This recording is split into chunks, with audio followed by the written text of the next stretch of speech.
Chapter 167, Tianhu Bong. A few members of Tianhu Bong stared wide-eyed at the little girl before them. This seemingly harmless child was surprisingly ruthless. The boss looked at Xiao in horror, not expecting that any one of this group could instantly slay a member of Tianhu Bong. Young master, little girl, you must leave quickly. There is still time to exit the city. Long Yuan waved his hand dismissively. It's nothing, merely a Tianhu Bong. Just eradicate them. Boss, keep the Xianxia safe and buy medicine for your wife. He placed several hundred pieces of Xianxia into the boss's arms. Xiaohei, take these corpses back to Tianhu Bong. Understood, master. With that, he lifted the corpses and followed Long Yuan. Lin Xue led the way, having already located the Tianhu Bong. The group made their way toward Tianhu Bong. The boss, having gathered his belongings, promptly departed, now able to purchase medicine for his wife with the Xianxia, taking his people along with him. Two guards stood at the entrance of Tianhu Bong, and Xiaohei unceremoniously dropped the corpses before them. The two were taken aback, staring at the bodies of their fallen comrades. Enraged, they shouted, "Who are you to dare kill our Tianhu Bong members and deliver their bodies to us?" Xiaohei arrogantly replied, "Tell your pathetic gang leader to come out and meet my master." His voice was loud enough for everyone inside to hear. The Tianhu Bong leader, Zhang Yifei, was discussing matters with the city lord, Xu Ma, when he heard Xiaohei's voice. Instantly, his face darkened. "City lord, please wait a moment. I need to handle something." Xu Ma nodded. "Please, leader." Zhang Yifei stormed out, only to see Xiao slaughtering his subordinates. He could tell at a glance that they were all at the Xianxian realm. "Stop. Do you truly think Tianhu Bong has no one?" With that, he unleashed a surge of Jinxian aura aimed at Xiao. Xiao couldn't be bothered to look and continued her massacre. Seeing this, Zhang Yifei, filled with rage, struck at Xiao, but Xiaohei appeared before him. "Hee, allow me to face you." Xiaohei retaliated with a punch of his own. Bang! Their fists collided, sending Zhang Yifei flying, crashing heavily to the ground. He spat out a mouthful of blood. You are actually at the Xinjuan realm." Xiaohei chuckled. "Indeed, I forgot to mention that." Zhang Yifei coughed up another mouthful of blood. "City lord, save me." Xu Ma emerged from the hall. "Gentlemen, could you spare him for my sake?" Upon seeing Xu Ma, Zhang Yifei felt a surge of hope. His life might just be spared. He knew the city lord's identity was not simple, and he believed he would be safe. Xiao sheathed her blade and approached Long Yuan, while the members of Tianhu Bong lay dead around them. Only a few cowered in the corner, trembling in fear. Xiao was terrifying. Her speed in killing was astounding, with each move targeting vital points. Most fell with a single strike, and those remaining had just arrived in time to save their own lives. Long Yuan stepped forward. "How much influence do you possess? Speak, and if it is sufficient, I may let him go." Xu Ma smiled. "I am an outer elder of Xingyue Xianzong." Long Yuan turned to Lin Xue. "How powerful is that?" Lin Xue awkwardly replied, "Young master, forces of lesser status are not within our intelligence gathering." Long Yuan paused. "Then what qualifies as a significant force?" Lin Xue explained. "Only those with an emperor-level figure can be considered significant. This type only has a Xianzuan at the helm." Long Yuan nodded and looked at Xu Ma. "Is your influence merely this much? How can you expect me to show you courtesy?" Xu Ma, not knowing what had possessed him, boldly retorted, "Kid, don't overestimate yourself. My Xingyue zone is not something you can provoke." Long Yuan waved his hand. "Xiaohei, Xiao, take action. Lin Xue, bring this fellow to Xingyue zone and show me just how formidable he is, claiming I cannot provoke him." In an instant, Xiaohei and the others sprang into action. The few remaining in the corner were swiftly dispatched by Xiao. Bang! Zhang Yifei and Xiaohei exchanged another blow. This time, Xiaohei showed no mercy, obliterating Zhang Yifei with a single punch. Xu Ma, about to intervene, realized that Zhang Yifei was his source of income. If he perished like this, his earnings would take a significant hit. However, before he could act, he was suppressed by Lin Xue's imperial might. Before Lin Xue, a Xianjuan was nothing but a speck of dust, easily crushed by her aura. Xu Ma hurriedly knelt. "Please spare me, esteemed lords. I was blind to offend you. I beg for mercy." Long Yuan turned to Lin Ro. "Do you know where Xingyue zone is?" "Yes, young master." "Then take us there." "Certainly." Xiaohei transformed back into his original form, allowing them to mount. Lin Xue levitated Xu Ma. In his heart, Xu Ma felt despair, uncertain of what fate awaited him. Lin Ro pointed in a direction, and Xiaohei soared toward it. Soon, they arrived at the gates of Xingyue zone. Long Yuan instructed Lin Ro, "Notify the family to come and receive the resources." "Yes, young master." Long Yuan declared. Lin Xue, drop this fellow. Lin Xue hurled Xu Ma toward the protective array of Xianxua's zone. Bang! Xu Ma's entire body was crushed, collapsing like a pile of mud. Everyone in the Xianxua zone witnessed this scene, unable to believe their eyes. The outer sect elder they had appointed was actually killed under the protective formation of the sect. A terrifying aura enveloped the Xianxua zone's sacred hall. You dare to be so bold. As the voice fell, a phantom of a colossal blade swept towards Long Yuan and the others. The blade's shadow descended with an overwhelming force. Lin Xue extended a finger, pointing at the blade shadow. Boom! The shadow shattered instantly. Lin Xue withdrew her hand and stood beside Xiao Meier. The master of the Xianxua zone soared into the sky. I am unaware of which emperor has graced us with their presence. I was reckless just now. Long Yuan glanced at Lin Xue. You are too gentle. How can you be an assassin like this? Allow me to teach you. Having said that, Long Yuan raised his hand, and a colossal hand that obscured the sun formed in the sky. The master of the Xianxua zone was taken aback. Ancestor, please emerge and save the Xianxua zone. Several ancestors of the clan instantly sprang from their coffins, appearing beside the sect master, their expressions grave as they gazed at the massive handprint in the sky. Each took out their own celestial artifacts and launched attacks towards the enormous handprint in the sky.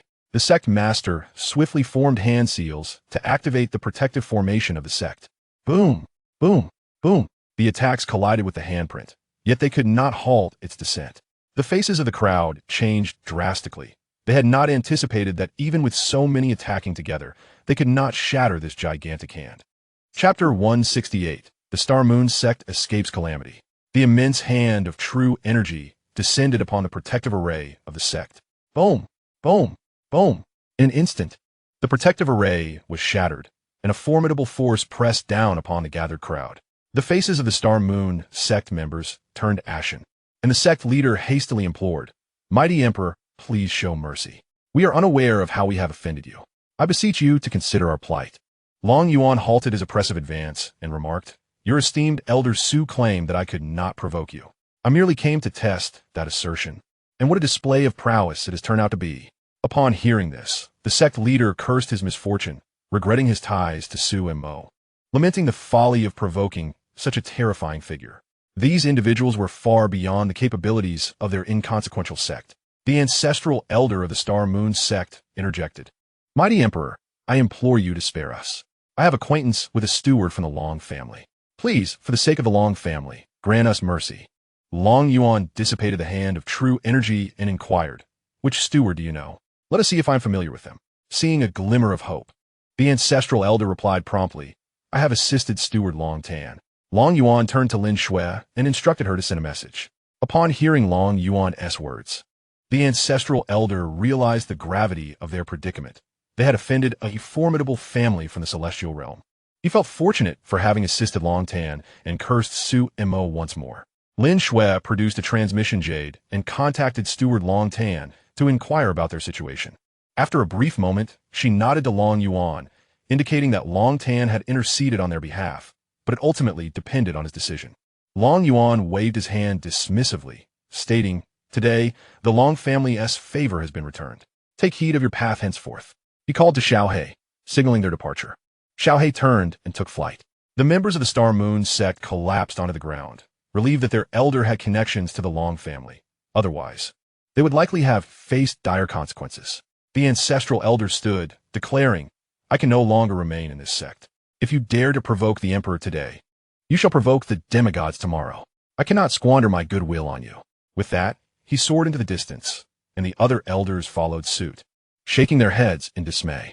The sect leader, witnessing the exodus of the elders, understood that the Star Moon sect had disbanded, all due to the folly of one Su Imo Long Yuan, seated upon Xiao Hei's back, cradled the enchanting Xiao Mei as they admired the scenery along their journey. Xiao Hei spoke up, Master, there lies a city ahead. Shall we pay a visit? Long Yuan glanced at the sky and replied, Very well. Let us go and rest there for the night. As you wish, Master, Xiao Hei responded, soaring toward the city. Before long, they arrived at the city gates and made their way inside. Upon entering the city, they overheard a few individuals engaged in gossip. Long Yuan and his companions paid little mind as they proceeded towards an inn. The innkeeper promptly greeted them. Greetings, esteemed immortals. Will you be dining or lodging? Long Yuan replied, we require both food and accommodation. Please prepare 6 rooms for us. Certainly. Esteemed immortals, please follow me upstairs. Long Yuan casually dropped a bag of celestial stones and led his companions upstairs. Husband, shall we sit outside? I just overheard them discussing the heartless sword and the affectionate blade. And I wish to listen in, she suggested. Long Yuan nodded in agreement. Very well, let's take a seat outside. The group found a suitable spot, and the waiter promptly approached to serve tea. In the distance, a table of patrons was engaged in conversation. One named Wu remarked, did you know? The heartless immortal's heartless sword has reached its pinnacle. It is said to be capable of battling even the emperors. Another, named Xia, replied, indeed.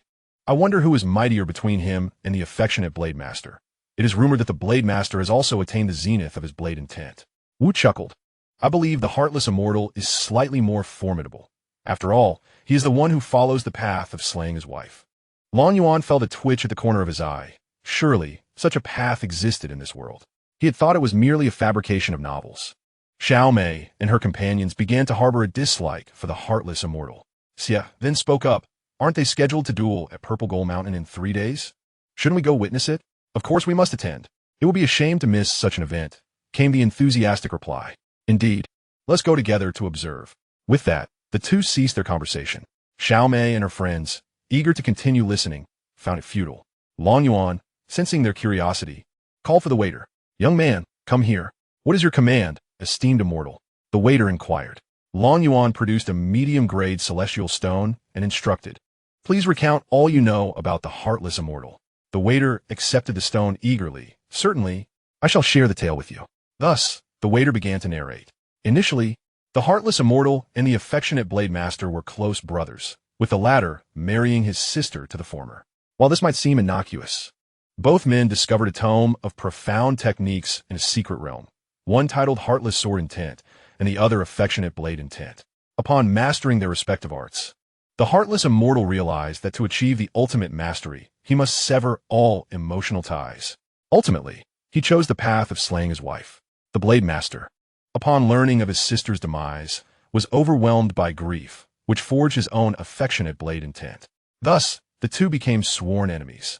The blade master sought vengeance for his sister's death, while the heartless immortal, in his final act of camaraderie, aimed to slay the blade master to fulfill his own destiny. Every century, they would engage in a duel, each unable to best the other. Upon hearing this, Xiao Mei was incensed. The heartless immortal truly was a despicable creature. Shio added, indeed, the blade master should rid the world of such a person. I am tempted to take action myself. Xiaohong chimed in, but you would merely be offering your head. He is an immortal, and you are but a mystical immortal. Shio glared at Xiaohong in frustration. You only advanced so swiftly due to the Qilin blood bestowed by Brother Long. What makes you so impressive? Long Yuan, overhearing this exchange, realized he had yet to provide his companions with cultivation resources. They were restricted to their designated paths, and straying could lead to ruin. In the depths of his heart, Long Yuan spoke to Tang Tang. After acquiring their exclusive cultivation resources, also procure those for Longling. Understood, esteemed host, she replied. A notification chimed. Host has successfully purchased exclusive cultivation resources. Deducting 1 trillion gold coins, remaining balance, 14 trillion gold coins. Goodness, Tang Tang, this feels rather unscrupulous. Long Yuan exclaimed. Esteemed host, these resources are sufficient for them to reach the true God realm, yet you still call me unscrupulous. Long Yuan fell silent, realizing that 1 trillion for such significant advancement was indeed a bargain. He handed a storage ring to Lin Ro, instructing, please return this to the Long family for Longling. Lin Ro accepted the ring, replying, yes, my lord. With that, she departed from the tavern. Long Yuan distributed several more rings to others, stating, these are your cultivation resources. Chapter 169, The Duel. Xiao eagerly accepted her ring, exclaiming, thank you, Brother Long. Xiao Feng and Xiao Hai gazed at the contents of their rings with excitement. All filled with essence blood. After a moment's thought, Long Yuan produced 2 top-tier immortal artifacts, saying, Lin Shui, these are for you and your sister. They should suffice for a while. Lin Shui took the ring to inspect, nearly gasping in shock. My lord, we cannot accept such a generous gift. It is far too precious. Long Yuan's expression shifted dramatically. You will accept it. If anything happens to my wife, I shall hold you accountable. Xiao Meier patted Long Yuan, teasing. You frighten her. Long Yuan quickly donned a smile. Darling, I shall refrain from scaring them in the future. Xiaomai shot him a glance before turning to Lin Shui. Sister Lin Shui, pay no mind to him. My husband is rather peculiar. Accept this, as it may also protect us in the future. Lin Shui smiled wryly. Thank you, my lord. Thank you, Miss Meyer. Indeed, Lin Shui had been genuinely startled. She had never encountered such a terrifying gaze. As if Long Yuan had emerged from a sea of corpses and blood. In truth, Lin Shui's intuition was not misplaced. Long Yuan had already claimed the lives of countless enemies. And when his murderous aura erupted, it was impossible to contain. Even a single glance emanated a terrifying intent to kill. At that moment, the waiter brought forth food and drink, and Long Yuan and his companions began to savor the culinary delights of the immortal realm. They chatted and dined, remaining there for 3 days, until Lin Ro returned on the evening of the same day. This day also marked the duel between the two great immortal sovereigns. The group mounted Xiaohai's back and headed toward Zijin Mountain. Not far from their location, they arrived swiftly. By morning, they had reached their destination, where a considerable crowd had already gathered to witness the event. However, the two duelists had yet to arrive. Long Yuan grumbled. These two fellows are rather full of themselves. We have waited quite a while. Xiao Maya replied. It seems we have only just arrived ourselves. Long Yuan gazed up at the sky. I feel as though we have been here ages. At that moment, two figures approached from the east and west, revealing the emotionless immortal sovereign and the emotionally attached sword sovereign. The emotionless immortal sovereign, originally named Chun Yu, and the emotionally attached sword sovereign, named Lu Yuan. Lu Yuan gazed at Chun Yu, inquiring whether it was true that his ruthless sword intent had reached its zenith, uncertain if he would leave this place alive today. Chun Yu responded with a faint smile, suggesting they see who would meet their demise first. Both warriors were already channeling their sword and blade intents, each harboring the intention to slay the other. Their weapons trembled in their grasp, and suddenly, they moved simultaneously. Clang! The sound of their weapons colliding resonated loudly. In the sky, they engaged in a fierce battle of strength, neither willing to yield an inch. Two formidable forces surged outward, causing those around them to stagger backward. Lin Shui waved her hand to deflect the oncoming blasts of energy. Abruptly, the two fighters separated, retreating a short distance before colliding once more in midair. Boom! Boom! Boom! Crack! Crack! Crack! The cacophony of clashes and explosions filled the ears of the onlookers, rendering the weaker spectators unable to discern the figures of the combatants. With a resounding crash, both warriors retreated far apart, simultaneously spitting out blood. Lu Yuan suddenly began to burn his lifespan to augment his power. Chun Yu's expression changed. Lu Yuan, have you lost your mind? Are you truly willing to die together? Lu Yuan laughed heartily. What's wrong? Are you afraid? Then perish. Accompany my sister in death. Madman lunatic. Chun Yu dared not underestimate him, and prepared to unleash his ultimate move against Lu Yuan. Lu Yuan chuckled. Chun Yu, meet your end. True feeling slash. A terrifying phantom of a colossal blade formed, cleaving towards Chun Yu. Gritting his teeth, Chun Yu threw his wife's corpse towards the descending blade's apparition. He thrust his sword at Lu Yuan, disregarding the massive blade, aiming directly for Lu Yuan's heart. Indeed, upon seeing his sister's body, Lu Yuan diverted the blade to the side, avoiding the impact with her remains. Chun Yu smirked triumphantly. This time, you cannot escape death. Clang! Yet, the sword did not pierce Lu Yuan's heart. It was halted by another blade. Looking up, Chun Yu beheld a strange woman appear, effortlessly blocking his lethal strike for Lu Yuan. Realizing the situation, Lu Yuan swiftly flew to catch his sister's falling body. Meanwhile, Chun Yu stared at the woman, beads of cold sweat trickling down his forehead.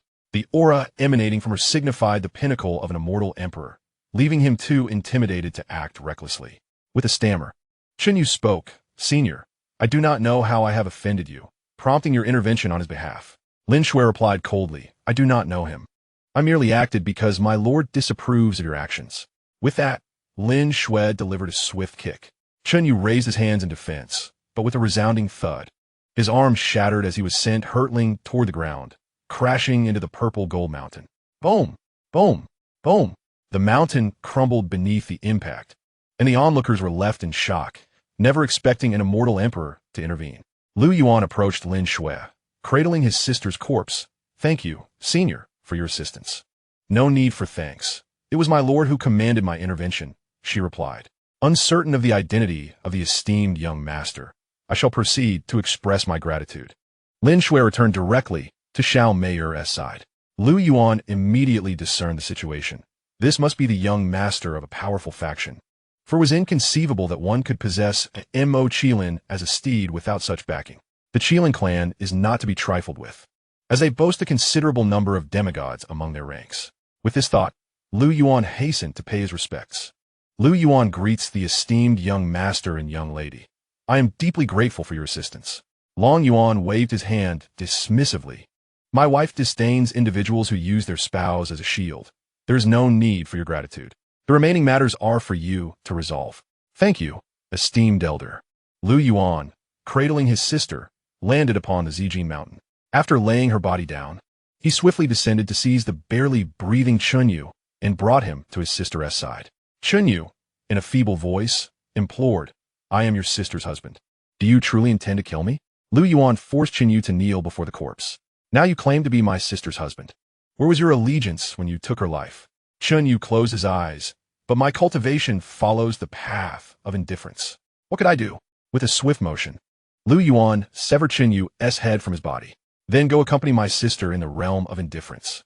As the words left his lips, Lu Yuan's hair turned completely white, and he aged considerably. This was the consequence of burning his lifespan. Lin Shui sighed, alas. He shall never attain the Emperor's realm in this life. Long Yuan pondered within. Tang Tang, is there a resolution? I wish to bring him into the Long family. Dear host, there is a solution. A heartbreak pill will suffice to dissolve the knot in his heart. Chapter 170. Lu Yuan joins the Long family. Purchase the heartbreak pill for me. Let us see if I can subdue him. Ding.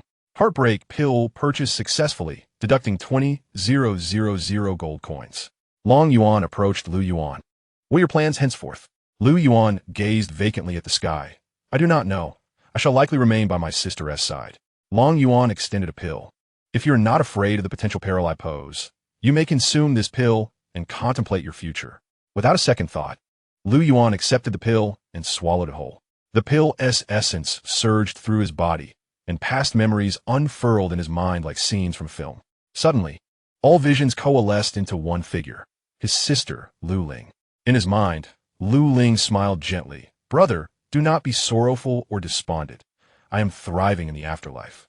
I wish for your happiness and hope you become a supreme being. Brother, persevere. Though I have departed, take care of yourself. As the image shattered, tears streamed down Lu Yuan's face.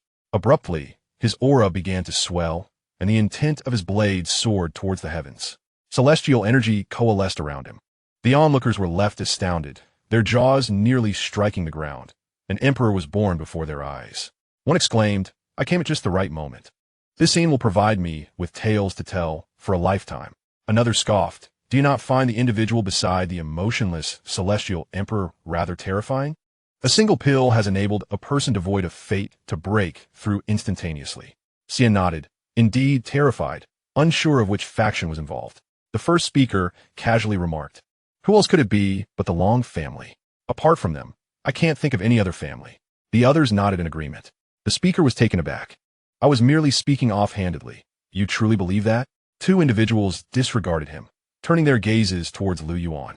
At this critical moment, Lu Yuan was on the verge of transformation. If his blade intent resonated with the principles of the heavenly path, he would ascend to emperorhood. However, two figures approached from a distance, intent on interrupting his ascension. In this world, the resources for cultivation were limited. The emergence of another emperor would mean one less share of resources for them.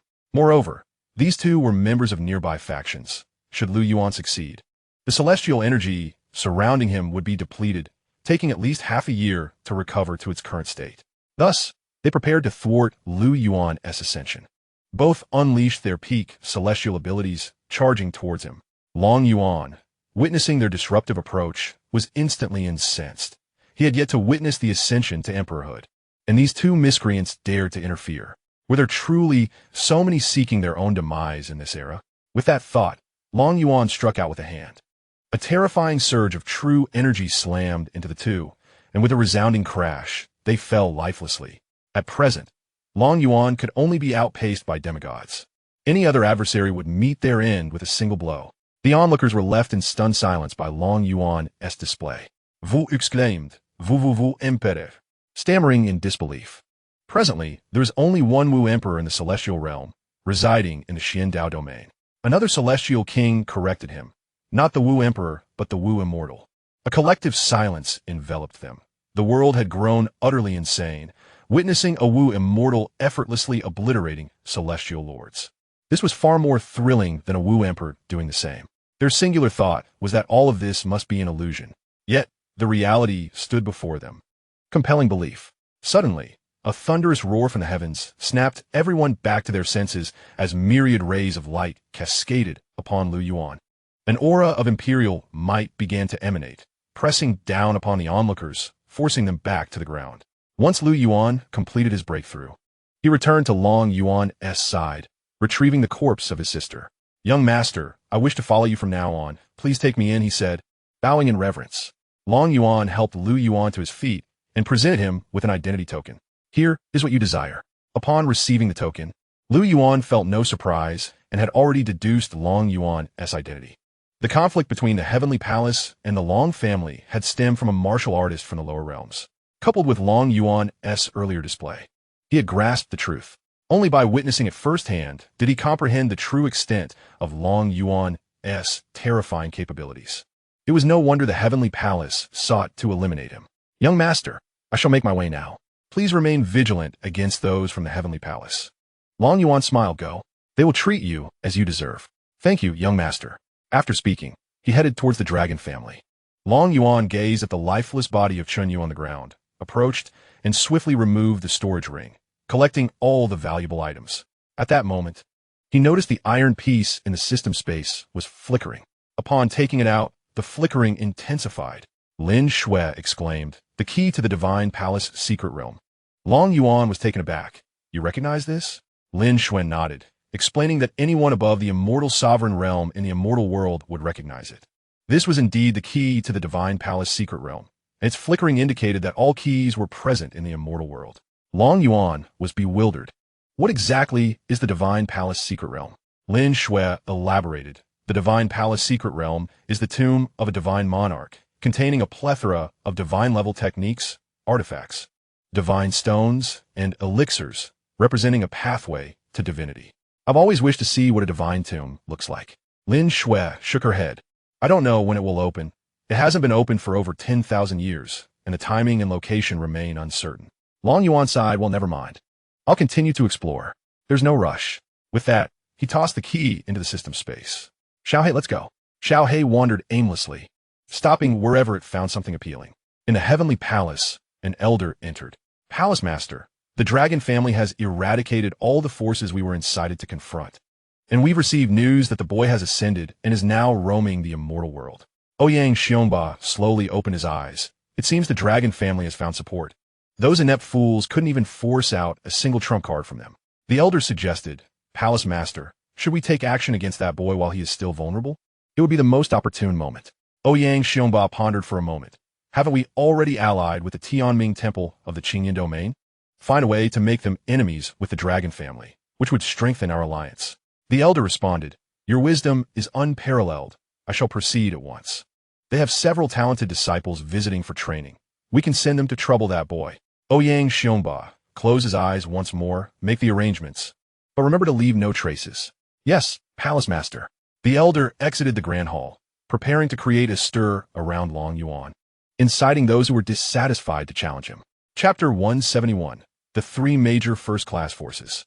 Given the dragon family's arrogant nature, their actions were bound to be heavy-handed, increasing the likelihood of enmity. While the Heavenly Palace plotted against Long Yuan, he was out with his wife exploring the brothels. This was primarily because Xiao Mayer wished to see what they were like.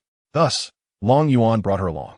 The group sat in a private box, watching the dance on stage. Shi Yao scoffed. "There's nothing remarkable about this. It's all just flowery techniques. Look at that woman dancing with sword. She looks so weak. How could she possibly kill anyone?" Long Yuan felt a headache coming on. This girl simply lacked an appreciation for the art, always fixated on lethal techniques. He regretted bringing her out. Xiao Mayer stifled a laugh, saying, "Xiao, that is dance, not murder. It is meant for admiration." Xiao, wearing a look of disdain, retorted, What is there to admire? Those people below are making such a ruckus. At that moment, the door to the private room swung open, and a waiter entered, bringing some delicacies. As someone passed by the room, they caught sight of Xianxia and the others, their eyes nearly popping out in astonishment. They promptly dashed back to their own compartment, shouting, "Ladies, I just passed by room 6 and discovered 56 exquisite beauties inside." Yuan scoffed. "Exquisite beauties? I have seen countless. There are no such beauties in a place like this." He Ling chuckled. "Kagongzi, perhaps your eyes are deceiving you." Seeing that the two remained skeptical, Qiheng grew anxious. "How about this? Let us wager 2,000,000 celestial stones. If there are no exquisite beauties, I shall give each of you 2,000,000. If there are, you each owe me 2,000,000. Qiheng's confidence piqued their interest. He Ling suggested, "Let us go, lead us to take a look." Yuan interjected, "Wait. It is unwise to approach recklessly. We know nothing of their background, and we could be walking into danger." He Ling nodded, "Then let us summon our guards." Yuan shook his head. "I will stand by the entrance. Qiheng, you can identify the individuals. If only men emerge, it proves those beauties are merely courtesans. If both men and women come out, they are likely a team, and we must be prepared. Although we are a first-rate faction, there is still the Long family here. A power of imperial stature. Crossing them would spell trouble for us." He Ling nodded, acknowledging Yuan foresight. Qiheng gave a thumbs up, as expected of the strategist. "You are impressive." Yuan waved his hand dismissively. "Oh, it's nothing." Qiheng laughed. "Then let us step out and wait." Yuan nodded in agreement. "Let us go." The three exited their private room and found the door to room 6 firmly shut. To confirm the presence of beauties within, Yuan called for a waiter. The waiter respectfully inquired, "What may I assist you with, esteemed guests?" Yuan tossed a pouch of celestial stones, instructing, "Deliver some celestial fruits inside, and claim they're complimentary." The waiter accepted the stones with a smile, affirming, "Certainly," before hastening off to prepare the fruits. The trio retreated to a distant corner, watching as the waiter opened the door. When they beheld 5 stunning beauties inside, their eyes nearly popped out in disbelief. Qiheng exclaimed, "What exquisite beauties! They are nothing short of extraordinary. Those two who resemble each other must be sisters. I claim them." He Ling interjected, "The two who appear older shall be mine." Qiheng protested, "Why should I only get one when I discovered them?" Yuan patted Qiheng on the shoulder. "With your combat prowess, even one would be a waste." Qiheng glared at the two. "What is wrong with me? I am a real man in 3 seconds. Unlike you two who dawdle for ages. What a waste of time." The two laughed heartily as they strolled towards the entrance of the brothel. Qiheng followed closely behind, exiting the brothel in a huff. The 3 of them summoned their respective guards. Each was a scion of a prominent family, accompanied by truly formidable protectors. Yuan was flanked by 2 late-stage celestial emperors, while Ling had the same. Qiheng was attended by 2 celestial emperors and 4 celestial lords. The trio settled at a tavern across from the brothel, waiting for Long Yuan and his companions to emerge. Disheartened by Xiao's lack of interest, Long Yuan suggested, "My dear wife, shall we explore elsewhere? This place seems rather dull." Xiao Meier, aware that Xiao had dampened Long Yuan's spirits, readily agreed. "Then let us depart." As they rose, Xiao packed all the food they had ordered. Long Yuan felt exasperated. Despite being well taken care of in her family, her insatiable appetite puzzled him. The group left the brothel, chatting and laughing. Inside the tavern, Yuan and his companions noted Long Yuan's party had emerged, but refrained from approaching immediately, aware of the bustling crowd and the potential for unforeseen complications. They followed discreetly behind Long Yuan. Lin Shui spoke up, "Young master, we're being watched." Long Yuan responded nonchalantly, "Let them watch." "Who are they?" Lin Shui replied, "The Yuan and Qi families, both first-rate forces, each possessing between 4 to 10 demigods." Long Yuan nodded. "Can our Long family handle them?" Lin Shui affirmed confidently, "Easily." Then informed the family to prepare. "We shall exit the city and give them a chance." He instructed, "Yes, young master." Upon exiting the city gates, Long Yuan and his companions soared into the distance. Yuan immediately instructed his guards, "Let us pursue them." The guards understood their intentions and promptly followed. They had traveled over 100 miles from the city when Long Yuan declared, "Let us wait here for them. They appear to want us to venture further before making their move, and I am quite reluctant to fly any longer." With that, he settled upon a large stone. Yuan seeing Long Yuan and his party had halted, was puzzled by their intentions. Just as they were contemplating, Long Yuan spoke, "Aren't you going to make your move?" "I've been waiting for quite some time." Yuan Xiao and his companions then realized they had been discovered. Long Yuan had intentionally waited for them. The three of them ceased their concealment and approached with their guards. Long Yuan regarded them and inquired, "Speak. What are your intentions? Make it clear, or lives may be lost." The three were momentarily taken aback. They had come to abduct someone, yet the situation now felt as though they were the ones being threatened. Qiheng chuckled. "You are quite audacious, lad. The most insolent I have ever encountered. However, today marks your day of reckoning. Surrender the 5 lovely ladies by your side, and I shall grant you a swift death." Long Yuan looked at them. "So you all are here to abduct someone?" Yuan Xiao felt a chill run down his spine, sensing that something was amiss. "Do not misunderstand. I merely came to observe, with no intention of causing trouble." Chapter 172. Qiheng. He Ling, perplexed, inquired, "Yuan Xiao, what troubles you? Why do you fear him?" Yuan Xiao replied, "He Ling, this individual is not someone we can provoke. Let us apologize and depart." Qiheng scoffed. "Then all of this belongs to me." Yuan Xiao disregarded the two and stepped forward to bow respectfully to Long Yuan. "My lord, I bear no desire to offend you. Here is a token of my sincerity. I beg you to allow my departure." With that, Yuan Xiao produced a storage ring. Long Yuan waved his hand, and the ring flew into his grasp, which he tossed to Xianxia. "My dear, please examine it and see if it meets your satisfaction." After inspecting, Xianxia announced, "Husband, it contains 4 million lower-grade celestial stones." Long Yuan waved his hand dismissively. "You may leave, or you may remain and observe. After all, you have paid to witness a performance." Yuan Xiao nodded appreciatively. "Thank you, my lord." He and his 2 bodyguards retreated to a distance. Observing Yuan Xiao's actions, He Ling contemplated that it was not worth risking everything for a mere woman. Therefore, He Ling approached, "Esteemed sir, I am also willing to offer compensation. Would that be acceptable?" As he spoke, he produced another storage ring and handed it over. Long Yuan accepted it and presented it to Xianxia, who examined it. "Husband, it contains 500,000 lower-grade celestial stones." Long Yuan nodded with satisfaction. "Very well. You may also step aside and watch." He Ling, too, retreated with his bodyguards. Long Yuan then turned to the remaining Qiheng and asked, "What say you?" Qiheng glanced at the two in the distance. "Do you truly consider yourselves a formidable force? How can you be so intimidated?" Yuan Xiao and his companion remained silent, merely observing. They were uncertain whether Long Yuan possessed true strength, but Yuan Xiao was indeed frightened by the look Long Yuan had cast upon him. Noticing their silence, Qiheng understood they had faltered. He commanded, "Go. Capture him. I refuse to believe we cannot subdue a mere inconsequential character." The bodyguards behind him responded, "Yes, my lord." With that, 6 of them charged towards Long Yuan. Lin Shui and Lin Shui confronted 2 of the Celestial Emperor Guards, soaring into the sky to engage in battle. The 4 Celestial Sovereign Guards continued their advance towards Long Yuan. Drawing the Dragon Yuan sword, Long Yuan smiled faintly and unleashed a barrage of swords. Whoosh, whoosh, whoosh. Countless streams of true energy surged forth, targeting the advancing 4. One guard scoffed, "Can this truly injure us?" Celestial Palm. A massive hand struck towards the incoming flying swords.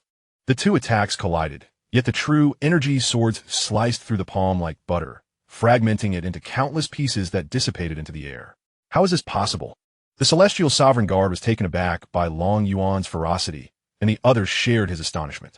The swords were already upon them, leaving no time for defense. Stab, stab, stab. The sound of long swords slicing through flesh echoed, and the 4 individuals were obliterated into mere remnants.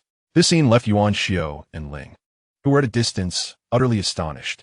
Typically, attacks result in explosive impacts, yet Long Yuan's assault dismembered his adversaries with chilling precision.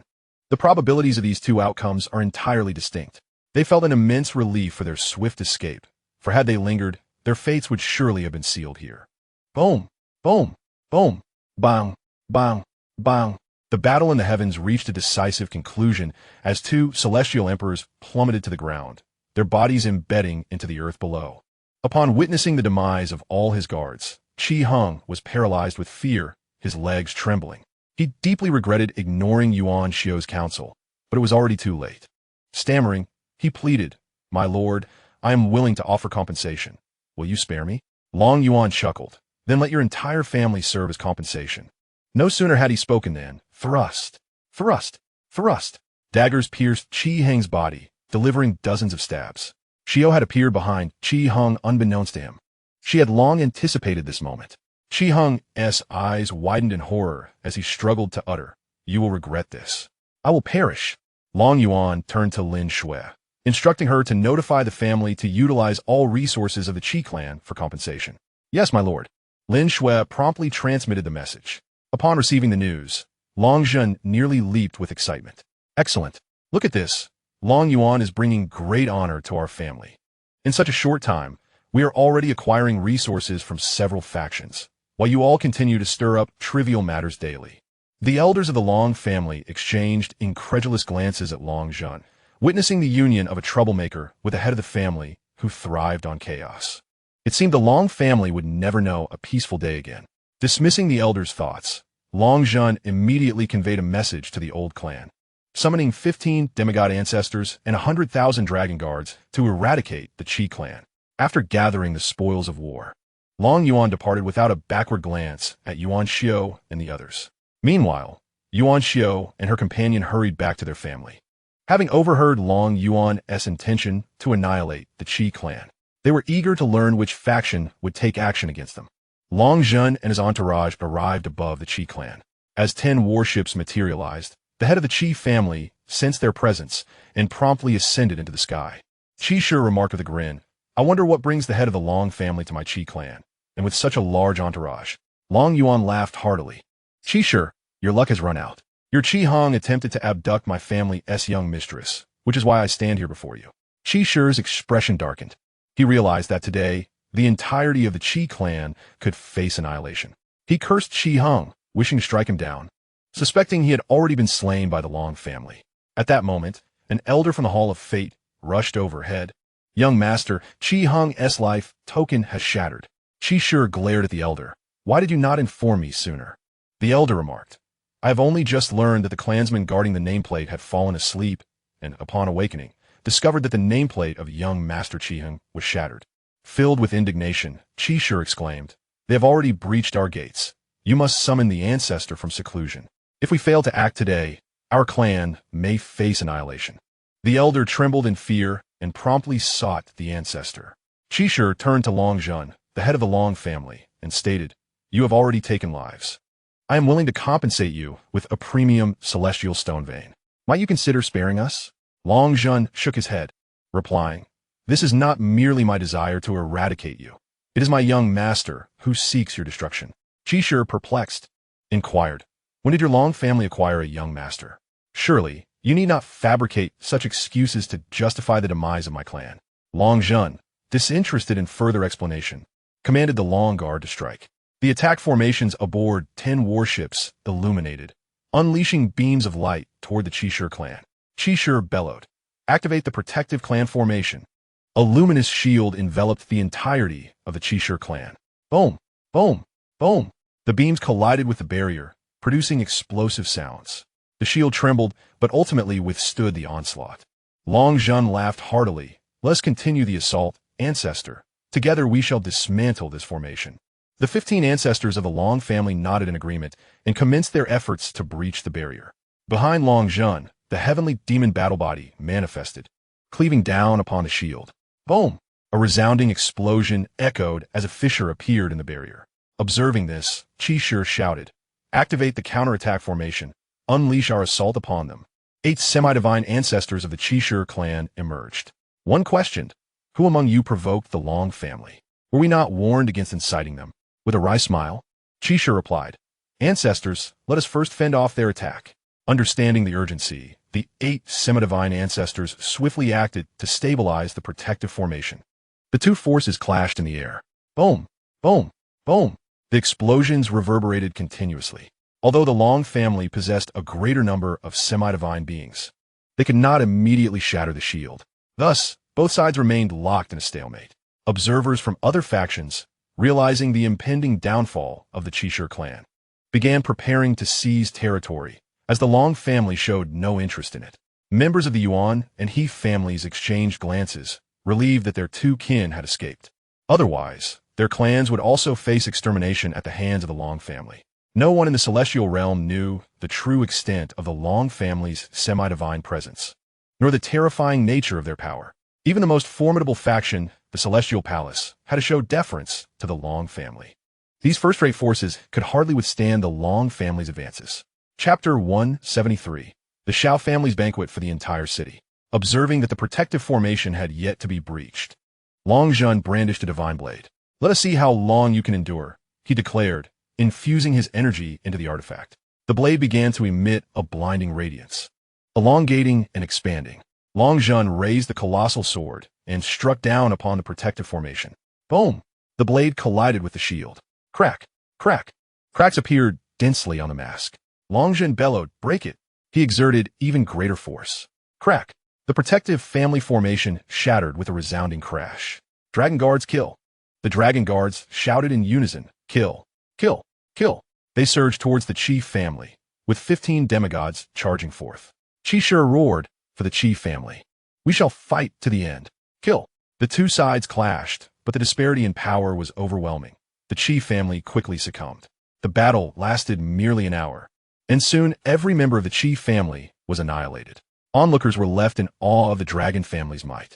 News of the chief family's extermination swiftly spread across half of the Xianxia domain, instilling a sense of danger among all factions. They urged their kin to behave cautiously and avoid provoking the dragon family. Meanwhile, Long Yuan and his companions arrived in Xiao City today. This city was home solely to the Xiao family, the most formidable power in the vicinity, with a celestial sovereign residing within. As Long Yuan and his party walked through the bustling streets, conversations buzzed around them. "Have you heard? The Xiao family is hosting a grand banquet today, and everyone in the city is invited to partake. Indeed, I heard that the young master's fiancé is coming today, which is why the Xiao family is treating the entire city." "Absolutely. They are truly a match made in heaven. Isn't it so? The young master's fiancé is the saintess of the Tianqing sect, having reached the celestial realm by the age of 30, truly a prodigy among prodigies. And the young master is no slouch either. Now 31, he has already reached the late stages of the celestial realm. Upon hearing of the free feast, Long Yuan's spirits lifted. "Let us go, my dear wife. We shall indulge in this banquet." Who would have thought that one could dine for free in the celestial realm? Xiaomei shot him a glance. "Husband, do you truly need that meal?" Long Yuan replied earnestly, "Of course. Who would tea want a free meal? Come, let us hurry. We'll sit at the children's table. They want to be able to outcompete us." Xiaomei could only follow him, resigned. Xiao Hei's eyes sparkled. "Master, I must have 10 portions. Please ask them to prepare plenty." "All right, let us make haste and sit at the children's table," Long Yuan encouraged. The group made their way toward the Xiao residence, where a line formed at the entrance, with some bringing gifts and others seeking a free meal. Long Yuan and his group joined the latter queue. Xiaomei looked at Long Yuan. "Are you really not going to bring a gift? After all, you are from the dragon family." Long Yuan replied with irritation. "If I bring a gift, does that still count as a free meal? I can't afford to dine there otherwise." Xiao Hei nodded vigorously. "Exactly. We want the free food, and I still want 10 portions. With a swift motion, Long Yuan slapped Xiao Hei on the head. 10 portions is too small-minded. Eat until satisfied." Xiao stifled a laugh from the side, surprised to see this side of Long Yuan. Lin Shui and Lin Ro were equally astonished. Given Long Yuan's status and power, one would expect them to be treated with utmost hospitality at any gathering, regardless of their thoughts. Long Yuan took Xiaomei by the hand and entered the Xiao family residence. The maidservants guided Long Yuan and his companions to the plaza, where they observed a table occupied by an elderly man and a child. "Let us sit at that table," Long Yuan suggested, and his companions followed suit, joining the group of 9, which included the elderly gentleman and the young child. Noticing the distinguished attire of Long Yuan and his friends, the old man shifted the child into his arms. Long Yuan smiled politely, saying, "My apologies. We can squeeze in together." The elder chuckled. "No worries. I am merely here to treat my grandson to something special." Long Yuan nodded in agreement. "Your grandson is quite adorable." The elder replied, "Indeed. However, he is unable to cultivate and must remain an ordinary person." Long Yuan reflected. Ordinary life has its merits, often devoid of strife. The elder concurred, appreciating the sentiment. As Long Yuan conversed with the old man, a bird soared through the sky, approaching from a distance. Upon it were 2 figures, Xianxia, the head of the Tianqing sect, and her disciple Xianxia, who was also Xiao Yun's fiancé. The majestic bird landed gracefully at the Xiao family estate. Xianxia and Xianxia dismounted, and Xiao Hai, accompanied by family elders and Xiao Yuan, stepped forward to greet them. The esteemed Xianxia was at the nascent stage of the Immortal Emperor realm, and the Tianqing sect boasted several ancestors of similar stature, making them formidable opponents for the Xiao family. Xiaohai bowed respectfully. "Welcome, Sect Master Xianxia, to our humble abode. The banquet is prepared. Please step inside." However, Xianxia paid him no heed, striding directly into the estate. Xiao Yun furrowed his brow and approached Xianxia, inquiring, "What troubles your master?" Xianxia sighed. "It's nothing, Yun. I will always be by your side." Hearing this, Xiao Yun sensed that today's events were more complex than they appeared. Yet he suppressed his concerns and entered alongside the others. Meanwhile, the plaza was bustling with the serving of food and wine. Long Yuan and Little Black transformed into voracious diners, devouring dishes almost as soon as they arrived. The maidservants struggled to keep pace with their appetites. The elderly man and the child watched in wide-eyed astonishment as Long Yuan and Little Black indulged. Xiaomeier covered her face, utterly embarrassed by their antics. Xie and the others stifled their laughter, having never witnessed such an unrestrained side of Long Yuan. They perceived him as a figure of immense power, decisive and formidable, yet strangely approachable. Suddenly, the child began to cry, exclaiming, "Wah! Grandpa, they finished all the food." The old man, feeling helpless, lamented that he could not compete with the speed of the diners. Observing the child's tears, Long Yuan kindly offered him a chicken leg, which instantly ceased the child's sobbing. "Thank you, big brother," the child exclaimed. Long Yuan and Little Black resumed their feast. In the grand hall of the Xiao family, Xiaohai was in the company of Sect Master Xianxia when the steward leaned in and whispered, "Master, 2 individuals have appeared in the plaza and have already consumed over 100 dishes." Xiaohai waved his hand dismissively. "Let them eat. Our Xiao family is large enough to accommodate their appetites." The steward nodded in understanding. "Very well, I comprehend." After the steward departed, Xiaohai chuckled and inquired, "Master Xianxia, when do you foresee the marriage of my son Xiao Yun and Xianxia being arranged?" Xianxia furrowed her brow, expressing her disapproval of the union. Xiaohai, taken aback, retorted, "Master Xianxia, this marriage was decreed by your venerable predecessor. What do you mean by your current descent?" A formidable aura emanated from Xianxia, enveloping the entire Xiao family in an invisible pressure. "What? Do you harbor objections?" Xianxia hastily knelt before Xianxia, pleading, "Master, I cherish Yunge. I implore you not to tear us apart." Xiao Yun swiftly joined her side, beseeching, "Master Xianxia, our love for each other is genuine. Please grant us your blessing." Xianxia scoffed, declaring, "My disciple shall only wed a prodigy. I have resolved to marry Xianxia to a disciple of Elder Baishan from the Heavenly Palace." The members of the Xiao family fell silent, the mere mention of the Heavenly Palace instilling fear within them. Sighing, Xiaohai advised, "Son, let be. We cannot provoke them." Xiao Yun understood the gravity of the situation, realizing that further resistance would only bring ruin upon the entire family. Despairing, he sank to the ground, lamenting, "How could this be?" Xianxia, equally despondent, implored, "Master, are you truly so heartless? Must I wed the disciple of Baishan?" Yunxia's brow knitted in displeasure. "Do you dare to threaten me? You are my disciple of the Tianqing sect. I have nurtured you for years and sought a worthy match. Am I at fault?" Rising to her feet, Xianxia retorted, "Master, is this truly for my benefit? Are you merely seeking to curry favor with the Heavenly Palace?" Impudent. An overwhelming imperial pressure bore down on Xianxia, prompting Xiao Yun to instinctively shield her. Coughing violently, he succumbed to the oppressive force, his celestial realm cultivation insufficient to withstand it. Alarmed, Xianxia rushed to support him. "Yunge, why are you so foolish? You cannot withstand my master's imperial might." Xiaohai swiftly appeared before Xiao Yun, administering a medicinal pill. "Son, are you all right?" Xiao Yun managed a wry smile. "Father, I am fine. Merely my meridians are damaged." Angered, Xiaohai glared at Xianxia. "Master Xianxia, is this not excessive? I have acquiesced, yet you still harm my son." Xianxia dismissed his concerns. He charged forth on his own. "Can you hold me accountable? I merely wish to discipline my disciple." Xiaohai was left speechless by her response. Xianxia regarded him with a challenging gaze. "What? Do you wish to avenge your son?" Another wave of imperial pressure surged toward Xiaohai. Gritting his teeth, he endeavored to withstand the force. Meanwhile, on the square, the dishes beside Long Yuan were knocked over thrice, inciting his ire. "Enough!" Long Yuan slammed his hand on the table, commanding, "Lin Shui, apprehend this individual at once. I have tolerated her insolence twice already." "Yes, young master." Lin Shui vanished. reappearing in the Xiao family hall, unleashing a more terrifying imperial might directed at Xianxia. With a resounding crash, Xianxia, still preoccupied with suppressing Xiao Hai, was suddenly struck by an overwhelming force, sending her flying from her seat. Lin Shui reappeared behind Xianxia, seizing her by the neck. In the presence of Lin Shui, a mere emperor like Xianxia felt no different from an ordinary person. As a shadow guard of exceptional prowess, Lin Shui could easily take on 3 adversaries of the same realm, and given that Xianxia was several minor realms beneath her, she was at a distinct disadvantage.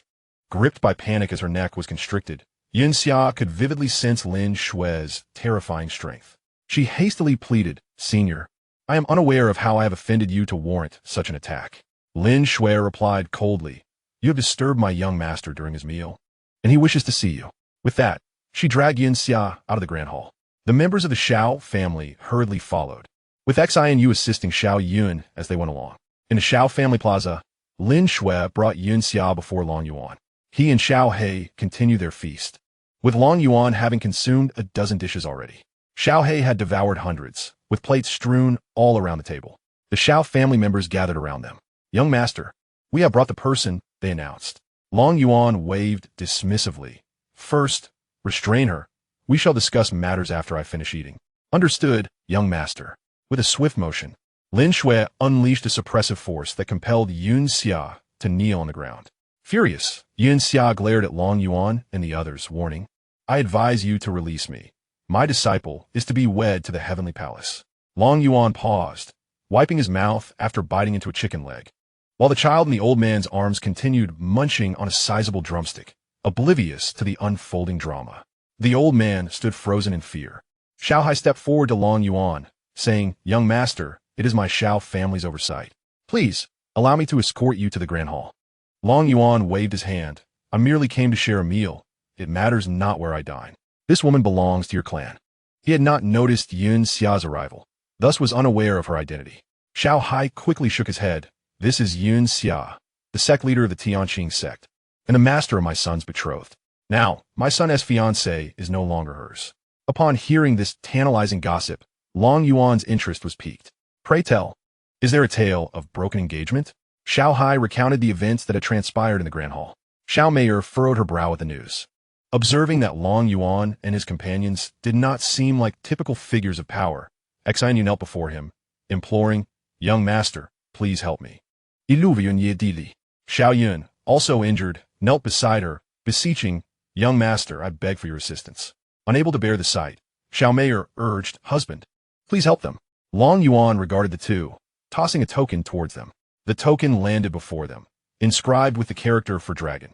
Long Yuan declared, "This is your payment for the meal. Today, I shall act on your behalf."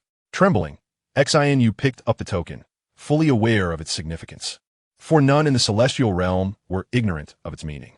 This token signified that the Long family would intervene unconditionally.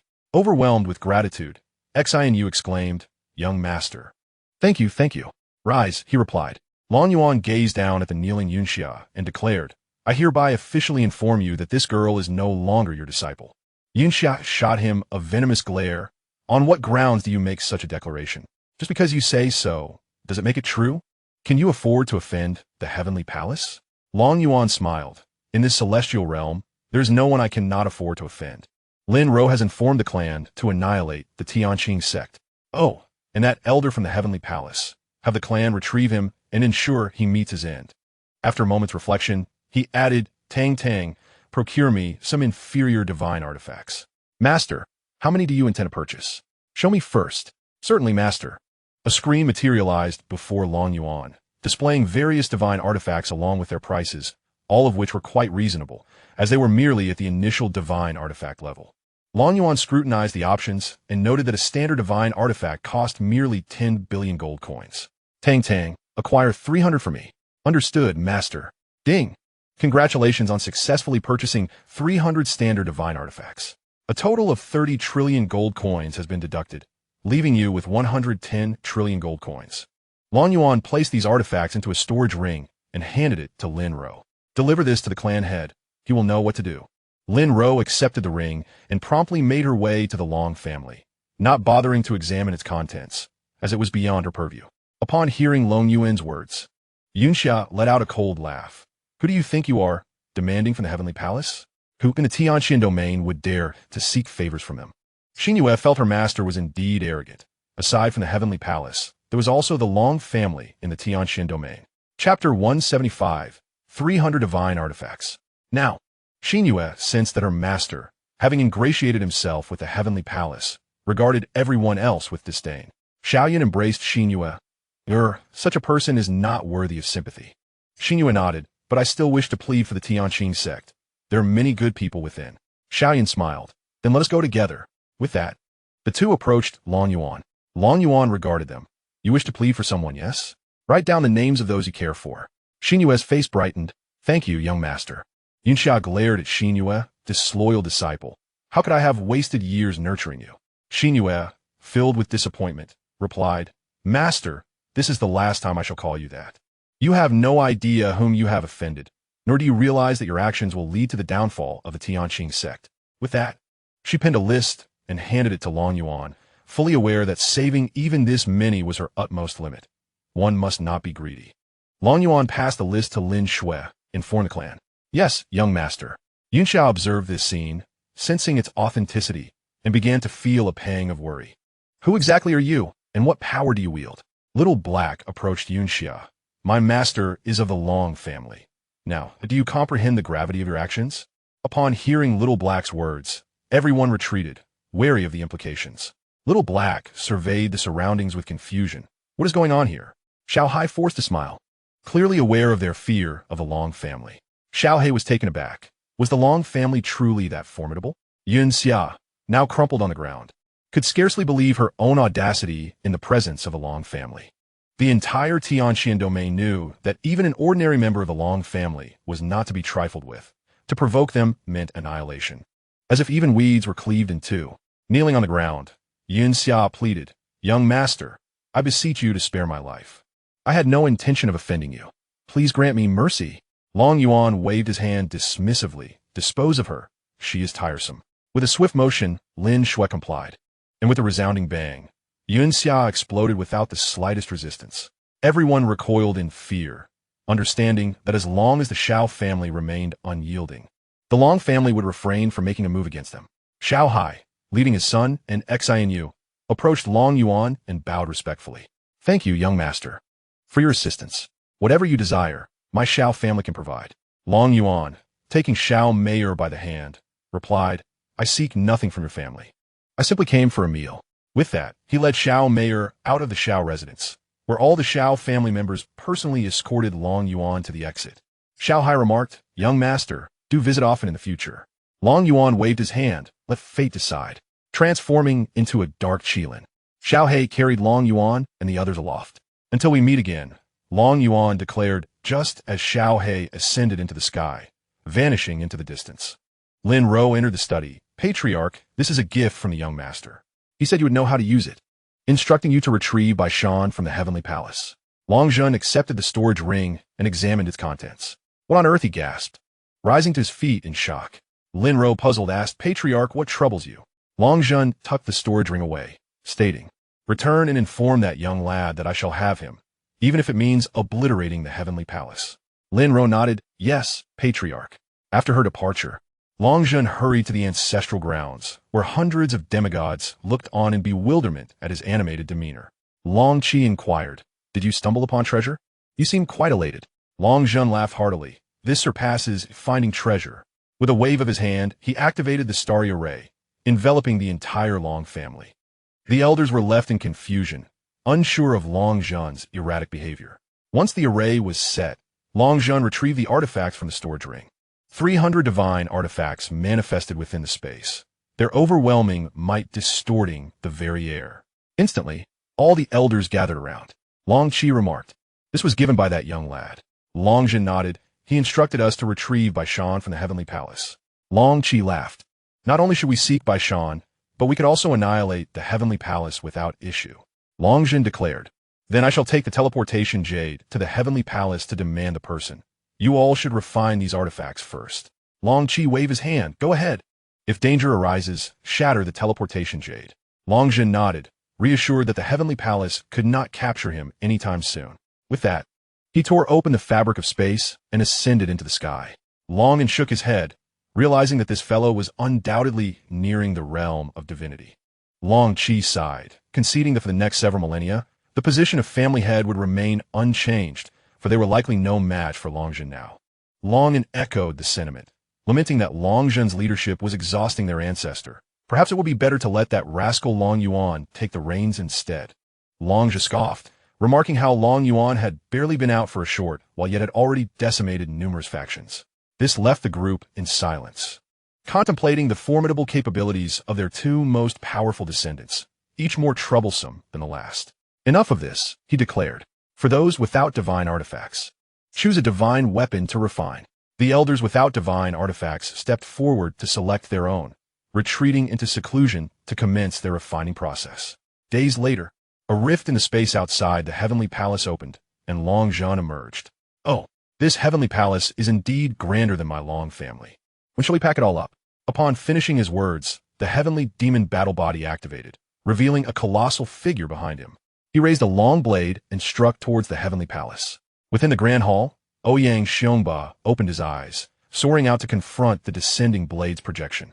With a swift motion, he caught the massive blade, exerting force to shatter it with a resounding crack. Long Zhen raised an eyebrow, secretly acknowledging that this opponent had grown stronger. To eliminate him, he would have to exert all his strength. Ouyang Xiongba glared at Long Zhen, questioning his purpose in the heavenly palace. Long Zhen replied, I merely seek someone. Hand over that Bai Shan, and I shall depart immediately. Ouyang Xiongba's brow furrowed, retorting, Do you think my heavenly palace fears you? You dare to demand a person from me? Long Zhen shrugged, You are no formidable beast. What is there to fear in claiming what I desire? Ouyang Xiongba's eyes widened, stating, Then let us see if you possess the capability. With that, a divine sword materialized in his hand, and he charged towards Long Zhen. Long Zhen smirked, realizing the urgency of the situation. A divine blade manifested in his own hand, and he met Ouyang Xiongba's assault head-on. Clang, clang, clang, boom, boom, boom. The two engaged in a relentless aerial duel, exchanging hundreds of blows, neither able to gain the upper hand, each holding back their true potential. Bang, bang, bang. After a series of powerful strikes, both retreated a short distance. Ouyang Xiongba's murderous intent towards Long Zhen reached its zenith. An intermediate deity facing an apex celestial emperor and holding his ground was a bitter pill to swallow. This only intensified Ouyang Xiongba's desire to kill. Long Zhen regarded Ouyang Xiongba mockingly. Do you truly believe you can eliminate me? Ouyang Xiongba squinted, asserting, You honestly think I cannot detain you? With that, he shattered a jade tablet, summoning dozens of intermediate deities into the sky. Long Zhen chuckled. As if any family lacks ancestors, Long Zhen similarly crushed a piece of jade, causing a teleportation portal to materialize. Out stepped several elders, lending an air of authority to the scene. From the portal emerged 99 ancestors of the Long family, each exuding a semi-divine aura. Ouyang Xiongba gazed at the Long family's elders in the sky, closing his eyes momentarily before reopening them. He entrusted Bai Shan to their care, one semi-divine being reached down, seizing Bai Shan and lifting him into the heavens. Ouyang Xiongba, filled with rage, declared, You may take him, but this is the first and last time. Long Zhen, do not compel me to sever our ties. Bai Shan, in a state of terror, cried out, Master, save me. I have not offended anyone from the Long family. Ouyang Xiongba scoffed, ignoring Bai Shan as he returned to the heavenly palace with the elders. Long Zhen chuckled, unconcerned with Bai Shan's plight. Offending the Long family meant accepting one's misfortune. Bai Shan, trembling before Long Zhen, pleaded, Long family patriarch, I truly have not wronged your kin. I beg you to spare me. With a swift motion, Long Zhen unsheathed his blade and ended Bai Shan's life. He then turned and departed. Alone in the grand hall, Ouyang Xiongba seethed Long Zhen. The Long family shall be eradicated, not a soul shall remain. Come forth. A guard entered, inquiring, Master, what are your orders? Summon the elder of Tianming Temple. Yes, master. Ouyang Xiongba resumed his seat, and soon the elder from Tianming Temple was ushered in. A bald old monk entered the hall and bowed respectfully to Ouyang Xiongba. Ouyang Xiongba greeted him with a smile. Master Mideng, please take a seat.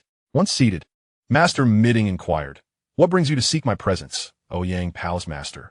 Master, I believe the terms you proposed last time were somewhat excessive. Let us divide all resources of the Long family equally, and as for the temple construction, let us forego that. Master Midung shook his head, responding, Ouyang Palace Master. We can assist you in vanquishing the Long family without seeking any resources. We only desire to establish a temple in the Tianxin domain. Ouyang Xiongba furrowed his brow. Pondering, this Tianming temple aims to seize the entire Tianxin domain. Even if the Long family, a ravenous wolf, is eliminated, a fierce tiger would merely take its place. Master Midung, I cannot acquiesce to such terms. Please consider alternative proposals. Even without collaboration, I cannot accept these conditions. Recognizing Ouyang Xiongba's steadfast refusal, Master Midung understood that the construction of the temple was now a lost cause and that alternative strategies must be devised to secure the Tianxin domain. Nodding, he replied, Very well, I shall return to discuss this with the abbot. Ouyang Xiongba smiled, I appreciate your efforts, Master. It is no trouble. The pursuit of an alliance is worth any hardship. I shall take my leave now. Ouyang Xiongba nodded, commanding, escort the Master out of the Tianxin domain. 4 semi-divine beings materialized within the hall. Master Midung rose to bow once more before exiting. As he departed, the 4 semi-divine beings accompanied him, ensuring his safety, as Ouyang Xiongba feared that the old monk might seek out the Long family. Though he understood that Long Zhun would not consent, he could not take that risk. A few days later, Long Zhun returned to the Long family. As he entered the study, a shadowy guard appeared by his side. Master, the Heavenly Palace has escorted the illusory lantern out of the Tianxin domain. Long Zhun nodded, realizing that negotiations had likely faltered. Continue your surveillance, but prioritize safety, he instructed. Yes, Master, the guard replied, vanishing from the study. Long Zhun resumed attending to clan affairs. Meanwhile, Long Yuan and his companions had already set off to participate in the Young Talents competition. After exiting the Xiao family, they encountered a young man. Had he been merely an ordinary youth, Long Yuan would have paid him no heed. However, Tang Tang mentioned that this individual was the child of fortune, prompting Long Yuan's curiosity to approach him. It was soon revealed that Tang Hao was also heading to the Young Talents competition. Seated upon a flying vessel, Tang Hao inquired, Brother Long, which faction do you belong to? You do not appear to be from an ordinary sect. The choice of the flying vessel stemmed from Long Yuan's disdain for the conspicuousness of Xiao He, leading to the change. Long Yuan smiled. We are merely disciples of a third-rate family, out here to broaden our horizons. Tang Hao nodded. For him, a third-rate faction was already a formidable entity, as he, being at the Earth Immortal realm, could hardly approach the might of those powerful sections. A voice from the Soul Jade pendant at Tang Hao's waist spoke to him. Youngster. He is lying. The 2 young women beside him are of a realm even I cannot discern, indicating that they are certainly at the Immortal Emperor level or half-divine. Tang Hao was taken aback. His master had once reached the pinnacle of half-divinity, although his physical form had diminished his realm to that of an immortal lord. His perceptive abilities remained intact. If even his master spoke thus, then Long Yuan and his entourage were undoubtedly formidable. Yet, he felt no trepidation, possessing his own life-preserving trump card and confidence in his ability to escape from Long Yuan's grasp. Brother Long, will you also participate in the Young Talent Conference? It offers a chance to ascend the Xiantian ranking, Tang Hao asked. Long Yuan, curious, inquired, What is the Xiantian ranking? Tang Hao looked at him in astonishment. You do not know this? Are you truly from a third-rate faction? Long Yuan sheepishly scratched his head. I seldom venture out and do not concern myself with such matters. Lin Ro interjected to clarify. In the Tianxin domain, there are 2 rankings, the Emperor ranking, which records the standings of immortal emperors, and the Xiantian ranking, which records the standings of young talents. Long Yuan nodded. How many from our faction are on the list? Lin Ro replied, 1 on the Emperor ranking and none on the Xiantian ranking. Xiao exclaimed, How can there be no one on the list? Lin Ro explained, Because there was no opportunity to participate in the Young Talents competition. Xiao was about to ask another question when Long Yuan interrupted. That's to be expected. Staying cooped up at home leaves little chance for recognition. Xiao then realized the Long family had been besieged for quite some time, leaving no opportunity to join the competition. Xiao Mayer curiously asked, Who made it onto the Emperor ranking? Lin Ro responded, The family head made it onto the Emperor ranking, and that was many years ago. At the mention of the Emperor ranking, Tang Hao's eyes sparkled with interest. My utmost admiration is reserved for Long Zhun, the unrivaled champion of the Emperor's list. He has traversed a considerable portion of the celestial realm, solidifying his position at the pinnacle through sheer prowess. Over the years, The second and third ranks have seen a plethora of contenders, yet the first has remained unchanged. Long Yuan inwardly cursed, acknowledging that Long Zhun, the old pretender, had indeed garnered a devoted following. Chapter 177. The Celestial Beast Pavilion. This thought ignited a desire within Long Yuan to seize a title for himself. He spoke, "Brother Tang, we shall accompany you to partake in the prodigy competition. I wish to see if I can make the rankings." "Brother Long will surely make the list," chimed in Xiao Meier, her eagerness palpable as she too yearned to test her mettle. "Brother Tang, is the prodigy competition a one-on-one contest?" she inquired. Tang Hao shook his head. "No, these two lists are orchestrated by the Xuanji Pavilion, and they represent two artifacts. To challenge, one need only pay a requisite amount of celestial stones, and the artifact will transport you into a realm where you can contend against your opponent." Long Yuan, somewhat disappointed, asked, "Are the opponents real?" "Not quite. They are phantoms conjured by the artifact, resembling real beings closely enough, and one can indeed sustain injuries during the contest. Though death is a non-issue," he clarified. The group grasped the function of the artifact. After 5 days of arduous travel, they finally arrived at Imoyang City. Upon entering, Tang Hao began his introduction. "Brother Long, our timing is impeccable. The prodigy competition is essentially a recruitment event for various factions seeking disciples or patrons." Long Yuan nodded, already observing the scene. The establishments here did not trade goods, but rather sought to attract individuals. Numerous inns dotted the landscape, for with such a crowd, accommodations were essential.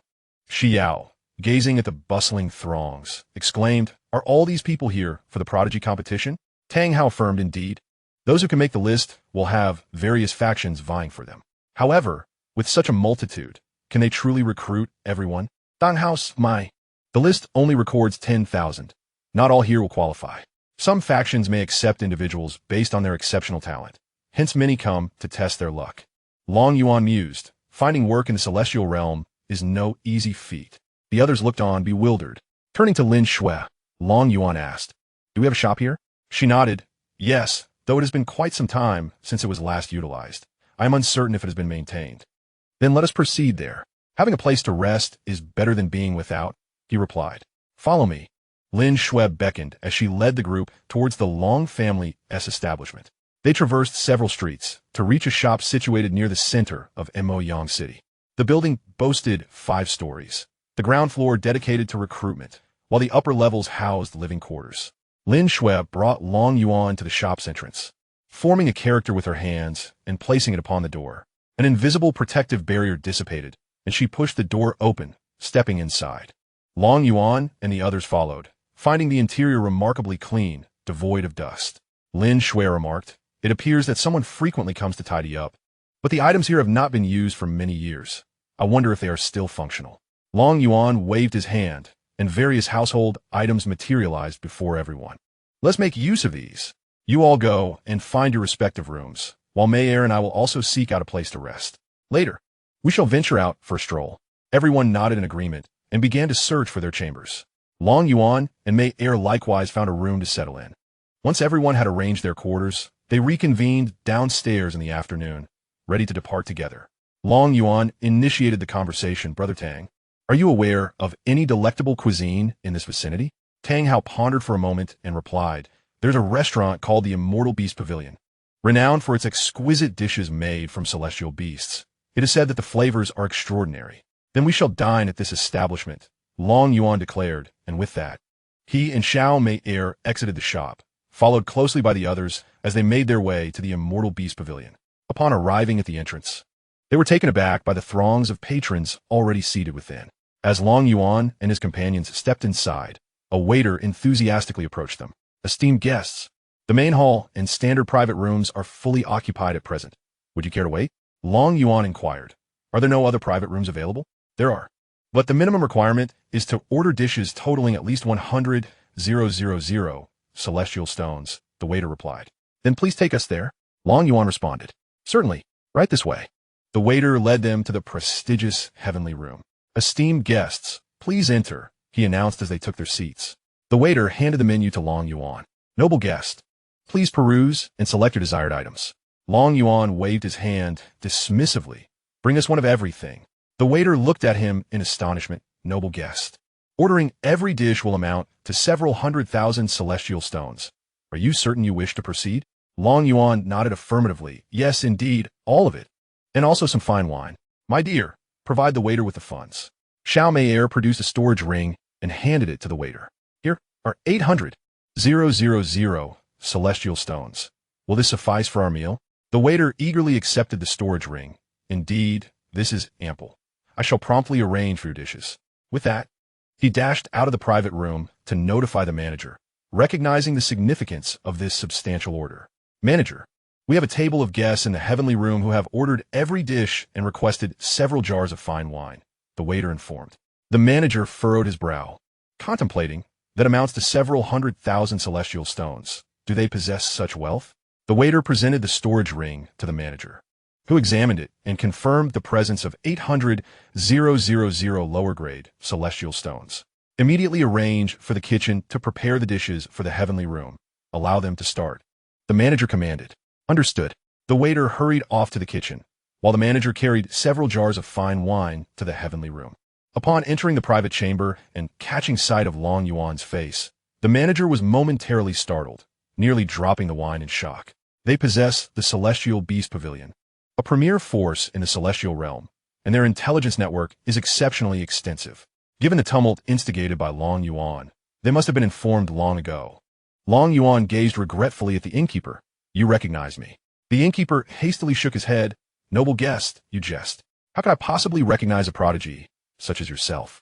It was merely a misunderstanding on the part of the attendant, who inadvertently overcharged you for your celestial stones. I come to extend my sincerest apologies. With that, the innkeeper set down the wine and produced a storage ring, offering it to Long Yuan. To express our regret, this meal is on the house. Long Yuan scrutinized the innkeeper, sensing an underlying discord. Lin Shui interjected, Young master, he must have recognized you. Please accept it. Otherwise, he may not survive. Long Yuan nodded. Wife, let's accept it. Since the innkeeper has graciously offered, we shan't be impolite. The innkeeper, beaming, handed the ring to Xiao Meier. Please wait a moment.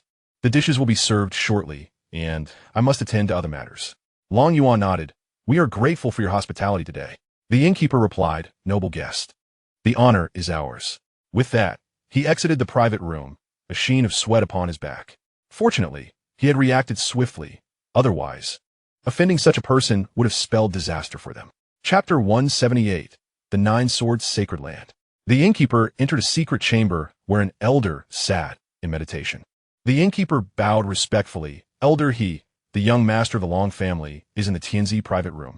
The elder, abruptly opening his eyes, inquired, You haven't offended him, have you? The innkeeper shook his head. No, I even waived his meal.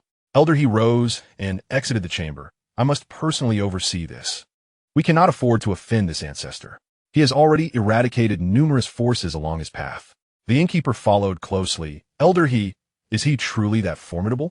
Elder he snorted. Whether he is formidable or not remains to be seen. But can we afford to offend the Long family behind him? Recently, Long Zhen brought 99 ancestors of the Long family to the Heavenly Palace to demand a person, and the Heavenly Palace acquiesced. Consider how terrifying the Long family has become. The innkeeper was taken aback. Everyone knew the Heavenly Palace was the most powerful force in the Tianxian domain. Yet the Long family could compel the Heavenly Palace to surrender individuals. Furthermore, no one had successfully challenged Long Zhen for many years, maintaining a dominant position atop the imperial rankings for an extended period. As they stepped outside, they heard a commotion from above. Elder he was startled and rushed upstairs. At the entrance of the Tianzi private room, several individuals were blocking the way, with the attendant preventing them from entering. The attendant said, Master Ma, there are already guests inside the private room. Would you kindly consider another room? There are available rooms now, and you can be seated shortly. Ma Yuan replied, How could I, the esteemed heir of the Nine Swords Sacred Land, sit in a mere ordinary room? I have friends with me today. Compel the occupants to vacate. Just as the attendant was about to continue persuading them, Elder he approached. What? Your Nine Swords Sacred Land is so illustrious that you dare to create a disturbance in my Celestial Beast Pavilion? Do you truly believe my establishment is without its defenses? Ma Yuan regarded the newcomer with a slight moderation in demeanor. Elder he, today I have brought a friend to dine here. Might you grant the Nine Swords Sacred Land a favor and ask those in the private room to make way? I am willing to compensate them with double the meal cost. As the door to the private room swung open, Xiao emerged. What are you all squabbling about? You're disturbing my brother Long's meal. If he loses his temper, you shall all regret it. Ma Yuan looked at Xiao and politely inquired, might I request that your esteemed brother vacate the private room for us? I am prepared to offer double the price.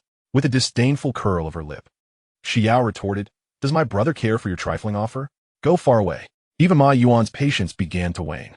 You must vacate the private room today. Otherwise, do not blame me for being impolite. Elder He immediately stepped in front of the two, stating, this young lady, allow me to handle this dining matter for you. Xiao glanced at Elder He and conceded, fine. You handle it. If not, my brother Long won't hesitate to deal with a scoundrel. Very well. I shall manage it at once. As Ma Yuan prepared to unleash his anger, Elder He suppressed him with his cultivation, personally ejecting several individuals from the Celestial Beast Pavilion. Once Ma Yuan regained his composure, he glared furiously at Elder He. Is the Celestial Beast Pavilion declaring war against the Nine-Sword Sacred Land? Elder He shook his head, replying, tell your master to come to the Celestial Beast Pavilion with generous gifts. Otherwise, I shall inform your sovereign of your offenses. And both you and your master will be expelled from the Nine-Sword Sacred Land. Upon hearing Elder He's serious tone, Ma Yuan realized he had acted recklessly today and had provoked the wrong individual. He bowed to Elder He, stating, I will inform my master. I shall not trouble you further today. With that, he turned and departed, neglecting his companions. Meanwhile, Long Yuan and his group were indulging heartily. Little Black exclaimed, Master, this flavor is delightful, far superior to the meals of the Xiao family.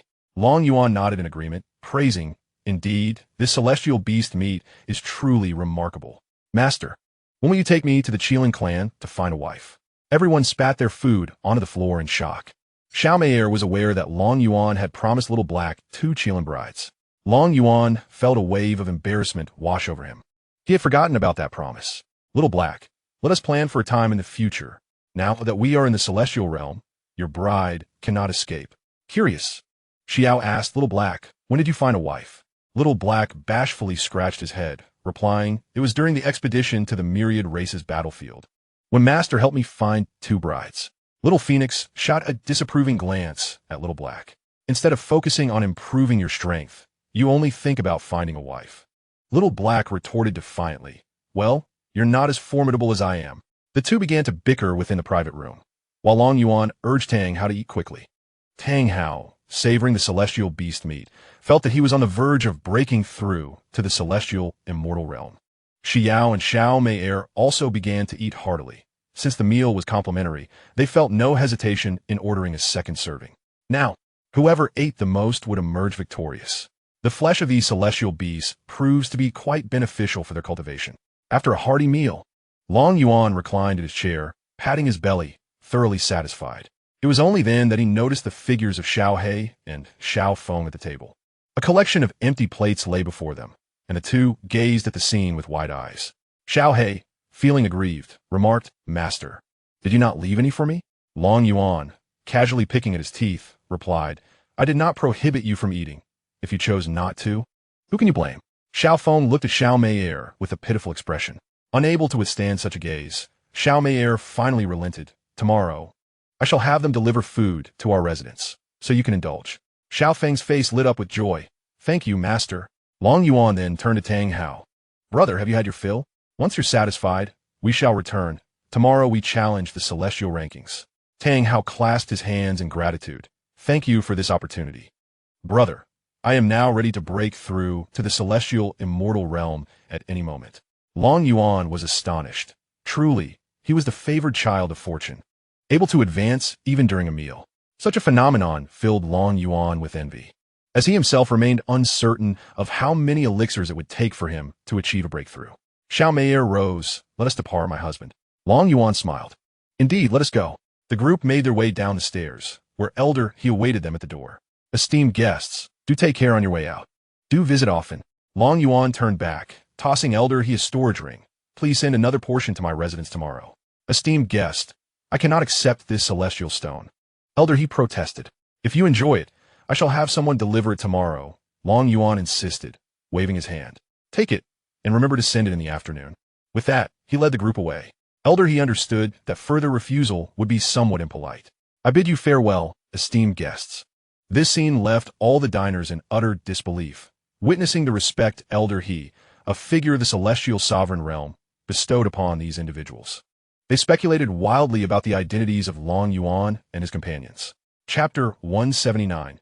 Challenging the celestial rankings. Just as Elder He was about to turn back, Elder Fong from the Nine Swords Sacred Land approached with Ma Yuan in tow. This time, Elder Fong had come to recruit, so upon hearing his disciple's words, he hurried over. Elder Fong called out, "Elder He, may I inquire what grievance my disciple has caused to warrant your personal intervention?" Elder He scoffed, "I saved your entire Nine Swords Sacred Land. How do you propose to thank me?" Elder Fong was bewildered. "What do you mean, Brother He?" "Humph. Your disciple recklessly provoked members of the Long family. Do you not see that my personally expelling him has spared your entire Nine Swords Sacred Land?" A cold sweat broke out over Elder Fong as he turned to slap Ma Yuan across the face. "Rebellious disciple.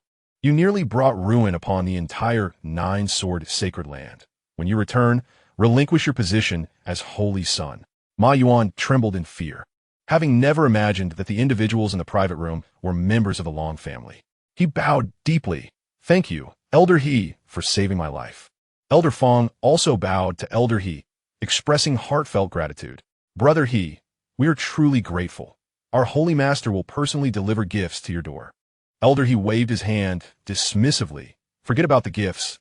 Just remember that you owe me a favor from the Immortal Beast Tower." Elder Fong nodded. "Very well. I shall remember this favor from the Nine Swords Holy Land. I will now take my rebellious disciple back." Elder He nodded in agreement and entered the Immortal Beast Tower. Time swiftly passed to the following day when Long Yuan and his companions arrived at the heart of Mo Yang City. In the center of the square stood two square pillars, suspended in midair. They displayed a list of names, accompanied by their respective realms of power. Naturally, these realms reflected their statuses upon entry. Tang Hao explained, "Brothers, the left pillar is the talent ranking, and the right is the emperor ranking. The order runs from top to bottom." Long Yuan, filled with curiosity, inquired, "How does one challenge this?" Tang Hao responded, "Over there. One can exchange 10 premium immortal stones to enter a challenge. If you wish to challenge someone, simply inscribe their number using your immortal energy." Unable to contain her excitement, Xiao declared, "Brother Long, I will go first." With that, she dashed to the base of the talent ranking, depositing 10 premium immortal stones into a designated slot. She promptly inscribed the number 2046, knowing she could only challenge opponents of the same realm or one tier above. Currently, Xiao was at the pinnacle of the Xian Immortal Realm, while 2046 was at the mid-level of the Golden Immortal Realm. She was eager to test her mettle. A beam of light engulfed Xiao, transporting her into the artifact space. Before her stood a woman wielding a long whip, charging toward Xiao. The whip lashed out with such force that it distorted the very fabric of space. In an instant, Xiao vanished from her position, reappearing behind the woman. The woman used the whip's handle to block the dagger that lunged towards her. With a resounding clash, the woman staggered back, and Xiao seized the opportunity, relentlessly stabbing at the woman's vital points with her dagger. After several exchanges, the woman began to show signs of defeat. Ultimately, after a fierce struggle, the dagger pierced through her skull, and her form dissipated into shimmering starlight. Xiao was then teleported back to her original location. Xiao Omayer eagerly asked, "Sister Roman Letterdelfiao?" How formidable was the opponent within? Xiao shook her head, rather weak. "It took me just over 100 moves to defeat her." Tang Hao stood dumbao. Xiao had engaged in a battle across realms, and yet easily triumphed over her opponent. The voice from the soul pendant within Tang Hao conveyed, "Do not be disheartened, my friend. That young girl is the saint body of the Dark Knight, and likely has experienced guidance from formidable masters. It is quite normal for her to possess such strength." Tang Hao nodded, having broken through to the initial stage of the heavenly immortal realm the previous night. He now felt capable of challenging those at the pinnacle of the heavenly immortal realm. With a fist clasped in respect, he addressed Long Yuan, "Brother Long, I shall proceed to challenge now." Long Yuan nodded. "Go ahead." Names on the talent ranking continuously shifted as numerous challengers stepped forth. Tang Hao chose to challenge the 5,679th name within the heavenly immortal realm, equally offering 10 premium immortal stones. Tang Hao was enveloped by a radiant light and transported into the artifact, where he encountered a man wielding a colossal axe. The man gripped his axe with both hands and swung it at Tang Hao. Swiftly, Tang Hao evaded the attack, conjuring a long spear that he thrust towards the man's left shoulder. The impact resounded as the man raised his axe to defend. The tremendous force forced him to stagger back a step. A voice from his soul whispered to Tang Hao. He is a disciple of the Heavenly Axe sect. His weakness lies in his legs. Strike at his lower body. Tang Hao nodded, altering his spear technique to target the man's lower half. The man continuously blocked the incoming attacks with his axe, the sound of clashing weapons ringing out, clang, clang, clang, as he was pushed back repeatedly.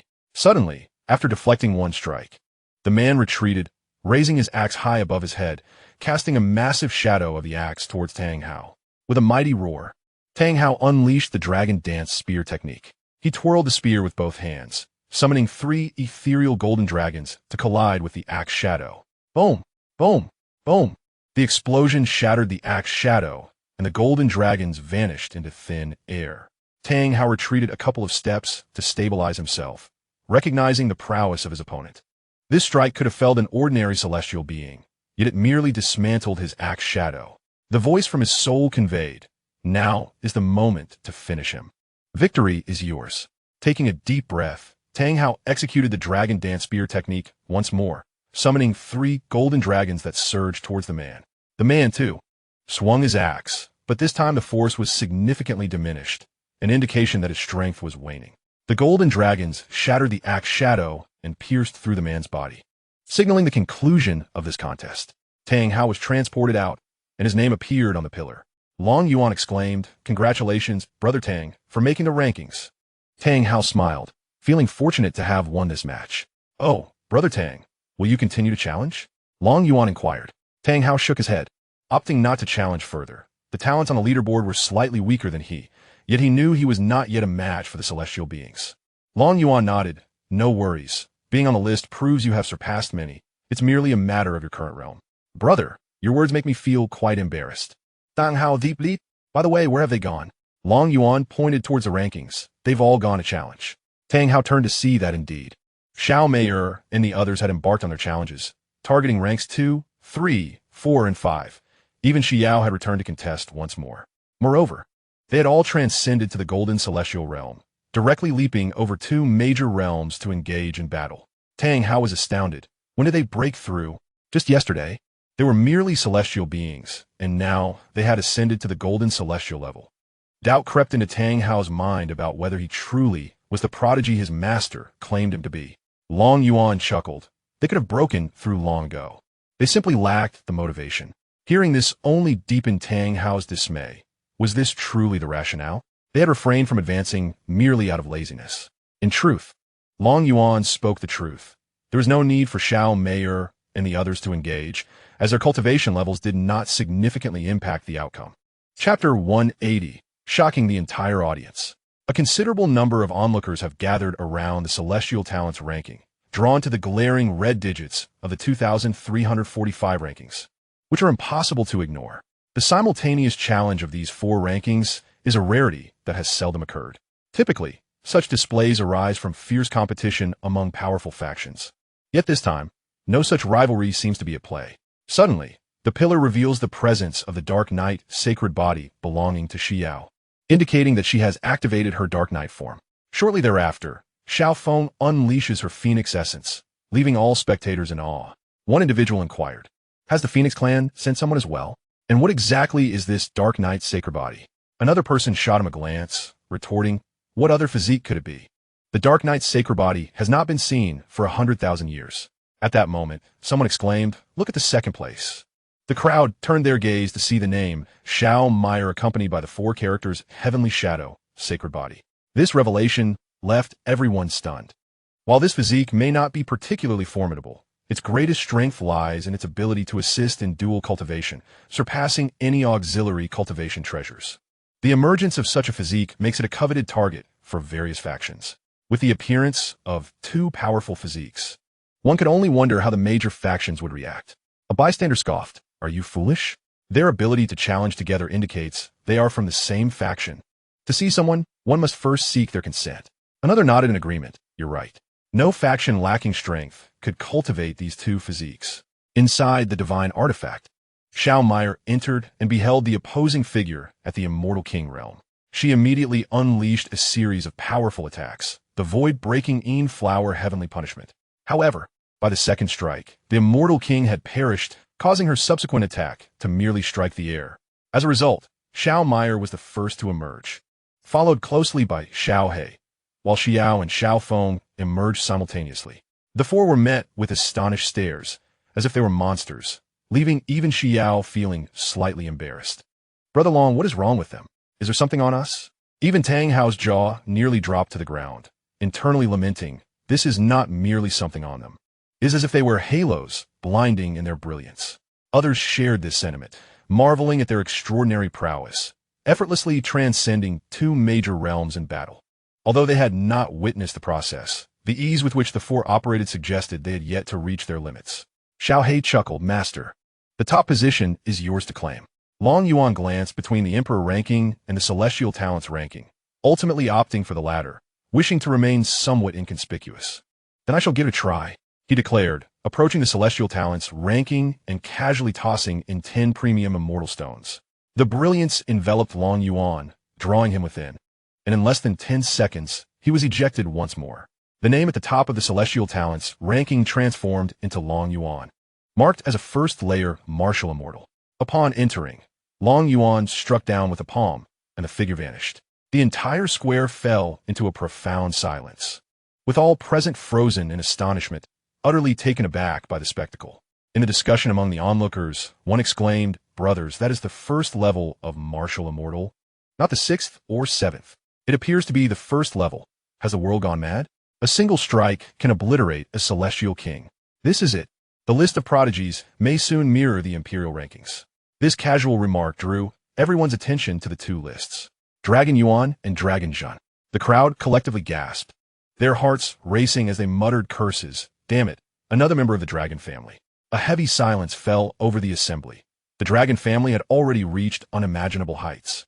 And now with the emergence of Dragon Yuan, how could anyone survive?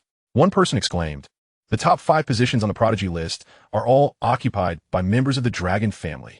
Tang Hao, hearing the commotion, widened his eyes in astonishment as he gazed at Dragon Yuan. Brother Long, you are indeed a member of the dragon family. Dragon Yuan patted Tang Hao on the shoulder, stating, who I am is of little importance. We are brothers. The soul within the jade pendant urgently transmitted, young man, quickly join the dragon family. This is a once-in-a-lifetime opportunity. Upon hearing this, Tang Hao immediately asked, Brother Long, may I join your dragon family? Dragon Yuan casually tossed Tang Hao an identity token, saying, you could be a member of the dragon family, but your path is your own to forge. You bear a responsibility. Do not reveal your identity unless absolutely necessary. Once you reach the Celestial Emperor realm, you may choose to return to the dragon family or establish your own sect. Tang Hao caught the token, feeling a mysterious force guiding him forward, despite not fully understanding Dragon Yuan's words. Understood. I shall remember your advice. Brother Long. Dragon Yuan smiled. Let us depart. It's time to return home for a meal. There is little left to be done here. Let that old fellow remain on the imperial rankings. Xiao Mayer chuckled. Since you have defeated him, he will likely hand over the position of family head to you upon returning. Buffed. Who cares about that broken position? Whoever wants it can have it. I certainly do not. Tang Hao stood in stunned silence, realizing the implication that Dragon Zhen was no longer a match for Dragon Yuan. Was this something he should be privy to? Would he be silenced? The soul in the jade pendant cautioned, young man, he is likely already at the martial emperor level. He is formidable. Do not offend him, or I cannot save you. Tang Hao replied, Master, I am now part of the dragon family. How could I possibly offend my own kin? Young man, the dragon family is not as simple as you think. They have countless enemies, far more than you can imagine. Although joining the dragon family seems advantageous, it also poses dangers. Many dragon descendants have perished outside, and although those factions have been eradicated, the lives lost cannot be reclaimed. One life is all we have. Your safety must come first. Master, I am aware of this, and I will ensure my own protection. Upon returning to their residence, Dragon Yuan and his companions were greeted with a feast from the Celestial Beast Pavilion. News of the events in the plaza spread rapidly, reaching all major factions. Dragon Zhen, upon seeing the news, became enraged, exclaiming, this brat is doing this on purpose. He could easily claim the first position on the imperial rankings. He simply refuses to accept the position of family head. Meanwhile, the elders of the dragon family chatted amongst themselves, ignoring Dragon Zhen, reveling in their own satisfaction. For many years, Long Zhun has occupied the position of family head. Initially, they believed that he craved power, only to later realize that his true intent was to leverage the Long family for resources. Over the years, numerous members of the Long clan have perished, harboring a degree of resentment. However, witnessing Long Zhun's myriad contributions to the family has earned their respect, leading to a conspicuous lack of challengers in the family competitions. Long Zhun observed the elders leisurely sipping tea, a wave of frustration surging within him. While you indulge in tea, are you not concerned with finding a way for Long Yuan to accept the position of family head? The Grand Elder interjected, stating, according to family regulations, only those who have reached the Immortal Emperor realm may contend for the position. With a thud on the table, Long Zhun retorted, that boy is a martial immortal.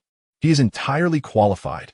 The Grand Elder continued, a martial immortal must also attain the 6th level of the martial immortal realm to be eligible for the position. The Grand Elder's remarks incited a mix of anger and amusement in Long Zhun. So, this is how you wish to play it? Very well. I shall relinquish my role as family head. You may choose whoever you desire. The second elder hastily rose to assist Long Zhun back into his seat. Dear head, please do not be upset. The Grand Elder speaks of family rules established by our ancestors, which we cannot alter. As for the matter of Long Yuan becoming the family head, we shall devise a plan together. The issue is that the boy is not currently within the family. Discussing it now serves little purpose. Long Zhun snorted disdainfully. That boy is stronger than I. He is the most suitable to lead. The other elders nodded in agreement. Head, you are entirely correct. They were acutely aware that provoking Long Zhun could lead to dire consequences, should he truly step down. Who amongst them could shoulder the family's burdens? Especially with that troublesome boy outside? Only Long Zhun possessed the capability to manage the situation. For the others lacked the requisite strength and were uncertain of their tenure as family head, risking being ousted before they could even settle into the role. Everyone rallied to soothe Long Zhun's ire. Meanwhile, having just finished their meal, Long Yuan and Tang Hao discussed seeking a suitable sect to join.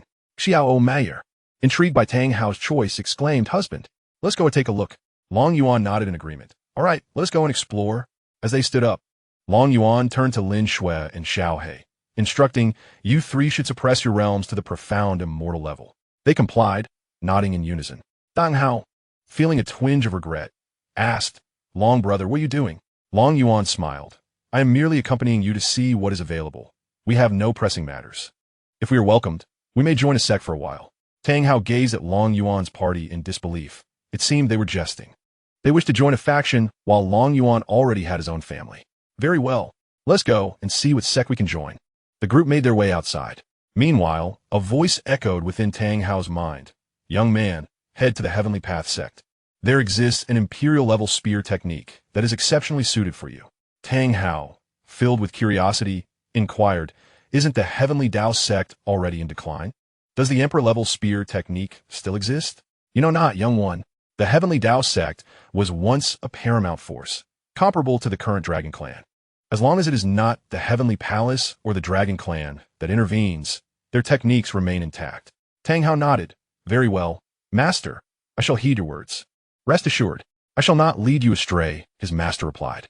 Turning towards Long Yuan, Tang Hao expressed, Brother Long, I wish to try my luck at the Heavenly Dao sect. Long Yuan, indifferent, nodded. Very well. That sect is acceptable. Thus, the group made their way to the recruitment point of the Heavenly Dao sect. Upon their arrival, even Tang Hao was taken aback. Before them stood a mere stall with a sign proclaiming, Heavenly Dao Sect Recruitment. Tang Hao sent a thought transmission. Master, are you certain about joining the Heavenly Dao Sect? Sensing the aura of the elderly man at the stall, his master confirmed. Indeed, this is the correct sect. Suppressing his lingering doubts, Tang Hao clasped his hands and addressed the elder. Senior, I wish to join the Heavenly Dao Sect. Would that be permissible? The elder opened his eyes and glanced at Tang Hao and Long Yuan. To join the Heavenly Dao sect, a fee of 10,000 low-grade immortal stones is required. His words left the onlookers bewildered. Typically, joining a sect would grant resources to the newcomers, yet here they were required to pay before even entering. Xiao exclaimed, Old man, have you lost your mind over money? The elder shrugged. If you wish to join, then join. If not, seek another sect. Long Yuan, intrigued by the elder's demeanor, said to his wife, Dear, provide him with 80,000 immortal stones. Very well, husband, Xiao Mayer replied, producing a storage ring and placing it before the elder. Long Yuan asked, Now, can we join? The elder inspected the storage ring and, with a sudden smile, replied, "Ah, I shall escort you back to the Heavenly Tao sect at once. Choosing our sect is indeed a wise decision. We possess numerous emperor-level techniques, along with a divine technique. If you prove yourselves capable, you may study these without charge." The elder then retrieved a weathered flying vessel, saying, "Step aboard. I will take you back to the sect." Long Yuan, curious about the elder's antics, joined the others aboard the vessel. "Hold on tight," the elder instructed as the vessel swiftly ascended into the sky. Unable to restrain his curiosity, Tang Hao asked, "Senior, how many members does the Heavenly Tao sect have now?" The elder waved his hand dismissively. "No need for senior. I am Morong Chong, the 1888th sect master of the Heavenly Tao sect. Currently, we have a little over a dozen members, including an elder. With your addition, we shall number over 20. The group was astonished. They had not expected the Heavenly Tao sect to be in such a state of disrepair. Morong Chong, observing their shock, explained, "I collect your immortal stones out of necessity. The sect has indeed fallen, and sustaining it requires funds. However, the inheritance of techniques is genuine. As long as you possess the talent, you may freely cultivate the techniques within the Heavenly Tao Tower."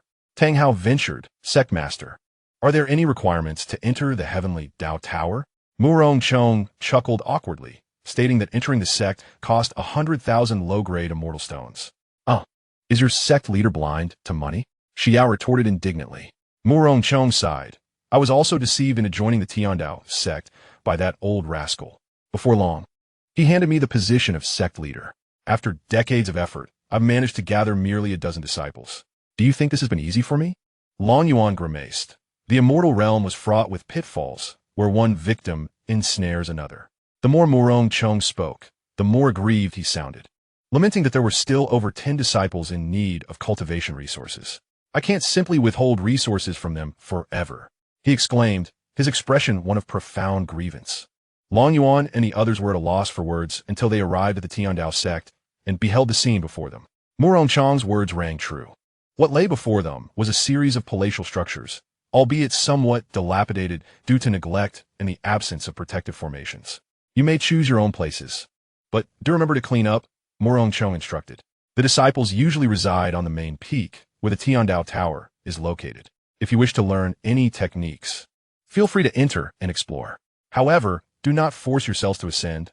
I, too, have only reached the 3rd level of the Tiandao Tower." "Dan Hao, Astonitz, Inquit, is entrance to the Tiandao Tower contingent upon strength?" Murong Chong replied with a smile. "One must possess strength, comprehension, and talent. Otherwise, one will be confined to the 1st level. Otherwise, the tower would have been seized long ago." Dan Hao note that, realizing that acquiring the Imperial level spear techniques would not be a simple endeavor. "Now, go find your accommodations. I shall return to rest. I need not worry for the next 6 months," he declared, soaring towards a distant courtyard. Long Yuan surveyed the surroundings and selected a mountain peak. "Mayor, let us reside on that mountain peak." Xiao Mayor nodded, "Of course. Wherever my husband prefers, that is where we shall stay." The group then flew towards the chosen mountain peak, landing in a well-preserved courtyard, though the weeds on the ground indicated it had been uninhabited for quite some time. Xiao smiled. "Brother Long, wait a moment. I will tidy this up promptly." Long Yuan nodded in agreement. "Very well. Take your time." Xiao and Xiao Feng began to clear the weeds using their cultivation. Soon, the entire courtyard was restored, clean and ready for habitation by evening. Tang Hao chose not to stay with Long Yuan and the others, opting instead for the main peak. He understood that a separation from Long Yuan was inevitable. Long Yuan, of course, had no objections. The path of a child of destiny must be walked alone, and any interference on his part would hinder Tang Hao's growth. That evening, as Long Yuan and the others enjoyed a barbecue and engaged in conversation, an elderly man entered the courtyard. Lin Shui and Lin Ro immediately positioned themselves protectively beside Xiao Mayer, sensing that this old man possessed formidable cultivation. Thus, nature protected Xiao Mayer closely. Long Yuan gazed at the old man and inquired about his identity. The elder glanced at Lin Shui and Lin Ro, then smiled at the crowd. "I am Xing Yuan, the ancestral patriarch of the Tiandao sect." Lin Shui's expression shifted dramatically. "Young master, this individual possesses formidable strength. In the past, when the Tiandao sect defended against assaults from other factions, he single-handedly battled 10 demigods, slaying 6 and severely wounding 4, as recorded in our family archives." Long Yuan felt a twinge of surprise. This elder was indeed powerful. Xing Yuan chuckled. It is no wonder that the Long family's shadow guards are well informed about such matters. Long Yuan waved his hand. You two may return to your seats. There is no need for undue tension. Lin Shui and Lin Ro complied and resumed their places. Long Yuan turned his attention to Xing Yuan, inviting him to join in their meal. Without hesitation, Xing Yuan sat down and began to eat. Curiosity piqued, Long Yuan asked, Surely you did not come here at night, merely to frighten us? Xing Yuan nodded. I have come to seek your assistance, specifically from you, young friend. Long Yuan inquired. What is it that I can assist you with? Xing Yuan shook his head. I am uncertain myself. The prophecy of the Tiandao sect's founding ancestor foretells that the resurgence of our sect hinges upon the rise and fall of fate. To bring about the fall of fate, we must wait for the arrival of a martial immortal from the Long family, and that wait spans several 100,000 years. Long Yuan was left baffled. Then you must clarify how I can aid you. What is it that you require? While eating, Xing Yuan replied, You'll understand once I take you there. Long Yuan felt exasperated, suspecting that this old man had merely come for a free meal. After Xing Yuan had satisfied his hunger, he patted his stomach contentedly, remarking, It has been many years since I last enjoyed a meal. This is indeed a delightful experience. Long Yuan, with a dark expression, turned to Xing Yuan. Now can you explain? Xing Yuan nodded. Let us go. I will show you. They are residing here. The other location is too perilous. Xiao Meyer expressed her concern. Husband, perhaps we should not go. Even he, a demigod, has declared it a threat. Long Yuan waved his hand dismissively. It is fine. I wish to see what is so mysterious about this matter. Xing Yuan reassured him. Rest assured. Even with your strength, I perceive danger. What could possibly be amiss? Xiao Meyer chose to say no more. Xing Yuan rose. Young friend, follow me. With that, he flew towards the Tiandao Tower. Long Yuan trailed closely behind, greatly intrigued by the circumstances that prompted the ancestral patriarch of the Tiandao sect to foretell his arrival and seek his aid. Upon reaching the tower's entrance, Xing Yuan opened the door and stepped inside, with Long Yuan following suit. Within the tower, Xing Yuan gestured, conjuring a magical array beneath their feet, transporting them to an alternate realm. They found themselves amidst a gathering of dozens of divine-level experts, working in unison to seal a fissure. Long Yuan observed a luminous barrier containing a body that was devoid of hands and feet, lacking even a heart. A slight crack marred the barrier, and the divine beings were exerting their utmost effort to contain it. Xing Yuan remarked, Young friend, this is the matter at hand. He then proceeded to narrate the entire situation to Long Yuan. Many years ago, Xianxia embarked on a journey of cultivation, foreseeing that he was destined to confront a calamity. Following his intuition, he arrived at this place and recognized the presence of the very challenge that awaited him.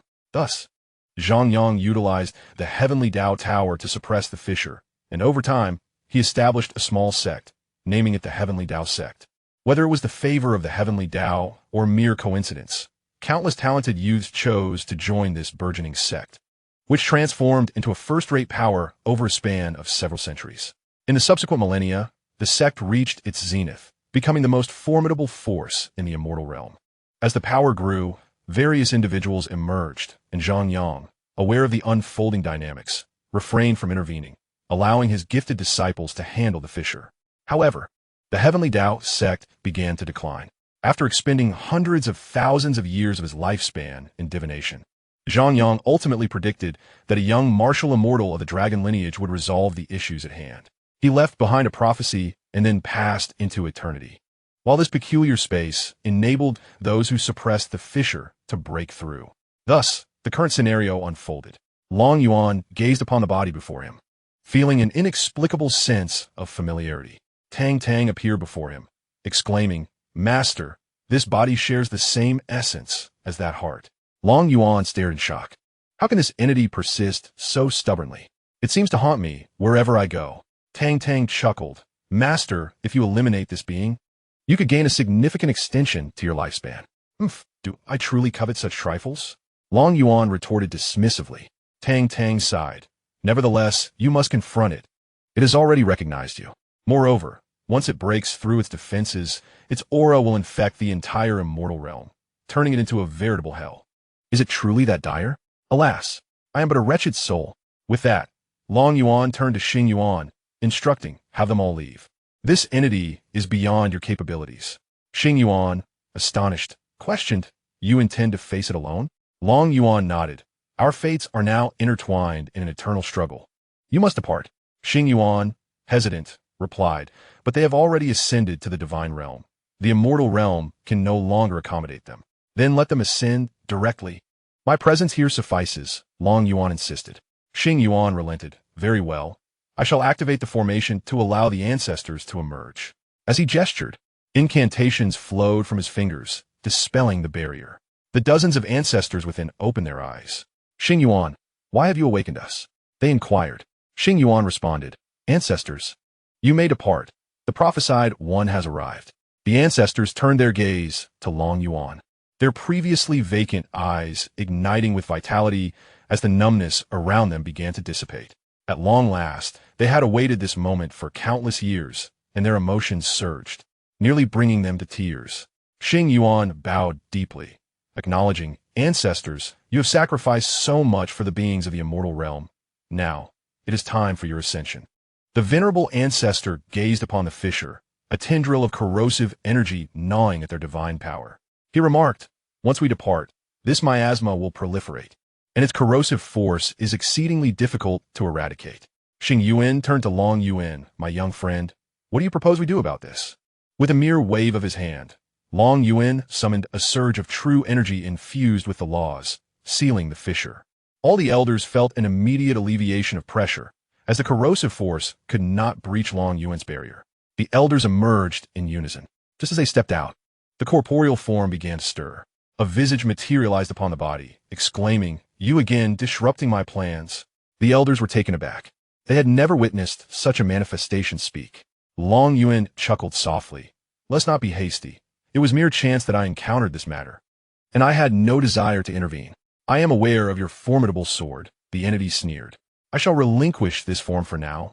Wait until I gather my spirit, and then that sword will be of no aid to you. You dare threaten me?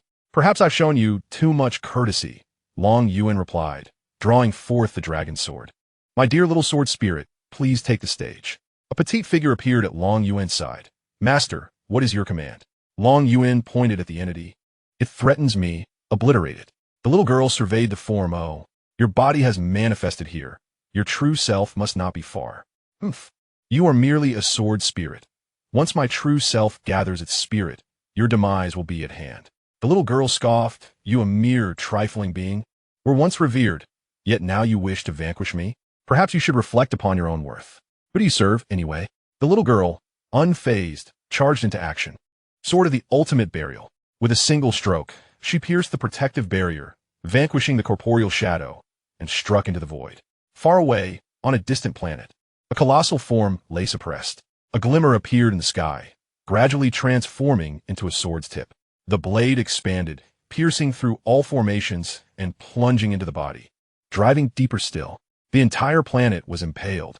60,000 laws erupted across its surface. Boom! Boom! Boom! It was as if innumerable boys had descended upon this world.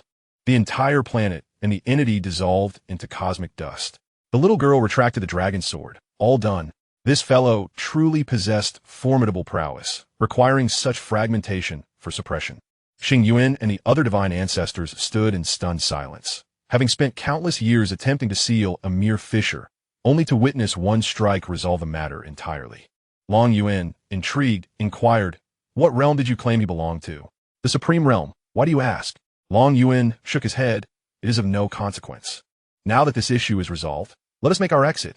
Yuan promptly assisted Long Yuan and the multitude of elders in their departure. As soon as the heavenly Tao emerged, it sensed the aura of the divine realm, and countless dark clouds converged to form a terrifying, annihilating thunder tribulation. Long Yuan stepped out of the heavenly Tao tower and furrowed his brow at the stormy skies. The elder who followed closely behind turned pale. The annihilating thunder tribulation was insurmountable in their current state. Bai Shao sighed ruefully, lamenting, Who would have thought that in our quest to save the immortal realm, we would be obliterated by the heavenly Tao? It truly is a tragic fate. Yuan, equally disheartened, remarked, We cannot withstand this thunder tribulation. It would be better to continue suppressing the rift. At least we would retain our reputation. Yuan awkwardly added, Elder, the people of the immortal realm are unaware of this matter, so no one will remember you. The elders fell silent, reflecting on their countless years of contributions, only to meet a fate of annihilation. Long Yuan felt that the heavenly Tao was excessively ruthless. Without these individuals, the immortal realm would have long ceased to exist. Sword Spirit, bring the heavenly Tao before me. Understood, Master. The Sword Spirit extended a hand, channeling an intangible force towards the heavens. This force seized the young boy, who materialized before the crowd. Long Yuan gazed at the heavenly Tao and mused, "You truly embody the phrase, the heavenly Tao is heartless. Yet, there's another saying, humans have feelings." The heavenly Tao responded, "I have done nothing wrong. I am merely adhering to the rules." Long Yuan nodded, acknowledging the logic in its words. Sword Spirit, extinguish it. Yes, Master. The Sword Spirit prepared to eliminate the heavenly Tao. In a desperate plea, the heavenly Tao cried, wait. I will revoke the thunder tribulation immediately. I have a deal with Longzhan. Please do not kill me. The previous remarks of the heavenly Tao were merely an attempt to elevate its status in Long Yuan's eyes, fearing that Long Yuan would manipulate it at will. Who could have anticipated that Long Yuan would be so swift in his intent to end its existence? Long Yuan waved his hand, and the Sword Spirit released the heavenly Tao. Quickly, withdraw and allow them to depart. The heavenly Tao, now hesitant, dared not utter another word, dissipating the thunder tribulation and opening the gate for their passage. The dozens of elders sensed a pulling force and simultaneously bowed to Long Yuan, expressing their gratitude. Thank you, young friend. We shall meet again in the divine realm. Long Yuan waved his hand, saying, You all have worked hard these years. Go forth and carve out your own domain in the divine realm. The gathered crowd clasped their fists and soared into the sky. This scene was witnessed by all factions within the entire Tianxian domain. Ouyang Xiongba laughed heartily, exclaiming, At last, we can ascend to the divine realm. The heavenly Tao has finally opened the gate. The members of the Long family erupted in excitement, for they had a multitude of semi-divine ancestors, yet had been unable to break through to the divine realm. In truth, one could hardly blame the heavenly Tao. It feared that should that force truly erupt, it would spell doom for the entire immortal realm and potentially drag the divine realm into chaos. Divine realm. Lesser gods, greater gods, divine monarchs, divine kings, divine emperors. Supreme beings, encompassing realms from the 1st to the 10th supremacy, as well as martial immortals from 1st to 10th, martial emperors, martial gods from 1st to 10th, and supreme martial gods, reigning over the cosmos. Chapter 184. Journey to the Qiling clan. For many years, the heavenly path has concealed the gate of ascension, preventing all beings from the immortal realm from soaring to greater heights. Now that this barrier has been removed, the gate no longer needs to be hidden. The denizens of the immortal realm can sense the laws emanating from the gate of ascension to refine their own laws, thus enabling them to break through. Long Yuan gazed at the departing crowd and mused, in every realm, there exist unnamed heroes. Surely the heavenly path possesses compassion. At that moment, the heavenly path paused, feeling a profound principle begin to blossom within its heart. Long Yuan proceeded directly to his abode, preparing to depart from the heavenly path sect the following day. Xing Yuan stood in place, observing the desolate state of the heavenly path sect, feeling a deep sense of melancholy. How glorious the heavenly path sect had once been, and now it had fallen to such depths. The heavenly path opened its eyes, acknowledging, Your sect has contributed much to the immortal realm. Speak of any compensation you desire.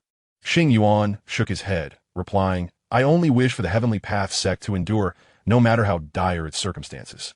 The heavenly path nodded in agreement. Very well. I promise you that. A wave of power enveloped the heavenly path sect, a force of fortune that would shield it from all calamities. Xing Yuan could sense a current of luck hovering above the sect. Upon returning to his courtyard, Long Yuan was greeted by Xianxia. Husband, how did it go? Has the matter been resolved? She asked. It has been resolved. Why are you still awake? I said I would return once everything was settled, he replied. Xianxia smiled gently. I couldn't sleep, so I decided to stroll about the courtyard. Understanding her concern, Long Yuan said nothing further as he lifted her and carried her into their chamber. Husband, what are you doing? She exclaimed. Long Yuan chuckled. What do you think I'm doing? I'm going to sleep. The night passed uneasily, and the following day, Long Yuan bid farewell to Tang Hao and Xing Yuan before departing the heavenly path sect, heading towards the Qiling clan. Meanwhile, the member of the blood clan who had reached divine status had yet to return, and it was surmised that he had perished. As a divine lord's birthday approached, the little deity Bakani sought to present a grand gift to assist him in transcending to the greater divine level. Yet he remained uncertain about what to offer. His subordinate, Babaka, suggested, "Divine Lord, why not seize a small world from the human realm as a gift? I'm sure the Divine Lord would greatly appreciate it." Bakani's eyes lit up momentarily, only to dim with a sigh. The human race is not to be trifled with. If we provoke that ancient one, even I, a mere little deity, could face dire consequences. Babaka laughed. "Divine Lord, fear not. I am aware of a small world composed of several fragments. We can dispatch someone to refine a piece without attracting significant attention." Bakani's eyes sparkled with intrigue. Such places truly exist? Babaka nodded earnestly. Indeed. It seems the humans refer to that land as the Immortal realm, where the highest cultivation reaches only demigod status. Bakani smiled broadly. "Excellent. You shall handle this. Ensure that within 500 years, you bring back a piece." "Yes, Divine Lord," Babaka replied, departing to make arrangements. Bakani laughed heartily. The Divine Lord will surely delight in this gift. Meanwhile, the Xianxia clan was also plotting against the human race. On an ancient divine mountain, a man exuding an aura of terror sat upon a throne, adorned with golden veins that resembled sinews. Each member of the Shi god clan bore such markings. White signifying the ordinary, silver denoting nobility, and gold representing royalty. The man gazed down at those kneeling before him, stating that all who ventured into the battlefield of myriad races had been slaughtered by the human race. "Indeed, your majesty," replied one. "Very well. How audacious of that old fool to slay so many of my talented descendants. Immediately dispatch a force to annihilate 2 of the human realms. For every talented descendant they have taken, I shall claim the lives of several of their kind in return." "Yes, your majesty."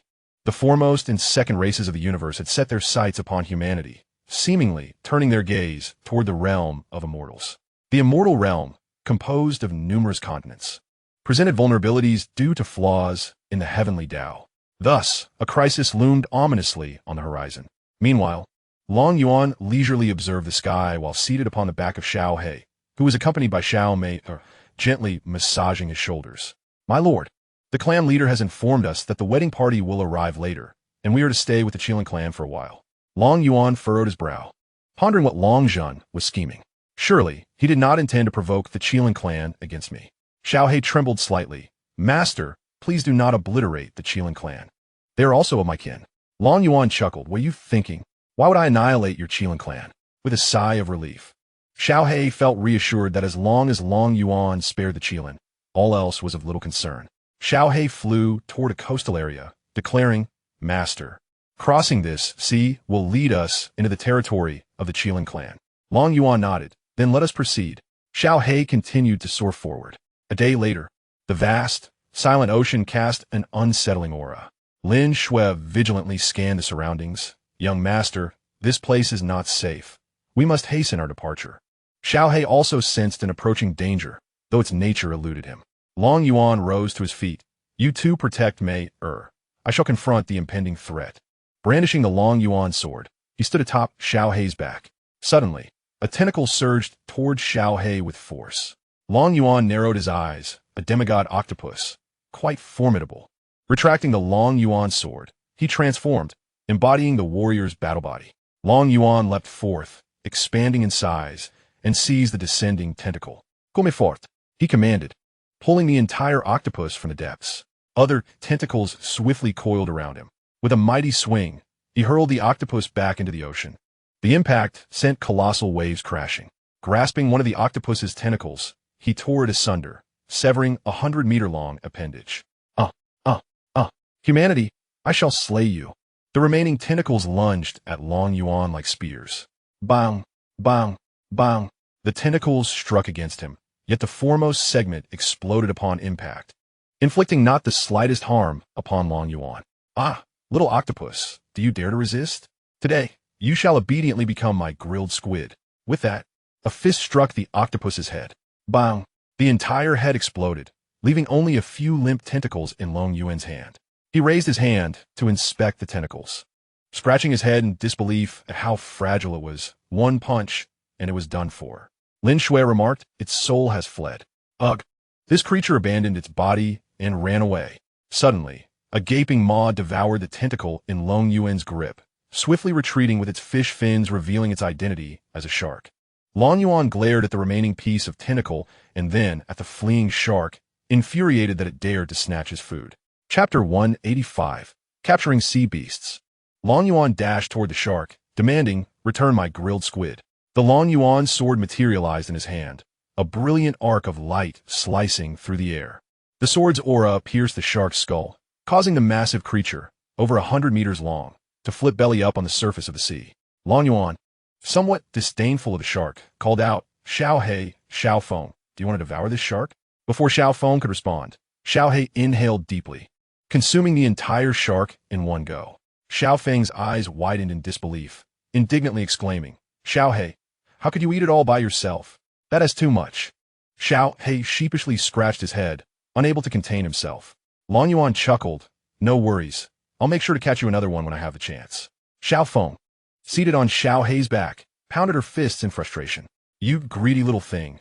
That was a demigod beast, and you just devoured it alone. Don't be upset. We'll catch you another one soon." Long Yuan returned to Xiao He's back, continuing their journey toward the Qiling clan. Perhaps it was merely Xiao Feng's misfortune, for they encountered no demigod beasts along the way, which only fueled her ire. As Xiao He soared through the sky, they spotted a large ship navigating the sea. Long Yuan instructed, "Xiao He, let us descend and take a look." Nodding, Xiao He landed on the vessel. The captain, recognizing the Qiling clan, activated the defensive barrier, unperturbed by Long Yuan's presence. The Xianxia merchant guild was not to be trifled with. Even the Long family and the Celestial Palace had to show them respect. Upon landing, Captain Zhou Quan approached Long Yuan, immediately recognizing him. "Ah, it's you, young friend Long Yuan. Are you heading to the Qiling clan?" Long Yuan was taken aback. "You know me?" Zhou Quan smiled. "How could I not? Which power in the Tianxian domain doesn't he know you? Our Xianxia merchant guild certainly does." Long Yuan and his companions were astonished. They had not anticipated his newfound fame. With a smile, Long Yuan inquired, "May I ask how to address you, Captain? Where are you headed?" "Zhou Quan Rubia. We are delivering some supplies to the Qiling clan. Might we offer you passage on our ship?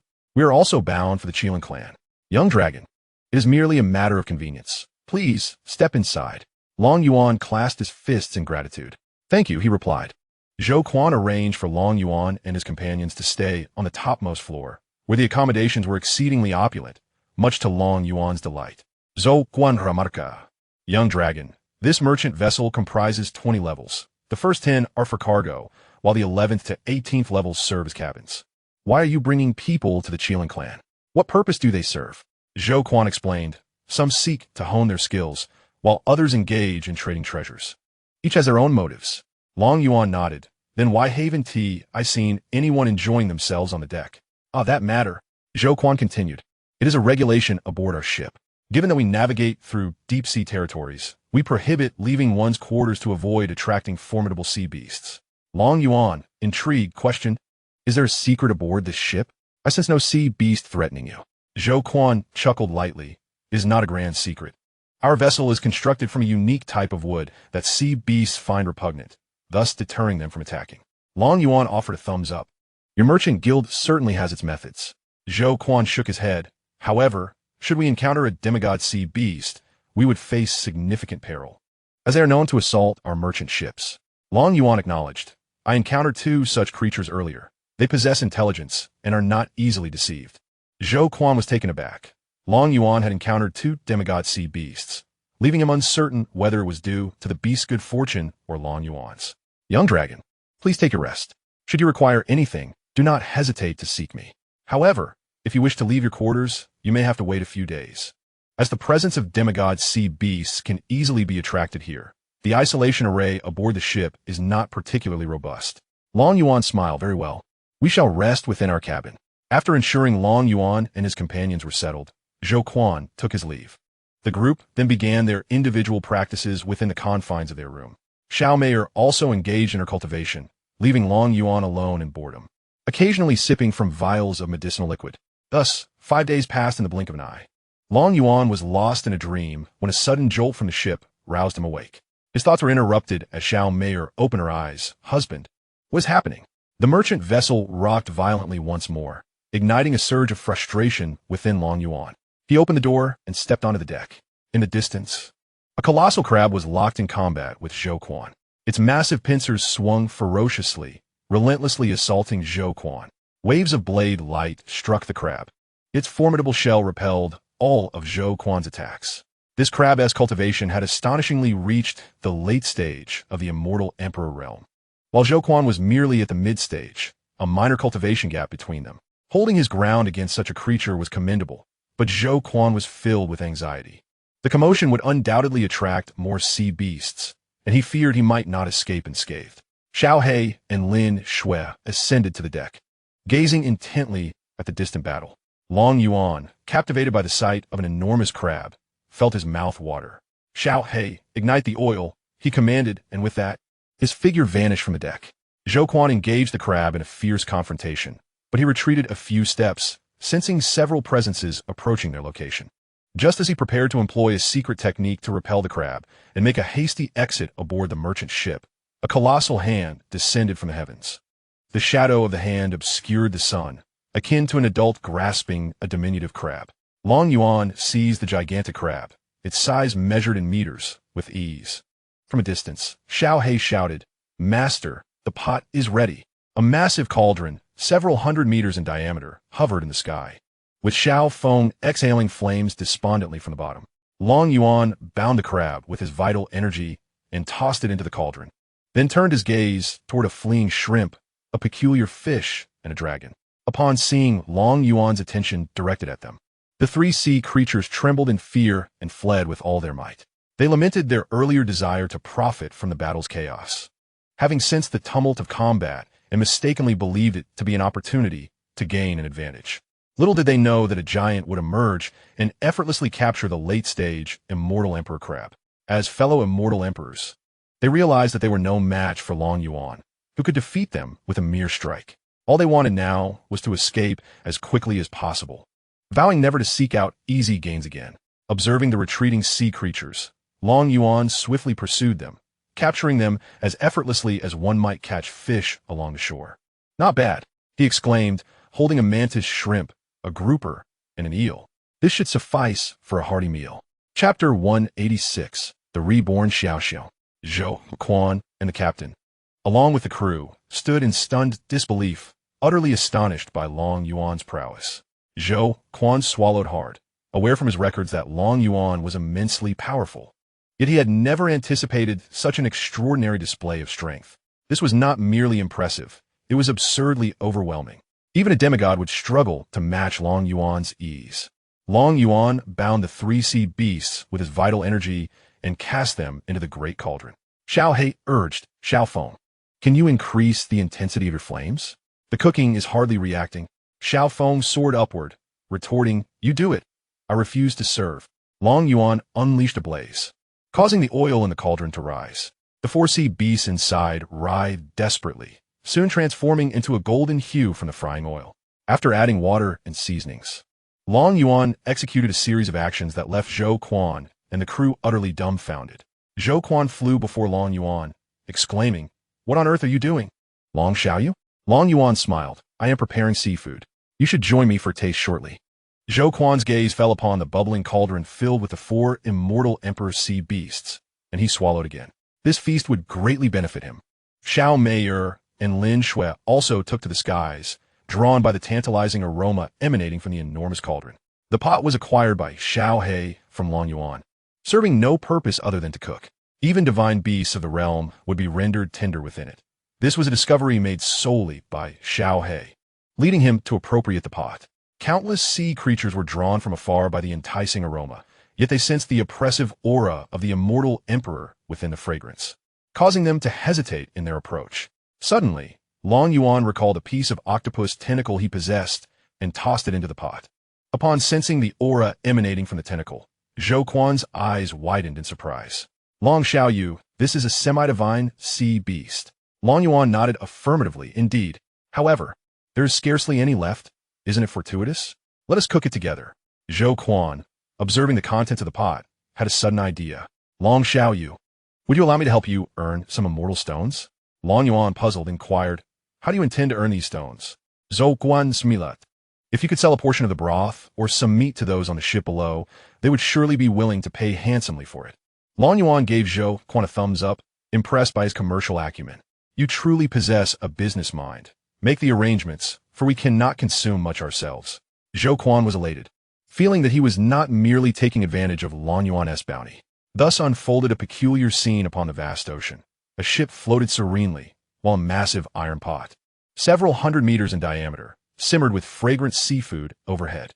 Those aboard the vessel formed a line, each holding a large bowl, having exchanged immortal stones in anticipation of receiving a serving of the broth. Given their cultivation levels, they could manage only a taste of the broth. Consuming meat would likely lead to their bodies exploding. However, Xianxia and her companions, possessing unique physiques, were unperturbed by such concerns. Once the contents in the iron pot were ready, Zhou Quan organized the distribution of broth to the eager crowd below. He then handed a storage ring to Long Yuan. Without even a glance, tossed it to Xianxia. This gesture astonished Zhou Quan. Within that storage ring lay several billion immortal stones, and Long Yuan had entrusted it to her without hesitation. Such trust in Xianxia was remarkable. At that moment, an elder approached Long Yuan, bowing respectfully. Senior, I wish to purchase the Dragon S Demon Core. Long Yuan, puzzled, retrieved a fist-sized demon core from the pot. Sir, if you consume this, it will likely lead to your demise. The elder shook his head. I do not intend to use it myself.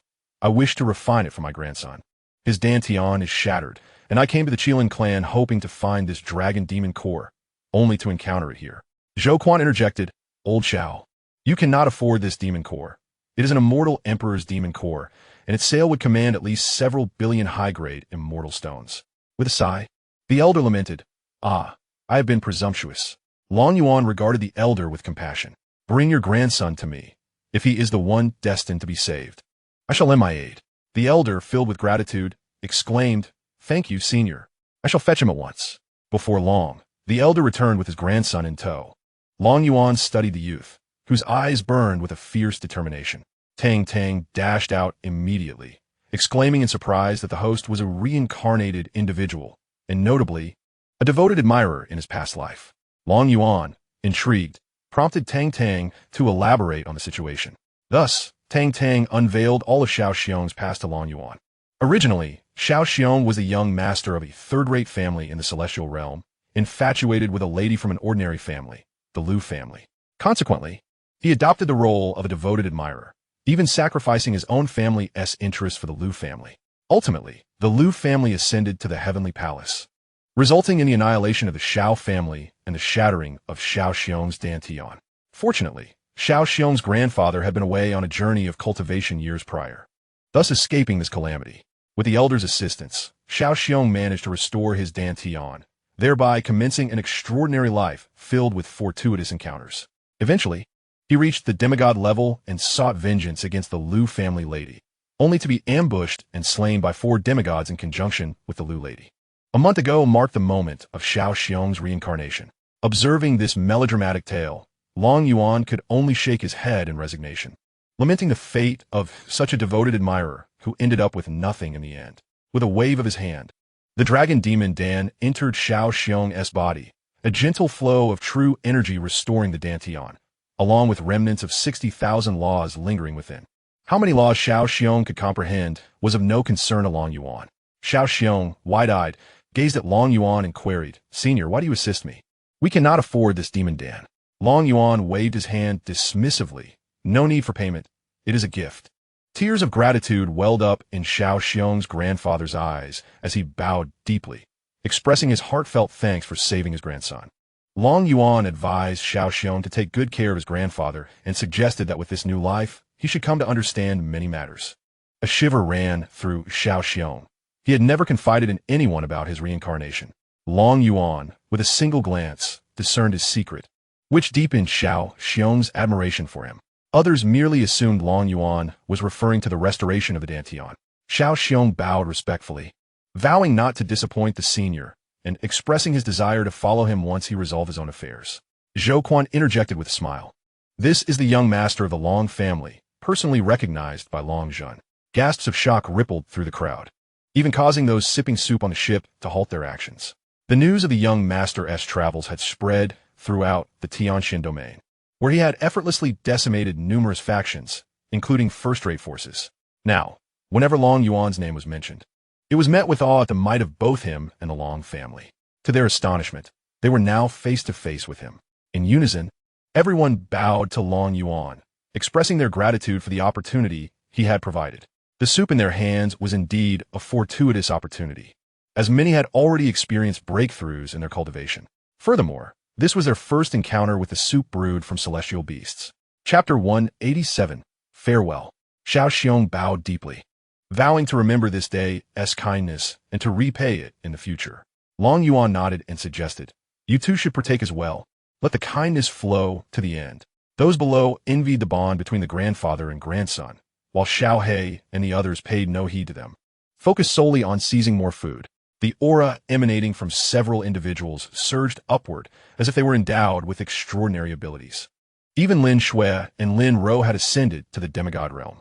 This scene left the onlookers filled with envy, as they were well aware of the events in Mo Yang City and recognized that these individuals possessed unique physiques. Presently, Xiaohei had reached the Immortal King realm, while Xiao Mei and her companions had attained the Immortal Lord realm. Once a large pot of seafood was distributed, Long Yuan cast his gaze toward the distant sea beasts that had gathered. A man with a dragon horn on his head approached, treading the waves. Xiaohei stowed away the iron pot and stood behind Long Yuan, while Lin Shui joined him at his side. "Young master, this man should be from the dragon clan. Should we inform our family?" Ao Dong, upon hearing Lin Shui's words, trembled in fear. "Please don't misunderstand. I am not here to cause trouble. I come to invite young Master Long to visit my dragon clan." Long Yuan furrowed his brow. "To visit your dragon clan? Is there something of importance?" "Oh, don't force it, Ismail. I'm not sure. A few days ago, someone from the Xuanwu clan spoke to our clan leader about something, and thus the leader dispatched us to invite the power holders from the various factions to our dragon clan." "Zuguan protect Long Yuan. My friend, you must go.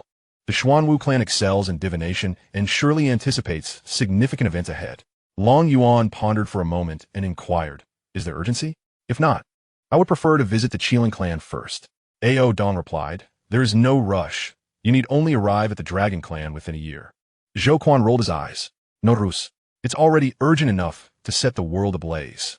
It will take at least 6 months for the various domains to reach the dragon clan. Some may take as long as 10 months.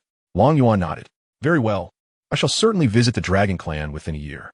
Ao Dong clasped his fists. "Then I shall take my leave. Young Master Long, if you haven't had your fill, feel free to catch a few more to eat." Long Yuan was taken aback. "Is the dragon clan so generous? Do they allow us to feast on seafood to our heart's content?" He waved his hand. "Just let them leave, as long as they do not disturb my rest." "Understood. I will send them away immediately." Ao Dong waved his hand, and the aura of the dragon clan dispersed, causing the sea beasts to scatter in fright.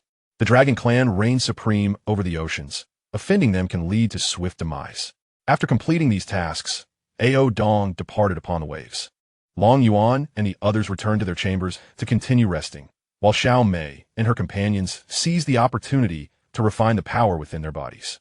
Naturally, the merchant ship's speed could not compare to Xiaohei's, and it took a month to reach the territory of the Qilin clan. With the immortal Emperor Demon Dan and the dense laws within his Dantian, Xiaoxiong had consumed some meat and had now broken through to the profound immortal realm. Upon disembarking from the merchant ship, Long Yuan and his companions bid farewell to the others and set off toward the Qilin clan. Xiaoxiong gazed at Long Yuan's receding figure and murmured to himself, "In my previous life, there was no such figure. I recall the heavenly palace allied with the Tian Ming temple, catching the Long family off guard and nearly leading to their extermination. Why is this life different?" Old Xiao patted his grandson. "Child, I cannot accompany you much further. The path ahead must be traversed by you alone." Xiaoxiong gazed upon his grandfather, the very same elderly figure from his previous life, who had ultimately bestowed his own Dantian upon him after failing to mend it. The thought stirred a pang of sorrow within Xiaoxiong's eyes. "Grandfather, I possess a means to restore your injuries." Xiao Lao looked at his grandson in astonishment, inquiring, "How do you know of my afflictions?" Naturally, Xiaoxiong refrained from disclosing his prior knowledge. "Grandfather, your nightly cough cannot be dismissed as mere coincidence, can it?" Xiao Lao chuckled awkwardly. "Have I disturbed your rest?" "Not all, grandfather. I am aware of a remedy that can heal your wounds and elevate you back to the realm of the immortal emperor." "Xia Lao Smai, mi de Gangseng." "Your concern is appreciated.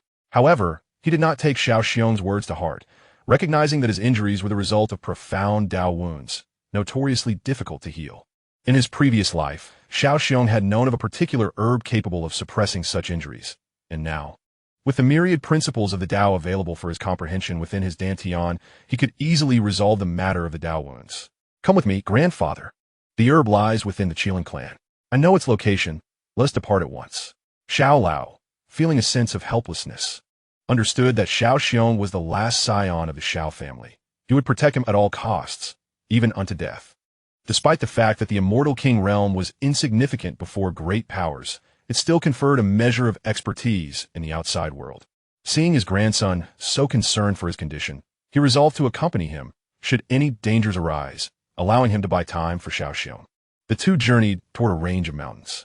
Upon arriving at a secluded valley, Xiao Xiong fixed his gaze upon a lake at the center.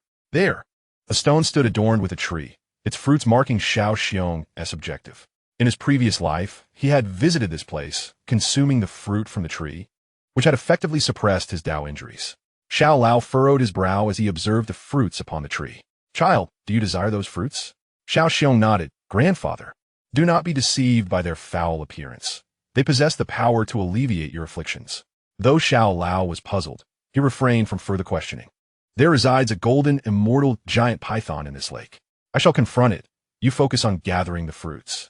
Xiao Xiong shook his head. Grandfather, you must not engage in battle now, lest your realm be diminished to that of an immortal sovereign. Allow me to handle this giant python. You simply gather the fruits and consume one. Excess will not be beneficial. Xiao Lao regarded his grandson with earnestness, sensing a transformation within him. A stark contrast to the boy he had encountered a month prior. Child, are you certain you can contend with this giant python? It is of the golden immortal realm. Xiao Xiong brandished a spear. Grandfather, observe as I vanquish it for your enjoyment. With that, Xiao Xiong charged forward. Little serpent, I know you've detected our presence. Emerge and meet your demise. The surface of the lake churned violently as a serpentine head broke the water-esque surface. It scrutinized Xiao Xiong and then glanced at the elder before launching its assault. A massive tail lashed toward Xiao Xiong. Xiao Lao watched anxiously from the sidelines, ready to intervene at a moment's notice.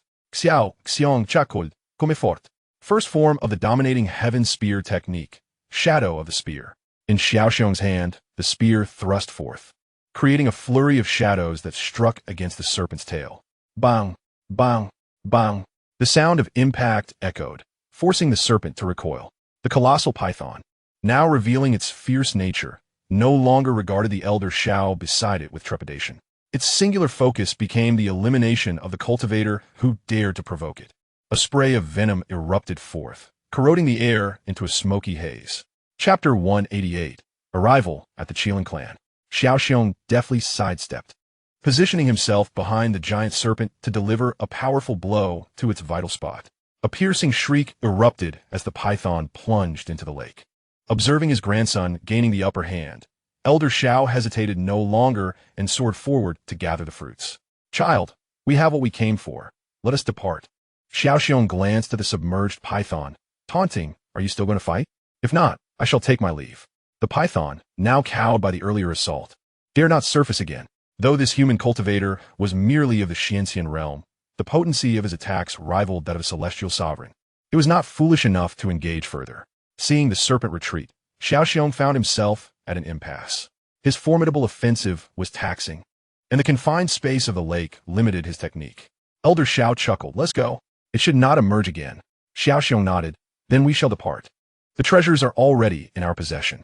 The two sought refuge in a cave, where Xiao Xiong sensed the Dao injuries afflicting his grandfather, precisely resonating with the insights he had gleaned in his previous life. Grandfather, please consume one of the fruits. I will alleviate your Dao injuries. All right. Without a moment's hesitation, Elder Xiao acquiesced, trusting his grandson's judgment. Xiao Xiong pressed a finger against Elder Zhao's back, channeling the celestial energy from his dantian. Unexpectedly, a strand of true qi accompanied the celestial energy into Elder Zhao's body. What transpired next left both of them astounded. The true qi surged within Elder Xiao like a monarch, leading the celestial energy directly toward the site of his Dao injuries. Elder Xiao could distinctly sense the swift dissolution of his affliction. In the presence of this true qi, his injuries were as insignificant as mere dirt. utterly unable to withstand the onslaught. After 2 vigorous surges, Elder Xiao's Dao injuries were completely healed, with the true qi returning to Xiaoxiong's dantian through his fingertip. Celestial energy began to converge around them, prompting Xiaoxiong to exit the cave. As a mere Xianxia, he dared not remain near Elder Xiao, who was now undergoing a breakthrough. The overwhelming pressure emanating from his grandfather was uncontrollable. A careless move could result in his own demise. The gathering celestial energy attracted numerous onlookers. Yet upon sensing that a celestial sovereign was achieving a breakthrough to semi-divinity, they promptly vacated the area. If the breakthrough is merely to the level of the immortal monarch, then they will easily come to commit murder and seize treasures. As for the immortal emperor reaching the demigod realm, that is another matter. The aura emanating from such a being is enough to instill terror in them. An hour later, a demigod's presence radiated from Elder Xiao. Xiaoxiong exclaimed with joy, "Congratulations, Grandpa, on your ascent to the demigod realm." Elder Xiao looked at his grandson with warmth, saying, "Your grandfather's breakthrough owes much to you. Without your assistance, I fear I would not have lasted much longer." Xiaoxiong smiled modestly. "I did little. Let's not dwell on that. In a month, the primordial secret realm is set to open, and I intend to personally slay Lu Min within it." Elder Xiao nodded in agreement. "Very well. We shall together annihilate the Lu family." Now Elder Xiao possessed that confidence, for the Lu family had but a single immortal emperor elder remaining. Xiaoxiong's eyes glinted with murderous intent as he vowed within his heart, "In this lifetime, I shall not grant you the opportunity to grow, Lu Min. I will slay you with my own hands." With that, the duo made their way towards the sea, intending to board a merchant ship to traverse the waters. Months later, news spread of Xiaoxiong's slaying of Lu Min, the eldest daughter of the Lu family, within the primordial secret realm. The elder of the Xiao family, now a demigod, returned with a vengeance to eradicate the entire Lu clan. A month later, the Xiao grandfather and grandson arrived at the gates of the Long family. The guards halted them, inquiring, "What business do you have?" Elder Xiao clasped his fists and replied, "We have come to join the Long family. My grandson wishes to repay the favor bestowed upon him by the young master of the Long family." The guards returned the gesture. "Please wait a moment while I inform the family." The guard sent a message to the family elders, and soon, Long Zhen came personally to greet Elder Xiao. Long Zhen clasped his fists, saying, "Welcome to the Long family. Please come inside." Elder Xiao returned the gesture. "You are too kind, family head." Thus, the Xiao grandfather and grandson successfully integrated into the Long family, with Long Zhen assigning Elder Xiao to the Hall of Offerings, while Xiaoxiong was placed among the younger members of the Long clan. This family structure allowed for the inclusion of all, ensuring that even those without Long blood could gain ample resources through hard work. Conversely, even those of Long lineage would receive nothing without effort. Time rewinds to when Long Yuan parted ways with Xiaoxiong. Little Black led Long Yuan towards the ancestral grounds of the Qilin clan, encountering various Qilin along the way. Upon recognizing the Mo Qilin, they merely nodded in acknowledgement. After 2 days of flight, Long Yuan could not help but marvel at the scarcity of the Qilin clan. The Qilin they encountered did not exceed 1,000,000, a remarkably low number for a lineage. Little Black landed on a flat area, where a series of stairs ascended before them. Dozens of great mountains floated in the sky above. The stairs, over 100 meters wide, led up to the peaks. Ling Yun and Ling Yu personally descended to welcome them, as their presence signified great importance within the Qilin clan. Ling Yun smiled, "Welcome, young Master Long and your companions, to our Qilin clan." Long Yuan smiled in return. "We have come to marry your 2 young princesses. The wedding procession is just behind us." Ling Shui and Ling Bing rushed down the stairs, exclaiming, "Long Mo, you have finally arrived." The 2 rushed to Xiao Hei's side, embracing him from both sides. Long Yuan stared at Xiao Hei in astonishment, inquiring when he had adopted the name. Long Mo Xiao Hei scratched his head, explaining that he had chosen it on the battlefield of the myriad clans. Long Yuan nodded in approval, remarking that it was a fine name. Ling Yun, witnessing the unabashed display of affection from the 2 girls, wore a helpless expression, realizing that his beloved had already lost her heart. Ling Yu cleared his throat and said, "Young Master Long, please come inside." Long Yuan nodded and ascended with Xiao Meier. Ling Yu spoke again, expressing gratitude for Long Yuan's timely rescue during their previous encounter and for bestowing such a significant opportunity upon the Qilin clan. "It's all trivial matters," Long Yuan replied, "and I hope our 2 factions can maintain a long-term friendship." "Indeed, that is what we aspire to," Ling Yu agreed. But the clan leader has been invited to the Dragon Clan. Long Yuan acknowledged this, stating that he would also visit in due time. Ling Yin smiled, declaring that the arrangements for the two girls' marriage would be left to them. Long Yuan then asked, "What are your expectations regarding the betrothal gifts? Feel free to express them." Ling Yin shook his head, saying he desired no gifts, especially after the immense opportunity Long Yuan had already provided for the Qilin clan. It would be shameless to request more. Long Yuan pondered for a moment before asking, "Do you have any specific desires for the wedding?" Ling Yu glanced at the three still below and sighed. "What more is needed for a wedding? Just take them away. It would save us from the distress of watching." Chapter 189. Encountering the Silver Armored Army. Long Yuan chuckled. "Very well. I shall make the most grandiose arrangements for their departure." He produced a communication jade and called out, "Long Ling, have the Dragon Shadow Guards pilot the Azure Dragon warship to the Qilin clan for the wedding. Brother Long, the clan leader has already dispatched a wedding party, comprising 10 Divine ancestors and the Dragon Guard army. Then catch up with them. I want the Celestial Realm to witness our sincerity." "Understood, Brother Long." 50 Azure Dragon warships from the Long family set sail towards the Qilin clan. The other members of the Long family recognized this military force belonged to them, yet it was solely under one commander. Even the family head could not direct them. Their sudden mobilization surprised many, leaving them curious about the purpose of this army. Various factions were observing the Long family's third military force. The Heavenly Palace also received word, and Ouyang Xiongba snorted coldly, questioning their strength. An undercover agent reported, "All are at the profound immortal stage, totaling 50,000. A mere profound immortal," he scoffed. "Instead of hiding within the Long family, they dare to seek death here. I shall annihilate this army and send 100,000 silver armor troops to test them. Yes." Thus, 100 ships from the Heavenly Palace, carrying 100,000 immortal monarchs of the Silver Armored Army, set out to intercept the Dragon Shadow Guards. Unbeknownst to Long Yuan, the Heavenly Palace harbored intentions of eliminating his Dragon Shadow Guards. Even if he were aware, he would remain unfazed, unless faced with an assault from 50 semi-divines. The Dragon Shadow Guards could not be subdued. Moreover, Long Ling could communicate swiftly, ensuring help would arrive in a timely manner. Ling Yu arranged for Long Yuan and his companions to reside in a palace, while Xiao Hei's whereabouts remained unknown. Since their first encounter with Ling Bing and her companions, they had not reappeared. Long Yuan had settled down with ease. The Dragon family's wedding procession, having received news from the clan, awaited Long Ling and the others by the seaside. Meanwhile, Long Ling found herself besieged by 100,000 silver armored troops. A captain from a Dragon Shadow Guard reported, "Commander, we have spotted 100 Celestial Palace warships ahead." Long Ling furrowed her brow, preparing for battle, and decided to deploy the Celestial Crystal Bombs for a surprise attack. At your command, 50 Azure Dragon warships surged forward without losing momentum. A Celestial General remarked, "Captain of the 4th Squad, do you think they intend to force their way through?" The 4th Captain, also a Celestial being, underestimated the enemy, dismissing them as mere profound immortals, confident that they could obliterate them in a single exchange. "Indeed, if it were the Dragon Guard, I would be somewhat apprehensive, but such a profound immortal army holds no fear for me." The 4th Captain chuckled ominously. "If they wish to charge through, let us show them some might." Form the battle formation. 100 warships swiftly maneuvered into an offensive array. Long Ling shouted from her vessel, "Warships 1 to 10, launch Celestial Crystal Bombs, all Dragon Shadows. Engage." 500,000 Celestial Crystal Bombs sliced through the air towards the silver armored troops. Boom! Boom! Boom!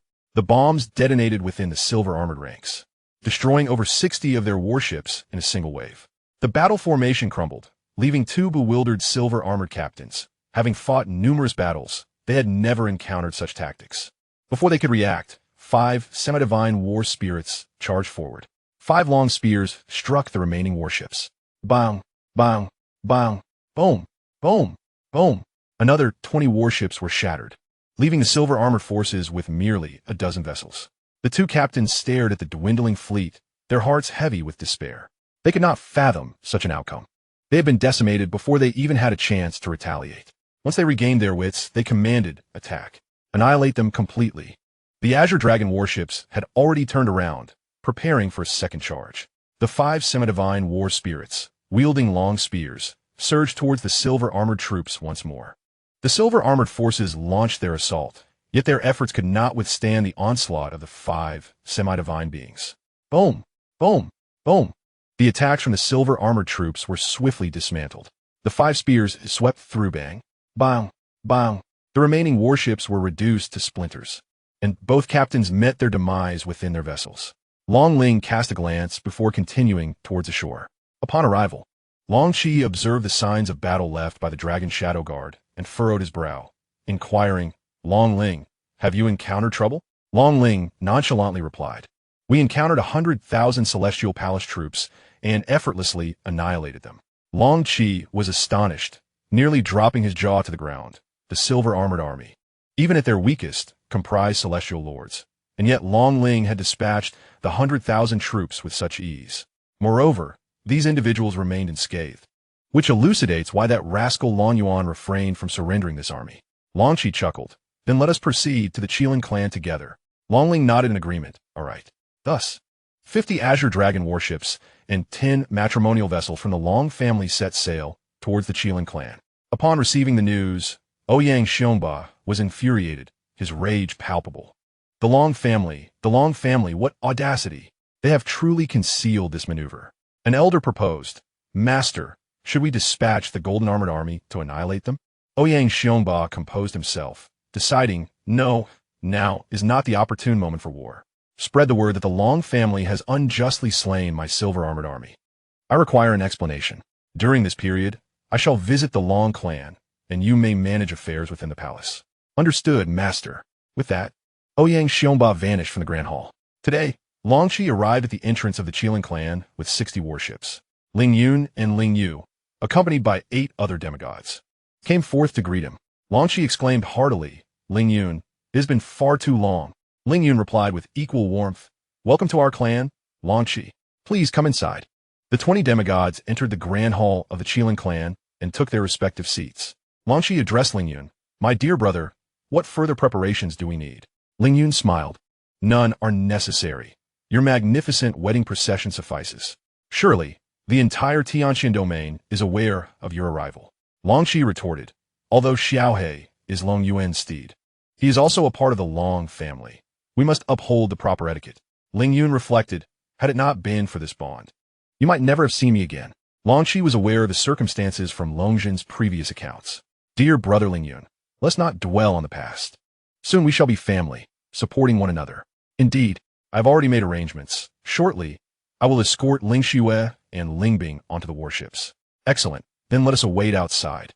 Ling Yun clasped his fists, expressing gratitude to all present. Long Qi returned the gesture, leading his party out of the Grand Hall. Outside, the Long Shadow Guards were lined up in formation, and the warships were adorned with red lanterns and wedding symbols. Chapter 190. A transformation triggered by Constitution. Within the Qilin clan, 24 ceremonial cannons boomed, as Xiaohe gently led Ling Xue and Ling Bing by the hand, emerging slowly. A throng from the Qilin clan gathered to bid farewell to the 3. Long Yuan and Shao Meyer also appeared before the wedding procession. Long Ling excitedly approached Brother Long. "I have not brought you shame. I vanquished 100,000 silver-armored soldiers from the Heavenly Palace." "Oh, the Heavenly Palace laid hands on you?" "Indeed, they underestimated me, sending a mere 100,000 rabble to extinguish me." Long Yuan chuckled. "Then you must strive even harder in your cultivation. Future adversaries will only grow stronger. Rest assured, we too shall become increasingly formidable." Shao Meyer announced, "The bride and groom are arriving." Long Yuan turned to see Xiaohe leading the 2 brides as they approached slowly, followed by a contingent of Qilin clan dignitaries. Long Yuan turned to Long Ling, "Deploy 999 celestial crystal bombs to celebrate their arrival." "Yes, Brother Long." The battleship No. 11 released a series of piercing sounds as 999 celestial crystal bombs shot into the sky and detonated with thunderous booms. The explosive waves scattered the clouds above, startling the onlookers in the distance. Xiaohe approached the battleship, and along with Ling Xue, they turned to bow to the members of the Qilin clan.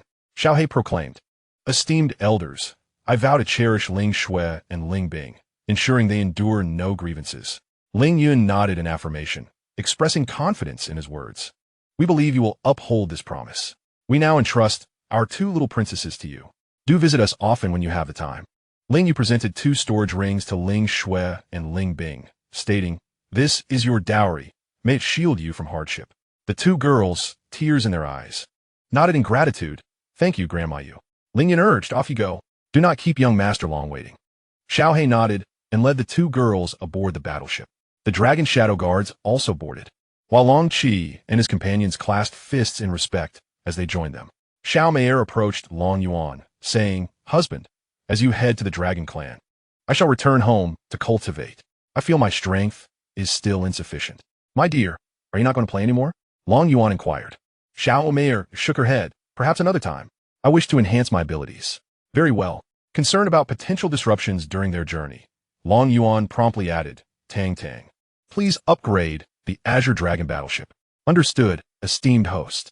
A chime echoed as the system announced. Congratulations on successfully upgrading 500 Azure Dragon battleships. A total of 30 trillion gold coins have been deducted, leaving 80 trillion gold coins remaining. Long Yuan examined the attributes of the Azure Dragon battleship.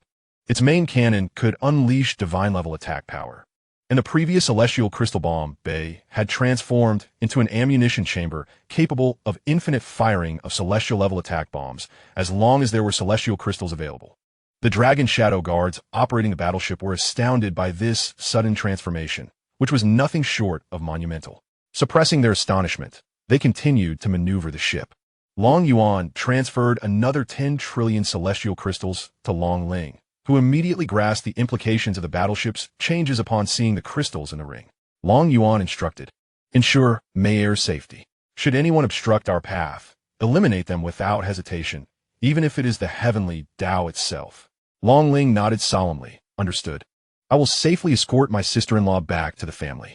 Long Qi chuckled. Rest assured, we have transmission jade slips. We can summon help at a moment's notice. Long Yuan acknowledged. Travel safely. Long Ling commanded, Azure Dragon battleships, guard the flanks. Engage any enemies without waiting for orders. Yes, came a unified response.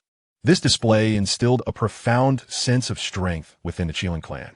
60 battleships advanced in formation toward the shoreline. Long Yuan clasped his fists in farewell to the Qilin clan, saying, Farewell, may fate allow us to meet again. Ling Yun and the others reciprocated the gesture, wishing, Young Master Long, take care on your journey. Long Yuan summoned the Long Yuan sword, calling forth the little lowly spirit, Lead me to the dragon clan. The little lowly closed her eyes to sense the surroundings. All right, master. With a swift motion of the dragon abyss sword in hand, a spatial portal manifested, and the little girl eagerly tugged at the sword, stepping through. The members of the Qilin clan stood in stunned silence. Only moments ago, the little girl had opened a spatial passage, and they sensed the presence of the dragon clan. The distance between the Qilin and dragon clans was unfathomable. Even a demigod would require months to traverse such a gap. Yet, the sword spirit had effortlessly bridged the spatial divide. They dared not contemplate the source of such power. Ling Yun swallowed hard, relieved that they were not adversaries of the dragon clan, for otherwise, their fate would have been sealed. The Celestial Palace stood no chance against the dragon clan now. Ling Yu, however, remained largely unfazed. For annihilating the Blood Clan and the She God Clan on the battlefield of myriad races was no trivial feat. As the wedding procession ventured a short distance into the sea, Long Qi sensed a multitude of sea beasts approaching them.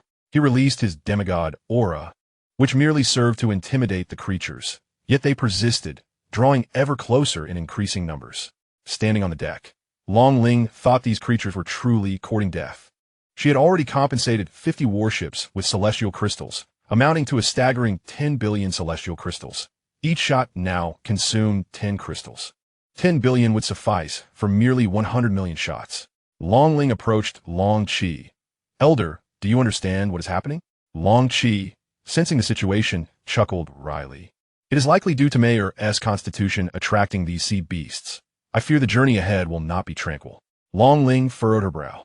Why hasn't this occurred before?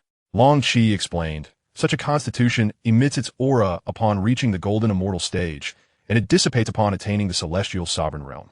This period is particularly perilous, as it is easy to be captured for use in cultivation. Then why didn't this happen earlier with the Qilin clan? Long Qi shook his head. I am uncertain. Perhaps it is due to that rascal Long Yuan. Long Ling pressed further. Is there no way to conceal this? Long Qi contemplated. The only solution is for the 10 of us to conceal her presence with our demigod powers. but this can only maintain a limited range and cannot provide complete concealment. Long Ling nodded. Very well. I appreciate your assistance, esteemed elders. Long Qi sighed. Can you contend with those adversaries? Shall I summon reinforcements? Long Ling shook her head. No need. These pitiful creatures pose no threat to us. Simply ensure they remain within a manageable distance. Long Qi acquiesced. All right, let us commence. Call for us if you find it overwhelming. Long Ling nodded and returned to her command ship. All members of the Long Shadow Guard listened attentively. From this moment forth, engage freely. Allow not a single enemy to approach. Chapter 191. The Mutated Little Flood Dragon. Upon receiving Long Ling's command, the main cannon of the Azure Dragon warship began to shift, and the launch bay opened. A sea beast of the Immortal Emperor realm, sensing the absence of the demigod aura, charged toward the warship. The main cannon of the No. 45 Azure Dragon warship ignited. Boom! A resounding explosion echoed as a beam of light shot forth. The sea beast at the Immortal Emperor level had no time to react before being obliterated into nothingness. The beam of light continued its relentless advance, annihilating countless sea creatures along its path, until it ultimately vanished from sight, leaving its destination a mystery. This was a strike of divine caliber, akin to a cannon targeting a mere mosquito. The other sea beasts, momentarily stunned, soon resumed their charge towards the warship, irresistibly drawn by the tantalizing scent emanating from it.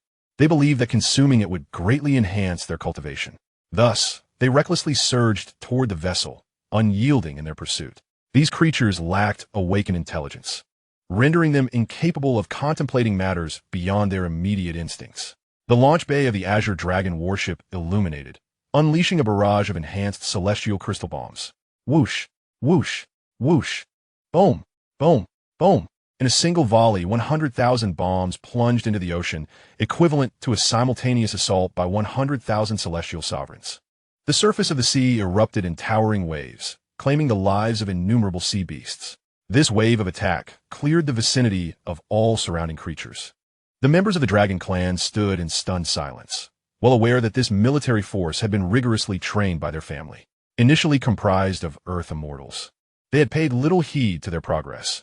Now they had ascended to the realm of mystic immortals, yet they remained oblivious to the formidable combat prowess of this army. They could only gaze in awe at the terrifying power of the Azure Dragon warship. Many clan members took out recording stones to capture the moment, eager to boast about it upon their return, having initially prepared to engage in the fray, only to find themselves mere spectators. Long Ling commanded, protect the wedding escort warship. Advance at full speed. The wedding escort vessel surged forward with unmatched speed, though it paled in comparison to the Azure Dragon warship. Xiaohe and Ling Shui exchanged bewildered glances. Ling Bing inquired, are these sea beasts here to disrupt the wedding? Xiaohe shook his head. No. They are likely drawn by the mistress. Ling Shui, astonished, exclaimed, since when did the Dragon Clan possess such a formidable warship? Xiaohe rolled his eyes. This is my master's vessel, though it seems to have gained immense power. Ling Shui playfully tugged at Xiaohe's ear. Dare you roll your eyes at me? Have you lost your mind? Ouch, ouch, ouch. My lady, I meant no disrespect. Xiao Bing chuckled from the side. Serves you right for being so reckless with your eyes. The trio engaged in playful banter aboard the warship, utterly disregarding the sea beasts. Long Ling stood on the deck, observing the pursuing sea creatures in the distance. With a determined heart, he commanded, all main cannons, fire at will. 50 warships lined up in formation, maneuvering while unleashing their attacks. 50 beams of light shot toward the rear, sweeping away all the sea beasts in their wake. The warships then resumed their protective flanking of the wedding procession. The newly arrived demigod sea beasts, witnessing this onslaught, were struck with fear and turned to flee. What level of attack is this? Even from such a distance, I can feel the threat of death looming over me. This demigod seahorse wished fervently for 2 additional legs. The warships moved swiftly, returning to land within days, making their way toward the Dragon Clan. On land, the formidable reputation of the Long family instills fear across all factions. Even though they are aware of the presence of the Heavenly Shadow sacred body within this entourage, none dare to take action. With 10 demigods looming above, it is notable that this army has already vanquished the Heavenly Palace's 100,000 silver armored troops, a fact that has become widely known. Furthermore, the Heavenly Palace has sought an explanation from the Long family. Long Ling and his companions safely arrived at the Long family estate, while Xiao Meier and others promptly entered seclusion. Within the territory of the Dragon Clan, a rift in the heavenly space opened, and a little girl emerged from the spatial passage alongside Long Yuan. Long Yuan surveyed his surroundings. Sword Spirit, this is not the ancestral land of the Dragon Clan. The little girl chuckled. The ancestral land of the Dragon Clan lies in that direction, not far from here, but there is something remarkable to be found here. Curiously, Long Yuan inquired, what remarkable thing? The little girl pointed toward the valley below. There lies a mutated dragon egg. If it is successfully hatched and nurtured, it could potentially yield an ancestral dragon. Long Yuan was taken aback. I don't see any dragon egg. The little girl gestured toward the cave. It is within that cave. But you must retrieve it yourself. It requires your true energy to hatch. Otherwise, it will merely become a mere flood dragon. Intrigued, Long Yuan promptly flew towards the cave, while the little girl returned to rest within Long Yuan's sword. As he approached the cave, a flicker of flame appeared in his hand, illuminating the entire cavern. As he descended, he discovered a solitary dragon egg at the spacious cave's base, ensnared in cobwebs, with several egg pits nearby. Tang Tang, come out and take a look. Is this the object in question? Tang Tang materialized before Long Yuan and scanned the dragon egg. Master, this is indeed the dragon egg, but it is currently in a state of apparent death, or simply put, it is in shock. To awaken it, you must expend a wisp of your true energy. Be cautious, for too much could cause the power of the laws to shatter it. Long Yuan nodded, a wisp of true energy, then let us proceed. He pointed his finger, sending a thread of true energy into the dragon egg's interior. A small flood dragon, measuring over a meter in length, began to absorb the energy, gradually reviving. Tang Tang observed, inject another wisp of true energy. Heeding the advice, Long Yuan infused another wisp into the egg. The little flood dragon absorbed it, its eyes beginning to open as it struck the shell. Bang! Crack! A fissure appeared in the eggshell. The little flood dragon continued to strike. Bang! Bang! Bang! Crack! Crack! Crack! A serpent-like head adorned with dragon horns emerged, its large eyes gazing intently at Long Yuan. Instantly, it rushed to Long Yuan's side, circling around him. Long Yuan extended his palm, and the little flood dragon perched upon it, lifting its head to gaze at him. He gently stroked the little creature's head, lest apart. The little flood dragon soared from Long Yuan's hand, devouring its shell entirely before returning to coil around Long Yuan's arm. He chuckled. This little one is quite clever. Tang Tang remarked. Host, it can comprehend your words, and it has already attained the realm of Earth Immortal. How astonishing, to be born at such a level. How can others compete? She scoffed. You have yet to witness a void beast born into the divine realm. They truly embody the favored children of the universe.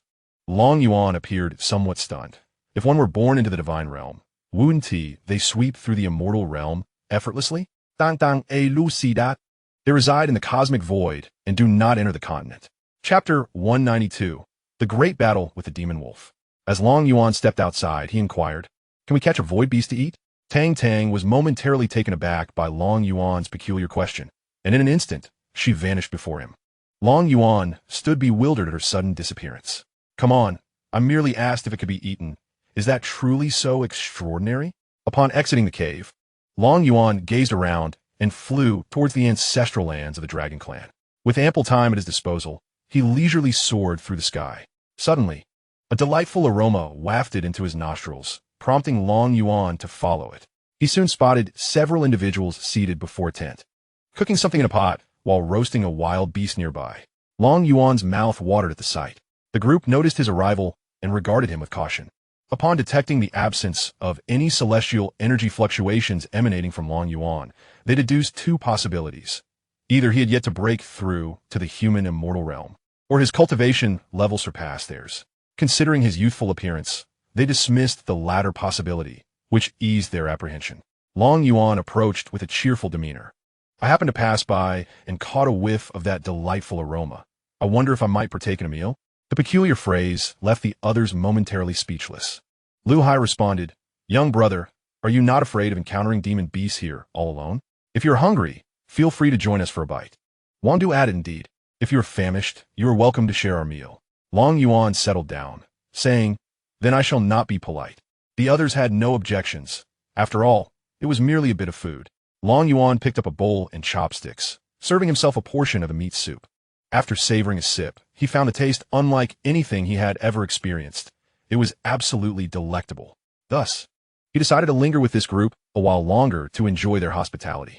Lu Hai inquired, "Young brother, where do you hail from? And how did you end up here?"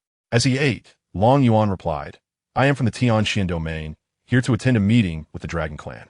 Wang Du laughed heartily. "You certainly jest, young brother. The Dragon Clan is not a realm one can simply enter. Even we of the Tianlong domain cannot approach their territory so casually." Long Yuan curiously asked, "You are for the Tianlong domain. Is this not the territory of the Dragon Clan?"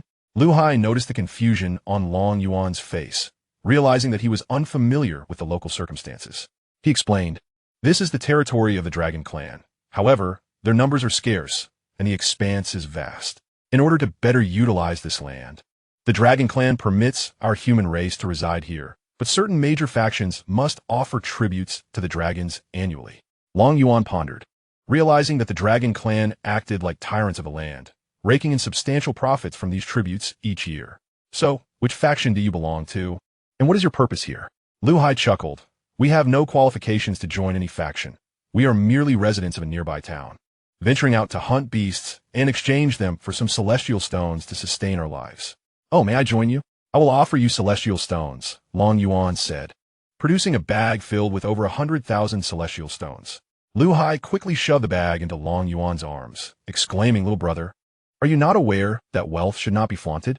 Although we here are not of ill intent, should others catch sight of it, you might find yourself in peril. I can't fathom how you made it here." Wang Du also chimed in with a smile. "If you wish to accompany me, there is no need for celestial stones." Long Yuan insisted on distributing the celestial stones among them, saying, "Please accept this as my meal contribution." After some hesitation, they reluctantly accepted it with gratitude. The group enjoyed their meal amidst laughter and camaraderie. Lu Hai suggested, "Let us rest today. We shall hunt more beasts tomorrow and return to the town." They all nodded and retreated to their respective tents. Long Yuan shared a tent with Lu Hai. "Little brother, I still do not know your name," Lu Hai inquired. "You can call me Long Yuan," he replied. Lu Hai nodded. "Do you know the Long family in the Tianxian domain?" Long Yuan affirmed, "Yes. I am familiar with them." Lu Hai shook his head. "Brother Long Yuan, you must curb your tendency to boast." Long Yuan chose not to respond and fell into a deep slumber. Lu Hai shook his head and soon followed suit. They took turns keeping watch, and Long Yuan slept soundly until dawn. As the morning sun illuminated the tent, he emerged to find Wang Du smiling. "Little brother, how did you sleep?" Long Yuan nodded. "Very comfortably. Are you preparing to set out?" "Indeed. Lu Ji has gone to scout ahead. Today we aim to hunt a celestial beast, the heavenly blood wolf. It possesses formidable strength and has escaped from us several times. This time, we must capture it." Long Yuan nodded. "I shall accompany you to witness the hunt." Wang Du contemplated. "Just keep your distance. We must ensure your safety." "Understood. I will be cautious," Long Yuan assured. Before long, Lu Hai returned. "I have located the trail of the heavenly blood wolf. We shall depart now." "Very well." The five of them followed Lu Hai towards the lair of the wolf. Long Yuan followed at a leisurely pace, causing the others to be somewhat astonished that he could keep up with their speed. Each of them possessed at least the strength of Earth Immortals, with Lu Hai and Wang Du being celestial immortals. And Long Yuan's ability to match their pace left them quite surprised. A few individuals traversed several mountain peaks, arriving at a solitary tree. "Lu Hai Vima, let us ascend together, but exercise caution.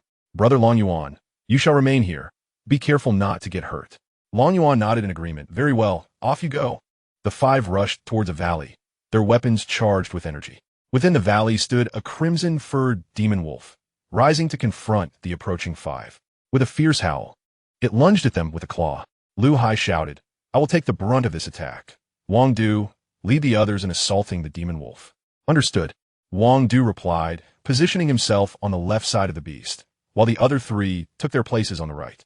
They launched their coordinated attack. Lu Hai swung his axe, colliding with the wolf's claw. A resounding crash echoed, sending powerful shockwaves that forced Lu Hai back several steps.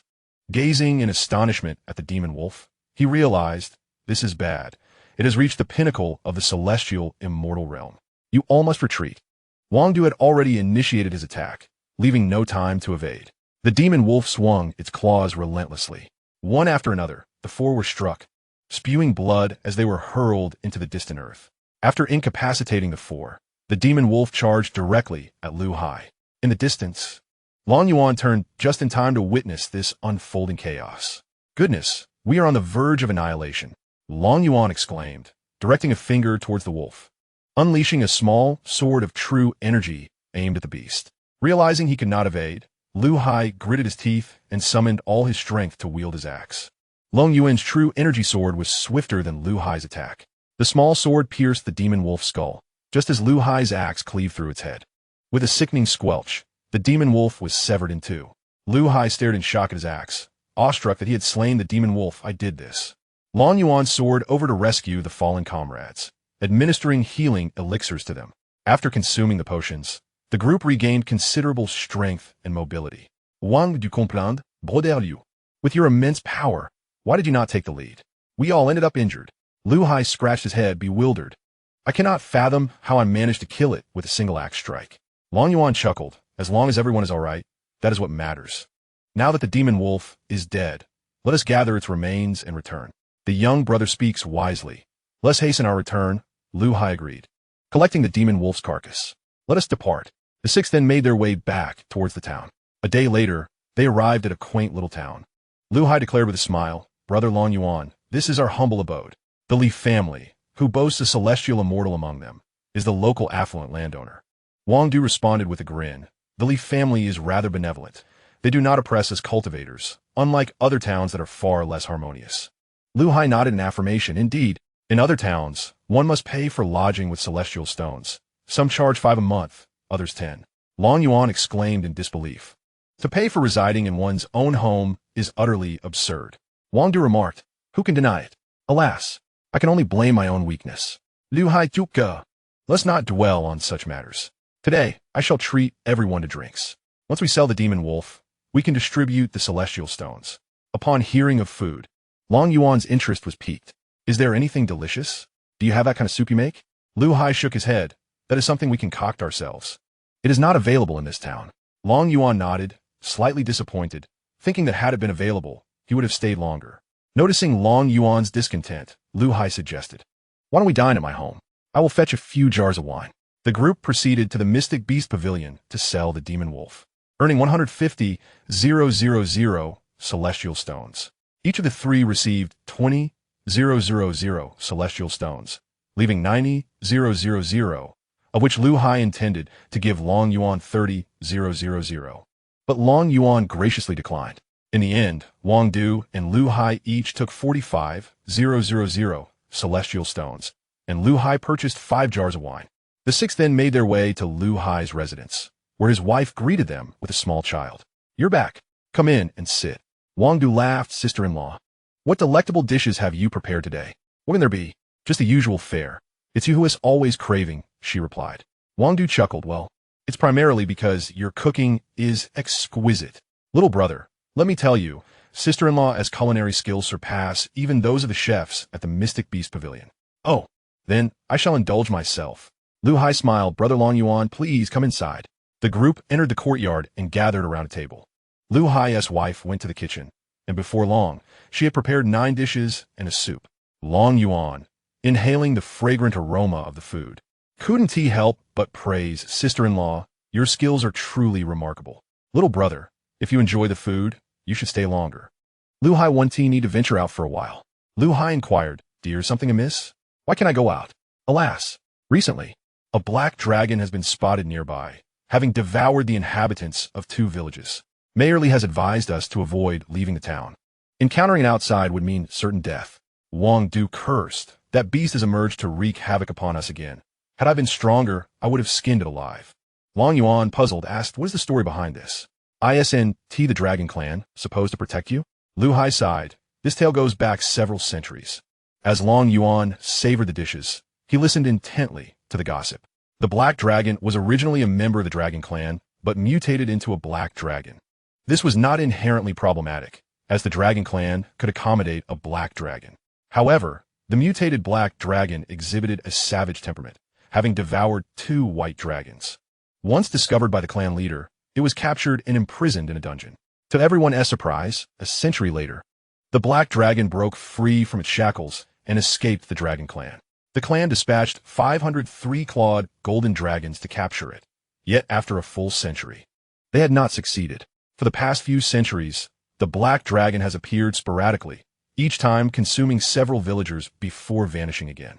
The formidable beings of the human race in this region had previously sought counsel from the dragon clan, which advised them to eliminate the black dragon directly. However, throughout the years, no one has succeeded in slaying this creature. Long Yuan listened intently, finding the situation rather intriguing.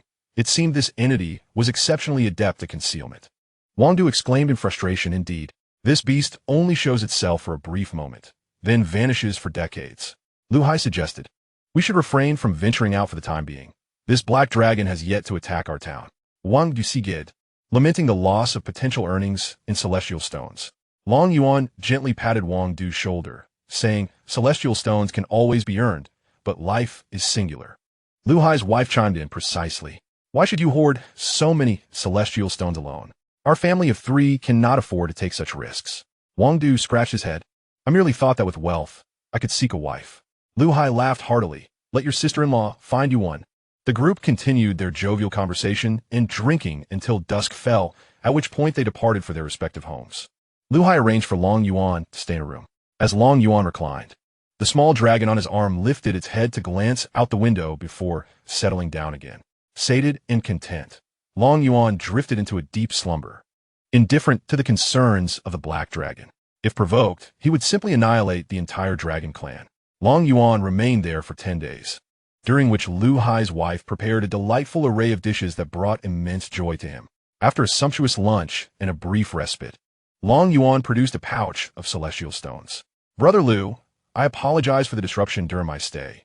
Please accept this as a token of my gratitude. Observing the storage pouch on the table, Lu Hai realized that Long Yuan intended to depart. Long Yuan nodded. I have other matters to attend to. I must take my leave. With that, he gifted a jade pendant to the young child. Xiao Hao, uncle is leaving. This pendant is for you. It will protect you as you grow. Remember to never remove it. The child's innocent voice replied, Uncle Long, want you stay a little longer? Long Yuan shook his head. Perhaps fate will allow us to meet again. Chapter 194. Skinning and Muscle Extraction. Lu Hai picked up the storage pouch, saying, Brother Long Yuan, you should take these celestial stones back. We cannot accept them. Long Yuan maintained a stern expression.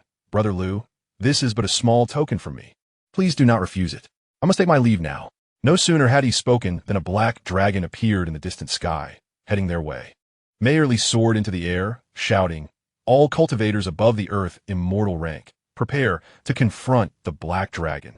Lu Hai's expression shifted dramatically. Brother Long Yuan, you are not a cultivator. Take my wife and child and flee quickly. I will hold this beast off. Brother Long Yuan, please take care of my family. Long Yuan, visibly displeased, thought to himself, am I to be merely a substitute? He firmly restrained Lu Hai, who was about to ascend into the sky. You should take care of your own family. I will handle this little reptile. Having spoken, Long Yuan's figure vanished before the dark dragon. The mayor, Li, shouted from behind. Young brother, come back quickly. We shall utilize the power of the formation to combat this black dragon. The diminutive dragon, upon Long Yuan's arm excitedly, transmitted a message. Master, please help me slay it. If I devour it, I shall evolve. Long Yuan gazed in astonishment at the small dragon on his arm. You can speak? Why did you not say so earlier? The dragon replied, Master, I am currently unable to speak. I can only communicate telepathically. Long Yuan then inquired, you won't transform into something like this dragon after consuming it, will you? The dragon assured him, no, it is merely controlled by demonic energy within, hence its current form. Lu Hai, observing the black dragon hovering not far from Long Yuan, anxiously called out, Brother Long Yuan, quickly return. This black dragon possesses formidable strength. Long Yuan waved his hand dismissively. Today, I shall resolve this matter for you. The black dragon exhaled a plume of white mist, sneering, You think you can defeat me? Have you not awakened?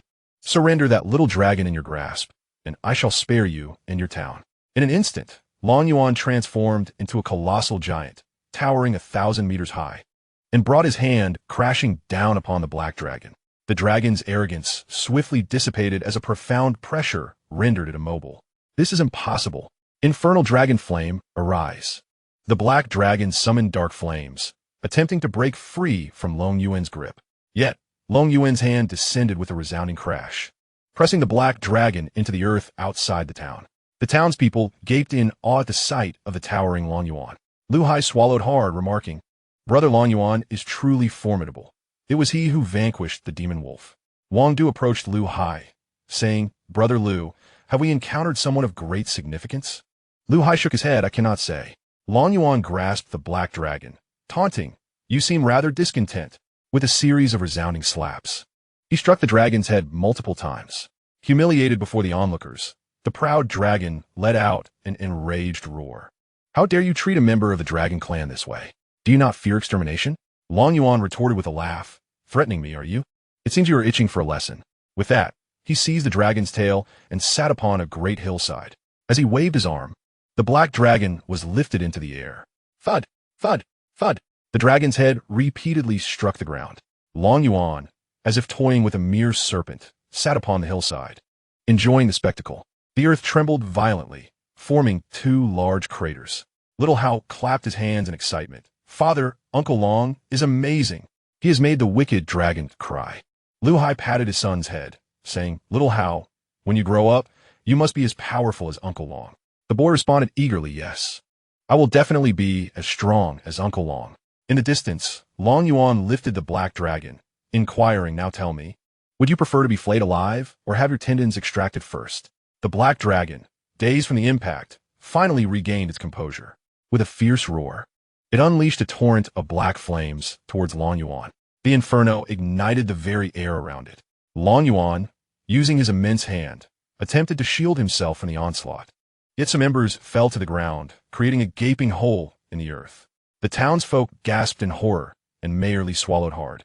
Reflecting on his earlier thoughts of using the town's protective formation to fend off the black dragon's assault, it now seemed a mere jest, as the dragon could likely dismantle their defenses with a single strike. Long Yuan clasped his hand over the dragon's maw, taunting, "Oh, still daring to breathe fire at me?" Gripping its head with one hand and its tail with the other, he exerted a tremendous force. With a series of cracks, the bones of the black dragon were wrenched apart. Onlookers shuddered at the sight, wincing at the evident agony. The black dragon's eyes widened in terror, unable to utter a sound as Long Yuan constricted its throat. Releasing one hand, the dragon slumped weakly. Long Yuan sneered, "Well, little eel, now you dare to act so brazenly?" The black dragon, feebly responding, pleaded, "I beg you, spare me. I shall never dare again." Long Yuan, unimpressed, retorted, "Do you think I jest with you?" He drew the Long Yuan sword before the crowd, preparing to skin the dragon. Beneath it, a large basin was placed to catch the dragon's blood. The anguished cries of the black dragon echoed far and wide as Long Yuan commenced his grim task. The dragon's scales proved as fragile as tofu against the blade. Soon, a complete hide was peeled away. A young dragonling swooped in, consuming both the blood and the skin, its aura swelling rapidly, advancing through the ranks of celestial beings. Long Yuan planted his sword into the ground, ready to extract the dragon's tendons. Suddenly, a commanding voice rang out, "Halt! Who dares to treat my dragonkin in such a manner?" A three-clawed golden dragon descended from the sky. The black dragon, seeing a glimmer of hope, shouted with all its might, "Brother, save me. I am willing to accept the clan's punishment." Long Yuan turned his gaze towards the golden dragon, challenging, "Will you defend it?" The golden dragon trembled under Long Yuan's stare, the weight of its pride as a dragon weighing heavily. "I care not for your identity. Release it at once, or you shall never leave the heavenly dragon domain." Long Yuan extended his hand, a colossal palm reaching towards the golden dragon. The golden dragon, unfazed, scoffed and lashed its mighty tail, striking at the impending hand with formidable force. The impact resonated as Long Yuan caught the tail effortlessly. "Ah, you little dragon are quite cooperative, presenting your tail so willingly," he remarked, pulling the golden dragon closer and pinning its waist beneath his foot. Chapter 195. Aulai. The golden dragon was firmly restrained by the oppressive force emanating from Long Yuan, leaving it utterly incapable of escape. It became apparent to the creature that Long Yuan was far beyond its capacity to confront. The black dragon was engulfed in despair, for a mere three-clawed golden dragon, a being of celestial rank, had been effortlessly captured by Long Yuan. With a thunderous roar, the golden dragon demanded to be released, inquiring into the identity of its captor. Long Yuan, uninterested in the foolish creature's protests, casually extracted the black dragon's tendons with a deft pull. A piercing scream echoed as the black dragon succumbed to unconsciousness. Observing the tendons in his grasp, Long Yuan mused that they were quite a delicacy, albeit a rather unappealing hue that might result in an upset stomach. He decided to offer them to the young dragonlet. With a single gulp, the dragonlet devoured the tendons. Noticing that the black dragon clung to life by a thread, Long Yuan unsheathed the Long Yuan sword that was planted in the ground and, with a swift motion, severed the black dragon into several pieces, discarding them into a basin. The golden dragon stood in shock, utterly astonished that anyone would dare to slaughter a member of the dragon race upon their own territory. The townspeople were equally stunned, witnessing Long Yuan audaciously dismember the black dragon before their eyes to feed his dragonlet. Pointing at the basin containing the black dragon's remains, Long Yuan urged the dragonlet to consume them promptly. The dragonlet nodded eagerly and began to feast. Long Yuan, glancing down at the golden dragon, contemplated whether he should also dispatch this creature, reasoning that its tendons and blood would be consumable as well. The golden dragon trembled under Long Yuan's gaze, pleading, "Do not act rashly. I am a law enforcer of the dragon clan. Should you kill me, my kin will not let you escape unscathed." A voice called from outside the town, "Long Yuan, brother, do not slay it, or you will invite considerable trouble." Upon hearing the surname Long, the golden dragon's expression shifted to one of terror as it regarded Long Yuan. "You are the Long family, even if you are a member of their clan. Such barbarity against my kin will demand an explanation from your lineage." Seeing the golden dragon babble incessantly, Long Yuan delivered a resounding slap to its head, warning, "If you continue to prattle, I shall end your life here and now. Let us see what your dragonkin will do about it." The golden dragon had been relentlessly pursuing the black dragon and was completely oblivious to Long Yuan's recent exploits. "Oof. Do you believe yourself to be Longjin? Although your clan engages in team building, my dragon race is no less formidable. He is far superior to me. Should you provoke me, you might merely receive a beating. But should you cross him, your entire clan could face annihilation." From a distance, a figure approached with swift strides, Long Jun, who had come to attend the meeting. The golden dragon's demeanor faltered entirely at the sight of him. This individual was notorious, having bested even the ancestors of their clan. Long Yuan glanced at the dragonlet, now consuming the black dragon's flesh, and thought, this little creature is rather intriguing. The dragonlet cast a glance at Long Jun before continuing to devour the remains. The townspeople were in awe. The name of this figure was well known, even among children as young as 3. Long Yuan addressed Long Jun, "What brings you here?" Long Jun shrugged. Responding, "The dragon clan invited me to attend a meeting. They requested that I spare this little dragon." Long Yuan released his foot's pressure, stating, "I had no intention of killing it. I merely sought to capture it to request some treasures from the dragon clan." Just as the golden dragon, now able to move, began to rise, another wave of oppressive force bore down upon it. Long Jun spoke with gravity, "I believe that the little golden dragon has provoked you. The dragon clan ought to provide an explanation. Otherwise, who would dare to confront you in the future? That would certainly lead to complications." Long Yuan stared in astonishment at Long Jun, promptly giving him a thumbs up. "Is indeed you. No wonder you can hold the position of clan leader." Long Jun chuckled, suggesting that this little golden dragon could serve as their mount.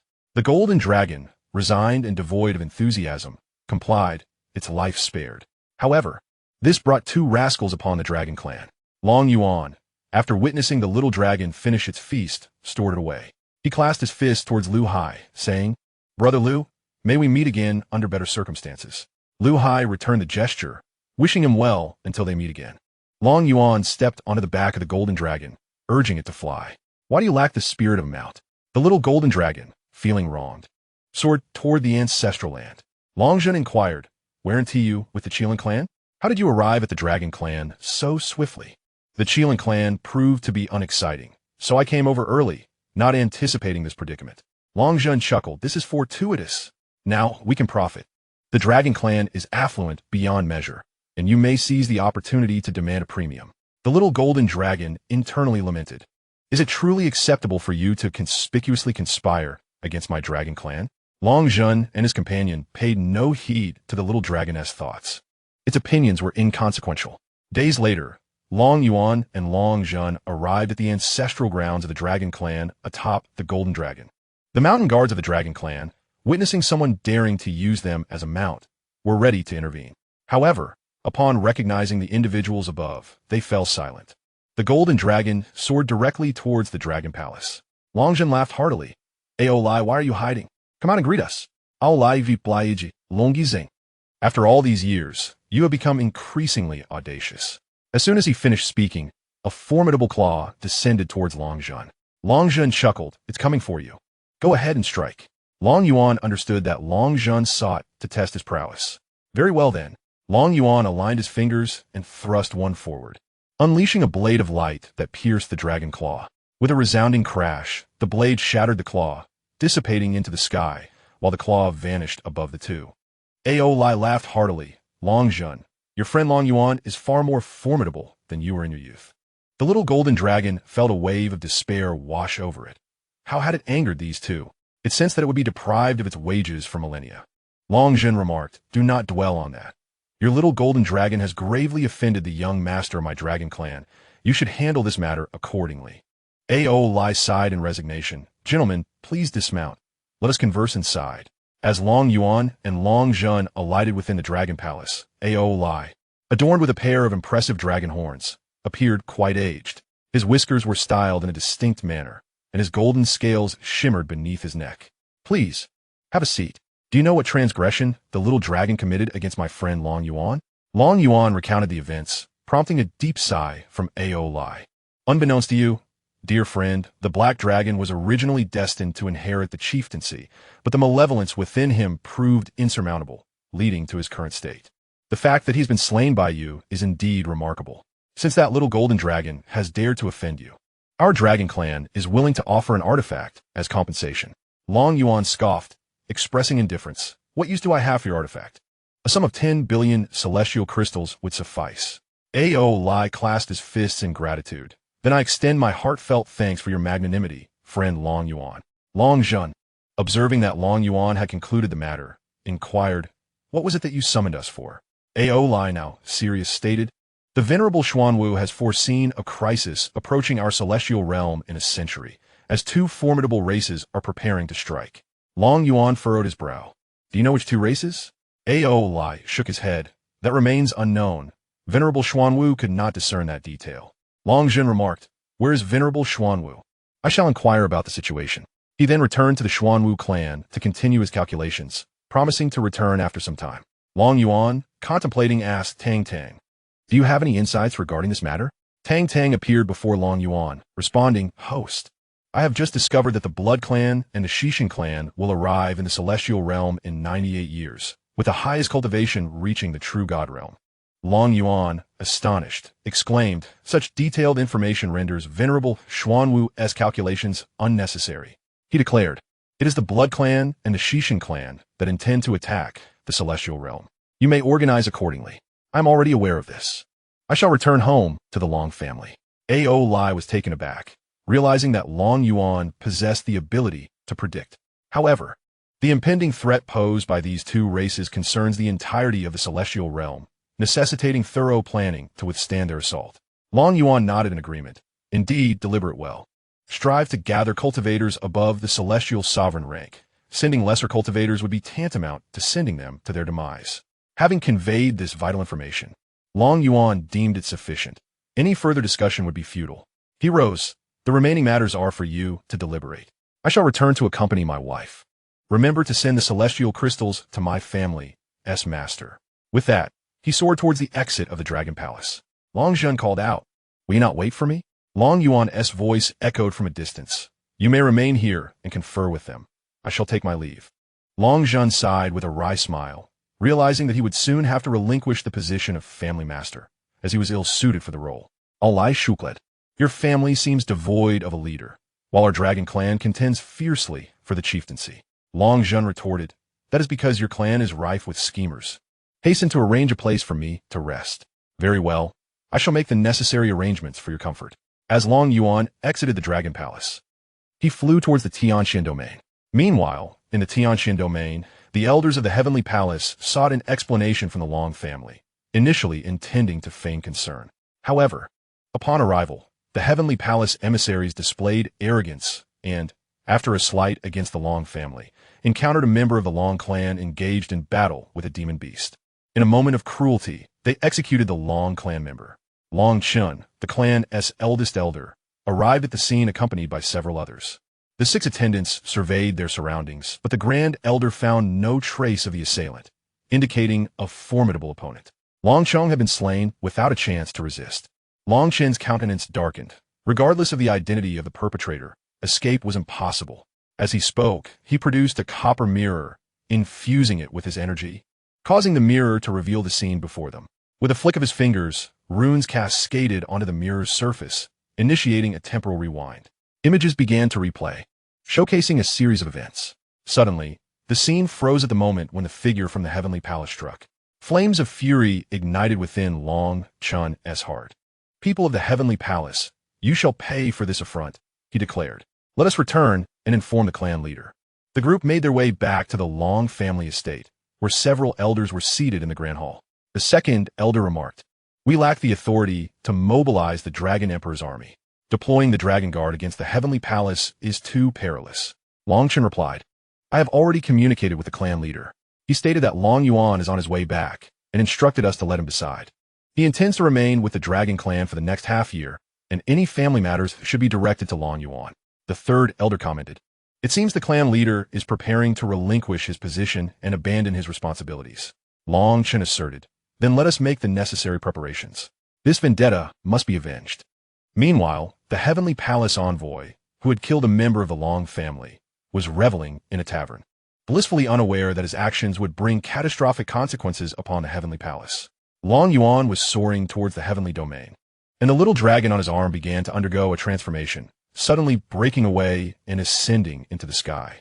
Long Yuan, bewildered, wondered what had happened to the creature. Tang Tang appeared beside him, explaining that the little dragon was about to undergo a tribulation to evolve, with its success hinging on this very trial. In awe, Long Yuan halted and gazed at the sky. The previously clear heavens darkened with ominous clouds, and bolts of lightning danced within them. The little dragon, originally measuring little over a meter, instantaneously transformed into a colossal beast stretching 1,000 meters. It let out a furious roar towards the heavens. The ominous clouds coalesced, and a thick bolt of lightning surged downward towards the dragon.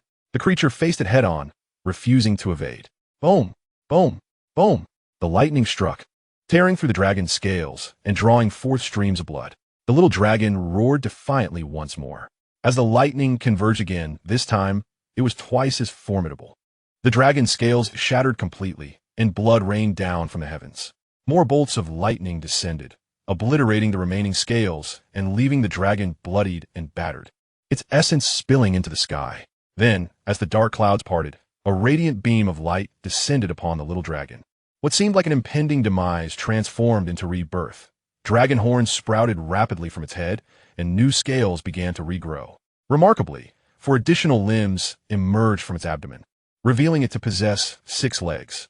The scales on its body gradually transformed into a resplendent shade of purple gold, while its aura surged rapidly. Soon, it was on the verge of breaking through to the pinnacle of the Celestial King realm. The purple dragon let out a long, resonant roar that reverberated through the heavens. Approaching Long Yuan, it spoke in a sweet, diminutive voice, "Master, thank you for granting me this opportunity." Upon hearing this, Long Yuan realized that it was a female dragon and pondered a name for her. "From now on, you shall be called Little Purple." "Yes, master," she replied. Long Yuan waved his hand. "From now on, call me Brother Long. Can you not take on your true form yet?" Little Purple immediately transformed into a petite girl clad in a purple dress. "Brother Long, do I look like this?" Long Yuan nodded. "Indeed, quite adorable. Brother Long, I sense something of great importance in the distant sea, but there seems to be a formidable presence there." Long Yuan chuckled. "What is there to fear? We shall go and claim it. Anyone who dares to resist will meet their end." Little Purple exclaimed with excitement, "Thank you, Brother Long. Let us go." With that, the two made their way toward the direction that Little Purple sensed. Long Yuan inquired, "Little Purple, have you fully reverted to your ancestral form yet?" After a moment of thought, she replied, "Not entirely. I still possess a small portion of the Golden Dragon bloodline." Long Yuan nodded. "Then we shall take our time." Before long, they arrived at a spot on the ocean surface. Little Purple declared, "Brother Long, this is the place. Below lies a formidable creature that I cannot contend with." Long Yuan smiled. "Let's descend and confront it." He took Little Purple and plunged into the depths of the sea. At the ocean's abyss, they found an immense creature in slumber, resembling a giant beast with what appeared to be coral. Little Purple pointed at the coral. Brother Long, that is the object of my interest. As Long Yuan was about to speak, the colossal creature opened its eyes. Its gaze, as large as lanterns, settled upon Long Yuan and Little Purple. Umans, if you wish to claim this demigod herb, what do you offer in exchange? Long Yuan replied with a smile. Must there be an exchange? What I desire shall be mine. Ha! You are overly arrogant, human. Let us see what you can do. Long Yuan responded. Then let us begin. The immense creature stirred, its body rising toward the surface like a small mountain. Let us battle upon the sea. Long Yuan laughed heartily. As you wish. Little Purple watched as the two ascended towards the sky, her gaze lingering on the coral, yet she refrained from seizing it. Emerging at the ocean's surface, Long Yuan finally beheld the creature's true form, which resembled a whale. The beast launched an attack, unleashing a powerful jet of water aimed at Long Yuan. The force of this water column was immense, creating ripples that distorted the very fabric of space. Long Yuan swiftly sidestepped, the water column narrowly missing his garments, crashing onto the surface and sending towering waves crashing down like a torrential downpour. Impressive. Such power is commendable.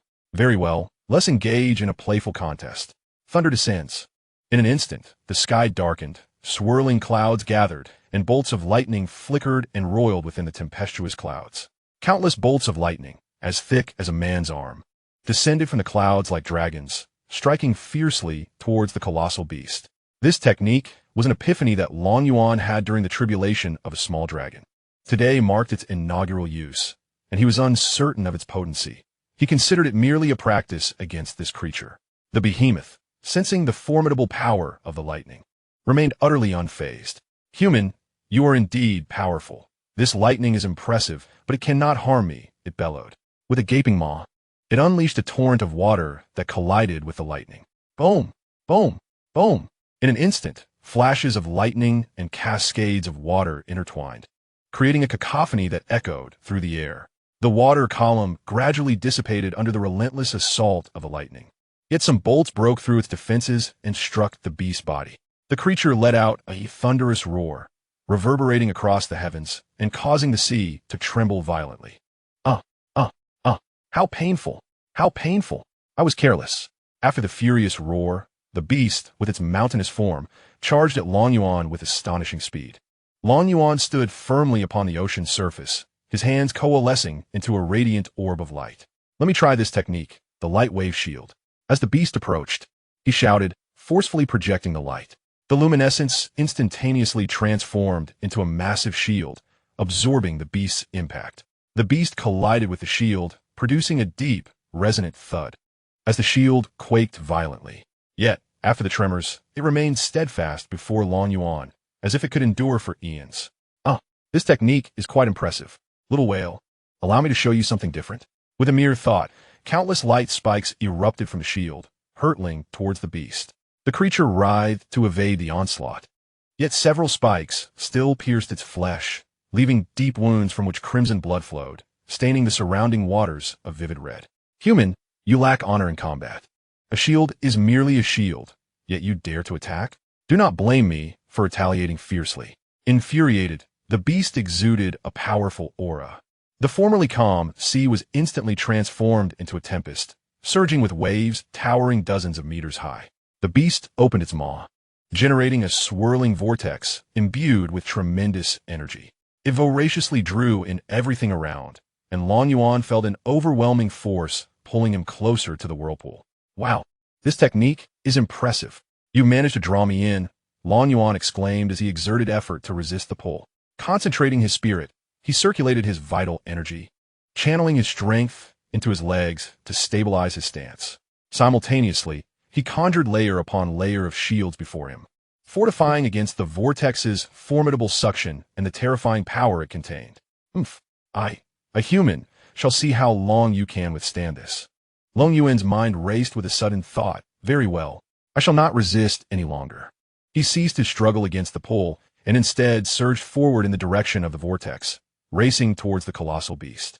As he approached the colossal beast, he deftly evaded the center of the vortex, positioning himself at the creature's flank. Long Yuan seized the opportunity clenching his fists, channeling his power, and delivered a powerful punch to the beast's side. Bang! This strike, infused with a portion of Long Yuan's strength and accompanied by a howling wind, struck the beast with considerable force. Since the creature bore no malice towards Long Yuan, he was unconcerned about inflicting fatal harm. Bang! Bang! Bang! The gigantic whale rolled over dozens of times on the surface of the sea before finally coming to a halt. Its massive body swayed slightly, its head spinning in confusion. Human, what realm are you in to possess such strength? It pondered. Hey there, little whale, are you still going to fight? Long Yuan distanced himself from the beast. At this moment, both Long Yuan and the creature paused their attacks, facing each other in a stalemate.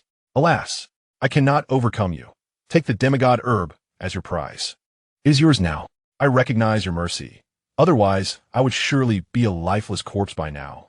This left Long Yuan feeling somewhat embarrassed, as he had come to see something, yet had ended up in a position where the creature expressed gratitude towards him.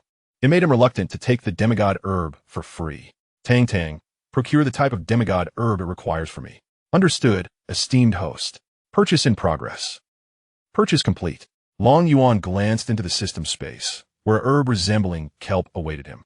He retrieved it and tossed it to the little whale. This is your compensation.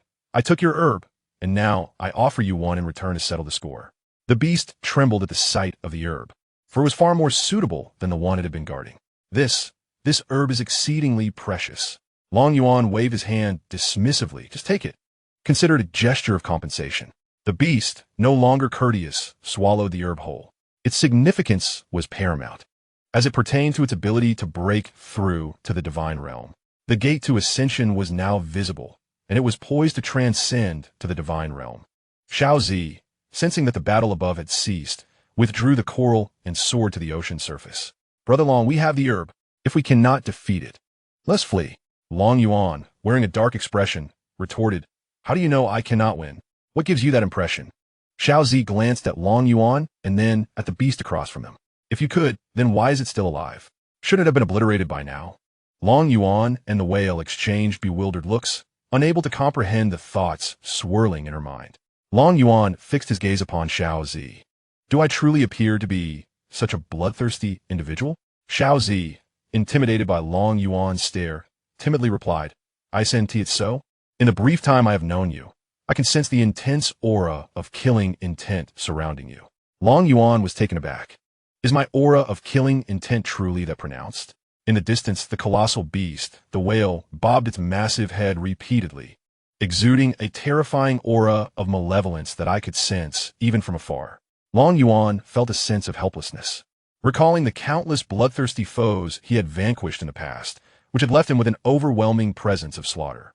Just as the whale concluded its utterance, it sensed an opportunity for breakthrough.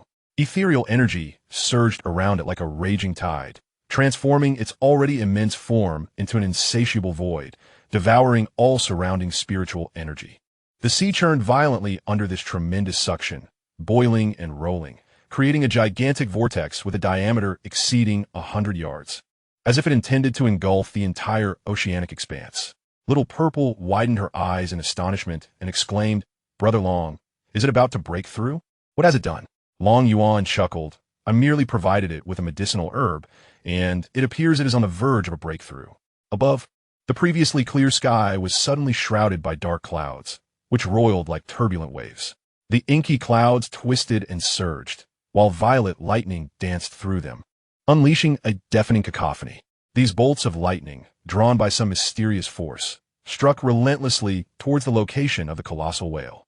The whale let out a thunderous roar that echoed through the heavens, its aura growing ever more formidable. Ha!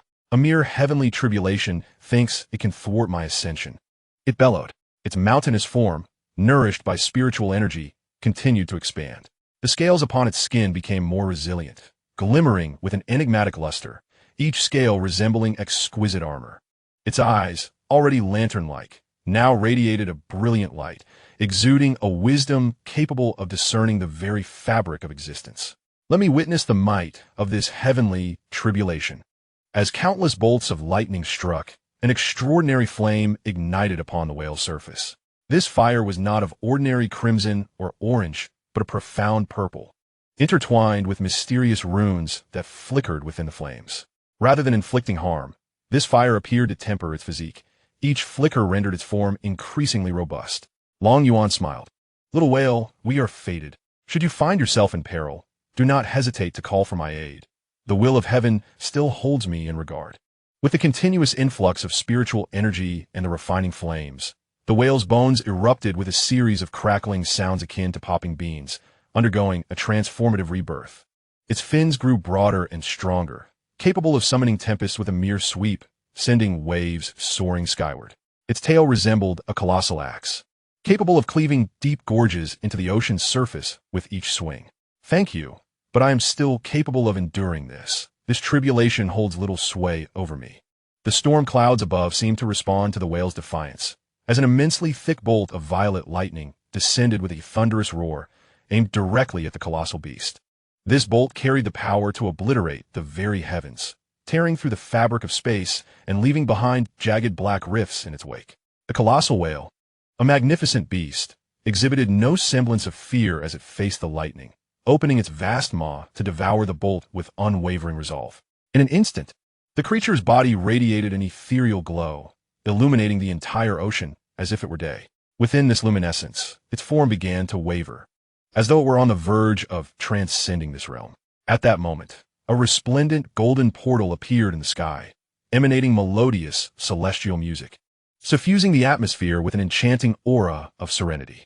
Xiaozi shook her head in disbelief, recognizing the creature's formidable strength, pondering that she would surely perish in such a tempest.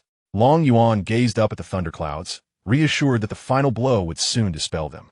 Xiaozi rolled her eyes, teasing Brother Long, I understand your prowess, but you need not flaunt it daily. Long Yuan chuckled, responding, what is there to boast about? These are mere facts. As the whale's radiance faded, the thunder in the sky coalesced into a majestic purple lightning dragon. The whale, taken aback, lamented, Heavenly Tao, this is excessive. I merely spoke a single phrase. Must you retaliate so fiercely? I am ascending, not bringing about calamity. Both Long Yuan and Xiaozi shared a moment of astonishment at the sight of the purple lightning dragon. Xiaozi sighed. That dragon is certainly beyond its capacity to withstand. Long Yuan frowned. The heavenly Tao is rather petty. A single utterance provoked such wrath. The whale turned to Long Yuan, pleading, friend, could you assist me? I do not wish to perish here. Very well. Considering your gift of medicinal herbs, I shall lend you aid. With that, Long Yuan positioned himself beneath the purple lightning dragon. Will you disperse on your own, or shall I shatter you? The choice is yours.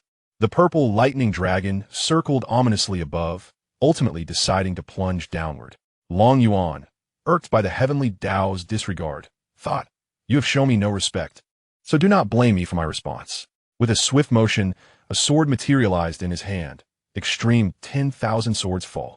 Countless swords of true energy manifested behind him, each exuding an aura of terror. Go! The swords darted toward the purple lightning dragon with swift precision. The sky reverberated with explosions. The dragon could barely endure for a mere 0.0001 seconds before being pierced into arcs of electricity. The swords continued their ascent, puncturing the dark clouds above like bullets, leaving behind a multitude of charming holes, an exquisite sight. In a single strike, the ominous clouds dissipated, revealing a clear sky. Xiaozi and the whale stood in stunned silence. They had anticipated that Long Yuan could only disperse the purple lightning dragon. To their astonishment, he had banished the heavenly tribulation itself, and there were still several bolts of divine lightning unspent. The whale gazed up at the heavens, pondering, does this mean I have successfully transcended? Xiaozi looked between the sky and the whale, questioning, could the tribulation truly be so effortlessly overcome? A few days ago, I found myself in a heated dispute, and I can't help but feel wronged. At that moment, a portal appeared in the sky, with streams of profound laws flowing across its surface. Chapter 199, The Dark Guards Mobilize. The colossal whale beast understood that this was the ascension gate leading to the divine realm. It gazed at Long Yuan and Xiaozi, expressing gratitude for their assistance, promising to remember this kindness until they meet again in the divine world. Long Yuan waved dismissively, urging, go ahead and ascend. Don't delay, lest the ascension gate closes. Very well, replied the whale beast, as it began to move its immense body towards the portal. As it approached, the surrounding space became distorted. A force continually drew the whale beast toward the ascension gate. At last, the whale beast passed through the golden portal, its figure gradually vanishing within the radiance. With its departure, the whirlpool on the sea surface began to calm, restoring tranquility as if the earlier breathtaking ascent had merely been a fleeting dream. Xiaozi, filled with envy, exclaimed, "When will I be able to ascend?" Long Yuan shot her a glance, remarking, "With your current state, you would be nothing but an easy target for others." "Brother Long, can't you wish for me to succeed?" she retorted. "Enough chatter. Let us move quickly." With that, Long Yuan soared into the distance. Xiaozi hurriedly followed, calling out, "Brother Long, wait for me." Meanwhile, the Long family received unsettling news. The envoy Zhao Tong from the Heavenly Palace, noticing the Long family's lack of action, grew increasingly arrogant, proclaiming in the Xianxia domain that Long Zhen was ineffective, boasting that his own kin had been slain without any response from the Long family. In the grand hall of the Long family, the elder was infuriated upon hearing this. His arrogance was intolerable. The third elder slammed the table, questioning, "Does he truly believe we are powerless against him?" The second elder suggested, "Let us employ the dark arts. We should first eliminate Zhao Tong and several stewards from the Heavenly Palace to teach them the consequences of their words." The other elders nodded in agreement. Rising to his feet, the elder declared, "I shall make the arrangements." He swiftly exited the hall, heading towards a secluded courtyard of the Long family. This tranquil sanctuary was surrounded by lush bamboo, with a gentle breeze causing the leaves to rustle softly. The elder paused before an unassuming massive stone, cleared his throat twice, and the stone slowly shifted aside, revealing a deep passageway. This was the training ground for the Long family's dark arts. Though the area appeared deserted, the elder's arrival had long been under surveillance. Descending the passageway, the walls on either side were embedded with luminous night pearls, casting a soft glow upon the path ahead. Soon, he arrived at a spacious stone chamber. Inside, 5 dark guards, clad in black and masked, awaited his arrival. They stood tall and vigilant, exuding an air of lethal intent. The elder scanned each of them and spoke gravely. "I have summoned you for a mission of utmost importance. In the celestial domain of Tianxian, the envoy Zhao Tong brazenly humiliated my dragon family, prompting us to retaliate. The 5 of you must assassinate Zhao Tong along with 3 of the Heavenly Palace's stewards, Wang Ba, Li Ming, and Zhang Wei, within 3 days. These 3 have long been complicit in nefarious deeds. It is imperative that we eradicate them entirely." Among the 5 shadow operatives, the leader, a figure of athletic build with keen, hawk-like eyes, clasped his fists and replied, "Rest assured, Elder, my companions, Shadow 1, Shadow 2, Shadow 3, Shadow 4, and Shadow 5, shall not fail in our mission." The elder nodded slightly and continued, "Zhao Tong is surrounded by numerous guards and possesses formidable strength himself. Each of the 3 stewards has their own unique abilities. Do not underestimate them. During your operation, proceed with utmost caution, ensuring a single, lethal strike. If the situation becomes untenable, do not hesitate to retreat and await another opportunity." In unison, Shadow 1 and the others replied, "We shall heed the elder's instructions." Subsequently, the 5 vanished like phantoms within the stone chamber. Meanwhile, in a bustling town within the Tianxian domain, Zhao Tong was seated with Wang Ba, Li Ming, and Zhang Wei in a private room of a tavern, indulging in drink and merriment. Zhao Tong, brimming with self-satisfaction, proclaimed loudly, "The members of the dragon family are nothing but cowards. I humiliated them so, and they did not even flinch. It seems the dragon family is rather insignificant." Wan Ba, with a sycophantic smile, chimed in, "What you say is absolutely true, Envoy Zhao. The dragon family has always preyed on the weak. Now that they see your formidable presence, they likely do not dare to breathe." Li Ming and Zhang Wei echoed his sentiment, their laughter resonating within the private chamber. As the night descended like a thick ink, it cast a heavy shroud over the Tianxian domain. Shadow 1 led Shadows 2, 3, 4, and 5 through the streets and alleys like dark phantoms, stealthily approaching the tavern where Zhao Tong and his companions resided. Surrounding the tavern, Zhao Tong's guards, armed with long spears, patrolled with vigilant expressions. Shadow 1 concealed himself on the rooftop opposite the tavern, his gaze sweeping the surroundings like a hawk, searching for the optimal point of entry. The shadows lay in wait outside the room, their hearts undisturbed by the conversation within. As shadow operatives, they maintained a certain composure and were impervious to such banter. While Zhao Tong continued his incessant chatter, Shadow 1 prepared for the decisive blow. Shadows 2 and 3 infiltrate from the tavern's rear, neutralize the guards in the kitchen, and create chaos to draw their attention. Shadows 4 and 5 follow me for a frontal assault. Our targets are Zhao Tong, Li Ming, and Zhang Wei. Ensure a fatal strike. Shadow 1 lowered his voice, employing a specialized technique to relay his orders to his comrades. Shadows 2 and 3 accepted their command, gracefully leaping from the rooftop, silently making their way to the back of the tavern. Before long, faint sounds of a scuffle and muffled groans emanated from the rear of the tavern, soon followed by a roaring blaze that illuminated the night sky. The guards at the front entrance, alerted by the commotion, rushed towards the source of the disturbance. Seizing the opportunity, Shadow 1 gestured, and with Shadows 4 and 5, they charged towards the tavern like a bolt of black lightning. The remaining guards at the entrance, caught off guard, were swiftly dispatched by the trio. They burst into the tavern, heading directly for the private room where Zhao Tong was situated. In the elegant chamber, Zhao Tong and his companions, upon hearing the commotion outside, displayed a change in their expressions.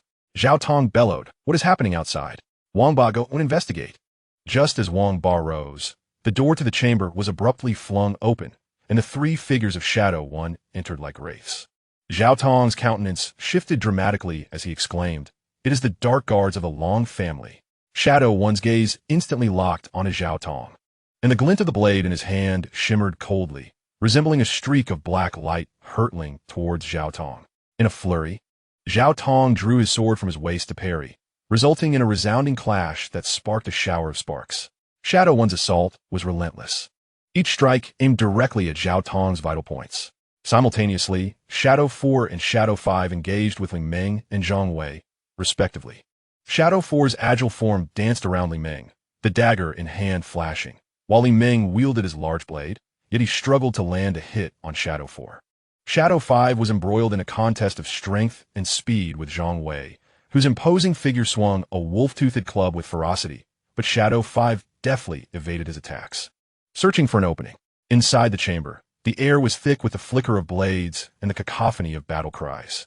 Chapter 200, The Long Family in Li Town. The sound of daggers piercing flesh echoed as some clutched their throats, eyes wide with shock at the sight of the dark-clad assailants. Zhao Tong stammered, "You are the dark guards of the Long family." Shadow 1 paid no heed to the others, coldly instructing, "Finish them off, ensure their demise." The five figures surged forward once more, and the sounds of piercing continued. Zhao Tong and his companions were soon riddled with additional wounds, the blood flowing a dark hue, indicating the daggers were laced with a venom potent enough to slay even an immortal emperor. After dispatching the group, Shadow 1 gestured, "We will split up. Each one must assassinate a steward and return to report." The four nodded and vanished from the room. Once Shadow 1 and his companions departed, news of the incident swiftly reached the Heavenly Palace. The Grand Elder, having just emerged from seclusion, was informed by the attending elders. A junior elder reported, "Grand Elder, the envoy Zhao Tong has been assassinated." The Grand Elder, Li Jun, furrowed his brow. "Who dares to assassinate my envoy?" The junior elder timidly replied, "It is likely the Long family, as Zhao Tong killed one of their kin before his demise." Li Jun's frown deepened. "I have been in seclusion for a century, and the Long family has become so audacious?" He resolved to confront the Long family to ascertain the extent of their arrogance. As he set off towards the Long family, the elder was left stunned. "Grand Elder, are you not walking into your own demise?" But Li Jun could not hear the words. The elder sighed. This could lead to grave consequences, and hurriedly sought out the second elder, for the Long family was no longer the same as before. They were not to be trifled with.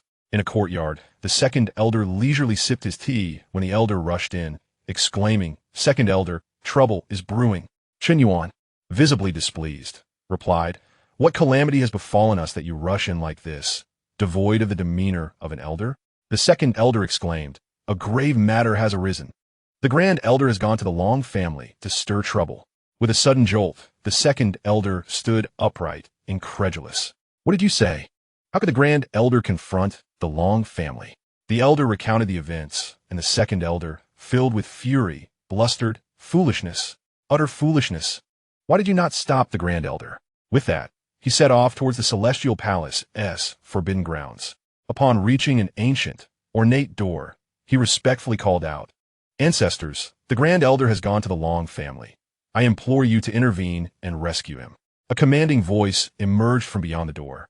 Is the palace master absent? How could the Grand Elder venture to the Long family? Ancestors, the palace master has gone to the Dragon Clan for a meeting. An envoy was slain by the Long family, and in retaliation, the Long family assassinated him and Nin. The Grand Elder has gone to demand an explanation. The voice replied, I understand. You may return now. After the second elder withdrew, 10 figures surged forth, heading towards the Long family. Meanwhile, during the Grand Elder's journey, several attendants in the Celestial Palace were assassinated, their deaths mirroring that of Zhao Tong. A sense of dread enveloped the attendants, each fearing they might be next. The second elder toiled throughout the day, issuing orders for the Silver Armored Army and the Golden Armored Army to prepare for battle. Outside the gates of the Long family, a figure appeared without hesitation, unleashing a powerful palm strike towards them.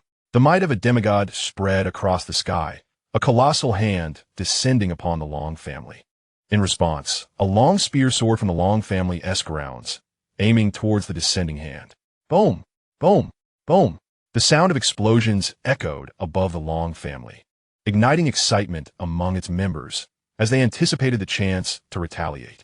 Long Qi stepped forward, confronting Li Jun. You truly seek death, daring to strike first? Oof. Long Qi, I have come to demand an explanation.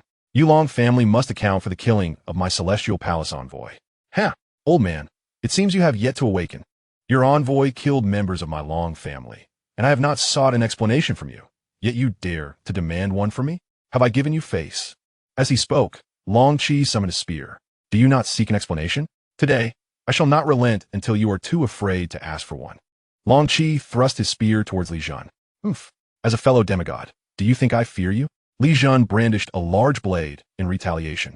Clang, clang, clang. Boom, boom, boom.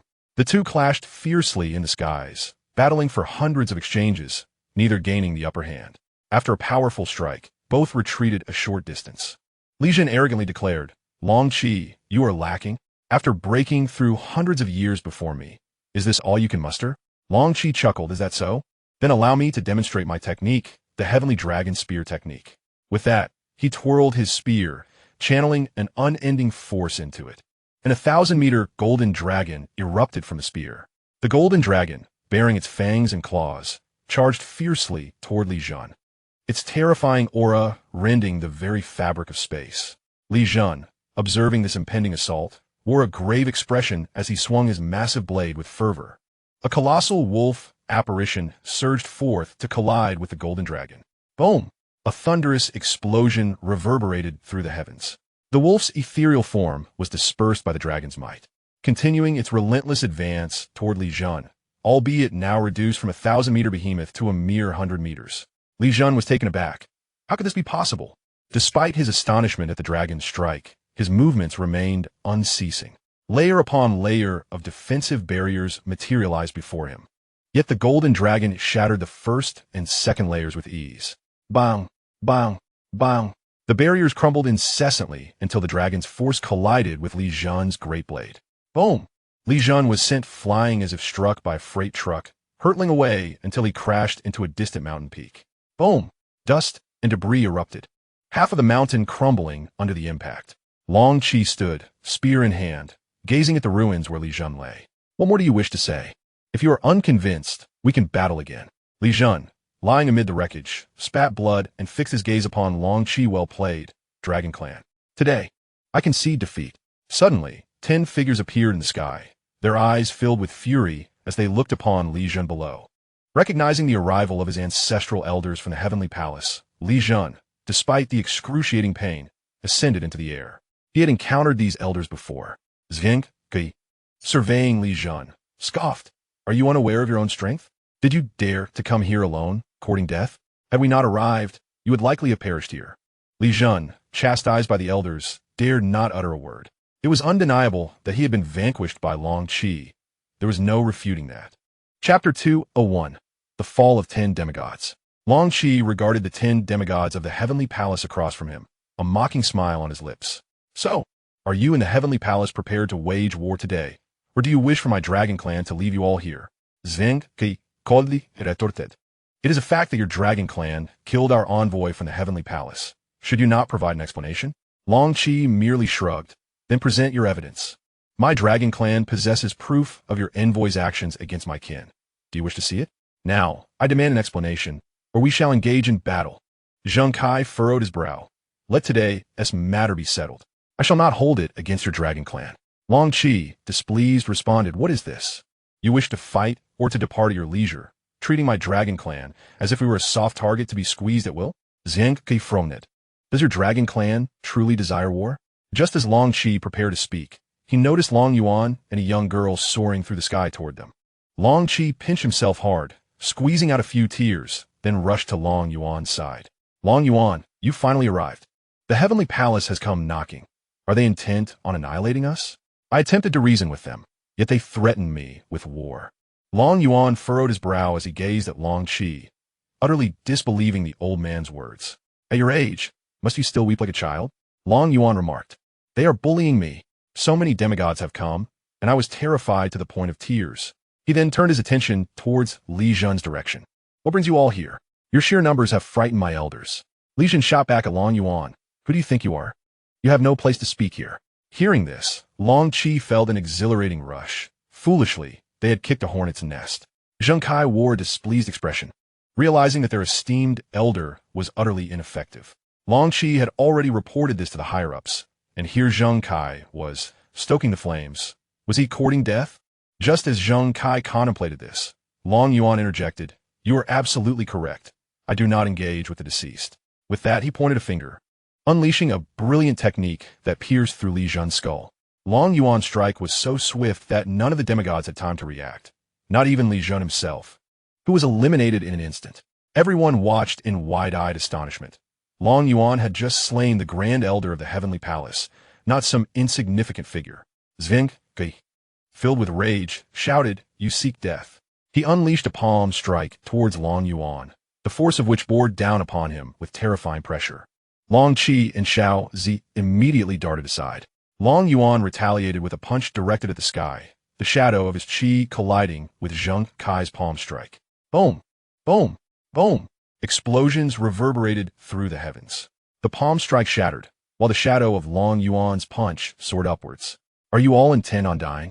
Long Yuan inquired, gesturing with his fingers as a circle of qi swords manifested behind him. The overwhelming sword energy began to tear the surrounding space apart. Ultimate 10,000 swords fall. Xianxia, in a panic, shouted, Stop. Don't act rashly. We can negotiate. He felt the impending threat of death looming over him. Long Yuan shook his head. You may negotiate your fate in the underworld. Xianxia bellowed, Let us fight. Form the execution array. 10 demigods began to coalesce into a grand formation, conjuring a massive blood-red sword. Rather than striking at Long Yuan, it was aimed at the Long family. Long Yuan regarded Xianxia and his companions with disdain. Do you genuinely believe this can threaten my family? Go ahead. With a flick of his hand, he sent forth the qi swords, while the blood-red giant sword descended towards the Long family. Bang! Bang! Bang! The qi swords reduced everything in their path to ashes, the 10 demigods perishing before they could even last a second. The blood-red sword also descended upon the Long family, crashing against the starry formation. Boom! Boom! Boom! The giant's sword vanished, and the formation remained unscathed. Had Xianxia and his companions witnessed this spectacle, they would likely have succumbed to despair. They had poured their utmost effort into a single strike, yet they could not even rattle the formation. After dispatching these foes, Long Yuan descended alongside Xiaozi towards the Long family. Long Qi gathered all his belongings and joyfully set off towards the ancestral land. As Long Yuan descended into the courtyard, Chu Linxue approached him. Yuan, you're back. Mayor and the others have already gone into seclusion. Long Yuan nodded and pulled over Xiaozi. Mother, this is Xiaozi. She will be by your side from now on. Chu Linxue was taken aback. Yuan, what is this about? I have no shortage of maids. Long Yuan smiled gently. Mother, she will protect you in the future. Xiaozi, looking somewhat aggrieved, said Long Gij, Do you not want me any more? Long Yuan shot her a stern look. You will protect my parents well, otherwise I shall flay you alive. Xiaozi trembled in fear. All right, Long Gij. Chu Linxue pulled Xiaozi closer and glared at Long Yuan. Why are you so fierce to child? Xiaozi made a face behind Chu Linxue. Long Yuan, uninterested in the antics of the little girl, reclined in a chair. Mother, what do you need from me? Chu Linxue also sat down. Yuan. The family asked me to inquire if the Qinglong battleship can be sold to them at a lower price. Long Yuan nodded. That is not a problem. Let father make the decision. Zhu Lin says, Very well. I shall let your father decide. At that moment, the Grand Elder entered. Young master, the ancestor has sent me to ask how we should deal with the Heavenly Palace's retaliation. Long Yuan pondered for a moment. Let us give them another chance. In 100 years, 2 races will invade the immortal realm. Rather than letting them perish at our hands, it is better for them to die on the battlefield. The Grand Elder, shocked, inquired, Are there truly people planning to attack the immortal realm? Which 2 races? The Blood Clan and the Shishin Clan. Their target this time is our immortal realm. The Grand Elder contemplated. Then I shall arrange for the Dragon Guard army to enhance their training and prepare for the impending war. Long Yuan nodded. If you require any scarce resources, do not hesitate to inform me. If possible, please help me gather some immortal crystals. The Grand Elder smiled. That is no trouble at all. I will arrange it immediately. Young master, how many immortal crystals do you need? Long Yuan considered. Several trillion, or even tens of trillions would suffice. The Grand Elder was left dumbfounded. Young master, the family does not possess that many. Even if we pooled everything, it would only amount to around 20 trillion. Long Yuan was taken aback. Is the family so wealthy that they can produce 20 trillion immortal crystals? This is the result of several hundred years of accumulation. Otherwise, how could there be so many immortal crystals? Long Yuan nodded. I do not wish to take from the family's immortal crystals. Please find out what elixirs or semi-divine medicines are the most expensive in the immortal realm, and inform me when you know. Chapter 202, Jiuqian Daozong. The Grand Elder nodded. All right, I will take care of it. With that, he departed. Long Yuan began to consume the medicinal liquid and entered a state of cultivation. In the Xiandao domain, Jiuqian Daozong, run wanting, was in seclusion, her inner ice phoenix growing increasingly powerful. Suddenly, a phoenix cry resonated throughout the entire Jiuqian Daozong. The sect leader, Xianxia, altered the hand seals, and the protective formation of the sect was activated, veiling the breath of the ice phoenix within the 9 Heavens Dao sect.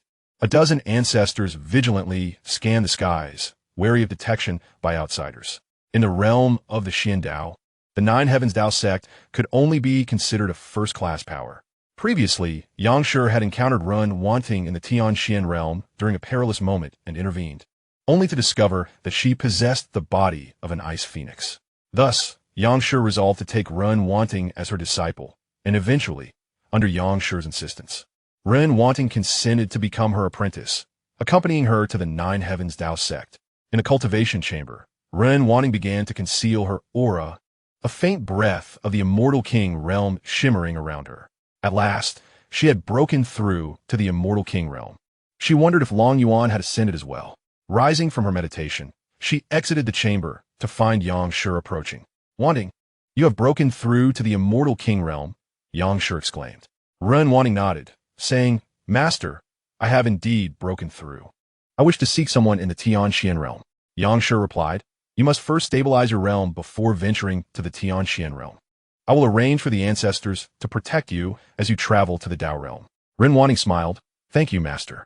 Xianxia affectionately ruffled Ren wanting's hair, saying, Silly girl, this is nothing. You are on the path to becoming a divine realm powerhouse, and we shall benefit from your success. Master, I will strive earnestly. Phaeton Wensing is Shuot here. Xianxia then inquired, Wanting, who is the one you hold affection for? You have never revealed it to me before. Phaeton Wensing replied, He is from the Long family in the Tianxian realm, though I am uncertain if he has ascended. Xianxia frowned. The Long family? Are you certain he is from the Long family? Confused, Ren wanting responded, What is it, Master? He is indeed from the Long family. Has something happened to them? Xianxia sighed. My dear disciple, the Long family is currently at odds with the Heavenly Palace, and the conflict is escalating, threatening to erupt into war. It would be highly detrimental for you to seek out someone from the Long family at this time. Ren wanting grew anxious, recalling the formidable reputation of the Heavenly Palace she had heard of in the Tianxian realm. Master, do you have any further news? I wish to learn more about the Long family. Xianxia nodded, recounting recent events in the Tianxian realm. As Ren wanting listened, her astonishment grew. He has come. Only he could achieve such feats. Xianxia asked, Who are you speaking of? Ren wanting sighed, Master, I shall not go to the Tianxian realm. He has already surpassed me by an insurmountable margin. The Heavenly Palace will soon obliterate the Tianxian realm. Those who provoke him shall not survive. Xianxia was bewildered. Disciple, have you truly lost your senses in cultivation? The Heavenly Palace is a power of immense strength. The Long family could never rival them. Ren Wanting shook her head. Master, just watch. The Heavenly Palace will be annihilated within 200 years. We wish to cultivate in the frozen wasteland. Xianxia stared wide-eyed at Ren Wanting. Do you grasp the implications of what you are saying? The frozen wasteland. Do you understand what that place entails? Ren Wanting firmly nodded. I am aware. Even the immortal emperors may not return. Yet, I wish to try. With a resigned sigh, Xianxia conceded. Since you have made up your mind, then go. Once you enter, you must rely solely on yourself. We are unable to assist you. I understand, and I shall undoubtedly emerge alive, she replied. She gently caressed her storage ring, which contained treasures bestowed upon her by Long Yuan. Furthermore, she was still uncertain of the formidable defensive capabilities of the attire she wore. Having cultivated the techniques provided by Long Yuan, her strength was beyond that of ordinary individuals. At the very least, she could contend with foes several realms beneath her. Seeing that Ren Wanting was resolute, Xianxia ceased her persuasion. Very well, I shall have an elder escort you there. Ren Wanting shook her head, expressing that there was no need to trouble the elders, as they could only transport her to the exterior. Thus, she would enter on her own. All right, do take care. Xianxia. Ren Wanting nodded slightly, her figure soaring into the distant sky. Xianxia shook her head and returned to her courtyard. Ren Wanting arrived at the periphery of the frozen ice plains, an endless expanse of icy mountains and snow. At a glance, she noticed the absence of any human presence. After pausing momentarily, she continued her ascent into the depths of the ice field. Along the way, she encountered a few cultivators hunting ice beasts, all in pursuit of ice-type demon cores from these frigid creatures. As Ren Wanting ventured deeper, a sudden ice spike shot toward her. The attack came with such swiftness that she had no time to defend herself. She drew her sword and raised it in front of her. With a resounding crash, the ice spike shattered, propelling Ren Wanting several steps back. Regaining her footing, she turned to face the source of the assault. There stood two individuals, disciples of the Xianbing sect, one named Zhengyang and the other Su Song, who were now observing her intently. Gazing at the pair, Ren Wanting's eyes turned icy. Disciples of the Xianbing sect, are you attempting to provoke me? Zhengyang chuckled. Isn't this the renowned genius disciple of the Jiutian Dao sect? It seems fate has brought us together for a spar today. Su Song cackled, with 2 against 1. You have no objections, I presume? After all, our two sects are not exactly friendly. Ren Wanting smiled slightly. Your proposal is intriguing. Thus, I shall not hold back. As her words fell, her figure vanished. The expressions of the two men shifted dramatically. This is bad. She has broken through to the Immortal King realm. Zhang Yang exclaimed. Boom! Boom! Zhengyang and Su Song were sent hurtling through the air by Ren Wanting's onslaught. The duo crashed through numerous ice spikes before finally colliding with a massive ice mountain. The unfortunate Su Song was impaled by an ice spike, blood staining the surrounding snow. His anguished cries echoed far and wide, sending chills down the spines of those who heard. Zhengyang, too, coughed up blood and quickly retrieved a pill to consume. He then rushed to extricate Su Song, attempting to staunch his wounds. Ren Wanting charged at them once more, and Zhengyang, wincing at the pain of his injuries, activated a defensive celestial artifact. A small barrier enveloped the two, deflecting Ren Wanting's assault. The barrier trembled violently, but managed to withstand the force of her strike. This sudden turn of events startled Zhengyang, who feared he might not withstand the impending strike. Ren Wanting, positioned at a distance, surveyed the luminous barrier and mused upon your considerable hidden cards. Let's see how this unfolds. Observing Ren Wanting's resolve, Zhengyang gritted his teeth and brandished a large blade, emanating wisps of malevolent energy. With a swift motion, he plunged the weapon into Su Song's body. Su Song's eyes widened in disbelief. Brother, why? Chapter 203, Battle with the Ice Lion. Junior brother, it's better for one to perish than for two. Zhang Yang ditchladet. I shall avenge you. The blade voraciously consumed Su Song's flesh, and soon, he was reduced to a mere skeletal frame.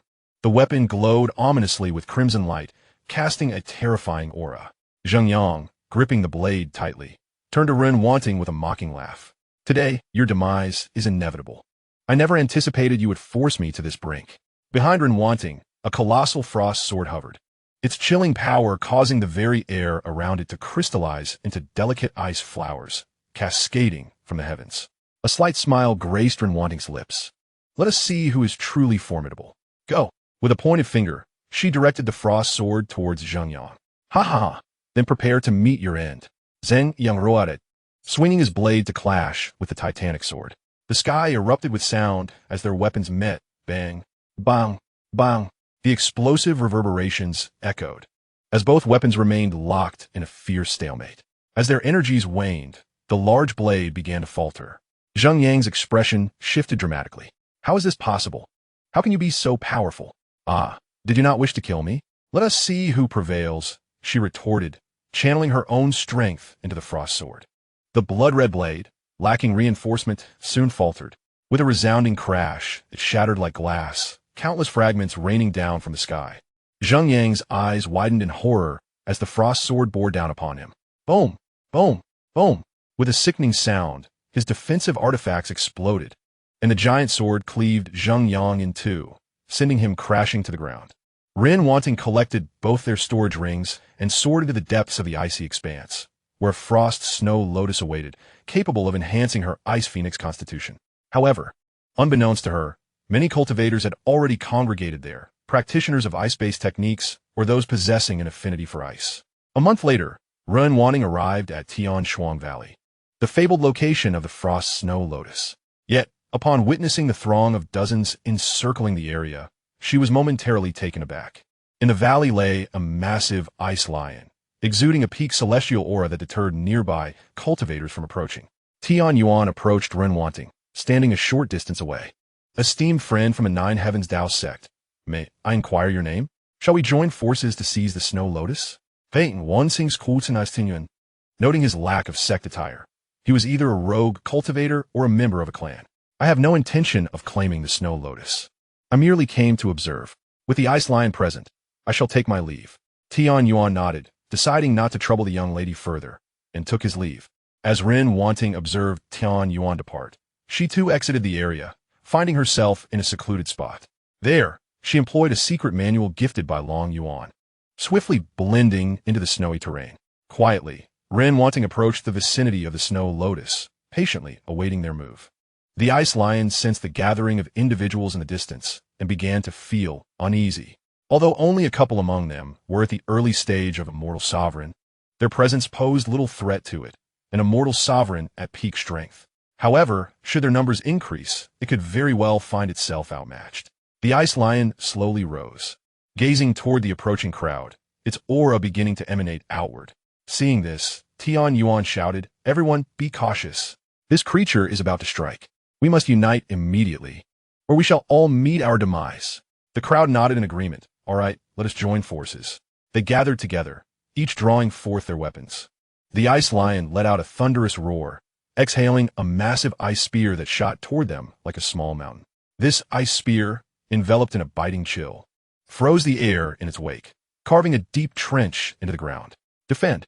Tian Yuan bellowed. Among the throng, a middle-aged man clad in a blue robe and wielding a shield swiftly stepped forward, driving the shield into the ground. Runes glimmered on the shield, and a transparent barrier rose instantly, enveloping the group. Boom! Boom! Boom! The ice spear collided violently with the barrier, producing a deafening sound and scattering countless shards of ice. The defensive shield trembled violently, but held firm against the assault. At that moment, a petite woman clad in a pink dress stepped forward, holding a jade flute. "Allow me to give it a try." She infused her early-stage immortal sovereign energy into the flute, playing an eerie melody. The notes resonated with an invisible force, twisting the surrounding air. Upon hearing the flute, the ice lion's previously furious gaze flickered with pain. It shook its head, attempting to shake off the influence of the melody. The agony prompted a roar from the ice lion. "Now's our chance to attack." Tian Yuan seized the opportunity, brandishing his sword, unleashing a sword chi that shot toward the ice lion like a radiant rainbow. Simultaneously, an elderly man with flowing white hair laughed heartily. "Let me have a go at this creature." He formed hand seals, murmuring incantations. Suddenly, numerous massive stones materialized in the sky, plummeting toward the ice lion like raindrops. Other cultivators also unleashed their respective spells, illuminating the scene with a kaleidoscope of colors as their abilities erupted toward the ice lion like fireworks. The ice lion roared in fury, its icy layer thickening into a solid armor. It slammed its front paw onto the ground, charging toward the crowd at an incredible speed, leaving behind enormous craters in its wake. A towering figure, muscular and imposing, brandished a colossal axe as he charged toward the ice lion. With a mighty roar, he raised the axe high, unleashing a tremendous force aimed at the beast. The ice lion deftly sidestepped, narrowly evading the blow, and retaliated by lunging at the man.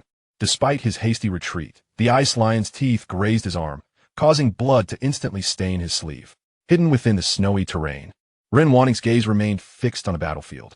She observed that, although the ice lion was besieged by numerous attackers, its strength was formidable, making it difficult for them to subdue it. Contemplating the opportune moment to strike, she awaited a scenario where both parties would be equally weakened, allowing her to seize the snow lotus. In doing so, she believed she could manage any pursuers that might follow. The cacophony of battle echoed, punctuated by the thuds of fallen bodies from above, a testament to the ice lion's terrifying power. The original throng of dozens had dwindled to a mere handful. The ice lion bore countless wounds as well. Yuan produced a talisman, infusing it with celestial energy before hurling it at the beast. The ice lion swiped at the talisman, and with a resounding explosion, one of its claws was blown off, blood cascading from the wound. The ice lion's anguished howls reverberated through the valley, shattering the ice pillars surrounding them. Ren Wanting, shaken from her concealment, realized her exposure and promptly seized the snow lotus. Fleeing into the distance, Yuan shouted, "Capture that disciple of the Nine Heavens Tao sect. Do not let him escape." Seeing her snow lotus snatched away, the ice lion disregarded its own injuries and pursued Ren Wanting. A chill ran down her spine as she glanced back, realizing that everyone was now chasing her. Yuan's voice rang out, "Miss, do not run. Hand over the snow lotus, and we shall let you go." Ren Wanting scoffed, "The snow lotus is in my grasp. If you possess the ability, come and take it." With that, she accelerated her flight. Gritting his teeth, Yuan commanded, "We pursue." The ice lion, though wounded, followed suit, launching attacks as it did. Yuan and his companions also counterattacked, the celestial maiden wielding a flute that continuously unleashed icy spikes.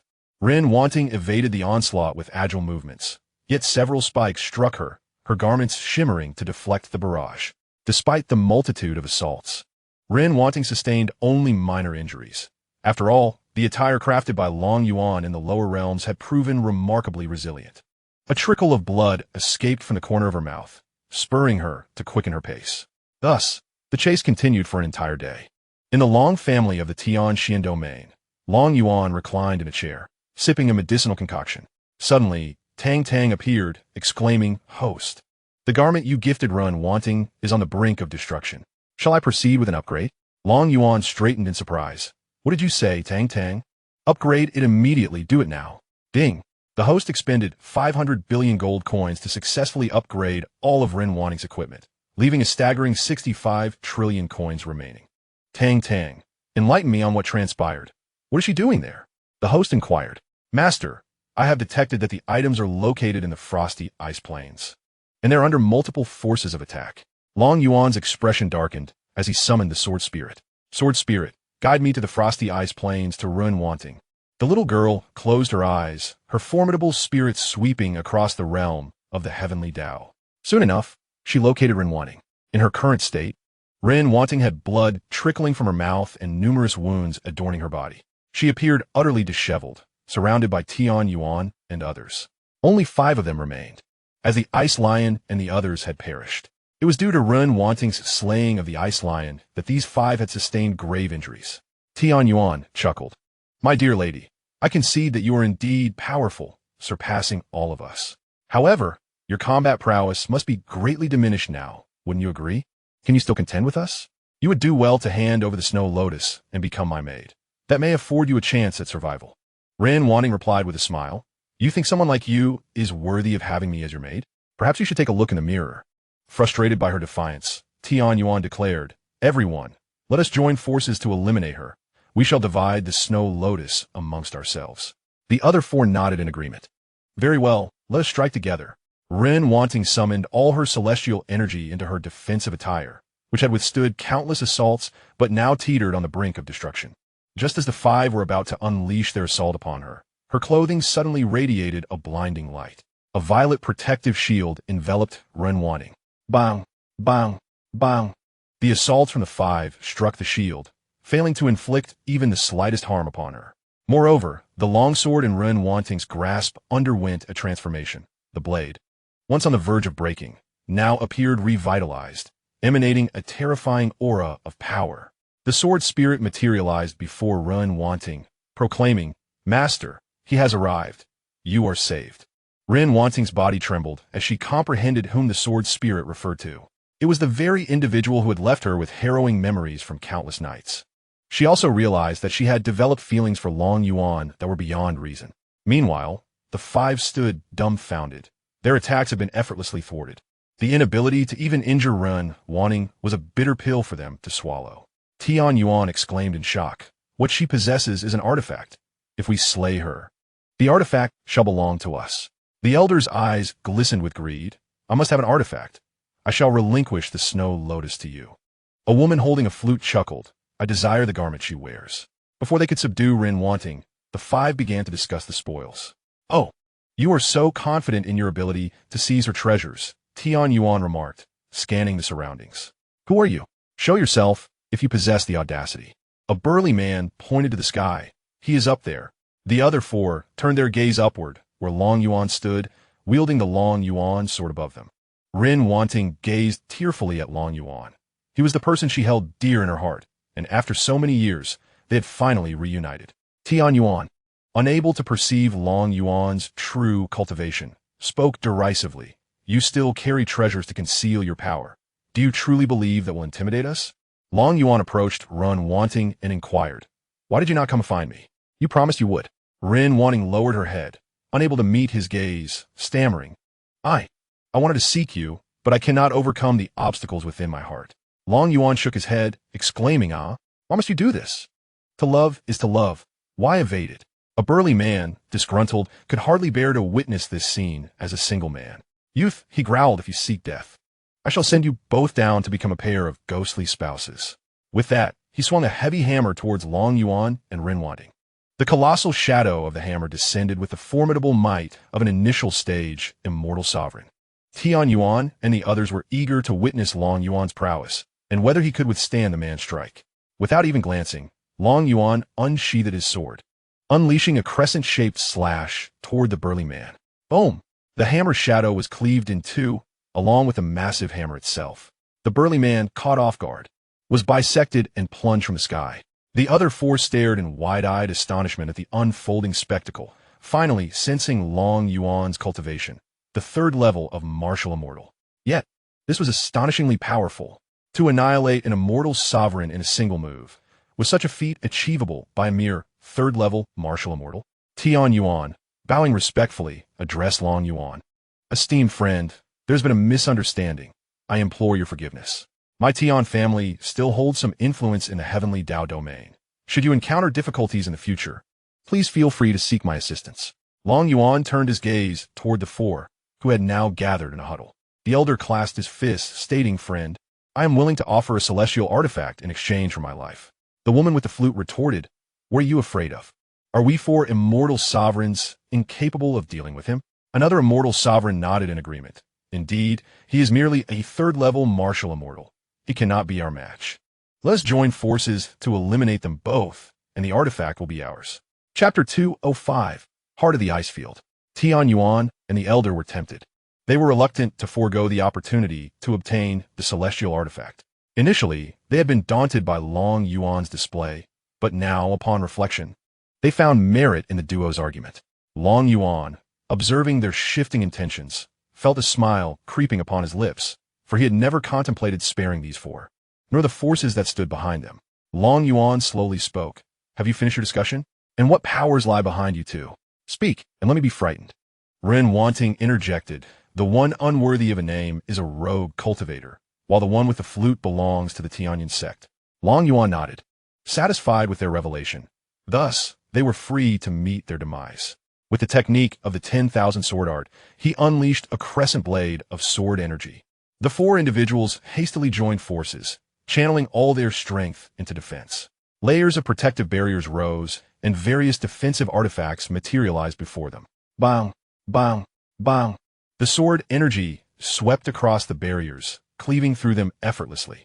The four gazed in wide-eyed horror, realizing that escape was no longer an option. Swoosh! Swoosh!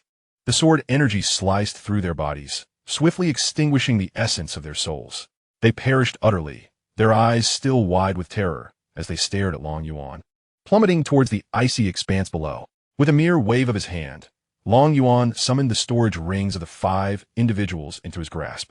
Ren Wanting forced a smile, exclaiming, "You remain as formidable as ever. I cannot even keep pace with you." Long Yuan placed the ring into Ren Wanting's hand, reassuring her, "There is no need for you to chase after me. As long as I am here, you are safe." "No, I wish to grow stronger. To stand beside you," she insisted. Long Yuan, perplexed, thought to himself how this woman was burdened by her desire for strength. Utterly unaware of her own invincible nature, any foe would fall before her. "Very well. What do you desire at this moment?" Ren Wanting looked at Long Yuan earnestly, stating, "I aspire to become more powerful, to be a force to be reckoned with." Long Yuan had always held a belief regarding his relationship with her, wishing to atone for his past missteps. "Return with me to the Long family. My mother and mayor would welcome you." Yet Ren Wanting remained unaware of his true intentions, assuming that he merely wished to help her grow stronger. The events that transpired in the lower realms weighed heavily on her conscience. She felt guilty toward Xiao Mayor and her own disciple. Coupled with her burgeoning feelings for Long Yuan, she found it impossible to accompany him. Shaking her head, she declared, "No, I must grow stronger so that I can stand by your side." At that moment, Tang Tang emerged, saying, "Host, the heart of the ice plane will greatly benefit her constitution." "What is this heart of the ice plane? How can it assist Wanting in awakening her abilities?" Long Yuan inquired. "Host, this artifact will help her gradually awaken her ice phoenix constitution, rendering her independent of further stimuli for awakening." "Remarkable. Let us set the navigation. I shall retrieve the heart of the ice plane immediately." "Understood." A navigation route materialized before Long Yuan. "Wanting, I will lead you to a precious treasure." With that, he grasped her hand and soared toward the depths of the icy realm. The ice plane beasts, sensing their approach, charged forth, only to be effortlessly dispatched by Long Yuan. Meanwhile, Tang Tang quietly collected demon cores along the way. Ren Wanting felt the weight of Long Yuan's might with each passing moment. Countless ice plane beasts fell before him, including 2 Ice Emperor beasts, all vanquished with a single strike. This solidified her resolve to grow stronger, as she silently vowed to herself that she would become worthy of standing beside Long Yuan. As they ventured deeper, the presence of Ice Emperor beasts multiplied, and even demigod beasts emerged, yet they too succumbed to Long Yuan's blade. This time, Ren Wanting was truly astonished. Long Yuan, accompanied by Ren Wanting, stood before a towering ice mountain, the navigation arrow pointing towards a distant ice cave. Long Yuan inquired, "Will you not prevent me from entering?" Beside the ice mountain, a smaller ice mound stirred, revealing an ice giant seated there. "I cannot defeat you, so why should I stop you? Moreover, there are already 2 ice heart crystals within. You may take the larger one, but the smaller must remain, or the entire ice expanse will cease to exist." Long Yuan turned to the ice giant. "Are you not concerned that I might take both?" The ice giant shook its massive icy head. "If you wish to take them, I cannot stop you. However, your fortune will diminish to its nadir. Though I know not who you are, I presume that luck is of great importance to you." Long Yuan chuckled. "You are correct. Hence, I shall only take one." With that, Long Yuan led Ren Wanting into the ice cave. The ice giant reverted to its original small mound. As they entered the ice cave, a wave of frigid air enveloped them. Ren Wanting remarked, "The chill here is intense. The ice phoenix within me is beginning to awaken."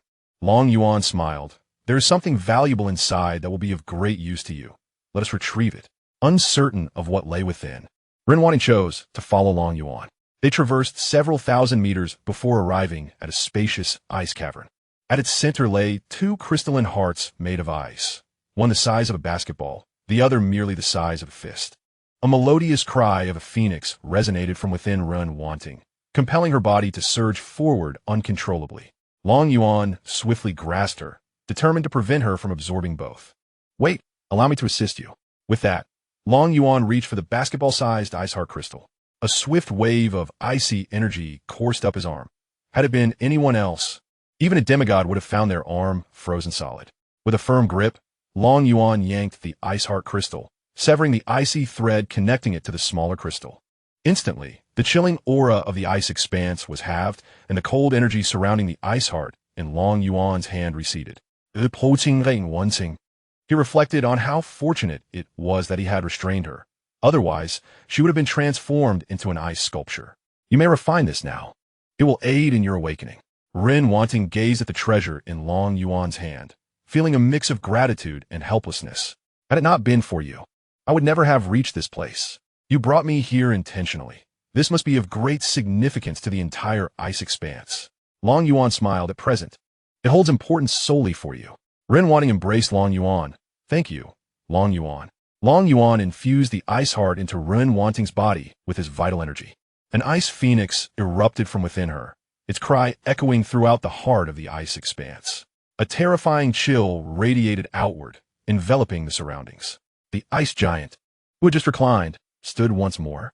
The ice phoenix sacred body, not merely the ice phoenix divine body.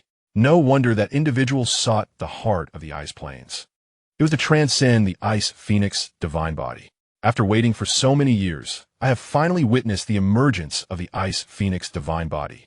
Chapter 206, Journey to the Tian family. Upon concluding his words, the ice giant began to gradually shrink into the form of a woman clad in white.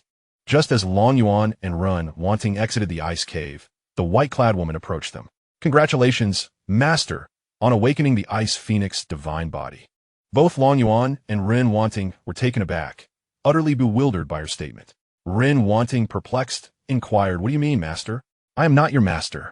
The white-clad woman bowed respectfully. "Master, my name is Bingling. My mission is to safeguard the one with the ice phoenix divine body as they ascend to the divine realm. Upon your arrival in the divine realm, you shall inherit the position of the ice phoenix palace's mistress." This revelation left the two even more astonished. Long Yuan directly questioned Tang Tang, seeking clarity on the matter. Tang Tang promptly began searching through her books. "Master, I have found it." Long Yuan, curious, asked, "What is it?" "Master, the Ice Phoenix Palace is considered a second-tier power in the divine realm, and it possesses a peculiar characteristic. Every generation's mistress is the Ice Phoenix divine body. When a mistress perishes, the entire Ice Phoenix Palace sinks beneath the frigid polar expanse, and the Binglings emerge in various icy locales, waiting for the Ice Phoenix divine body to manifest. Only when each generation's Ice Phoenix divine body inherits the position of mistress can the Ice Phoenix Palace be summoned." Upon hearing this, Long Yuan understood why Bingling acknowledged Ren Wanting as her master. Ren Wanting gazed at Long Yuan, uncertain of how to proceed. Long Yuan patted her shoulder reassuringly. "Do not worry. She harbors no ill intent. She merely wishes for you to inherit the Ice Phoenix Palace and assist in summoning it." Bingling looked at Long Yuan in astonishment. "How did you know?" "Regardless of how I know, if Wanting is unwilling, you may seek the next Ice Phoenix divine body." Bingling smiled bitterly, aware that she was no match for Long Yuan, and turned to Ren Wanting. "Master, please accept the role of our mistress. We shall dedicate ourselves to nurturing you into a divine sovereign." Ren Wanting glanced between Long Yuan and Bingling, ultimately deciding to embrace the role of mistress of the Ice Phoenix Palace, driven by her desire for strength. "All right, I accept the legacy of the Ice Phoenix Palace." Bingling rejoiced. "Thank you, Master." With matters settled, Long Yuan spoke. "Let's depart. We must first go to the Tian family." Ren Wanting turned to Long Yuan. "Are you truly intent on annihilating the Tian family? Perhaps we should reconsider. Those who dare to bully my woman shall face death," Long Yuan declared, producing a warship. "Let us go." Bingling waved her hand towards the ice cave, sealing it, and then joined Ren Wanting aboard the warship. The vessel soared beyond the icy plains, with the aura emanating from Bingling causing the icy beasts to shy away. As time passed, when Tian Yuan met his demise, the elder guarding the Tian family's hull gazed at the shattered soul token, nearly brought to tears. He hurried to the family head study. "Master, the soul token of young Master Tian Yuan has been shattered." Tian Hong gazed at the person who had entered and exclaimed, "What do you mean? Tian Yuan's soul tablet has shattered? Did he not venture into the ice plains? As long as he does not delve into the depths of the icy expanse, no one should pose a threat to him." The aura emanating from Tian Hong became increasingly uncontrollable, causing the surrounding bookshelves to tremble. The elder guarding the hall was so frightened that he dared not utter a sound. Gradually, Tian Hong began to calm down, and promptly dispatched someone to investigate the ice plains. I want to know who killed Tian Yuan. Yes, head of the family. The Hall Elder immediately set off to arrange for an investigation into Tian Yuan's fate. Meanwhile, in the Grand Hall of the Tianyan sect, the sect leader gazed at the soul tablet in his hand. The murderous intent in his eyes surged like flames. Guoming, a disciple stepped forward, sect leader. What is your command? Investigate who killed Elder Di Feng for me. Understood, sect leader. Both major factions were now probing into the identities of those responsible for the deaths of their members. As Long Yuan made his way toward the Tian family, Ren Wanting also notified the Jiuqian Dao sect to send people to guard the Tian family's resources. This was also a directive from Long Yuan. Xianxia stared at the communication jade in her hand, momentarily bewildered. An elder beside her inquired, Sect leader, are we truly sending disciples to the Tian family? They could be a top-tier force. It might lead to a confrontation. Xianxia pondered for a moment. I trust her. We shall send 3 ancestors there. Even if trouble arises, they can retreat. Very well. Then I shall lead the way. Xianxia nodded. Then I must trouble the Grand Elder to make the trip. Not all. I am curious to see what surprises Wanting can bring us. With that, he set off toward the Tian family. Long Yuan and Ren Wanting soon arrived near the Tian family. Ren Wanting pointed to a distant cluster of buildings. That is the Tian family. Long Yuan nodded. You all wait here. I shall ascertain their capabilities. With that, he soared into the skies above the Tian family. Long Yuan descended, unleashing a massive surge of energy toward the Tian family.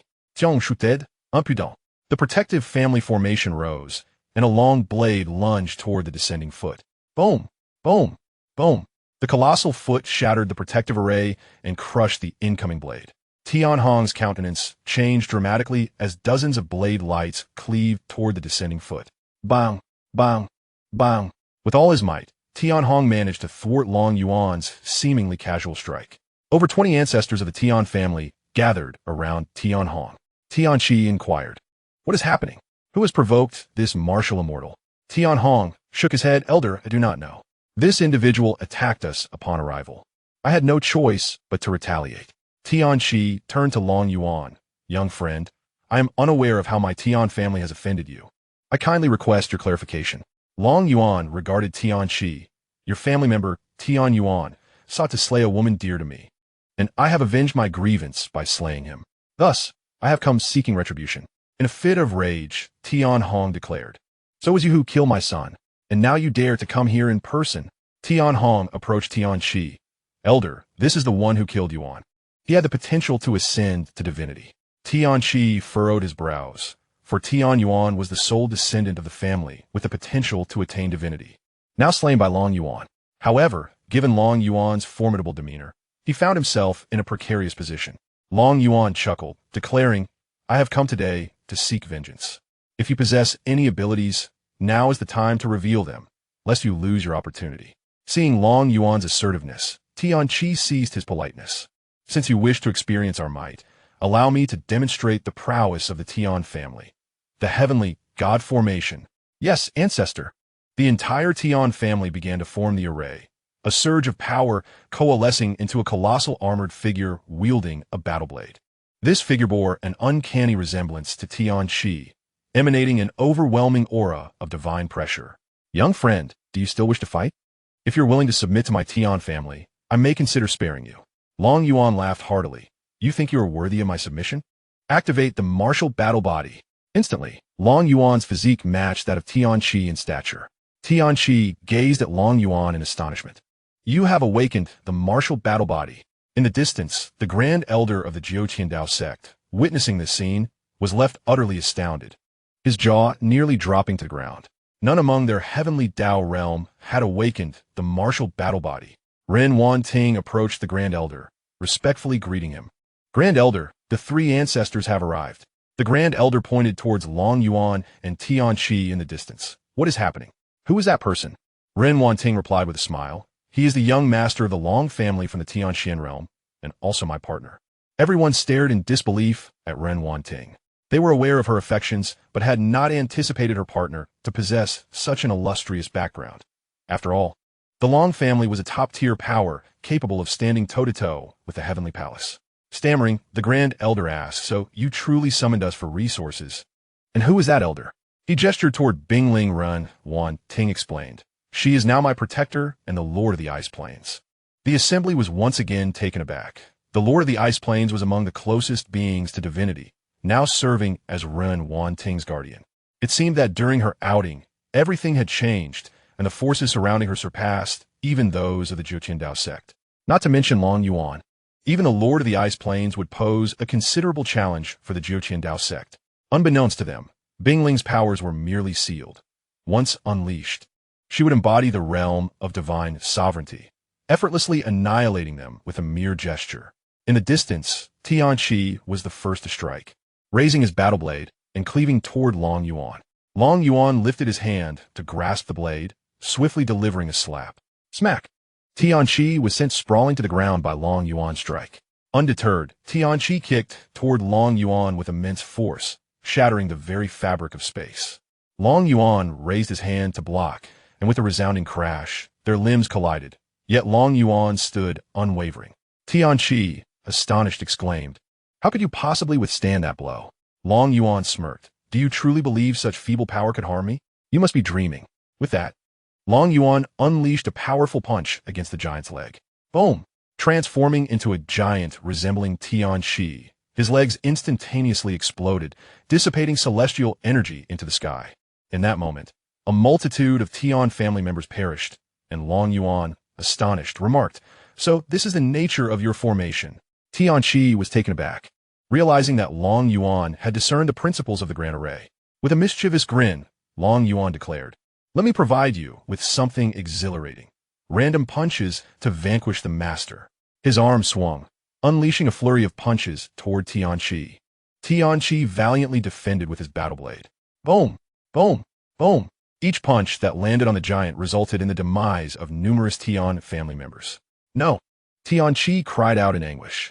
Long Yuan showed no signs of relenting, continuing to rain down blows upon the giant. Bang! Bang! Bang! Another wave of family members fell. Tian Hong communicated telepathically, "Ancestor, we can no longer wait." Gritting his teeth, Xianxia declared, "You have forced my hand." The giant retreated slightly, raising its massive blade. Invoking divine retribution, the battle blade relentlessly siphoned the strength of the Tian clan, leaving some lower-tier members instantly drained of their energy, transforming them into mere husks that plummeted to the ground.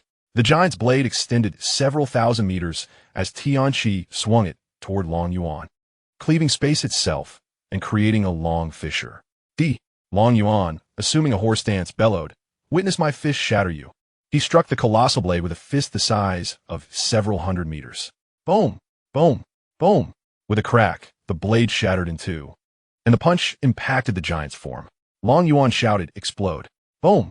The punch erupted, and a terrifying shockwave engulfed the entire giant.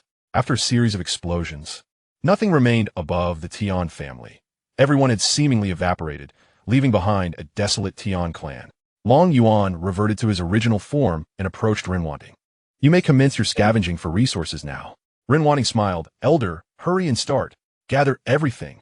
The elder finally snapped to attention, urging everyone to act swiftly and collect everything.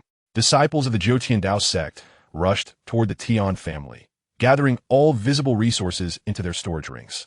The elder and the three ancestors personally engaged in the resource retrieval. Long Yuan waited aboard the warship for their completion. "Hey, Wansing Smythe, I will ensure they return 90% of the resources along with the celestial crystals to you." Long Yuan shook his head. "No need. There aren't many resources. Keep them for yourself. I know you won't accompany me to the Long family." "I apologize, Long Yuan. I understand your desire for strength, so I won't deter you. Whenever you wish to return to the Long family, you may come back." Renwanting gazed at Long Yuan. "Thank you, Long Yuan. I will return to your side." "Very well. Afterward, we shall head to the Tianyun sect and deal with them as well." "Long Yuan, perhaps we should reconsider. The Tianyun sect is rumored to possess a peculiar magical sound, said to be quite troublesome even for those of divine realm." Long Yuan chuckled. "Then let us give a try. I am curious to see what magical sound could cause even the divine realm such distress." Renwanting, feeling helpless, understood that she could not sway Long Yuan's determination. The Grand Elder approached her, stating that all resources have been gathered. "Shall we return to the Nine Heavens Dao sect now?" Ren Wanting responded, Grand Elder, we still need to visit the Tianyan sect. I would appreciate it if you could gather a few more resources. The Grand Elder was taken aback, thinking to himself, has the Tianyan sect also incurred a wrath? This will certainly profit our Nine Heavens Dao sect. Even a tenth of the resources represents centuries of their income. My dear Wanting, this is no trouble at all. We are merely running errands. It's nothing burdensome, he reassured her.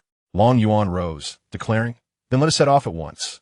With that, the warship sailed towards the Nine Heavens Dao sect. Meanwhile, news of the annihilation of the Tian family spread swiftly throughout the entire celestial domain. Several prominent forces began to take notice, as the destruction of a first-rate sect was no minor affair, especially since it had been many years since such an event had transpired in the celestial domain. Long Yuan, however, paid little heed to these developments, as he was engrossed in a discussion with Ren Wanting about the origins of life. 1 month later, the warship arrived at the gates of the Tianyan sect. Upon sensing their arrival, the sect leader appeared in the sky. What faction dares to approach my Tianyan sect? Long Yuan, accompanied by Ren Wanting, stepped to the bow of the ship, gazing at the figure in the distance. With a firm step forward, he proclaimed, a celestial maiden wielding a flute attempted to seize my wife's treasures and sought to slay her, but she was vanquished by my hand. Now, I have come to obliterate your sect. The sect leader, Zhang Yuan, darkened in countenance, realizing, so it was you who killed our peak master. Now you audaciously claim to annihilate my sect with such a feeble band? Chapter 208, Crimson Arrival. Long Yuan replied with a smile, you are mistaken. I alone shall bring about your demise. The others are merely here to gather resources. His words incensed Zhang Yuan further. Your bravado is indeed remarkable. Let me see just how formidable you truly are. All elders and peak masters, heed my command. Activate the magical sound formation. Yes, sect leader. Several ancestors emerged from seclusion, taking their positions. The sect leader manipulated the formation, and an ancient magical zither manifested above the Tianyan sect. Long Yuan gazed at the zither in the distance, a smile gracing his face. This contraption truly piques my interest. Ren Wanting, filled with concern, called out, Long Yuan, be careful. The Grand Elder grasped her hand and retreated a considerable distance. A sound of magical resonance erupted, morphing into a demonic soldier brandishing a spear, charging towards Long Yuan. As the soldier closed in, Long Yuan pointed his finger at the spear. The magical sound resonated in his ears, causing a slight halt in his vital energy. Had it been anyone else, they would likely have been pierced by the spear in that fleeting moment of vulnerability. Yet, facing Long Yuan, this tactic proved utterly ineffective. With a gentle exertion of his finger, the spear dissipated, and in the blink of an eye, the demonic soldier vanished without a trace. Huh, is this truly the extent of your capabilities? How disappointingly lacking. Zhang Yuan sneered. Is that so? Then allow me to demonstrate. With that, he once again played the demonic lute. A series of sinister sounds echoed, and 5 demonic generals armed with great swords surged toward Long Yuan. The Long Yuan sword in his hand swept forth, unleashing a blade of energy that annihilated all 5 demonic generals. A trickle of blood escaped from the corner of Zhang Yuan's mouth as he gazed in shock at Long Yuan, exclaiming, how can a mere 3rd-tier martial immortal possess such strength? Long Yuan smirked. Is this the extent of your power? Is there no one stronger? If not, your demise is imminent. Zhang Yuan's eyes brimmed with madness. Very well, if you seek death, I shall oblige.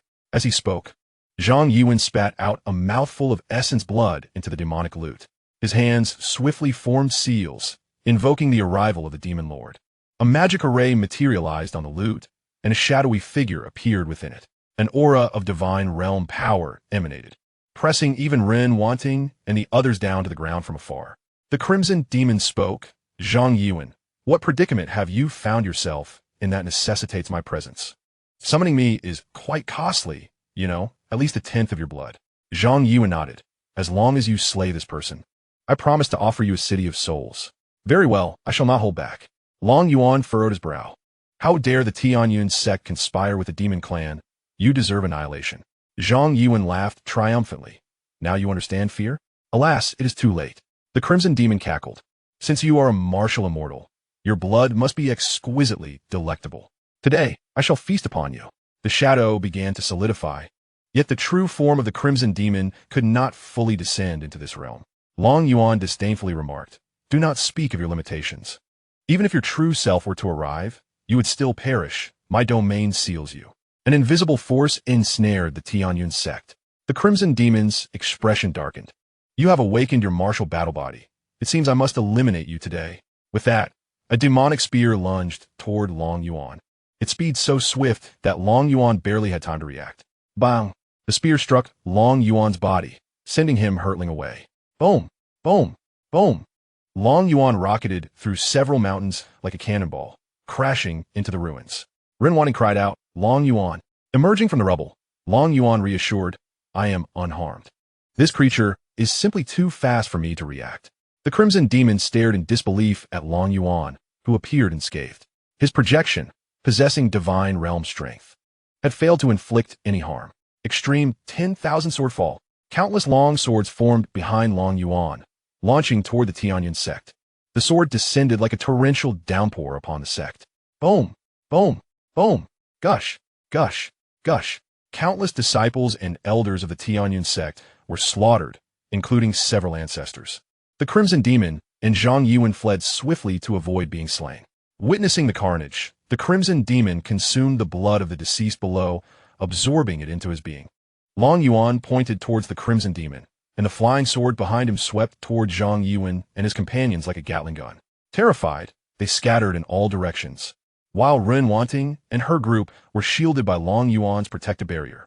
The Crimson Demon attempted several times to take Ren Wanting and her companions hostage, but was unable to breach the barrier. Long Yuan's chi-infused swords seemed inexhaustible, relentlessly targeting Zhang Yuan and his companions. Meanwhile, having absorbed the blood below, the Crimson Demon grew increasingly formidable. Yet it proved futile, as he remained relentlessly pursued by Long Yuan. The Crimson Demon was now in a state of utter frustration. He had deliberately let a sword slice his hand, only to frighten himself into severing it. There were too many laws at play, and had he not sacrificed that hand, he would have met a swift demise. He found himself in a predicament, wishing he had drawn less blood earlier. For now, dissipating this projection was proving difficult. If this projection were to be vanquished, his true form would also suffer repercussions. Thus, he had no choice but to stall Long Yuan, a sentiment echoed by Zhang Yuan and the others. Long Yuan's speed was not to be underestimated, as he occasionally managed to slay one of them. The scene unfolded like a cat-and-mouse game within this domain. 3 hours later, as he ran, the Crimson Demon cursed. Damn it, this martial immortal is ridiculously resilient. 3 hours have passed, and his chi is still not depleted. Zhang Yuan could only smile wryly in response. Moreover, his attack power is excessively strong. One touch is enough to carve away flesh, and otherwise, one can only await their demise. The Crimson Demon fumed. You brought me here to offend such a monster? Are you trying to do me? My lord, I wouldn't dare. I had no idea he was this powerful. Had I known, I would have fled long ago. The Crimson Demon felt helpless. In truth, he wished to eliminate Zhang Yuan and his companions, as that would bring him infinitely closer to the true divine realm. However, if he could not defeat Long Yuan, he would be left waiting for death. Thus, he had deliberately sustained injuries earlier, though the outcome had nearly terrified him. As a being of the true divine realm, he had only grasped a few hundred laws, while Long Yuan's overwhelming multitude of laws was beyond his capacity to contend with. Now, he sought only to deplete the power of this projection in return. He continued to launch attacks to hasten the consumption of his energy. Tang Tang appeared before Long Yuan, saying, Host, that false true god is exhausting his power in an attempt to escape. If you wish to keep him, you should allow the sword spirit to take action. Long Yuan paused, realizing, I nearly let this fellow slip away.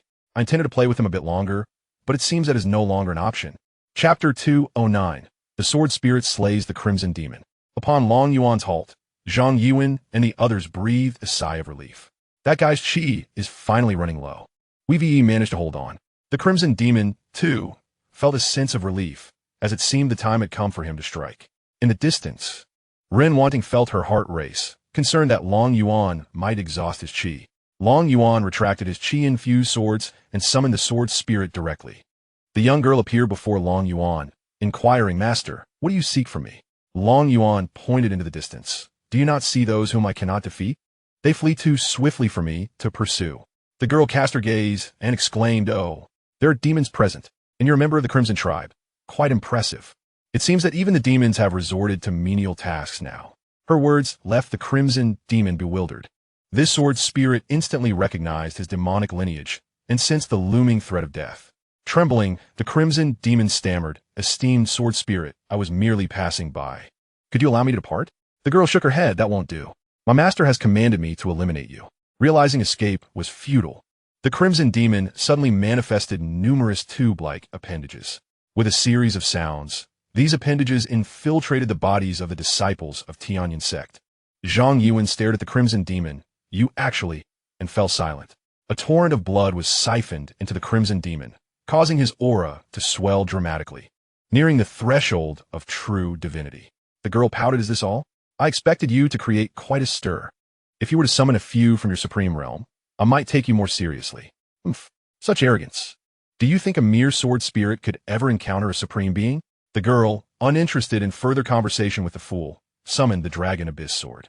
Initially intending to sever only a projection, she declared, "Now I shall eradicate your true form as well." Extreme descent kill. With a flick of her wrist, a crescent blade of light soared toward the projection. The crimson demon bellowed, "Crimson demon, celestial shield." A substantial amount of divine power coalesced before him, forming a protective barrier.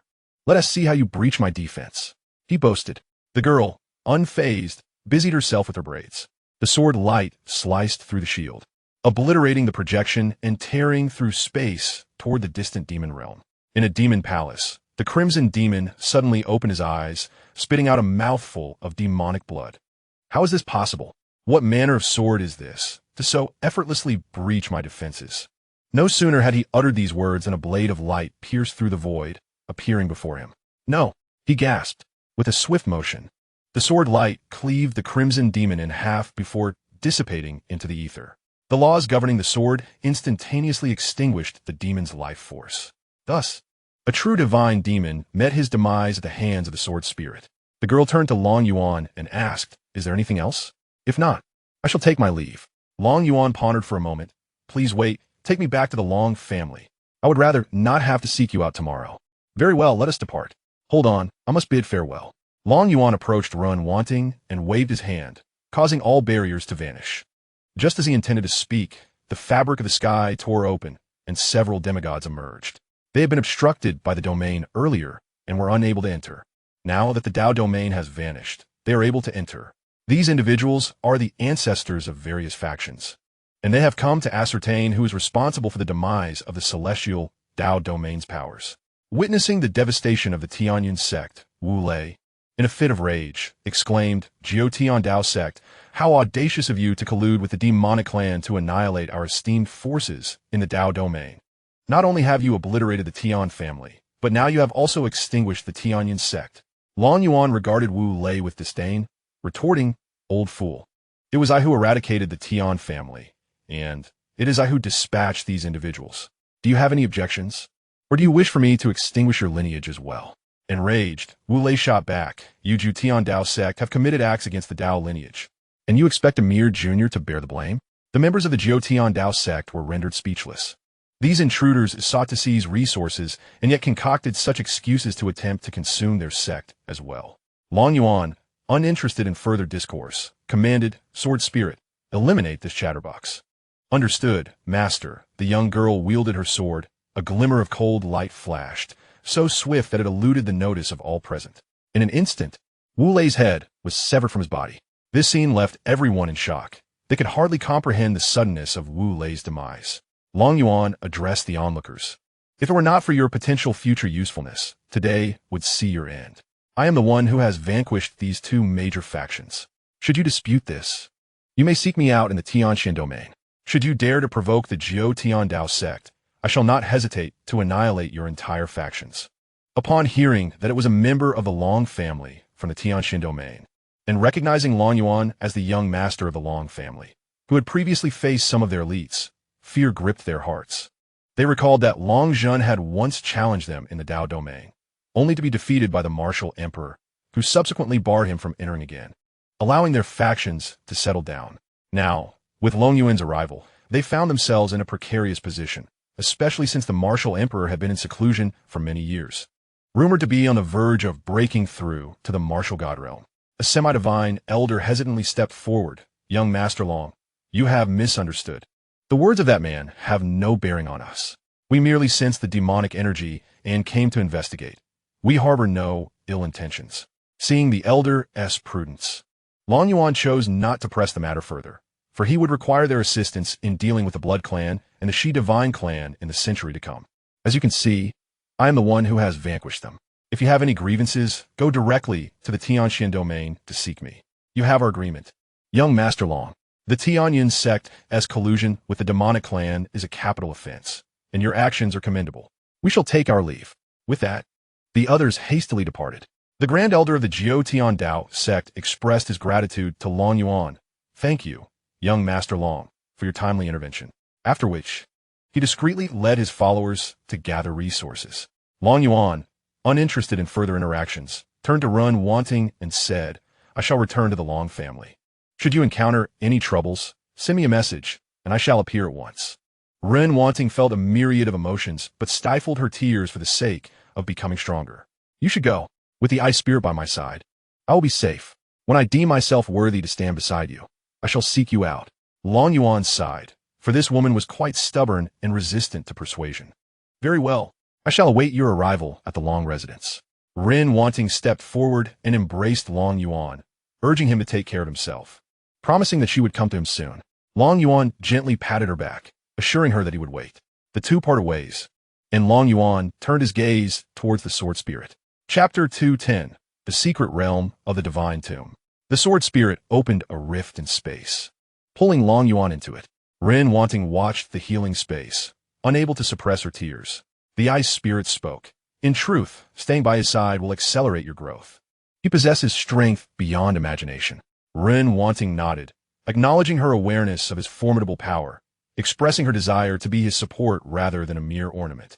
The Ice Spirit remained silent, content as long as Ren Wanting was willing to inherit the Ice Phoenix Palace.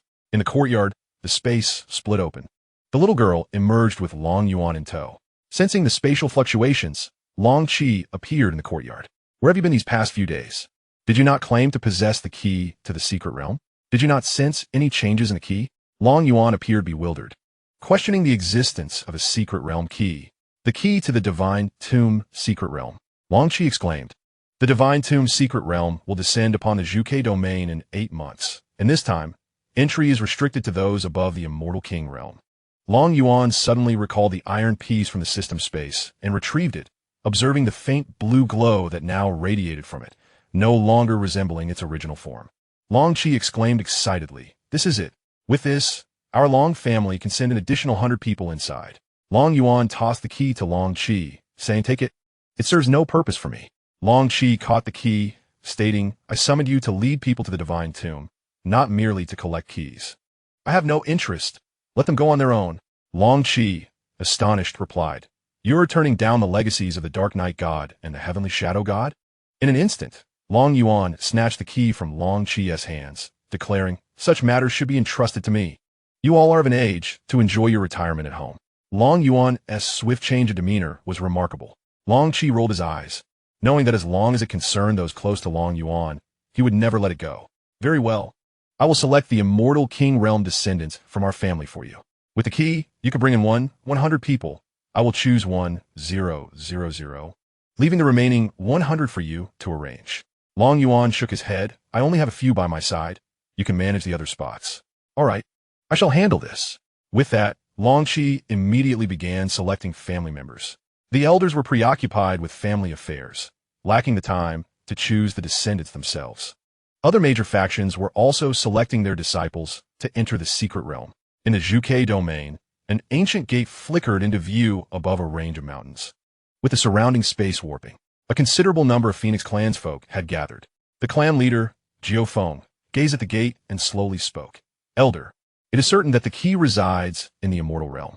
The clan leader declared, I am certain that all the keys are within the celestial realm. Our clan's keys have a sense of resonance. Jiao Feng nodded thoughtfully. How many factions are converging here? The quotas for this secret realm are indeed limited. In response, it appears that all second-tier and above forces from the celestial realm are hastening toward this location, along with various independent cultivators, came the reply. Jiao Feng furrowed her brow. Notify the Tianfeng army to encircle this area. Until the quotas have been established, no one is permitted to enter. The second elder interjected, Leader, might this incite their wrath? What can those independent cultivators do? The top-tier and first-tier factions will actually appreciate our actions, as this will safeguard their interests, the clan leader retorted. The second elder nodded in agreement. Indeed, leader. He promptly mobilized 300,000 soldiers of the Tianfeng army to secure the area, placing a soldier every 100 meters, thus enclosing a vast territory. Each soldier exuded an aura of celestial lordship. Several demigods meditated in the sky. Any who dared to trespass would be swiftly executed. The strength of the Feng clan was not inferior to that of other factions. Various forces from the regions were flocking to the Zhuge domain, where the Long family was selecting outstanding disciples. Long Yuan, Long Yu, and Long Xia were all chosen. Long Ling, Xiao Feng, Xiao He Xiao, and Xiao Mei also emerged from their secluded training, their powers having reached the initial stage of celestial kings. In total, there were 100 clan members.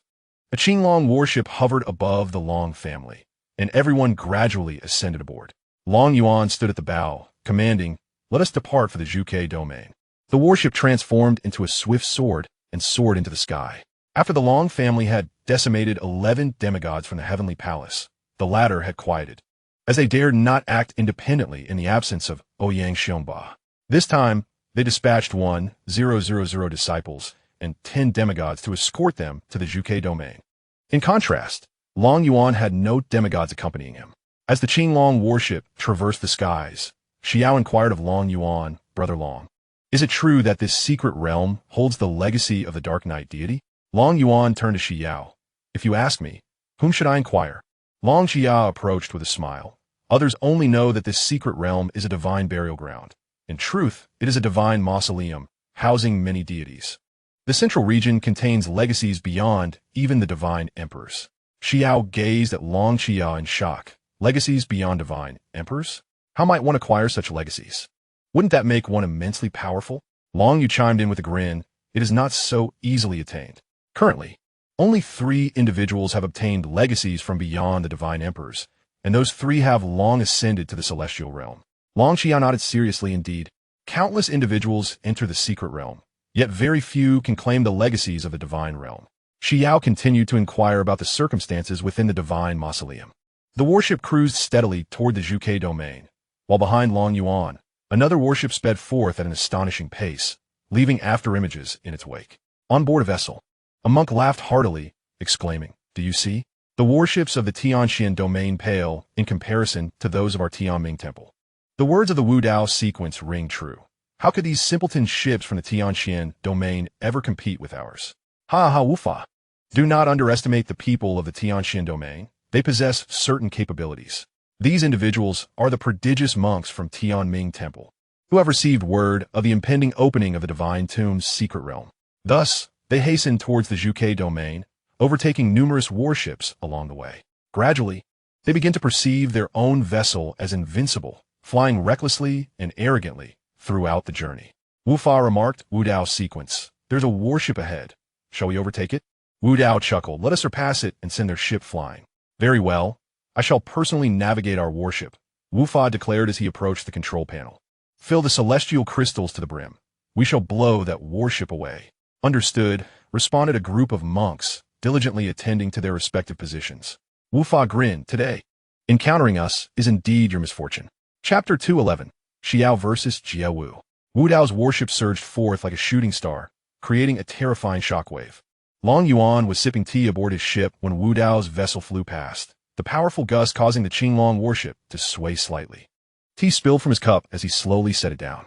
Whose warship is so audacious? Pursue it and find out, he commanded. Long Ling nodded in agreement. Yes. Brother Long. With a single command from Long Ling, the 300 Dragon Shadow Guards operating the Qinglong warship immediately increased their speed. Observing the warship behind him only sway slightly, Wu Dao expressed his astonishment. This warship is impressive. It withstood the shockwave. Wu Fa inquired, Wu Dao sequence. Shall we try again? This time, I will get closer. I refuse to believe we cannot blow it away. Wu Dao chuckled. Then let us do it once more. Wu Fa adjusted the ship's course, charging towards the Qinglong warship with even greater speed. Long Ling stated, Brother Long, they are charging at us. Should we destroy them outright? No need. Let's toy with them, came the reply. Long Ling took the helm himself, accelerating the ship towards the opposing vessel. Both sides refrained from activating their shields, colliding directly. Wu Dao observed the Qinglong warship daring to charge at him, scoffing, "Wu Fa, no need for shields. Let us engage them directly." The shockwaves generated by both vessels were immensely powerful as they passed each other. The two forces clashed. Boom! Boom! Boom! The sound of explosions erupted. Wu Dao's warship emitted an unusual noise, while the Qinglong warship remained silent. Clearly, this exchange favored Wu Dao's vessel. "Wu Fa, activate the shields and charge forward." "I refuse to believe their ship surpasses ours," he commanded. "Understood." Wu Fa exerted all his strength to control the warship, pivoting it toward the Qinglong warship. Long Ling ceased seeking counsel and directly activated the protective shield as they charged toward the Wu Dao warship. Bang! Bang! Bang! The warships collided at an astonishing speed amidst the skies. The other vessels en route to the Zhuke domain hastily veered away. They were unfamiliar with Wu Dao's ship, but were well aware of the Qinglong warship, a vessel belonging to the illustrious Long family. Who in the entire Tianxian domain would dare provoke the Long family? The Grand Elder of the Celestial Palace and 10 demigods had perished at their hands, and even now, there had been no visible response from the Celestial Palace. Clearly, they had chosen to yield for the time being. What the future held remained uncertain. After several more collisions, neither warship's protective shield shattered. Long Yuan expressed his surprise, commenting on the impressive defensive capabilities of the vessel. Long Yun replied, "This warship belongs to the disciples of the Tianming Temple's hierarchy, renowned for its formidable defense, reputedly capable of withstanding demigod attacks." Long Yuan chuckled. "Then, let us entertain ourselves with them. This journey has been rather dull." The Wu Dao warship lingered at a distance. Wu Dao's voice echoed through the air. "Which faction do you represent? I find your warship quite appealing. Would you consider selling it to me?" Long Yuan responded with a smile. "I am Long Yuan. Do you truly believe that as a mere disciple of the hierarchy, you can compare to me, a young master? You think you are worthy to purchase my worship? Ha! So you're of the Long family. You speak true. I, as a mere disciple, cannot rival a young master. However, the Tianming Temple is indeed superior to your Long family. Is that so? Shall we wager on 3 matches? Each side dispatching 3 individuals for 3 contests to see if you can claim my worship?" Wu Dao furrowed his brow, contemplating. "Can we bet on each match? In that case, we must refrain from participating ourselves." Long Yuan chuckled. "I have no interest in playing with children. I will be the house, and I will accept any wager you propose." Wu Dao narrowed his eyes. "Very well. But should you lose, the warship must be surrendered to me." Long Yuan nodded. "No problem." Wu Dao called out, "Jiwu, you shall take the first match." A bald, muscular man emerged from the warship, declaring confidently, "Leave it to me.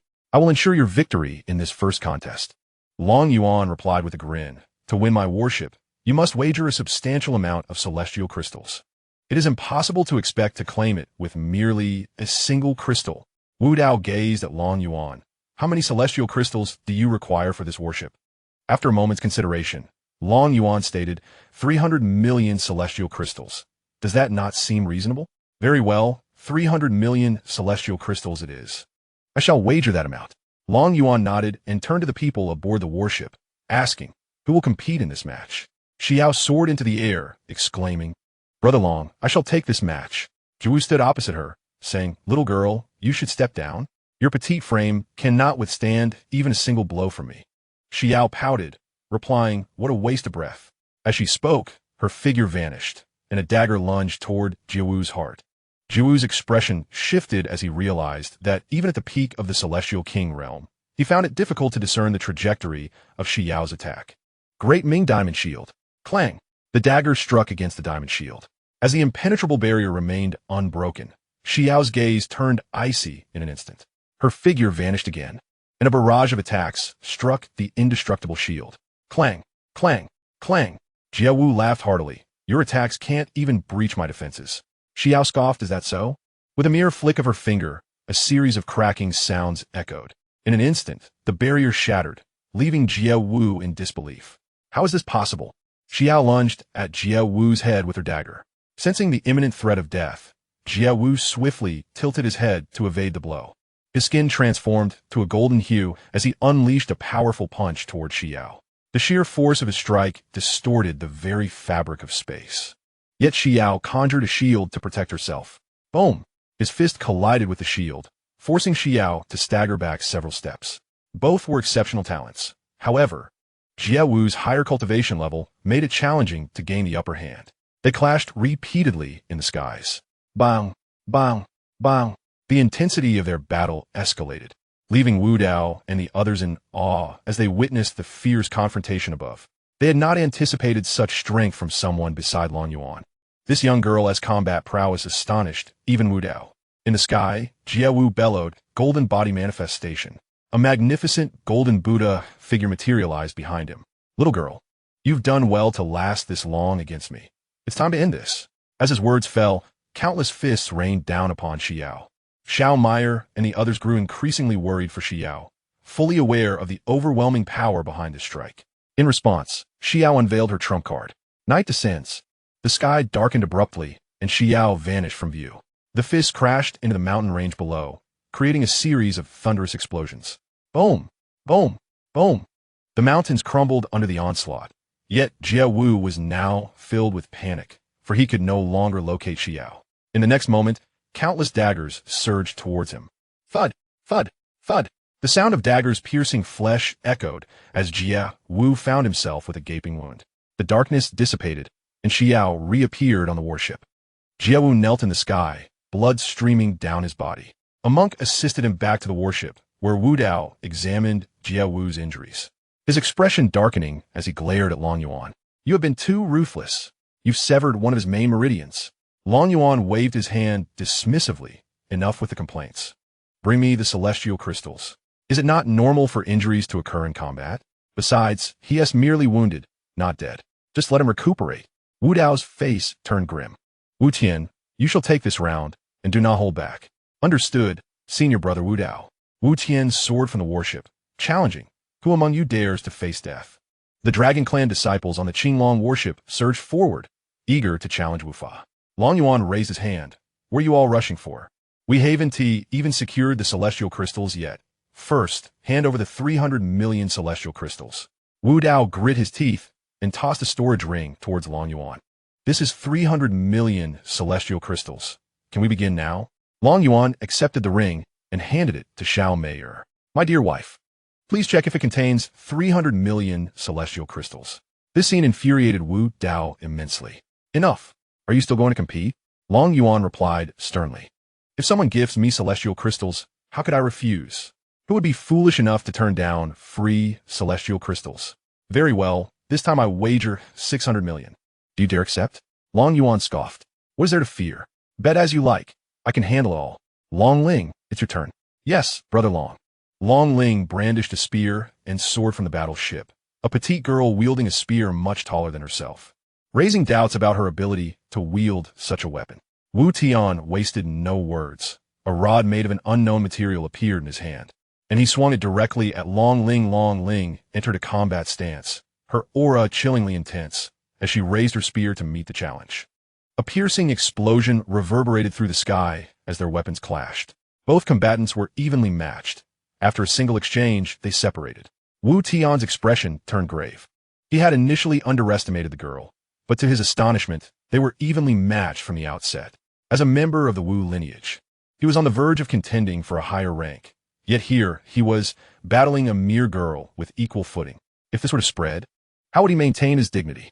Wu Tian shouted angrily, You little girl, you have sought your own demise today. Do not blame me. With that, he invoked the Buddha's light, his aura surging to the early stage of the celestial sovereign realm. Long Ling smirked disdainfully. Is that all you can do? Allow me to show you my transformation into a demon. The ward demon sacred body activated. Long Ling was engulfed in demonic flames, her aura similarly rising to the early stage of the celestial sovereign realm. A colossal Buddha and an equally massive female war demon clashed in the sky, their battle echoing with thunderous booms. The two fought fiercely, neither yielding an inch. Long Ling, embodying the war demon's sacred body, grew stronger with each strike, while Wu Tian, also possessing a combat physique, became increasingly formidable.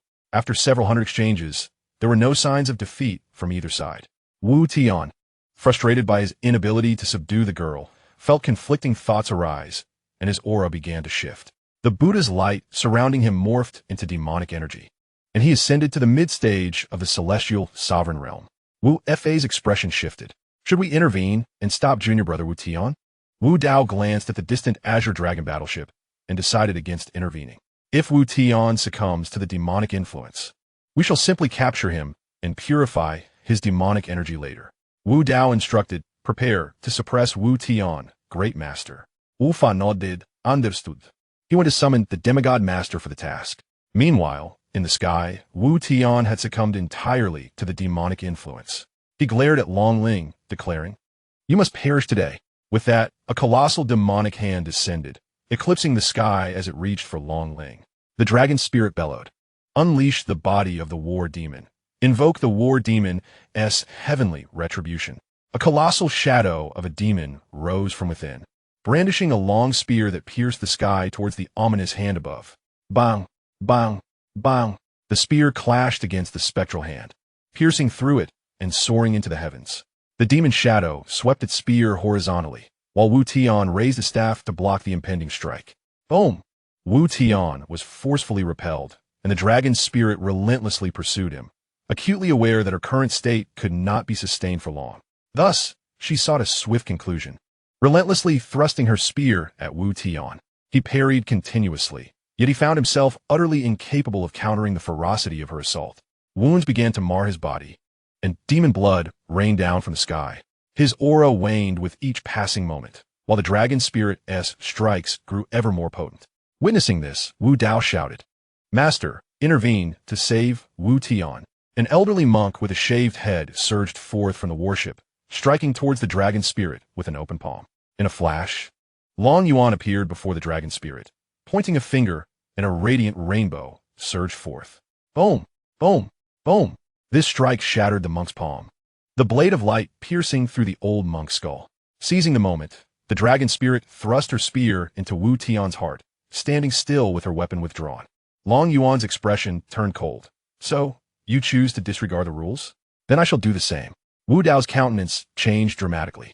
He had not anticipated that Long Yuan would possess such strength that could slay a demigod in a single blow. "Young Master Long, what do you wish?" "I shall not fear you."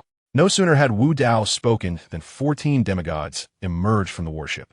One elder monk smiled and said, "Young Master Long, I am Kong Yuan from Tianming Temple. I wonder what it would take today for you to allow us to depart." Long Yuan replied with a smile, "For those who disregard the rules, I have but one method of handling them, death."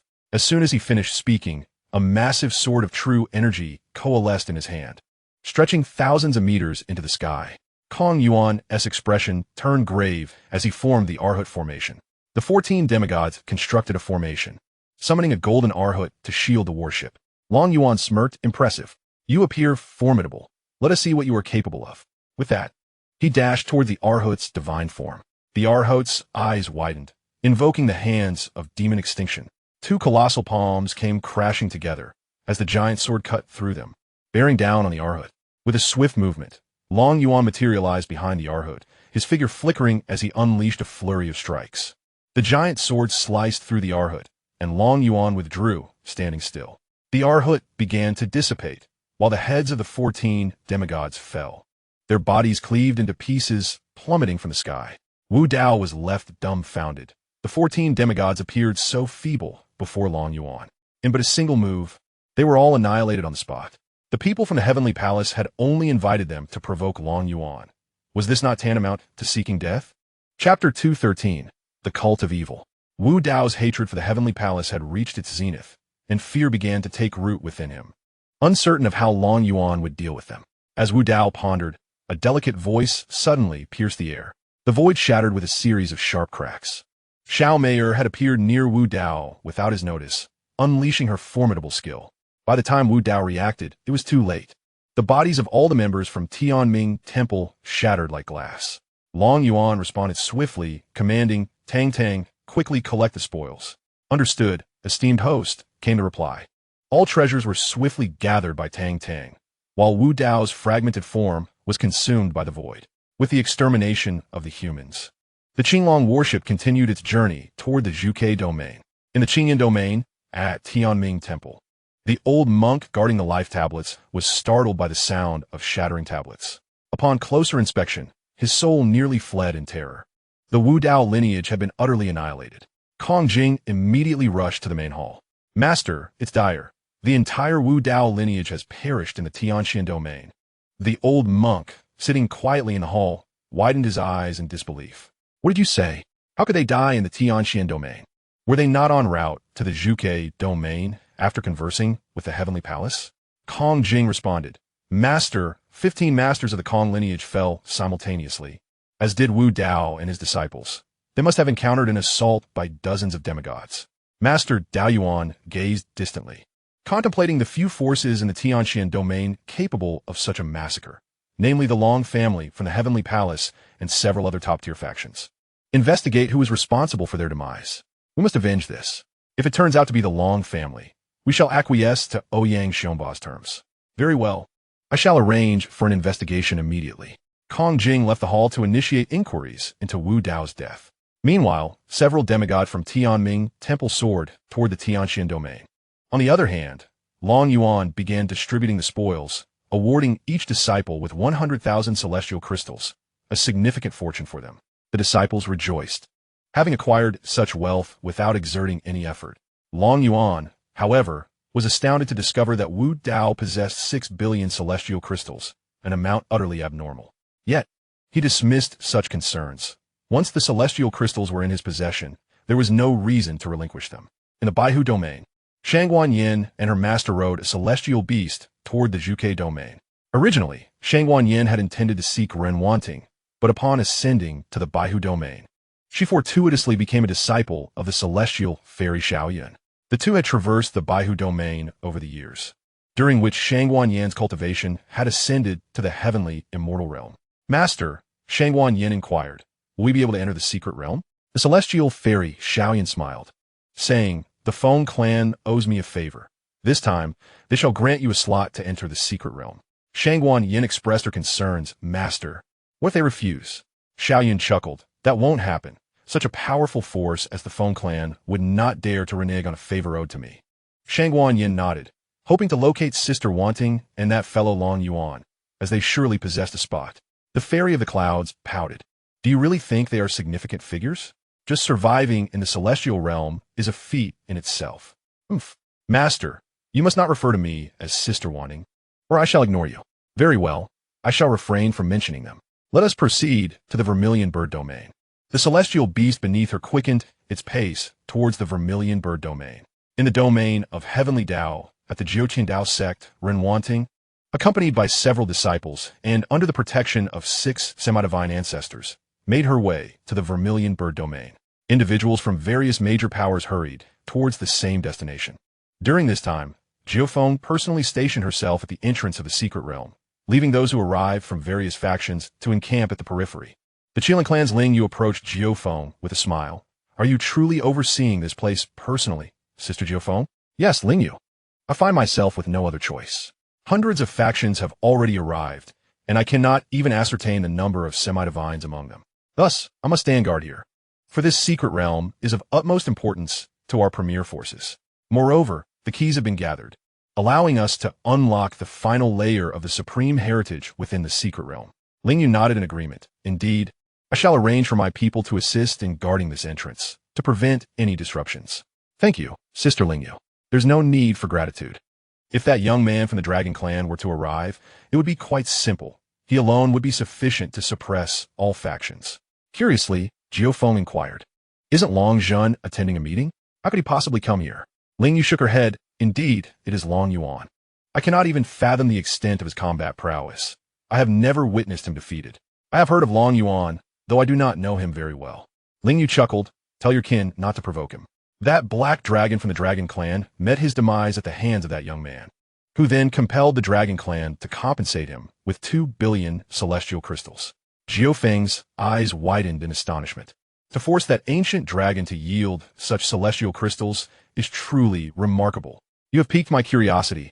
I wish to meet this individual. Ling Yu smiled. He will undoubtedly come this time.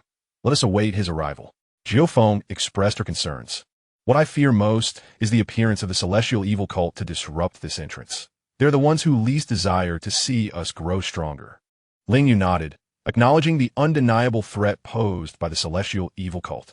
This cult emerged at an unknown time, harboring a singular objective: to sabotage the secret realms of all factions. They have consistently engaged in actions aimed at thwarting the ascendance of various powers. Thousands of years ago, when the Divine Tomb secret realm appeared, the celestial evil cult dispatched over 60 semi-divines to assault the realm, resulting in the shattering of the entrance. Since the emergence of this entrance, it has begun to absorb the surrounding celestial energy to stabilize itself. During this period, they could disrupt the entrance stability, leading it to sever ties with the celestial realm, thereby causing the secret realm to vanish. Therefore, upon the emergence of the secret realm, the Feng clan dispatched personnel to guard it, and their vigilance was not in vain. After the celestial evil cult's previous devastation thousands of years ago, the major powers convened and agreed that whenever a secret realm appeared in a domain, the local faction would assume the responsibility of its protection. Successful guardianship would grant that faction an additional 50 slots for entry into the secret realm. Upon failure, the next time the secret realm opens, that faction will have 50 fewer slots. Hence, the Feng clan is earnestly suppressing the situation. In the distance, a warship swiftly approaches through the sky. Ling Yu chuckles and remarks, "The White Tiger clan has arrived. This ensures greater security." Jiufeng nods in agreement, hoping that no mishaps will occur this time. A demigod from the White Tiger clan approaches the two, and by Xiao proclaims, "Sisters Ling Yu and Jiufeng, I have brought 20 clan elders to assist you in guarding the secret realm." Jiufeng expresses her gratitude, saying, "I truly appreciate your help, brother Bai Xiao." Chapter 214. Assault on the Feng clan. Bai Xiao laughs heartily. "Sister Jiufeng, what are you saying? The secret realm benefits us all. Isn't it only natural to protect it?" Jiufeng nods, suggesting, "Then let us each oversee a designated area." Everyone agrees and begins to take charge of their respective zones. In a particular area of the Vermilion Bird domain, hundreds of thousands of disciples from the Heavenly Evil sect have gathered.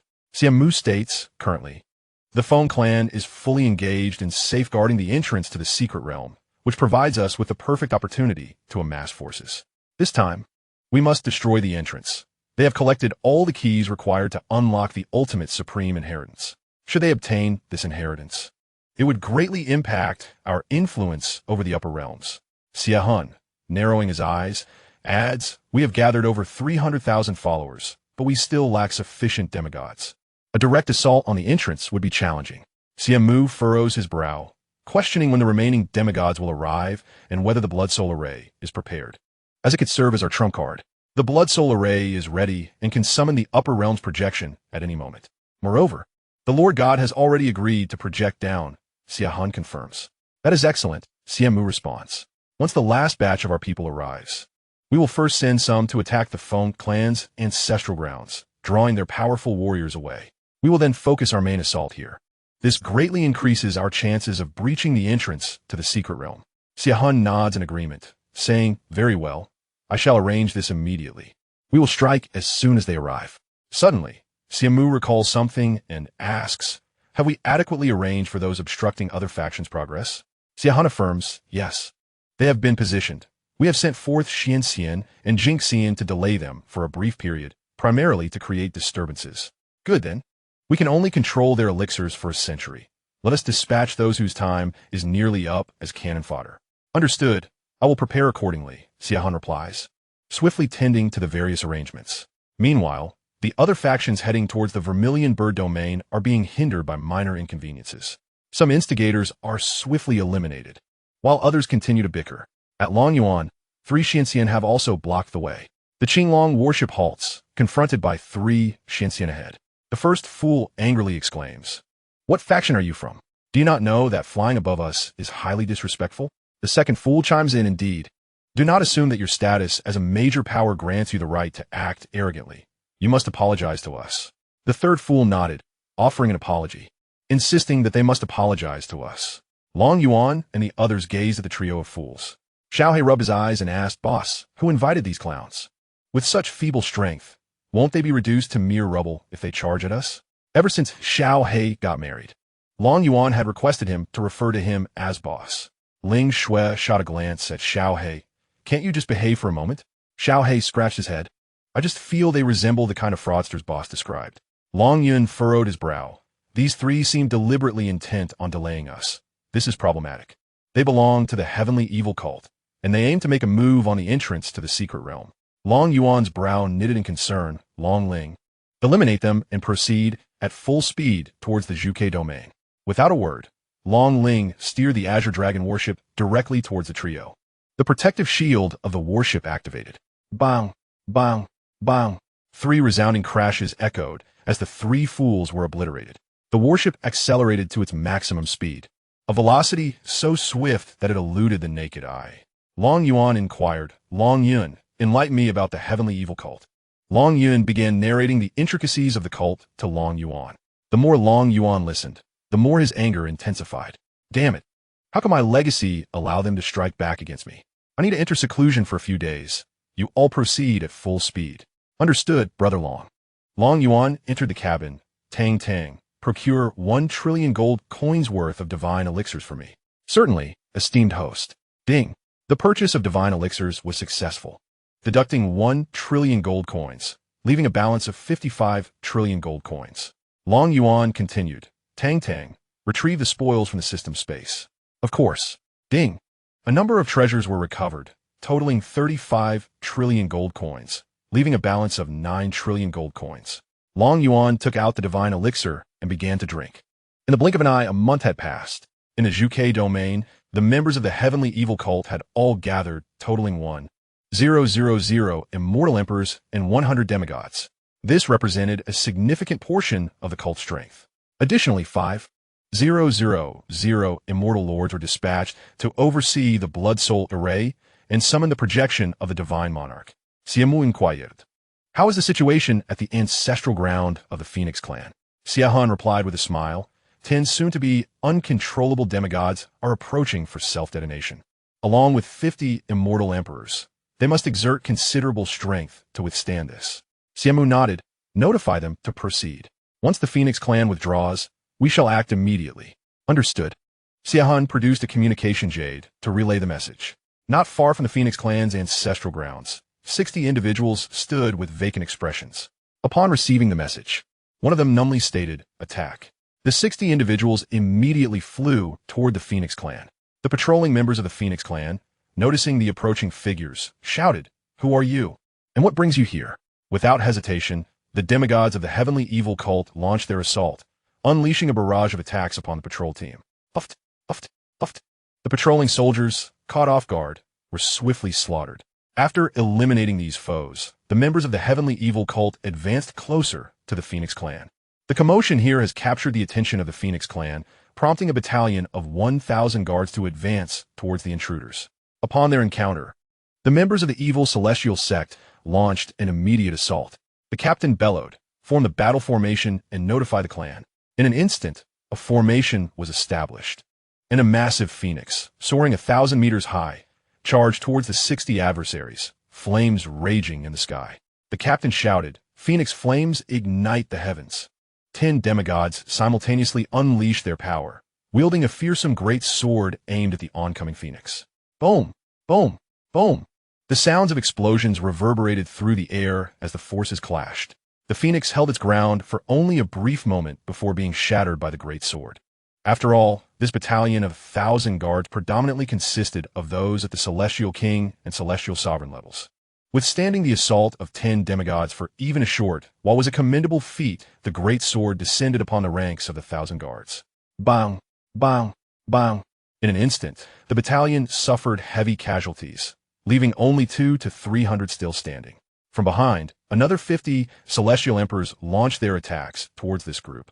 A rift appeared in the sky, and 20 demigods from the Phoenix clan emerged, each employing their defensive powers to counter the onslaught of the celestial emperors. Boom! Boom! Boom!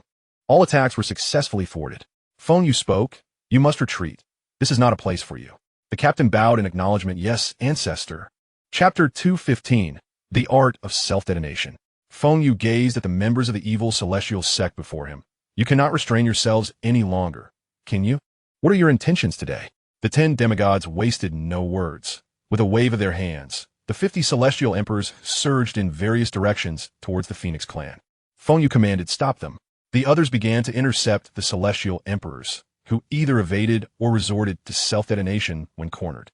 In an instant, the Phoenix clan was engulfed in the sounds of explosions. The intercepting demigods were also pushed back, despite their higher realms. They could only withstand the shockwaves from the Celestial Emperor's self-detonations. Meanwhile, the remaining Celestial Emperors surged deeper into the Phoenix clan's territory. Feng Yu shouted, "Activate the clan's protective formation. We cannot allow them to self-detonate within our domain."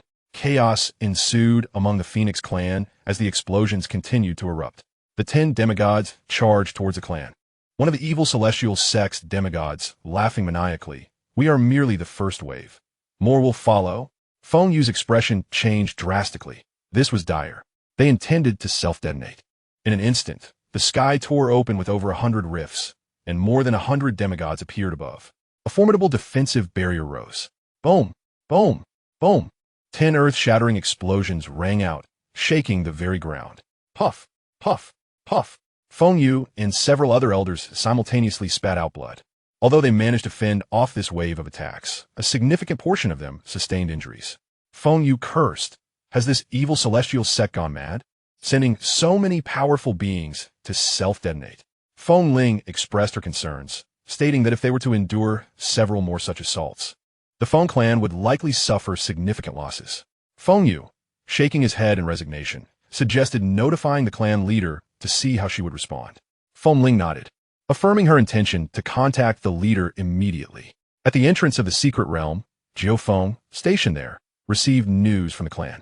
Enraged, he struck down upon a nearby mountain with a forceful palm, resulting in a thunderous crash that left half of the peak shattered. Ling Yu inquired, "What has transpired? Is there a crisis?" "The heavenly evil cult has launched an attack on our clan," Jiu Feng replied. "They dispatched 50 celestial emperors and 10 demigods to our clan for self-detonation. These fools only resort to such petty tricks." Bai Xiao suggested, "Shouldn't you return to assist us? We have your back here." Ling Yu concurred, "Indeed, we already possess over 80 demigods. You should gather the main forces for support. If they are indeed targeting your Feng clan, it would pose significant trouble." After contemplation, Jiu Feng declared, "I will leave 100,000 Heavenly Phoenix troops at your disposal, while I take the rest to provide aid." Bai Xiao and Ling Yu nodded in agreement. "Very well. You should return at once. Without the Heavenly Phoenix troops to manage your clan's formation, your strength will be halved. Should any issues arise, send me a message. I will summon powerful allies from our clan." Bai Xiao chuckled heartily, "With our 80 demigods here, do you truly believe we cannot withstand the forces of the heavenly evil cult?" Ling Yu added with a smile, "Rest assured, we shall manage here without any concerns." Jiu Feng nodded and took flight towards the distance, leading the Heavenly Phoenix clan swiftly in his wake. Meanwhile, the heavenly evil cult received news of the Feng clan's retreat. Xianmu laughed maniacally. "The Feng clan has indeed fallen for our ruse. It is now our turn to take the stage." Xiahan nodded, stating, "We are fully prepared. When shall we strike?" Xianmu, filled with confidence, replied, "There is no need for haste. Let us wait until they have moved further away. The remaining members, along with those who have already arrived, are numerous. Patience is key." Xiahan chuckled. "It is unfortunate that these individuals are destined to perish here." Xianmu gazed towards the entrance of the secret realm, contemplating, "If we can force them to consume the medicinal pills, that would be ideal.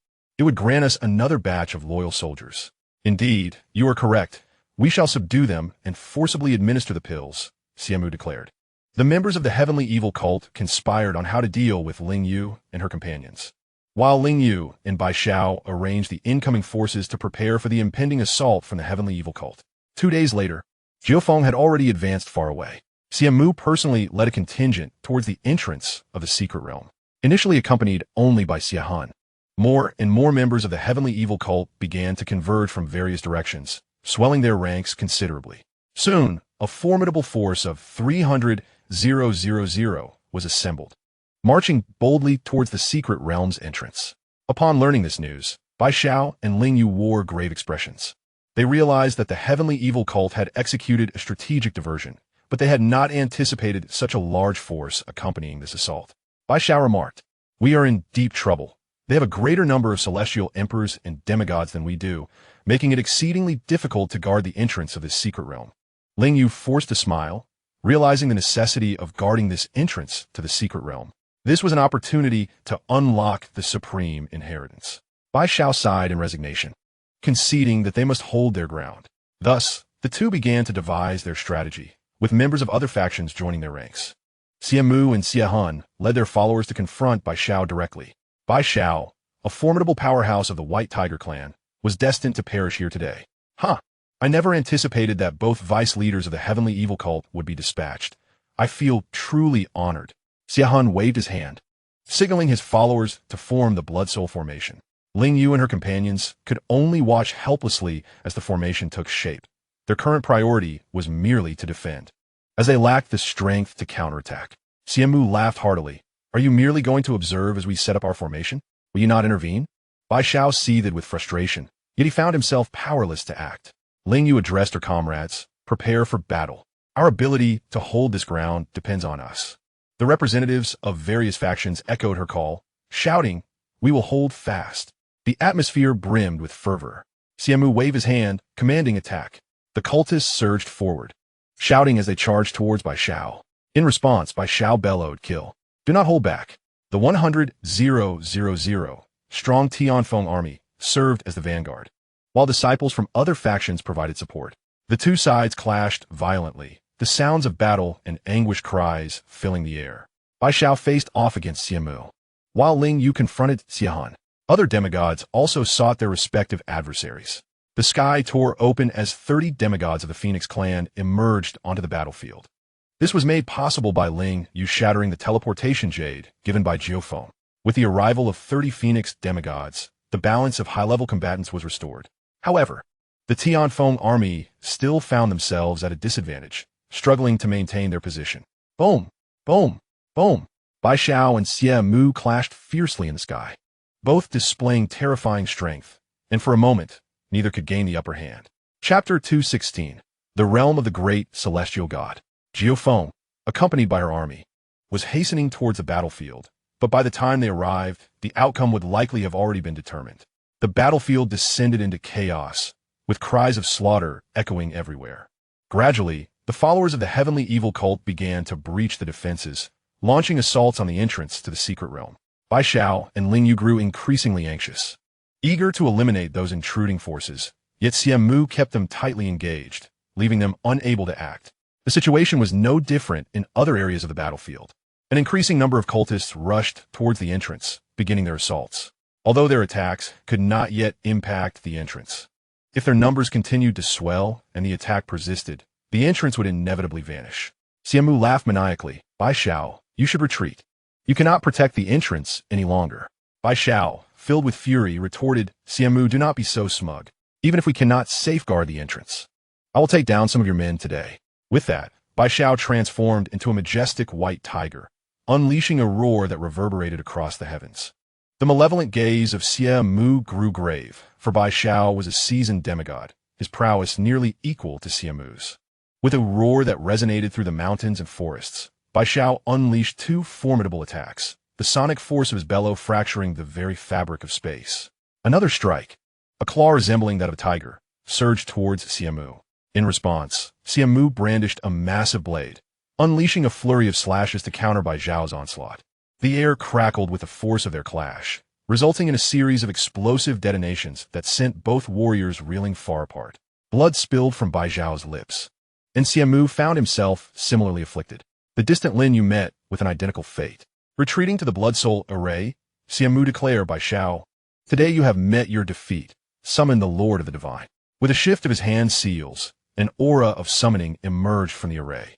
A crimson beam of light descended from the heavens, siphoning the strength and vitality from the members of the Xianxia sect within the formation. An overwhelming presence descended upon the region, compressing the very air.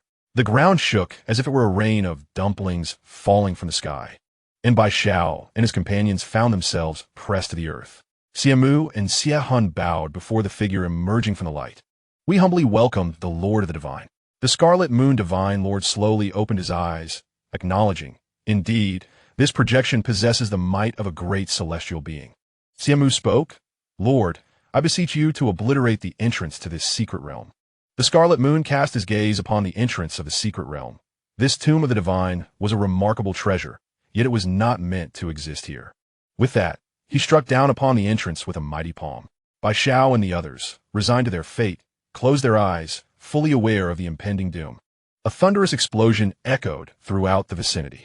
Miraculously, the entrance continued to devour the surrounding celestial energy. At its center stood a figure, shielded by a wall of true energy, which thwarted the Scarlet Moon's assault. The Azure Dragon warship, propelled by its swiftness, arrived just in time. As Long Yuan had sensed the Scarlet Moon's aura and rent the fabric of space to reach the scene. Had he arrived any later, regret would have consumed him. For within lay the legacy he sought. Long Yuan proclaimed, "Who grants you the audacity to attempt the destruction of the secret realm's entrance without my consent? Then tous en sois de technique, Undying." Countless miniature swords of true energy coalesced in the atmosphere, cascading like a torrential downpour. The Scarlet Moon raised his palm to the sky, intent on shattering the rain of swords. However, his colossal hand was instantly pierced into nothingness by the barrage. The Scarlet Moon's expression shifted drastically, prompting him and his companions, Xianmu and Xianxia, to retreat from the deluge of swords. The rain seemed to possess ascension awareness, targeting only the followers of the Xianxia sect, easily identifiable by their uniform attire. In an instant, hundreds of thousands of Xianxia disciples were decimated, with no force able to impede the descent of the sword storm. The three figures of the Scarlet Moon were rendered speechless by the devastation. The Scarlet Moon's retreat allowed by Xiao and his companions to regain their momentum. As they soared back into the sky, Lin Yu approached Long Yuan, inquiring, "Have Ling Shui and the others not arrived?" Long Yuan chuckled softly. "They're not coming so quickly. I shall first deal with these three."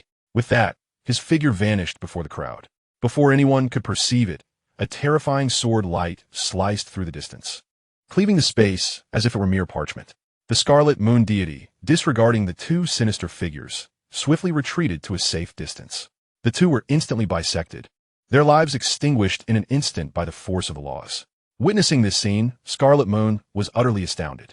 Although Long Yuan's attack was not particularly formidable, no assault could thwart his strike, which was rather alarming. Scarlet Moon hastily exclaimed, "Young brother, this is all a misunderstanding. I shall withdraw at once." Long Yuan, sword in hand, regarded Scarlet Moon. "Only now do you think of retreating? Do you not find it tad late?" Scarlet Moon quickly replied, "Young brother, even if you were to slay this projection, it would not harm my true self. You would be offending a deity, which is quite unwise." Long Yuan chuckled. "Then let me see what the consequences of offending a deity entail." With that, he vanished, charging towards Scarlet Moon. Seeing Long Yuan's determination to kill him, Scarlet Moon retaliated fiercely, aiming for Bai Xiao and the others. However, before he could approach, Long Yuan appeared before him, forcing him to turn and flee. Long Yuan pursued closely behind, his sword light slicing through the air as effortlessly as cutting tofu.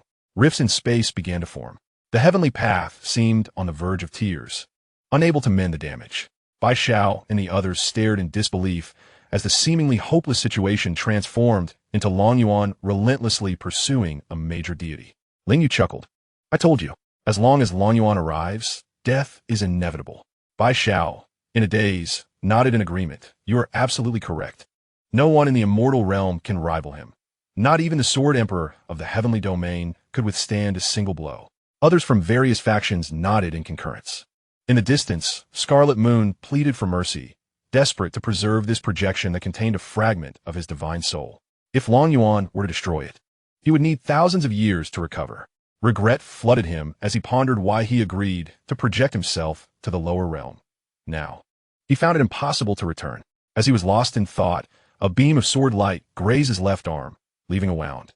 The terrifying force of the laws began to erode his arm. In desperation, Scarlet Moon severed his own arm and continued to flee. Long Yuan, feeling somewhat powerless, noted that despite reaching the 6th level of martial immortality, he was still slightly slower than Scarlet Moon. Cursing under his breath, Long Yuan declared, "Damn it. Are you forcing me to unleash my ultimate move? Very well, I shall grant you this." A colossal sword appeared, and Long Yuan swung it towards Scarlet Moon. The giant figure representing the laws mirrored his action, cleaving towards Scarlet Moon as well. The sky was cleaved in two, and Scarlet Moon watched in horror as the immense sword descended upon him, its oppressive force rendering him immobile. He could only helplessly witness the giant sword shatter his body. Chapter 217, Allocation of Quotas. The heavens beheld the gaping rift and wept uncontrollably. What manner of monstrosity is this? How long must I toil to mend such an extensive fracture in space? Observing this scene from afar, The 9 Phoenix, accompanied by a vast army, stood in stunned silence. Hundreds of thousands of soldiers gazed vacantly at the unfolding spectacle. A captain inquired, "Elder, is there still a need for us to advance? It is likely we would not withstand such a blow." The captain presumed this calamity was wrought by the followers of the evil sect. "We must proceed. There are still 30 of our ancestors in peril. We cannot abandon them." With this declaration, he led the army toward the entrance of the secret realm. In the divine realm, within a courtyard where Qiyu was indulging in wine, he suddenly coughed up a mouthful of blood, his vitality waning. "Who could have severed a fragment of my divine soul? Has the Phoenix clan summoned a deity?" With no trace of his soul returning, he remained unaware of the identity of his assailant. At the entrance of the secret realm, all present stood in a stupor, transfixed by the seemingly endless spatial rift above them. From 2 directions, warships approached simultaneously. One, the Azure Dragon warship piloted by Long Ling. The other, the Celestial Phoenix warship commanded by the 9 Phoenix. Ling Shui and Ling Bing, upon spotting Ling Yu, soared towards her in excitement. "Grandma Ling Yu, we missed you so much." Ling Yu embraced the 2 girls, laughing. "How grown up you are, yet you still act like children, unafraid of mockery." Ling Bing giggled. "Who would dare to mock me? I would have my husband teach them a lesson." Ling Yu affectionately ruffled Ling Bing's hair, exclaiming, "Oh, you." The 9 Phoenix approached the group, gazing in astonishment at the multitude of fallen disciples of the evil sect strewn across the ground. Not a single soul had been spared, leaving her to ponder who possessed the might to annihilate so many. From the Azure Dragon warship, Xianxia and others descended. Little Black, brimming with excitement, exclaimed, "Did anyone capture the glorious feats of my leader? I wish to see the records." The crowd exchanged awkward glances. Indeed, such a battle, if documented, would be worthy of legend. Yet, they had all been too preoccupied with shock to record the encounter. The 9 Phoenix asked Sister Ling Yu what transpired. Ling Yu offered a wry smile as she recounted the recent events. Little Black chimed in, "See, when my leader strikes, all must kneel and plead for mercy." Ling Shui shot him a disapproving look. "You should be quiet. You talk too much in a single day."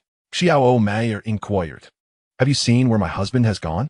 Ling Yu replied with a smile, "He has pursued that divine lord and should be returning shortly." No sooner had she spoken than Long Yuan appeared, leisurely approaching from the distance. Xiao Meier stepped forward. "My love, the enemies have been dealt with." Long Yuan nodded. "All are vanquished. They were too weak to withstand a single strike from me. That so-called divine lord was merely a tad faster, otherwise he would have been dealt with long ago." A hush fell over the crowd, leaving them at a loss for words. Was this truly the kind of discourse one would expect? Moments ago, they had all been subdued by an overwhelming presence. Yet, someone dared to speak of pursuing the divine lord with lethal intent, utterly disregarding their lives. Ling Yu stepped forward, introducing, "This is Long Yuan, the young master of the Long family." He then proceeded to introduce Long Yuan to the others. After a round of polite exchanges, everyone returned to their respective concerns.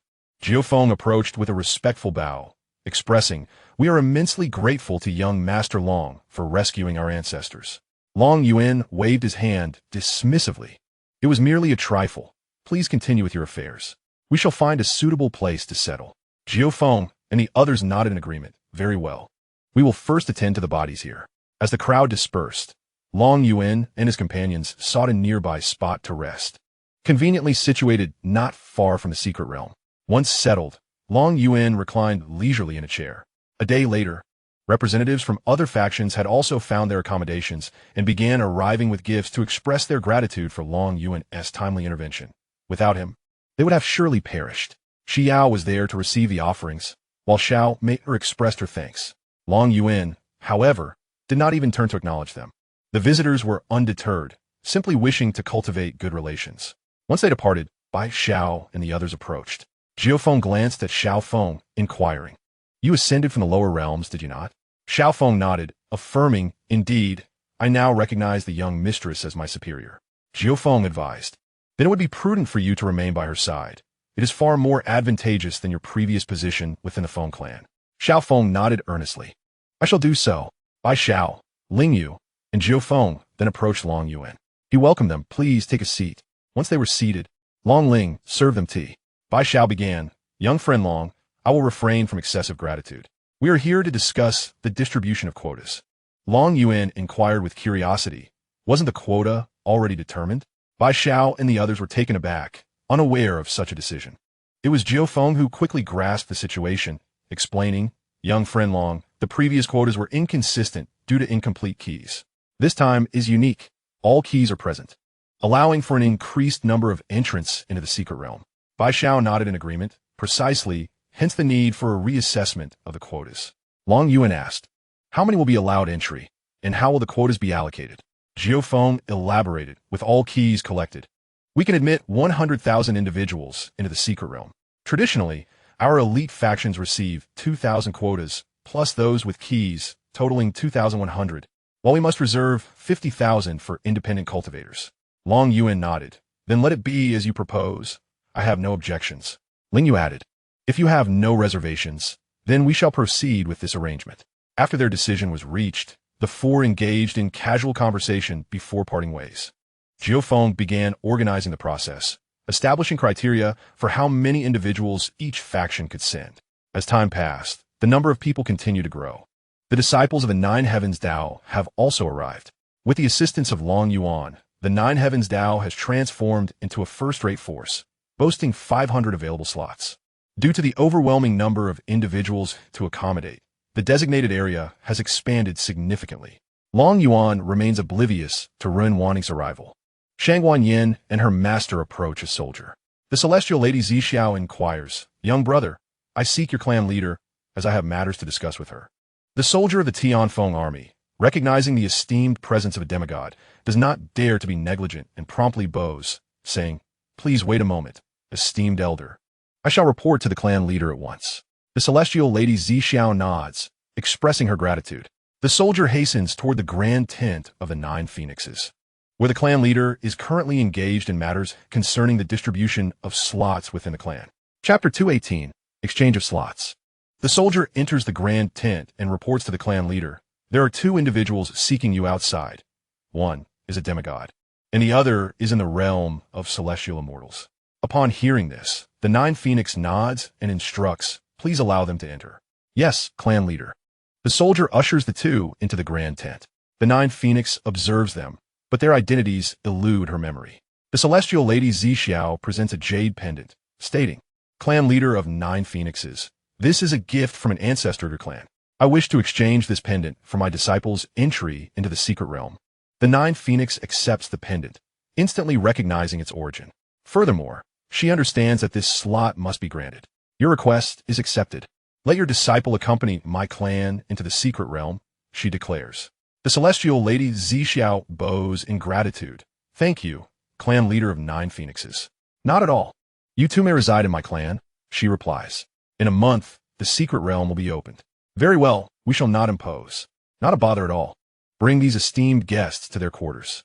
A soldier of the Tianfeng enters and says, "Esteemed guests, please follow me." The two follow the soldier to a tent. "You shall reside here. If you require anything, feel free to approach us," he informs them. The celestial lady Zixiao nods. "Thank you." Shangguan Yin and the celestial lady Zixiao step into the tent. Shangguan Yin inquires, "Master, with my current strength, will I truly gain anything from the secret realm?" The celestial lady Zixiao reassures her, "My disciple, once inside, opportunities will abound. The legacies will select their own inheritors, and upon acquiring a legacy, you will be teleported out. As long as you stay with the members of the Feng clan, no one will dare to attack you on the periphery." Shangguan Yin nods, "Understood, master." Long Yuan remains unaware of Shangguan Yin's presence, and the area has become rife with friction due to the multitude of forces converging. Consequently, several arenas have been erected for the young disciples to engage in combat. With a month remaining until the secret realm opens, an increasing number of forces have arrived, and those seeking notoriety are seizing the opportunity to challenge their disciples. The atmosphere becomes vibrant and lively, with disciples from various factions issuing challenges, and the bouts on the arenas continue unabated. Long Ling, due to her unique physique, frequently challenges the prominent prodigies. Today, after recently defeating her opponent on the arena, Long Ling prepares to depart. A figure ascends the stage, proclaiming their identity as a member of the Long family. The previously departing Long Ling halts, gazing intently at the challenger. "Who are you, and do you seek to confront me?" "I am a direct disciple of the Hunyuan sect, and I demand a duel." "Surely, you do not shy away from such a challenge." "The Hunyuan sect? I have not heard of it." if you wish to defeat me for your own glory. Be warned, should you perish by my hand, do not hold me accountable. Laughter erupts as the spectators murmur amongst themselves. What manner of power does the Yuan sect possess to challenge the Long family so boldly? One asks. You fail to grasp the significance. Should he triumph over a member of the Long family, he would secure his renown. Another responds. Brother, your reasoning is astute. Perhaps you should step forward to challenge him next. I have no desire to meet my demise. I shall refrain from such folly. Members of the Long family are not to be trifled with. The crowd continues to chatter, while Long Ling dismisses her challenger with indifference. In recent days, she has grown accustomed to the numerous challengers eager to test their mettle against her, having learned of her lineage. With a spear materializing in her grasp, Long Ling declares, consider your decision carefully. Seeking fame at my expense may cost you your life. Enough of your empty words. Today, I shall extinguish the arrogance of the Long family. With that, the challenger charges towards Long Ling, sword raised. Let us see if you possess the skill to back your claims. The spear whirls in Long Ling's hands, unleashing a flurry of lethal strikes towards her opponent. Remarkably, he deflects each attack with skill. The disciple of the Yuan sect laughs heartily. You Long family members are not as formidable as you believe. Today, victory is mine. Sword of the Immortal. A colossal sword materializes in the sky, descending menacingly towards Long Ling. Its formidable presence causes the air to crackle ominously, leaving the onlookers in awe of its power. Many doubt their ability to withstand such an assault, marking him as a dangerous adversary. Yet, Long Ling stands unwavering upon the arena, her gaze fixed on the descending sword, unperturbed. This assault poses no threat to her. Channeling her celestial energy into her spear, she invokes the heavenly dragon spear technique. A golden dragon surges forth, colliding with the enormous sword. Boom! Boom! Boom! The dragon strikes with relentless force, shattering the sword inch by inch. With a final, thunderous crash, shards of the sword scatter across the arena. The golden dragon breaking through and colliding with the Yuan disciple. A resounding impact ensues as the disciple is sent careening off the stage, blood spilling forth. The spectators hastily sidestep to avoid the fallout. With a heavy thud, the disciple crashes into the ground, leaving him in a deep crater, his fate uncertain. Yet, no one shows concern for the outcome of a defeated challenger. A fellow disciple from the Yuan sect approaches the crater, lifting the fallen one back to their camp. Meanwhile, Long Ling descends from the stage, making her way back to the Long family encampment, as this bout was but a trifling affair. In another arena, the competition intensified as the Celestial Fox clan faced off against a solitary cultivator of remarkable talent. Initially, the contest appeared evenly matched, but gradually, the Celestial Fox champion began to falter, ultimately succumbing to the prowess of the solitary cultivator. This triumph catapulted the latter to fame, igniting the competitive spirit among other talented individuals present. The atmosphere grew increasingly charged with intensity. Upon returning to the camp, Long Ling was immediately approached by Xiao, who inquired eagerly, Sister Ling, was the duel thrilling? Did you encounter any formidable opponents? Xiao Mei and the others looked on with curiosity, having not attended the arena themselves. Given Long Ling's daily visits, their inquisitiveness was piqued. Long Ling shook her head, stating that she had not encountered any exceptionally strong adversaries. However, she acknowledged that these opponents were significantly more formidable than ordinary ones, with many skilled fighters among them, though they refrained from engaging her in combat. Xiao Mei, perplexed, questioned, "But why is that?" Long Ling shrugged, confessing her ignorance. Long Yuan, reclining in a rocking chair, chuckled. They seek glory, while Long Ling aims to refine her combat experience. With differing objectives, they naturally hesitate to fight her, fearing that a defeat would render their prior efforts futile. The others nodded in understanding, realizing they had not considered this perspective, merely believing that one should challenge the strongest. Excitedly, Xiao suggested, "Dragon brother, why not give it a try? I assure you, it will bring you fame." Xiao Mei giggled. "If you go, what will become of the others? Collectively, they wouldn't stand a chance against you." Xiao sighed. "It's rather lonely for Dragon brother. I have resolved to challenge those gifted individuals tomorrow. I wish to witness their true prowess." Chapter 219. Arrival at Tianming Temple. Xiao Mei chuckled. "Do not tempt him. If he participates, you shall have no role to play." Xiao He chimed in, "Boss, you should just rest here. We shall return with tales of amusement." Long Yuan waved his hand dismissively. "Go on. I have no interest in them." Xiao grinned. Then we shall go together tomorrow. The group departed in playful banter, leaving Long Yuan to watch them go in silence. As Xiao and the others left, the members of the Heavenly Palace and the individuals from Tianming Temple also arrived. Under the guidance of the Tianfeng army, they found a suitable location to set up camp. The following day, Xiao and her companions indeed ventured to the arena to spectate. Both Xiao and Xiaohe engaged in some sparring, quickly realizing that their opponents were rather weak. Days passed, and Xiao and Xiaohe began to gain a modicum of recognition, primarily due to the feebleness of their adversaries. After Xiao had just dispatched her opponent from the platform, a bald monk leapt forth. "Fair maiden, your strikes are excessively ruthless. This humble monk cannot bear to watch," he proclaimed. Xiao narrowed her eyes. "You're a monk from Tianming Temple. Here to challenge me?" The young monk smiled. "Fair maiden, your heart harbors too much malice. I have come to guide you toward enlightenment." Xiao shook her head. "I do not harbor such malice. Allow me to recommend someone whose heart is heavier with it. I believe you should first guide her." She gestured toward Long Ling. "Sister Ling, I think you would benefit from his guidance. Why not let this young monk enlighten you?" Dragon Spirit soared directly onto the arena, declaring, "I am here." Last time was not satisfying. With a playful smile, Xiao glanced at the young monk and advised, "You must put forth your utmost effort. Her strikes are quite formidable." After uttering these words, Xiao leapt down from the platform. The young monk furrowed his brow, feeling an immense pressure from Dragon Spirit. The long spear materialized in his grasp, and his fighting spirit began to rise.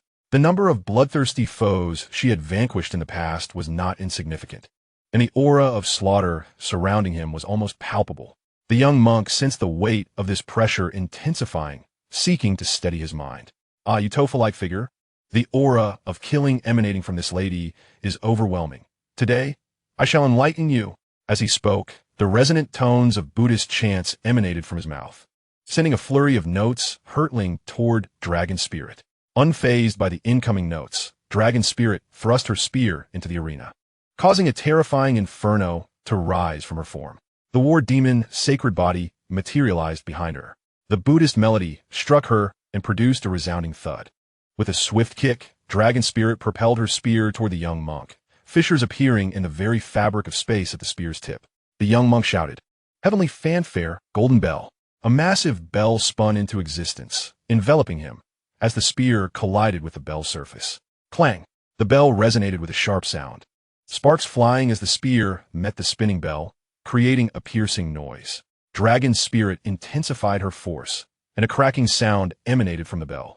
The young monk's complexion changed dramatically. He promptly retreated, forming a series of seals with great haste. A great hand of Buddhist light reached out toward Dragon Spirit. The bell, lacking the monk's support, was instantly pierced. The luminous hand descended with force. The war demon, wielding its weapon, met the oncoming hand of light. Boom! Boom! Boom! The luminous hand fractured under the assault. Dragon Spirit bellowed, "Shatter!" With a surge of strength, the weapon of the war demon obliterated the luminous hand. The young monk coughed up a mouthful of blood, stumbling backward several paces. The long spear descended in a vertical strike, as Dragon Spirit aimed to cleave the young monk in two. Observing the descending spear, the young monk manifested a meditation staff. He raised both hands to block the incoming strike. Clang! The weapons clashed, and the young monk fell to his knees, spitting out another mouthful of blood. The force transmitted through the staff shattered the bones in his hands. Dragon Spirit offered the young monk no respite. Withdrawing her spear, she executed a sweeping strike. The young monk braced himself with the meditation staff at his side. Bang! The spear's terrifying force sent the young monk flying. Crash! He crashed heavily onto the arena floor. Dragon Spirit gazed at the bloodied monk and remarked, "Your strength is woefully inadequate. I shall escort you to meet your Buddha." The long spear lunged forward, as a small golden dragon surged toward the young monk. Faced with this onslaught, he could muster no strength to resist. He could only watch in silence as the attack approached. The spectators below shook their heads, murmuring, "This young monk lacks the strength, yet still dares to engage. Is he courting death?" Indeed, one must consider the formidable strength of the opponent. Though both are at the Celestial King realm, some can even contend with celestial sovereigns. Just when the crowd believed the young monk was doomed, another bald monk appeared on the arena. With a swift motion of his staff, he confronted the charging little golden dragon. Boom! The golden dragon exploded, causing the bald monk to stagger back a step. Dragon Spirit gazed at the monk before him and remarked, "You have violated the rules. Do you comprehend the consequences?" The monk joined his hands in prayer and responded, "You tofu, my disciple has already been defeated. Why must you strike with such lethal intent? Is this the rule? Who established such rules that this humble monk is unaware of?" Suddenly, Dragon Spirit chuckled. "Do you believe the rules set by the Feng clan, the White Tiger clan? And my dragon family lack weight? Do you think your Tianming temple can traverse the celestial realm unchallenged?" The bald monk recited a Buddhist chant. "This humble monk harbors no such intentions. Please do not misunderstand. I now concede defeat on behalf of my disciple." Dragon Spirit retorted coldly, "Concede you may, but you must leave your legs behind." The bald monk, visibly enraged, exclaimed, "Why must you press so harshly? Do you wish to become an enemy of Tianming Temple?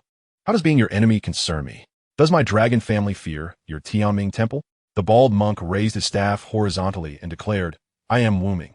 I beseech you, fair maiden, to enlighten me. If I prevail, I implore you to spare my disciple." Dragon Spirit laughed, another of the Wuming lineage. "Let us see if you possess the capability to save your disciple." As she spoke, Dragon Spirit unleashed her full power, her aura soaring to the mid-level of a celestial sovereign. Wuming's expression shifted dramatically as he immediately invoked his golden Bodhidharma, transforming himself into a figure akin to bronze. His aura also reaching mid-level celestial sovereign. Their clash attracted a multitude of spectators, both emanating the aura of celestial sovereigns. In the sky, the demigods of the Feng clan and Bai Xiao observed this spectacle. Feng Shuang proposed, "Should we intervene? After all, they belong to top-tier factions. Should one side suffer casualties, it might incite a conflict." Bai Xiao scoffed, "That young lady is from the dragon family. Do you believe that faction can withstand that young man? I am baffled by how he trains, pursuing a god lord while being at the 6th level of martial immortal." Feng Shuang sighed, "Then let it be. That young lady possesses the battle demon's sacred body, growing stronger with every fight. If this young monk cannot subdue her within 50 exchanges, he is undoubtedly doomed." Bai Xiao nodded. "This matter is beyond our control. Let them resolve it themselves." Chapter 220. The Unruly Monk. Below, the two had commenced their duel. Long spears and Wuming's staff clashing incessantly. Bang, bang, bang. Their figures intertwined as explosive sounds erupted on the arena. Xiao shouted from the sidelines, "Dragon Spirit, give it your all. Defeat this bald donkey." The onlookers stared at Xiao in disbelief, pondering, "Are you not afraid of provoking Tianming Temple with such shouts?" Among the crowd, several renowned prodigies contemplated their chances of victory should they face either of the fighters. On the stage, after hundreds of exchanges, Wuming began to find himself at a disadvantage. As the dragon spirit engaged in battle, its momentum grew increasingly formidable, nearing the peak of the immortal sovereign realm. The long spear struck down upon the staff with a resounding thud. Wuming could not withstand the blow and was sent crashing into the arena below. Blood erupted from his mouth in a series of violent coughs. The dragon spirit raised its spear and brought it down with ferocity, observing the unfolding chaos. The other disciples of Tianming Temple rushed to the arena, pooling their strength to counter the impending strike. In the sky, Bai Xiao shook his head, foreseeing the impending annihilation of Tianming Temple. Feng Shuang sighed, remarking on the hypocrisy of the bald monks who espoused righteousness while disregarding martial ethics. "We should leave. It would be unwise to attract trouble," she urged. Feng Shuang nodded in agreement. "Let us go and enjoy some wine." The two quickly distanced themselves from the fray. The spear crashed down with tremendous force, creating a thunderous impact. The backlash sent the dragon spirit staggering several steps back, a trickle of blood staining the corner of its mouth. Xiao Meier and her companions swiftly appeared by the dragon spirit's side. "Linga, are you unscathed?" Xiao Meier inquired, offering a pill to the dragon spirit. The onlookers began to murmur amongst themselves, pointing at the disciples of Tianming Temple. Wu Tian's expression darkened. He was reluctant to intervene, but felt compelled as the disciples of the Wu lineage were backed by demigod patrons, and he needed to consolidate these alliances. Pressing his palms together, he stated, "Our previous actions were misguided, yet this lady's aggression was excessive, leaving me no choice." Xiao Meier stepped forward, glaring down at Wu Tian. "I have no interest in your lofty ideals. You not only breach the rules, but also harm my kin. Do you truly believe the Long family is to be trifled with?" Suddenly, the fabric of space tore apart as a dozen elderly monks emerged. Master Kongming spoke. "What does your family desire?" Do you wish to wage war against Tianming Temple? More rifts in the sky appeared, and various demigods began to materialize. Jiufeng declared, Friends of Tianming Temple, you have overstepped your bounds. Ling Yu, with a frosty countenance, confronted the disciples of Tianming Temple. Do you intend to bully the weak with your might?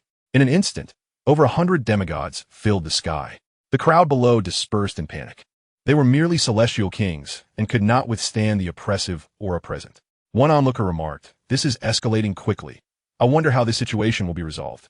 Another scoffed, Surely the people of Tianming Temple will retreat. Did you not see the multitude of powers rallying to their defense? Your reasoning is sound. We should keep our distance. Another agreed. Master Kongming furrowed his brow, taken aback by the emergence of so many factions. This was a predicament indeed. However, bolstered by the profound legacy of Tianming Temple, he declared, This matter concerns only Tianming Temple and the Long family. Do you all wish to intervene? The demigods were elated at his words. How could they refrain from involvement when the Long family was known for pursuing even deities? Seizing the opportunity to curry favor, they responded in unison, We must intervene. As the crowd exchanged knowing smiles, their thoughts were unspoken yet understood. Only those later aligned with power remained unaware of Long Yuan's formidable nature. At this moment, Kongming found himself at a loss. It was evident that these individuals were determined to intervene. Just as he pondered how to manage the situation, Xianxia cried out, Husband, someone is bullying me. Long Yuan, who was leisurely sipping tea in the campsite, instantly vanished from his seat upon hearing his wife's voice. The demigods in the sky, upon hearing Xianxia's urgent call, swiftly retreated behind her, not wishing to be misconstrued by Long Yuan. Kongming remained perplexed, wondering why everyone had suddenly stepped aside. Suddenly, a young man appeared beside Xianxia. It was none other than Long Yuan. Wife, what troubles you? Who dares to bully you? Tell your husband, and I shall deal with him, he declared. Xianxia pointed to the individuals below from Wutian, explaining that they had injured Long Ling and that the old monks had threatened her. Upon hearing his wife's words, an aura began to emanate from Long Yuan. His cultivation at the 6th level of martial immortal caused even the demigods to furrow their brows. Ling Yu shook her head, realizing the dire fate that awaited the Tianming Temple. Now, an additional 2,000 quotas had emerged. Jiufeng sighed, remarking that such quotas could only be claimed by Long Yuan, as no one else dared to take the risk. While they deliberated over the quotas, Long Yuan's gaze gradually shifted towards Kongming. Once again, it is you from Tianming Temple. Do you truly believe I would hesitate to eradicate you? Kongming Froned, Retorting. Who are you from the Long family to speak on their behalf? Long Yuan smiled, revealing the Long Yuan sword in his hand. It appears that I must eliminate you before I can address external threats. No sooner had he spoken than he stomped down on the arena, his colossal foot descending. Kongming shouted in fury, How dare you? The members of Wutian attempted to muster their strength to resist the impending footfall, but their efforts were utterly futile against its speed. With a resounding crash, a massive footprint devastated the arena beneath it. Kongming and his companions retaliated with their attacks. A formidable display from over a dozen demigods. Yet, Long Yuan wielded his sword with precision, effortlessly dismantling their incoming strikes. In the blink of an eye, he vanished from view. Thud, thud, thud. Within moments, several glistening heads plummeted from the heavens. Tang Tang swiftly collected the spoils. Long Yuan turned to Ling Yu and the others. Please look after them. I must make a trip to Qingyan Domain. I shall return within 3 days at most. Ling Yu and the others nodded eagerly, delighted to assist in such a fortuitous matter. They were more than willing to earn Long Yuan's favor.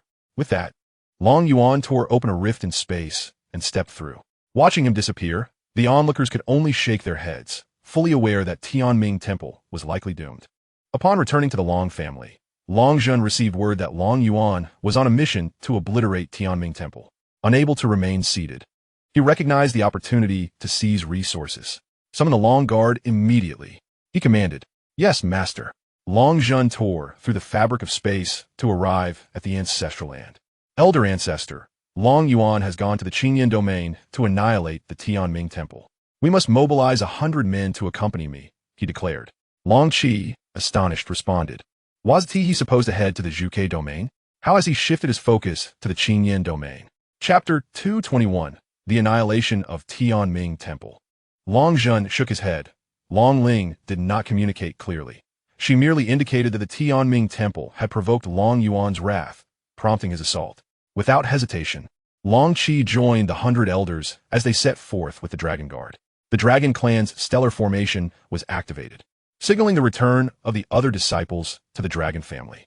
Clearly, Long Zhen feared a surprise attack from the Heavenly Palace, especially after nearly clashing with Ouyang Xiongba within the Dragon Clan. Several hundred Qinglong warships pierced through the void, heading toward the Qingyan domain. On board, Long Zhen laughed triumphantly. This time, we shall prosper. I foresee someone in the family on the verge of breaking through to the semi-divine realm. Long Qi looked at the self-satisfied Long Zhen, speechless. This fellow was the type who could hardly resist the allure of resources.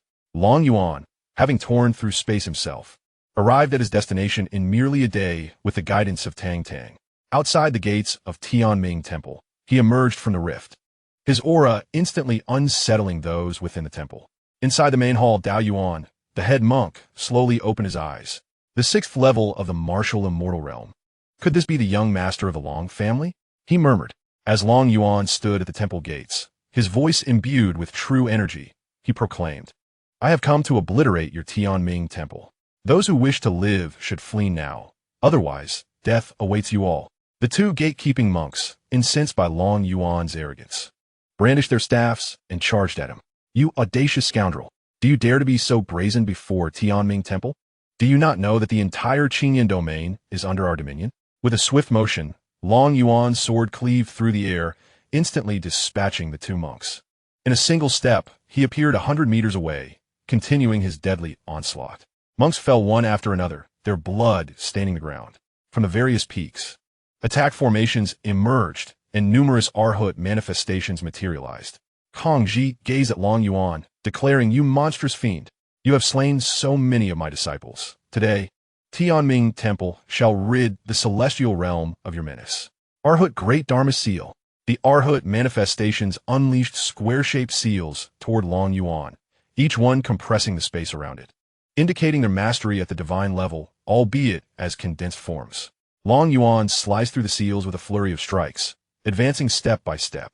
Tang Tang appeared behind him, gathering resources. Kong Ji's expression turned grave. Long Yuan was too formidable. Even the divine realm could not harm him. Suddenly, Dao Yuan manifested from a distance, forming seals to activate the attack formations. The Arhats from each peak began to merge, culminating in the formation of a Buddha. Dao Yuan shouted, The universe in my palm. The Buddha extended a colossal hand toward Long Yuan, suppressing him as the ground beneath crumbled with each movement. Unfazed, Long Yuan gripped his sword firmly. With a single stroke, he unleashed a technique he had comprehended himself, a wild concoction of power. A sword beam, stretching thousands of meters, sliced toward the descending hand. Boom! Boom! Boom! The palm collided with the sword light, instantly shattering, while the sword light continued its descent towards the Buddha. Boom! Boom! Boom! The Buddha too was obliterated in the ensuing chaos. Dao Yuan's expression shifted dramatically as he shouted, Everyone, prepare for battle. Hardly had Dao Yuan's words left his lips when hundreds of demigods manifested in the sky, accompanied by thousands of celestial emperors and an overwhelming multitude of monks from Tianming Temple, amounting to over 1 million. Dao Yuan turned to Long Yuan and warned, You still have time to retreat. Otherwise, you shall perish here today. In truth, fear had already gripped him, for Long Yuan's previous assault had far exceeded his expectations. Now that I have arrived, retreat is not an option. Today, I shall grant you an opportunity. If you cannot kill me, then I shall be the one to end your lives. Since you seek death, I shall oblige you. Form the Great Extermination Array. Yes, over 1 million disciples and demigods united to form a grand formation. Dao Yuan presided over the array, launching an offensive as artifacts imbued with terrifying power hurtled toward Long Yuan. As these artifacts approached, Long Yuan's lips curled into a smirk, saliva pooling at the corners of his mouth.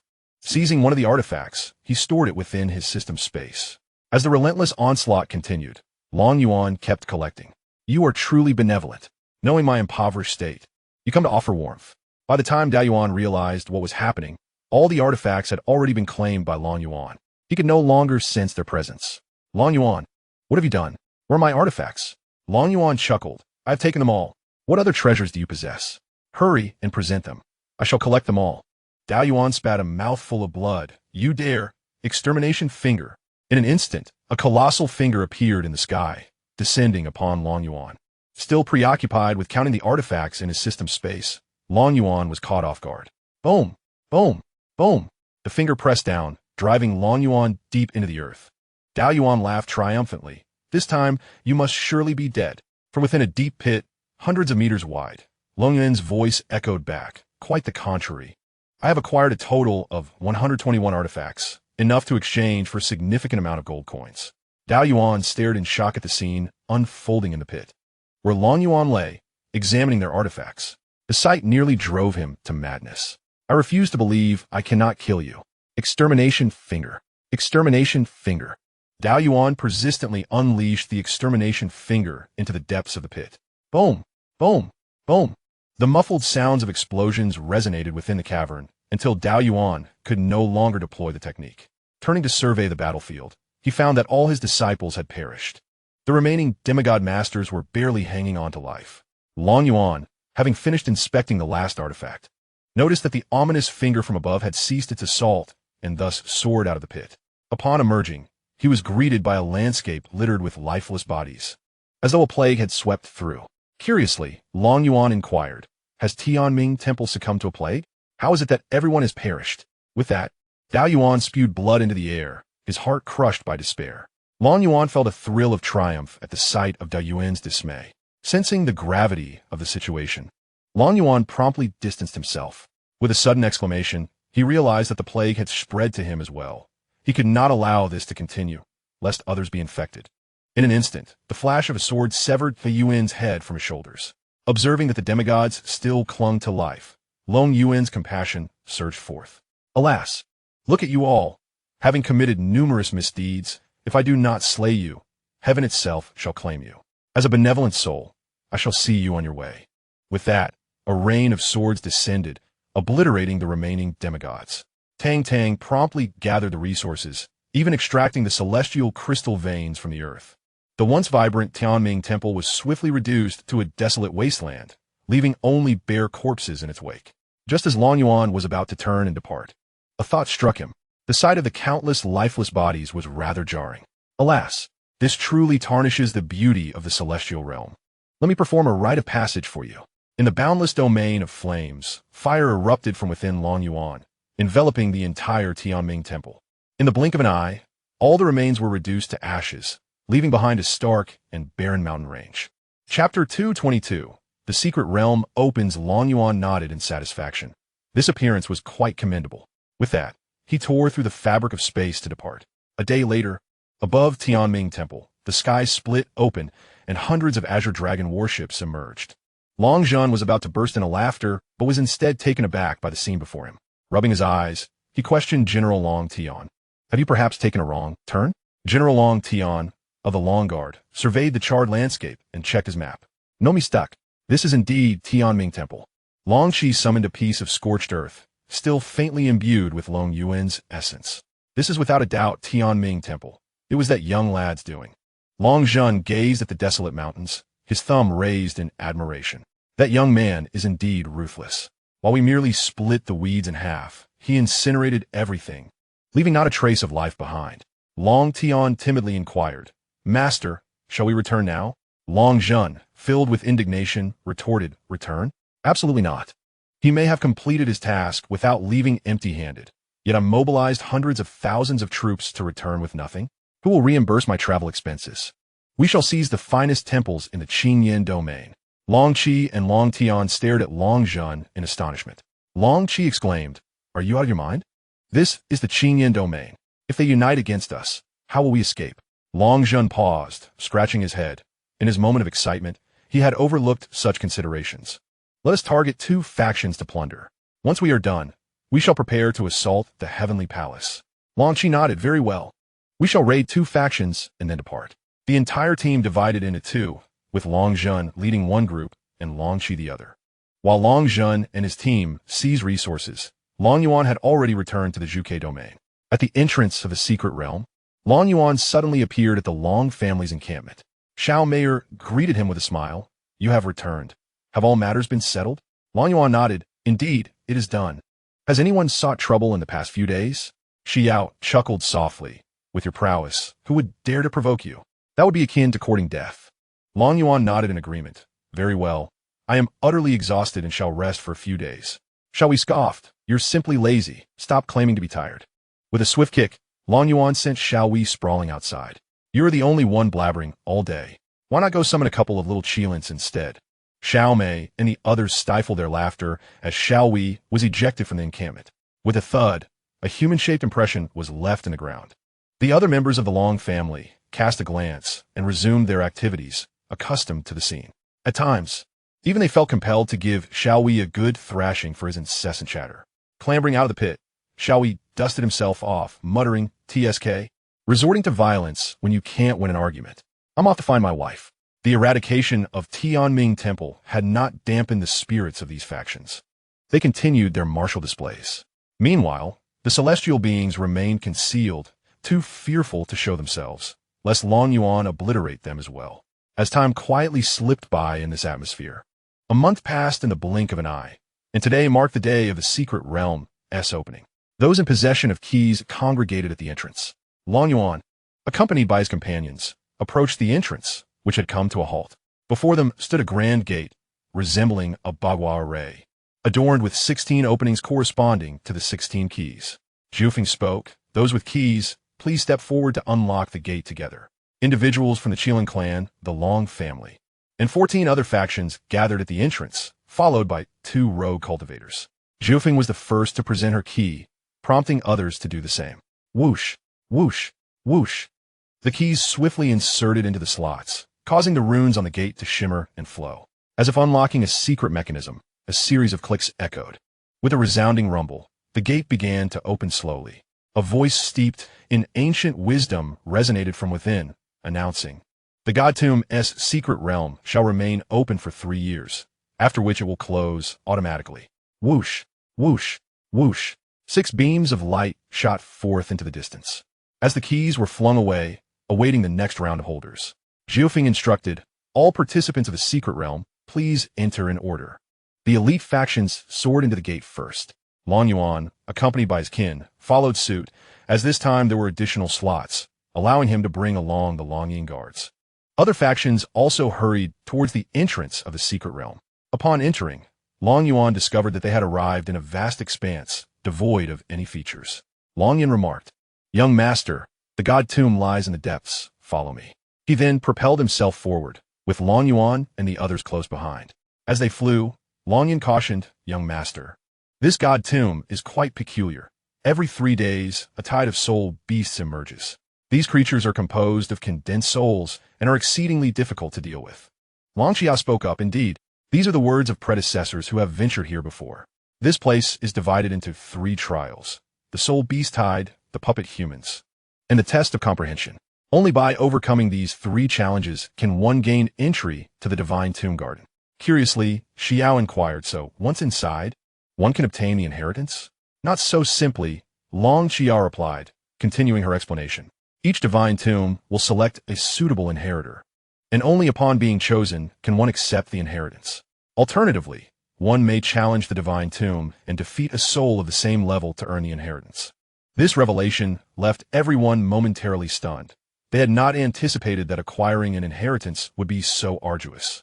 Long Yuan felt overwhelmed by the information, realizing that his speed and strength were subtly affected in this place, a sensation he had never experienced before. Tang, why do I feel as though my strength is being impeded? What is happening? Tang appeared beside Long Yuan. Host, the laws here are remarkably complete, and many deities are buried within. Even dozens of supreme beings rest here. They are the pinnacle of power in this universe. It remains a mystery who created this place. Long Yuan shared her curiosity. Host, you are invincible here. Feel free to roam at will. I shall take my leave now. Wait, Tang, why are you leaving so swiftly? But Tang had already vanished, ignoring Long Yuan's words entirely. After 2 days of flight, the sky darkened ahead. A massive horde of soul beasts surged toward them, an overwhelming mental pressure causing everyone to collapse to the ground. Only Long Yuan remained standing amidst the turmoil. As he descended, he summoned a protective barrier of vital energy to shield everyone. The swift soul beast collided with the barrier, creating ripples that spread across its surface. Long Xia's face paled as she exclaimed, These soul beasts are extraordinarily powerful. Each one is at the golden immortal level. Those who entered are in serious trouble. Little Black shrugged. Their deaths are of no concern to us. The group exchanged incredulous glances at Little Black as callousness. At that moment, Tang Tang reappeared before Long Yuan. Host, by slaying these soul beasts, you can enhance your soul power. Long Yuan was taken aback. Why didn't you mention this sooner? He then addressed the others. We can elevate our soul power by defeating these soul beasts. Let us act quickly. With that, Long Yuan unleashed his energy, and a torrential downpour of blades descended, instantly clearing a vast expanse of soul beasts, granting the group a moment of respite. Long Ling was the first to charge forward, closely followed by the Dragon Shadow Guards. The battle demon Sacred Body manifested, merging seamlessly into the formation of the Dragon Shadow Guards. With weapons drawn, the battle demon swept through the horde, swiftly dispatching hundreds of soul beasts, while waves of soul power surged into Long Ling and the Dragon Shadow Guards. Seeing this, Xiao wasted no time and launched herself at the soul beasts. The elusive figure darted through the realm of soul beasts, each thrust of the dagger resulting in the demise of another creature. The disciples of the Dragon Clan joined the fray, and thus chaos ensued in this locale. Long Yuan conjured a protective barrier of vital energy to provide them with a safe haven. The air was filled with the incessant roar of explosions. Xiao Meier unleashed her void break technique, decimating a substantial number of soul beasts. Yet, the onslaught of these creatures showed no signs of abating, with a few even reaching the level of celestial lords. However, Long Ling and the others felt no pressure. They simply recuperated their celestial energy within the protective barrier. The other factions, on the other hand, found themselves in a dire predicament, compelled to unite in order to withstand the relentless assault of soul beasts. Fei Invincible, embodying the Ice Phoenix Sacred Body, instantaneously froze the soul beast before her into solid ice. The other disciples swiftly followed suit, shattering the frozen foes. One disciple exclaimed, "Senior Sister Wan Ting, this is not a sustainable strategy. What shall we do?" Ren Wan Ting furrowed her brow. It appears we have entered a different area from them. The cultivators here are not the entirety of the forces. Indeed, Senior Sister Wan Ting, what are our options now? Let us strive to collaborate with the other factions. If that fails, I will devise a plan. She possessed several trump cards, gifted by Long Yuan, yet she was reluctant to expend them hastily. The potential of those trump cards was immense, capable of annihilating even divine realm experts, rendering the eradication of these soul beasts entirely trivial. However, deploying them against these creatures would be a gross misallocation of resources. Understood, Senior Sister. The disciple began to send out messages, coordinating their efforts. Ren Wan Ting led the other disciples in their relentless assault, waves of spiritual energy coursing into their bodies, continually enhancing their soul power. In truth, Ren Wan Ting's suspicions were correct. This graveyard was a square, divided into 4 distinct regions. Their entry point determined the area they had entered. The periphery of the Divine Tomb secret realm was now filled with cries of battle, with many succumbing to the soul beasts, their bodies swiftly disintegrating into dust upon impact with the ground. This scene was witnessed by many, though the cause remained a mystery to them. The tide of soul beasts persisted for half a day before dissipating. Of the over 1 million cultivators who entered, only about 800,000 remained alive. The rest had perished within. Once the soul beasts vanished, the survivors dared not linger, pressing onward with urgency. For in 3 days, another wave of beasts would emerge from this very region, and whether they could withstand that onslaught was uncertain.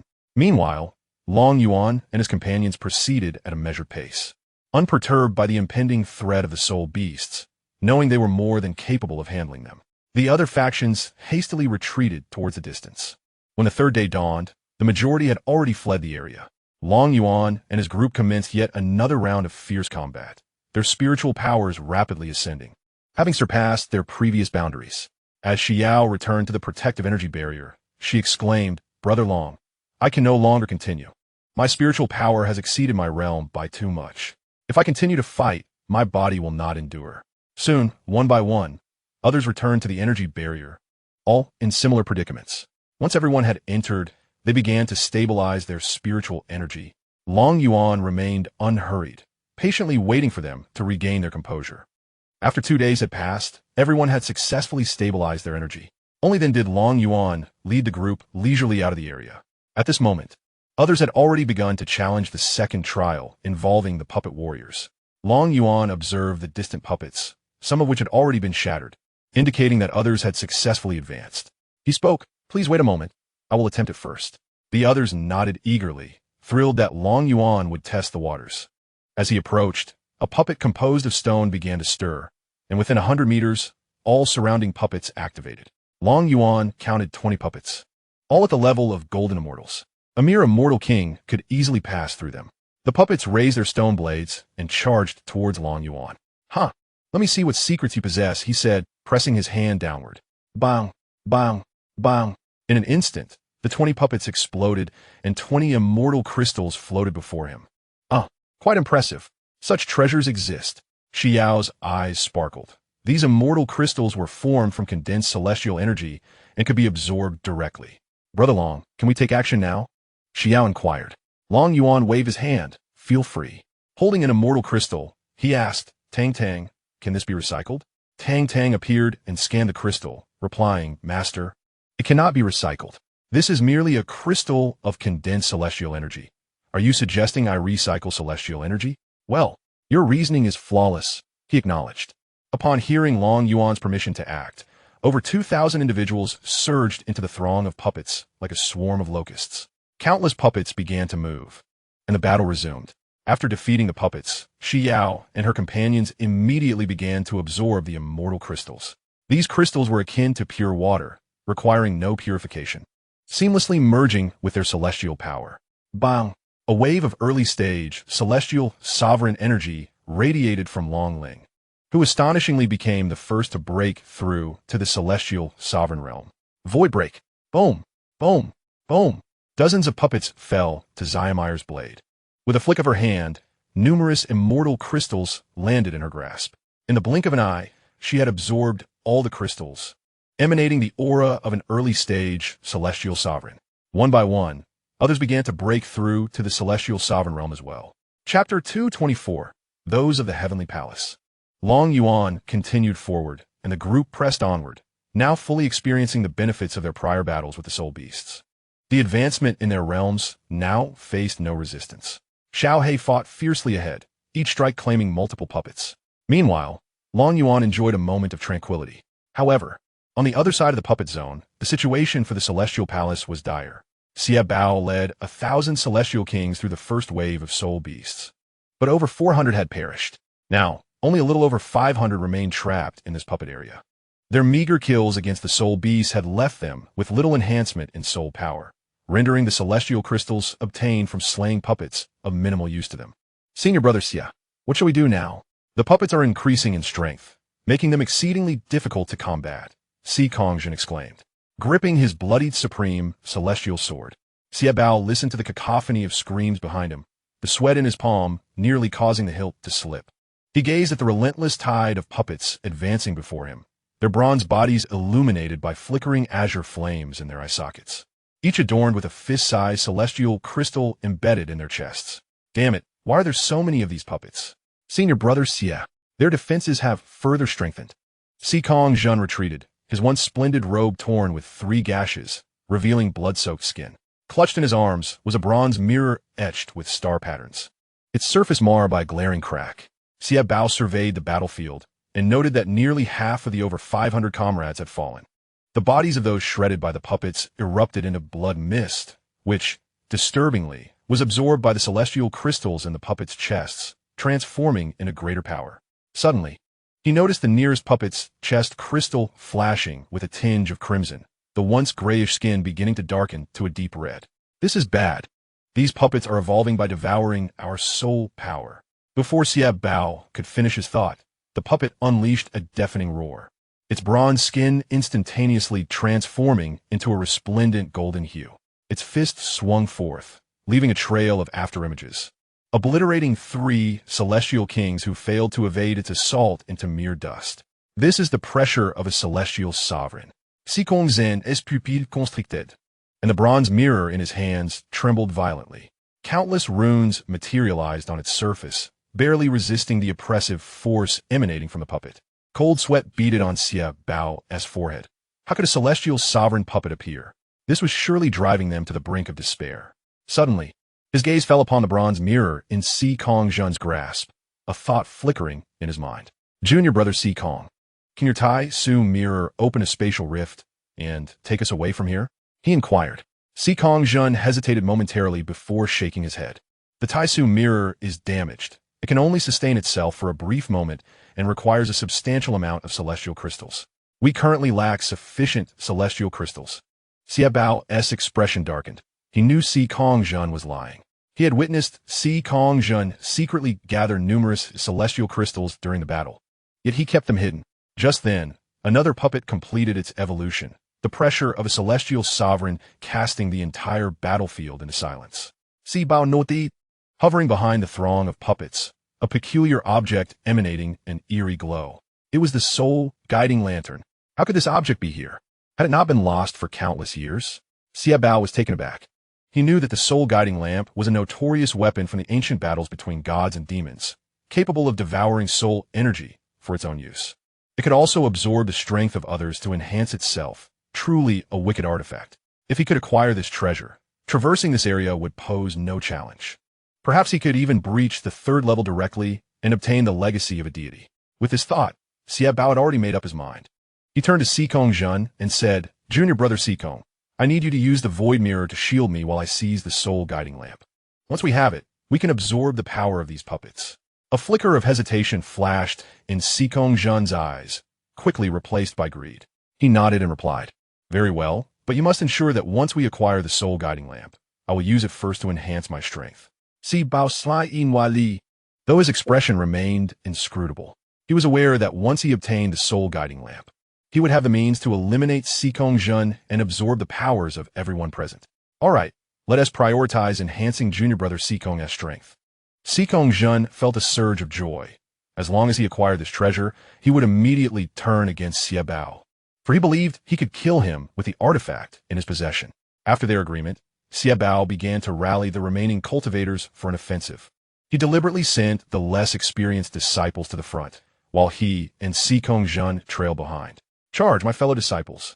If we slay these puppets, we will reach the third level.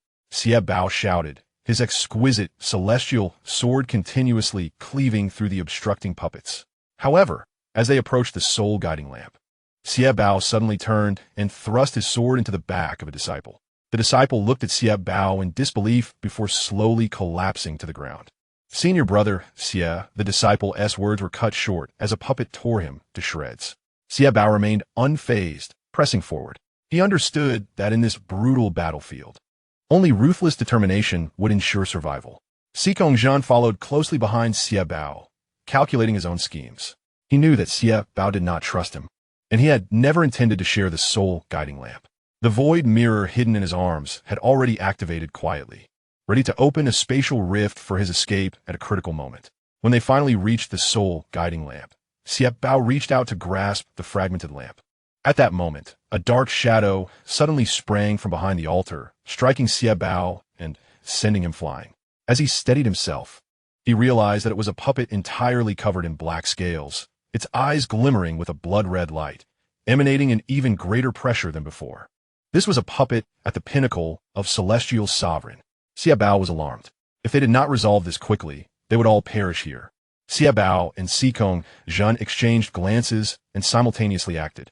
Xia Bao's celestial sword transformed into a beam of cold light, aiming for the puppet's throat, while Si Kong-jun swung the bronze mirror, releasing a brilliant radiance in an attempt to ensnare the puppet. However, the puppet's reaction speed far exceeded their expectations. With a gentle wave of its hand, Xia Bao's celestial sword was sent flying, and Xia Bao himself was propelled backward, blood gushing from his mouth.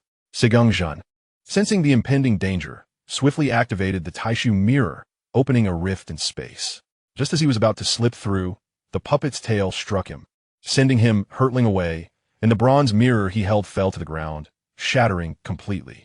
Si Kong-shitty, Xia Bao shouted, intending to rescue Si Kong-jun. But the puppet had already approached him, its enormous fist descending upon him. In that critical moment, a white figure flashed past, pushing Xia Bao aside. Upon focus, he realized it was Lu Shui.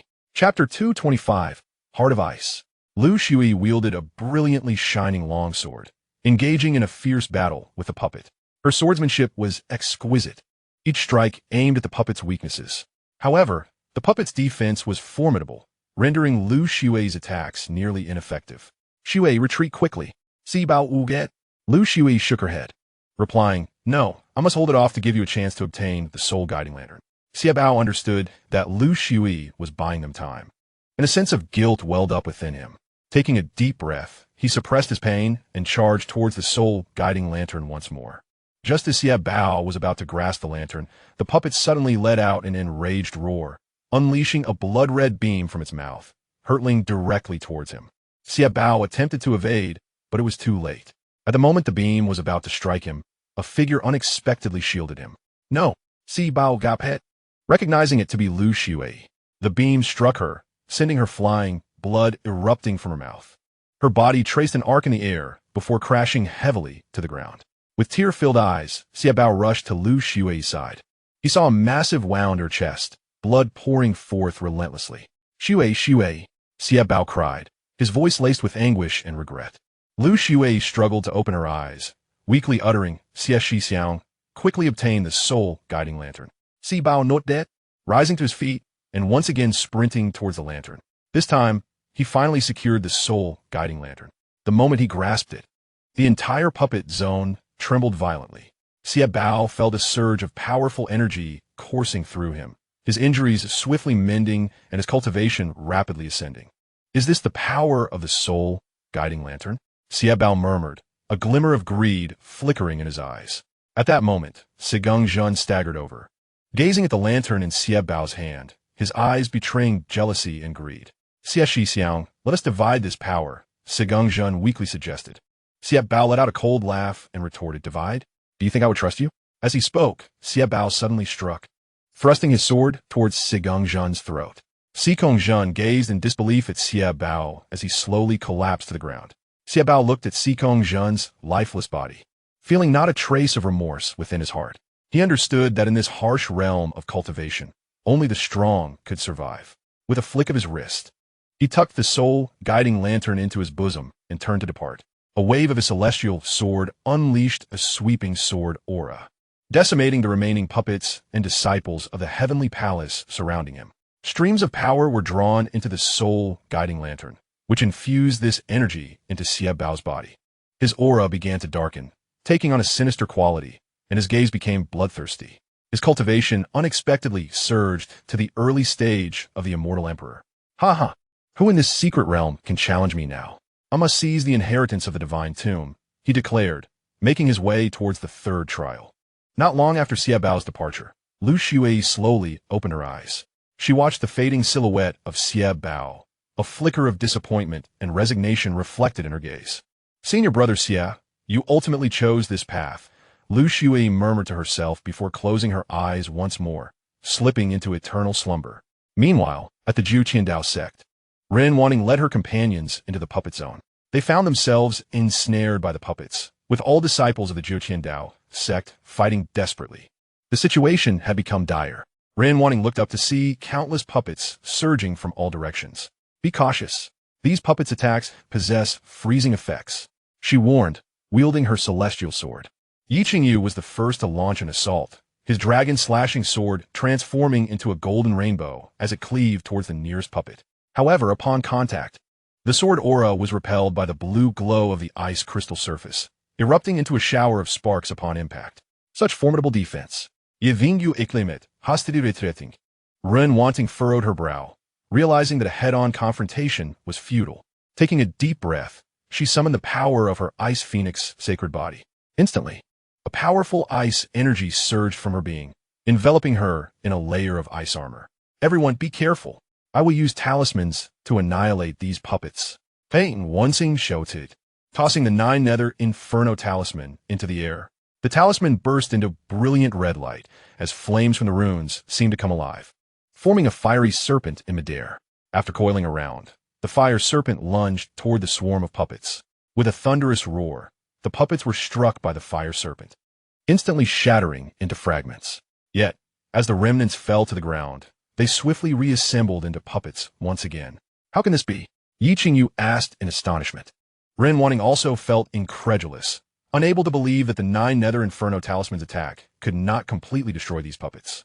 Observing them closely, she noticed the blue crystal embedded in their foreheads, growing even brighter after absorbing the fiery energy. So that's how it is. These puppets can absorb fire attribute energy to enhance themselves, Ren Wanting realized, understanding that they needed to adopt a different approach. At that moment, Ren Wanting suddenly sensed a wave of palpitations. In the distance, a treasure emanated a chilling aura. It was the heart of heavenly ice. Fei Wanting exclaimed. She understood that the heart of heavenly ice was an ancient divine artifact, imbued with boundless ice energy. If she could obtain it, not only would it aid her companions in peril, but it would also allow her Ice Phoenix sacred body to evolve into a more formidable Ice Phoenix divine body. Follow me, Ren Wanting called out, leading her fellow disciples towards the heart of heavenly ice. The puppets, sensing her intentions, quickly surrounded her. With a flourish of her celestial sword, icy blades shot forth, shattering the obstructing puppets. However, these puppets swiftly reformed after being destroyed and continued their assault. This won't do. Yiqingyu frowned. We need to find a way to completely annihilate them. Ren Wanting nodded, knowing she had to seize the heart of heavenly ice swiftly. She once again summoned the power of her Ice Phoenix sacred body, attempting to resonate with the heart. Just then, the heart of heavenly ice emitted a clear chime, and a blue light descended from the heavens, enveloping Ren Wanting. She felt a surge of powerful ice energy flow into her being, and her body began to transform. Junior sister, Yiqingyu exclaimed, wanting to rush over, but was halted by an invisible force.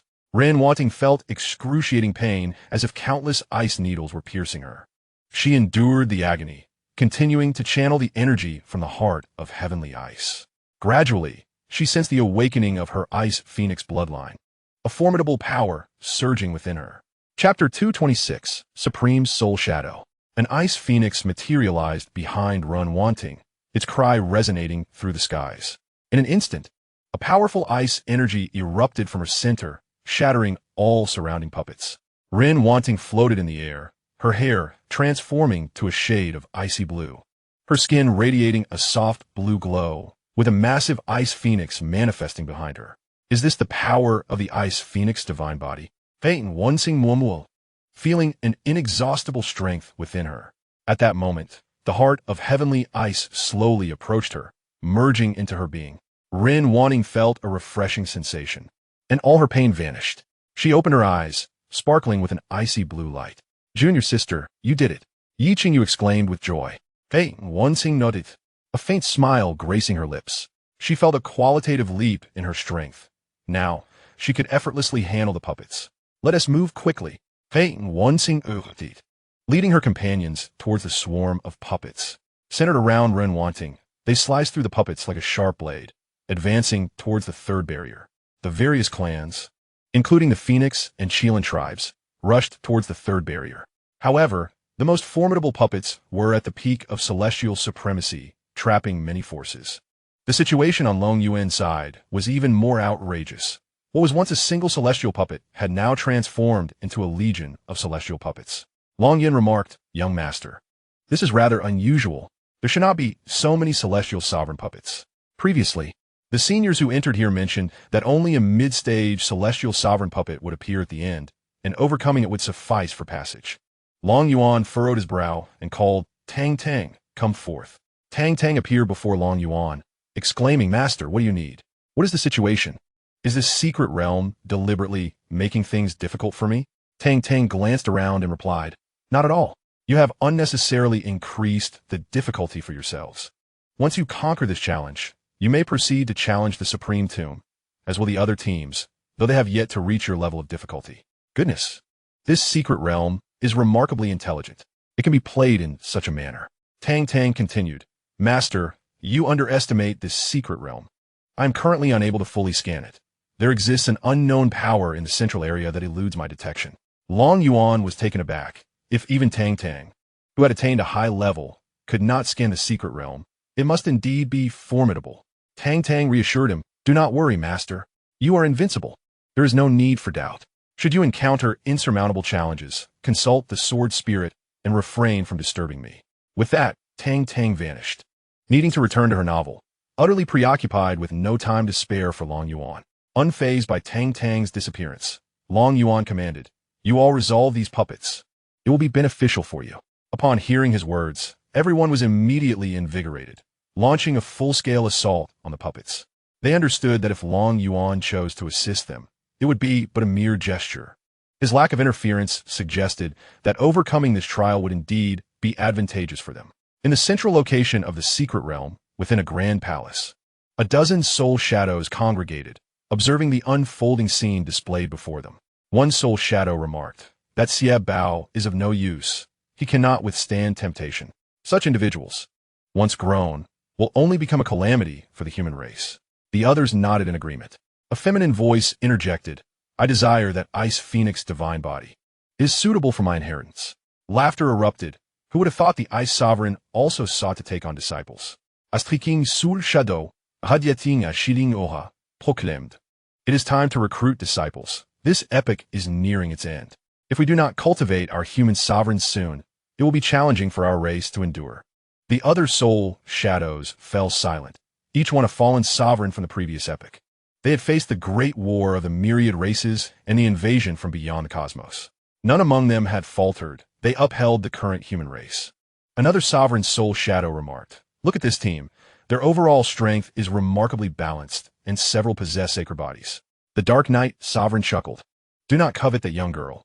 She is already my disciple." Who desires your disciple? Only you can teach the Dark Knight sacred body.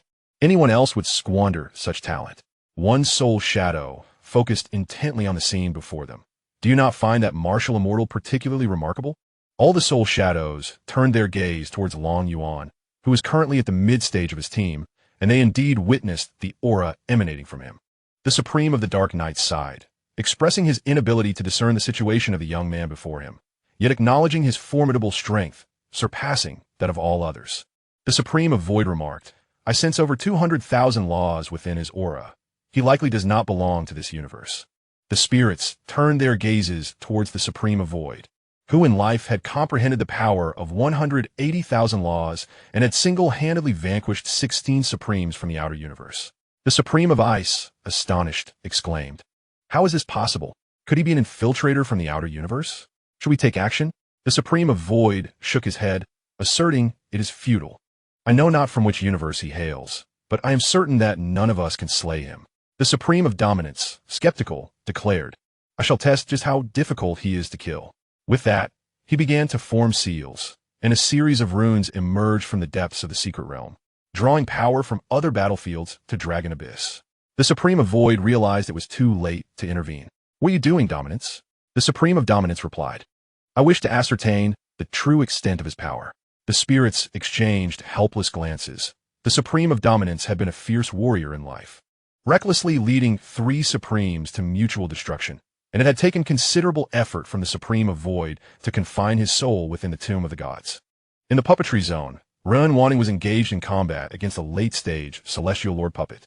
Suddenly, the puppet's level plummeted, transforming into a Celestial Monarch puppet, which was swiftly shattered by a strike of sword light. Peyton Wansing stepped blankly ahead, weapon bewildered. Yi Qingyu, astonished, remarked, "Junior sister, how are you so powerful?" That was a late-stage Celestial Lord puppet. Ren Wanting, utterly confused, replied, "I have no idea. The puppet's realm just suddenly dropped to that of Celestial Monarch." Yi Qingyu rolled his eyes at her, saying, "Junior sister, you are far too modest. This is hardly a trivial matter."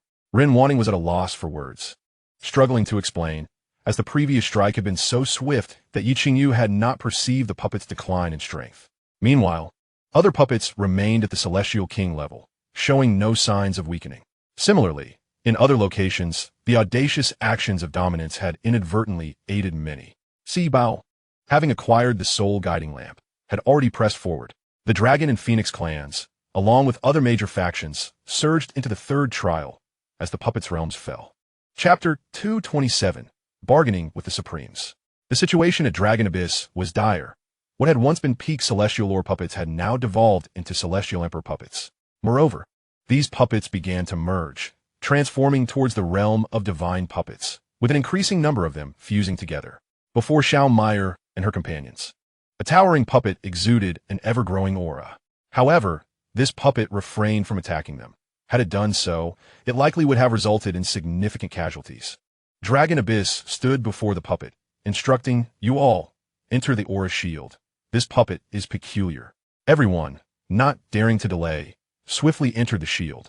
Dragon Abyss observed the puppet before him, noting that its aura was nearing that of the deity summoned by the evil heaven sect. It appears that there is no intention to halt. Yuan remains unperturbed, merely observing how formidable this individual can become. In a fleeting moment, the aura of this puppet ascends to the realm of the Divine King. In the central area, the Ice Sovereign admonishes, "Bian, cease at once. Do you wish to obliterate this place?" Bian recognizes that his previous actions were indeed rash. He chuckles awkwardly, stating, "Let us simply test this lad with the strength of a Divine King." The Void Soul shadow furrows its brow, warning, "Bian, your actions may provoke him. Should you manage to slay him, it would be a loss for the human race. Regardless of his origin from any universe, he is still one of us. If you do not kill him, you will forge a vendetta." It is only then that Bian comprehends the gravity of his impulsiveness. The Supreme of Heavenly Een sighs with resignation, "Alas, allow me to resolve this matter." With that, he alters his hand seal and vanishes from the Grand Hall. The Battle Sovereign remains fixated on the dragon spirit, indifferent to all else. His gaze is solely on her. The Night Sovereign casts a disapproving glance at Bian, exclaiming, "Even in death, you remain restless." Embarrassed, Bian scratches his head. Despite being merely a soul, old habits die hard. Suddenly, the puppet before Yuan flickers. A feminine voice emerges. "Young one, dare you accept the ultimate challenge? Should you falter, I shall dissolve this puppet's power, reverting it to the peak of the Immortal Sovereign." Yuan, taken aback, responds, "Who are you that you can speak?" The Supreme of Heavenly Een is left speechless. The focus of this individual is not on the fear of facing a Divine King, but rather on the fact that a puppet can converse. "Do not concern yourself with my identity. Merely state whether you shall accept." "I shall accept. However, what are the benefits?" The Supreme of Heavenly Een is momentarily stunned. She had not contemplated this aspect, nor anticipated that Yuan would agree. Yuan's eyes widen. "You wouldn't expect me to confront such a powerful being without some form of reward, would you? If not, I shall decline." The Supreme of Heavenly Een ponders, realizing that Yuan must possess confidence in withstanding the Divine King's assault. Now, she is curious about the means Yuan possesses to contend with the Divine King. "What benefits do you seek? Speak, if you will." Unreservedly, Yuan declares, "I desire all Supreme legacies and all Divine Emperor legacies." The puppet's eyes nearly bulge from its sockets. Incredulous at such audacity, how can you utter such shameless demands? You might as well ask for all legacies. Yuan scoffs, "I have no interest in the legacies of lesser deities." The puppet trembles with indignation. The Supreme of Heavenly Een is incensed. This young man is infuriating. It is vital to understand that only the most elite deities can enter this sacred tomb, for none else would be deemed worthy. "Young man, you need not proceed with the challenge. I cannot acquiesce to such unreasonable requests." As she speaks, the Supreme of Heavenly Een prepares to dissipate the puppet's power. Yuan hastily interjects, "Wait. We can negotiate further. If necessary, I would settle for half." Yuan is unwilling to forfeit this opportunity. Who knows what subsequent trials lie ahead? He could enter on his own, yet he certainly does not require these legacies. "It is impossible. I am not in a position to make decisions." The Supreme of the Dark Sky remains unconvinced, and indeed, she lacks the authority to decide. Yuan, feeling helpless, inquired about the rewards for accepting the challenge. The Supreme of the Dark Sky pondered for a moment and replied, "I can grant you the inheritance of the sacred Een divine body." Yuan shook his head, stating, "No, one inheritance for such a formidable puppet is unacceptable." At that moment, the Supreme of the Dark Sky received a transmission, a communication from the Supreme of the Night and the Battle Supreme, along with over 20 other Supremes sending their messages. This newfound support bolstered the confidence of the Supreme of the Dark Sky. "I can offer you a maximum of 5 Supreme inheritances, but no more." Yuan felt tempted. After all, this was the inheritance of a Supreme, and obtaining it could potentially summon 5 Supremes. However, he suppressed his excitement, asserting, "That is insufficient. I require at least 10, or I shall not accept this trial." The Supreme of the Dark Sky nodded in agreement. "Very well. If you can withstand 10 of my strikes, I shall grant you the inheritance of a Supreme." Yuan exclaimed, "That is still too few. Truly, you are as cunning as an old fox. Bring it on." If I shout out at any point, consider it my defeat. The Supreme of the Dark Sky swiftly unleashed a powerful palm strike, the formidable imprint descending. Long Yuan retaliated with a punch, and the two forces collided. Boom! The palm imprint was obliterated, and the punch's shadow soared into the heavens. The Supreme of the Dark Sky gazed at Long Yuan in shock. That strike had already reached the realm of divine power, and she had deliberately held back to avoid injuring him. Long Yuan, observing the puppet, remarked, "Why is your attack so feeble? Put in some effort." The puppet trembled in rage. This young man's words were exceedingly sharp. Then receive this strike. Boom! The clouds above morphed into a colossal hand, descending to suppress Long Yuan. He glanced upward, noting that it had strengthened slightly, yet it remained inadequate. With that, he launched a powerful punch toward the sky. The punch's shadow matched the size of the descending hand, crashing into it. Boom! A tremendous sound erupted as the hand was once again shattered by the punch's shadow. Even the spectral souls within the grand hall were left astounded. Long Yuan was evidently merely at the 6th level of the martial immortal, while the strike from the Supreme of the Dark Sky was at least on par with that of a great heavenly god. Only the Supreme of the Void maintained his composure. He understood the significance of the laws embodied by Long Yuan. When Long Yuan had thrown his punch, he had witnessed the terrifying quantity of laws at play. With his experience, he could only discern how many laws Long Yuan possessed, but could not sense their nature. There were a staggering 600,000 laws, while this universe contained only 300,000 laws in total. The laws that Long Yuan wielded were double that of this universe. This indicated that Long Yuan was an invincible existence, one that no one could hope to defeat. The Supreme of the Void vanished from the Grand Hall and reappeared before Long Yuan. Dark Sky, cease your assault. This young friend is beyond our capacity to harm. The Supreme of the Dark Sky was taken aback. Upon seeing the Supreme of the Void, she surmised a possibility that the number of laws Long Yuan wielded was alarmingly vast. Long Yuan turned to the appearing spectral figure and asked, "Who are you?" The Supreme Being of Nihility waved his hand, conjuring a barrier that enveloped the three of them. With a clasped fist, he said, "Young friend, do not hold any grievances against the Supreme Being of Heavenly Shadow. We are all Supreme Beings who perished in battle, and our presence here serves to nurture the Supreme Beings of humanity." Chapter 228, Encountering Guanyin. If you are here to train the strong of humanity, how is it that the Dragon Clan is also able to enter? The Supreme Being of Nihility smiled. They have their own strong ones among us, leaving behind their legacy. The 5 divine beast clans are allies with humanity, hence their presence here. Long Yuan nodded, understanding. I see. Then do the rewards for this trial still apply? Indeed. He replied, as long as you can pass the 3rd trial, I assure you that each of you will receive a legacy. That's your word. So don't go back on it, Long Yuan stated. The Supreme Being of Nihility laughed heartily. I would never. Very well then, await my success in the 3rd trial. The Supreme Being of Nihility nodded. I shall be here, waiting at the place of legacy. With that, his figure gradually faded away, and the puppets disintegrated into stone, scattering on the ground. Little Black rushed to Long Yuan's side. Boss, that was incredible. You faced off directly with the Supreme Being. Long Yuan dismissed him. Let us go. We're heading to the 3rd trial. Xiao Mei'er and the others laughed joyfully, following Long Yuan towards the 3rd trial.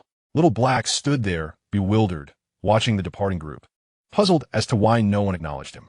Ling Bing kicked Little Black. Come on. Why are you still standing there? The two hastily caught up, and the group continued forward. A barrier isolated everyone from the outside, with numerous portals adorned with intricate techniques. Only by comprehending the techniques inscribed above could one enter the divine tomb, which also served as a test of personal insight. The extent of one's understanding would determine the quality of the legacy obtained within. However, this was not absolute. Some unfortunate souls, despite grasping the techniques, failed to receive any legacy upon entry. At that moment, a multitude of people gathered, all beginning to comprehend the techniques on the doors. Upon spotting Ren Wanting in the crowd, Shang Guanyin excitedly rushed over. Sister Wanting, I finally found you. Ren Wanting was taken aback and turned to look. Is this the Xianxia? How did you end up here? Feng Jun approached. She came with us. Do you know each other? Ren Wanting clasped her fists. Thank you, friend of the Feng clan. We are friends from the lower realm. I appreciate you bringing her here.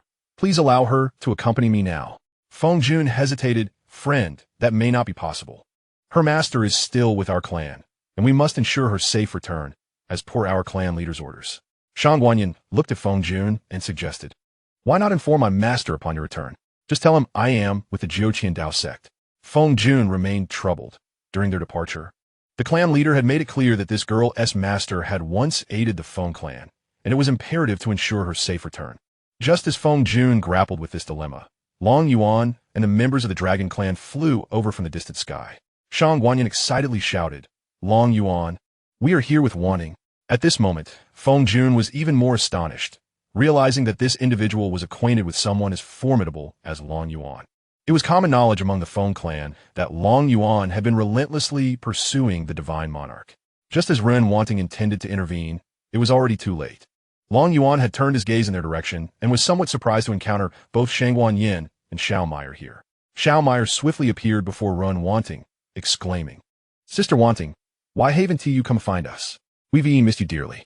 Ren Wanting responded with an awkward smile. "I came with my senior brothers and sisters from the sect, and didn't wish to intrude upon you." In truth, she had been aware of Long Yuan's presence for quite some time. She simply did not wish to seek him out. After all, who could ignore the commotion caused by the disciples of the Ming Temple? Feng Jun clasped his fists, stating, "Since Miss Shangguan knows young Master Long, we shall take our leave."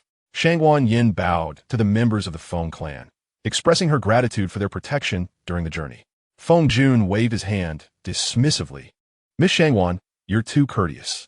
Had you mentioned your acquaintance with young Master Long earlier, you could have joined their ranks directly." As Long Yuan and his companions descended, Xiao and Xiao He rushed to reconnect with Ren Wanting. Long Yuan addressed Feng Jun, saying, "Please inform your clan leader that Miss Shangguan is with me." "All right. We shall not disturb your reunion," Feng Jun replied, leading the Feng clan members to contemplate their techniques. The third trial resembled a towering city wall, with various clans seizing the opportunity to comprehend their skills. After a brief conversation among Xiaomaier and the others, Ren Wanting inquired, "Do you have any enlightenment pills? Would you like us to share some with you?" Long Yuan was taken aback. It seemed that comprehension of these techniques required enlightenment pills. Long Yun chimed in, "Young master, we do possess some enlightenment pills. These are divine-level techniques, and without the pills, it is nearly impossible to grasp them in a short time." Long Yuan nodded. "You should take the enlightenment pills first, and see if you can comprehend the divine-level techniques." "Understood, young master."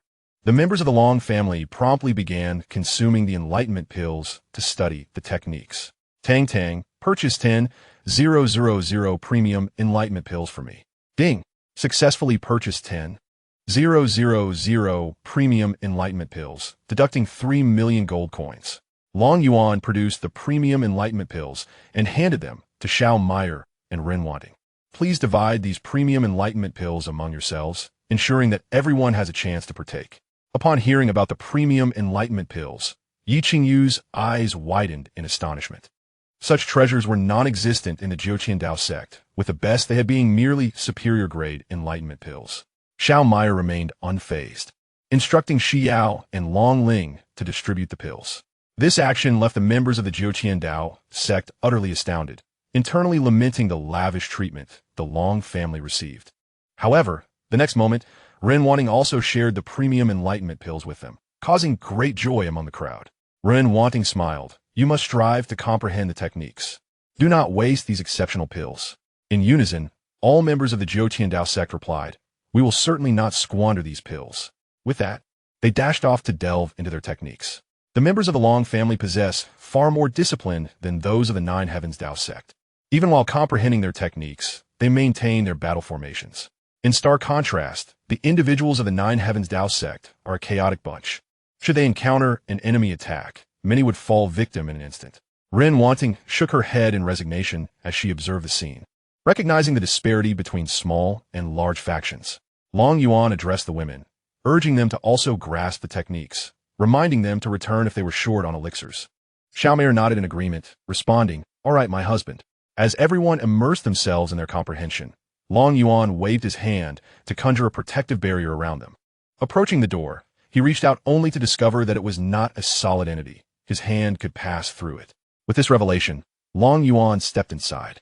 To his astonishment, he found himself in a vast cemetery. Each gravestone bore the names and life stories of its occupants, a seemingly endless expanse concealing the remains of countless deities. Outside, those who had yet to begin their understanding saw Long Yuan enter and rushed towards the portal. Bang, bang, bang.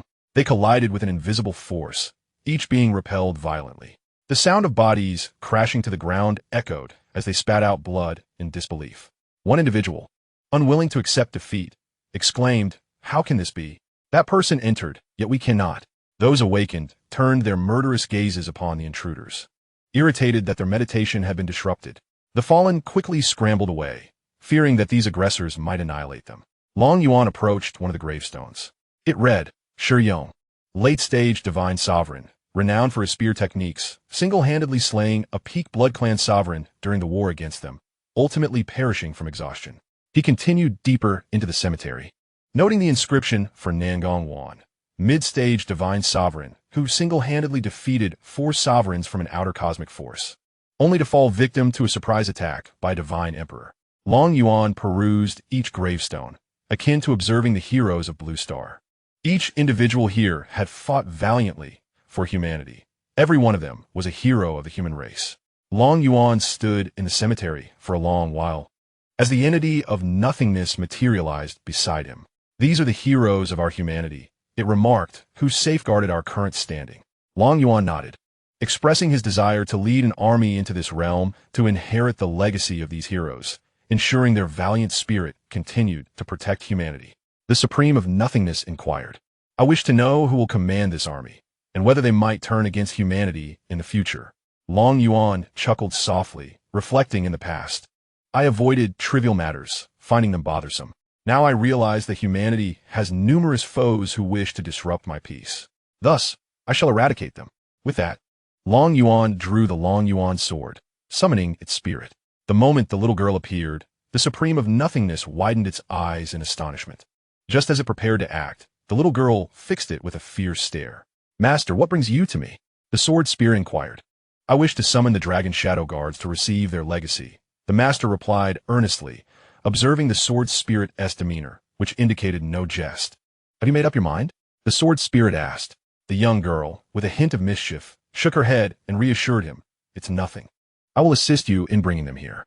With that, she waved her sword, and a rift in space materialized, inserting the Dragon Abyss sword into the void. Its blade began to elongate, swiftly constructing a passageway forged from the formidable laws of the cosmos.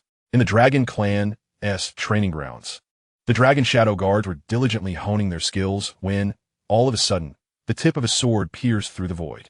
A bridge formed by the Dragon Abyss sword emerged before them. The elite warriors of the Dragon Clan flocked to the training grounds, only to retreat back into seclusion upon catching sight of the Dragon Abyss on the other side. "Dragon Shadow Guards, assemble. Come forth for urgent training," Dragon Yuan commanded. "Yes, young master," they responded in unison, stepping in unison onto the Dragon Abyss sword. Once all were aboard, the sword began to retract, carrying the 49,000 Dragon Shadow Guards towards the divine tomb. The Supreme of the Void uttered not a word, having recognized the sword spirit. He remembered the time when other cosmic sovereigns launched an assault, during which they could scarcely withstand the onslaught of dozens of pinnacle sovereigns. Suddenly, a sword emerged from nowhere, halting the advance of the cosmic sovereigns. A young girl wielding a long sword declared with authority, "Step forward, and you shall perish." The audacity of a sword spirit to utter such commanding words before a cosmic sovereign left all present in stunned silence. As the opposing sovereign, undeterred, took a step forward, the young girl proclaimed, "Bury the immortals, bury the gods, bury the world." 60,000 pathways of the cosmos converged into a colossal sword that struck down upon the cosmic sovereign.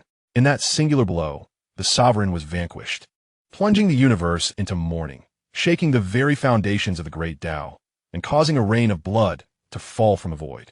It was the young girl's intervention that eliminated this cosmic sovereign, preserving the existence of humanity in this realm. Subsequently, they never encountered the sword or the sword spirit again. As the Dragon Shadow Guard arrived, they surveyed the densely packed graveyard, perplexed by the scene before them. Dragon Yuan turned to the Supreme of the Void, inquiring whether the 1,000 Dragon Shadow Guards outside could also be brought in, along with the one named Dragon Spirit, who was the commander of this army. Suddenly, the War Sovereign appeared before Dragon Yuan. "No problem, but the young girl must accept my legacy," he stated. Dragon Yuan looked at the Supreme of the Void with confusion. The Supreme chuckled. This one was known as the War Sovereign in life, and possesses the War Demon body. Nodding, Dragon Yuan replied, Very well. I entrust Dragon Spirit to the War Sovereign. The War Sovereign laughed heartily. You need not be modest. Allow me to take charge of these 50,000 soldiers as well. I assure you, I will forge an unimaginable army. Agreed. Outside, as Dragon Spirit and her companions contemplated their insights, a voice resonated in their ears, urging them to enter directly. Rising, Dragon Spirit led the Dragon Shadow Guards through the portal. They likewise heard a voice beckoning them to enter. Once all the Dragon Shadow Guards had gathered, Long Yuan addressed them, saying, "This is the sacred tomb secret realm, where every deity resting here is a hero of the human race. Now, you shall accept their will and continue to safeguard humanity. If any among you are unwilling, you may step forward. I shall not compel you."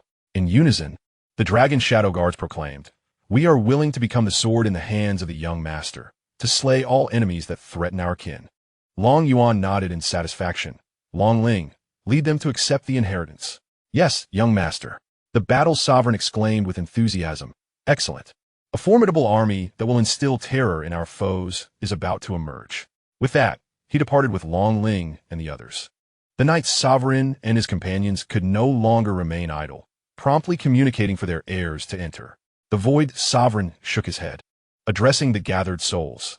"Your actions are not in accordance with the rules." The Knight Sovereign chuckled. "Rules are rigid, but people are alive. Let us not waste time. Each should seek their own inheritor." The Ice Sovereign nodded in agreement. "Well said." When Xiao Mei and her companions entered and beheld so many souls, they were taken aback. Xiao Mei inquired, "Husband, what is happening here?" Long Yuan smiled. "It is fortuitous. You shall accompany them to receive the inheritance." The group rejoiced, astonished at how effortlessly they could attain the inheritance, hardly daring to believe it. Long Yuan urged, "Do not linger. Hasten to accept the inheritance." Xiao He scratched his head. "Boss, I have no idea where the Qilin clan's inheritance lies." Ling Bing and Ling Shui also looked to Long Yuan. The Void Sovereign smiled slightly. "I shall escort you there." With a wave of his hand, Xiao He and the others vanished from sight. The Knight Sovereign departed with Shi Yao, while others took their respective inheritors and left. Chapter 230. Long Yuan was sent flying. The Void Sovereign inquired, "Young friend, would you care to sit in the main hall?" Long Yuan shook his head. "I prefer to wander and observe." "Very well. I shall not disturb you." The Void Sovereign's spirit dissipated, and Long Yuan began to meander through the sacred tomb.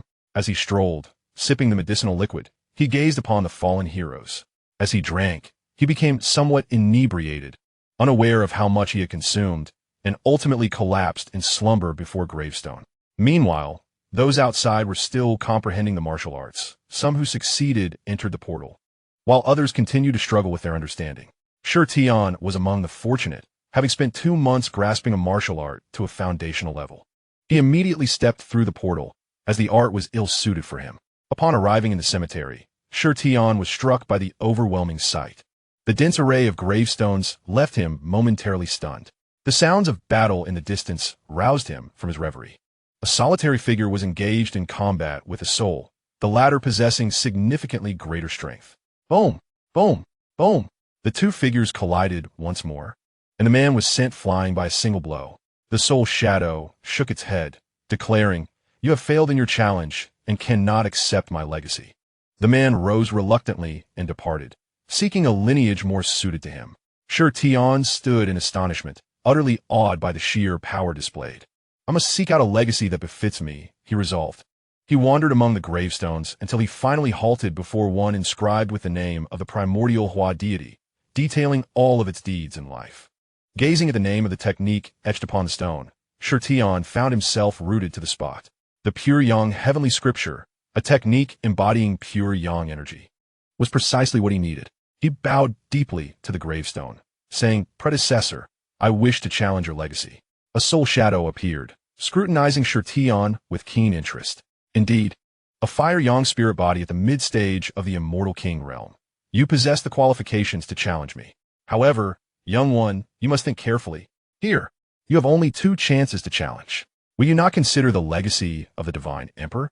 Shi Tian shook his head. "Predecessor, I seek only a legacy suited to me. I shall cultivate to the Divine Emperor realm on my own in due time." Primordial Hua let out a hearty laugh. "Ah, a spirited lad. Very well, let us begin." With that, The soul body of primordial Hua swiftly suppressed its power to the pinnacle of the immortal king realm and launched an attack towards Xianxia.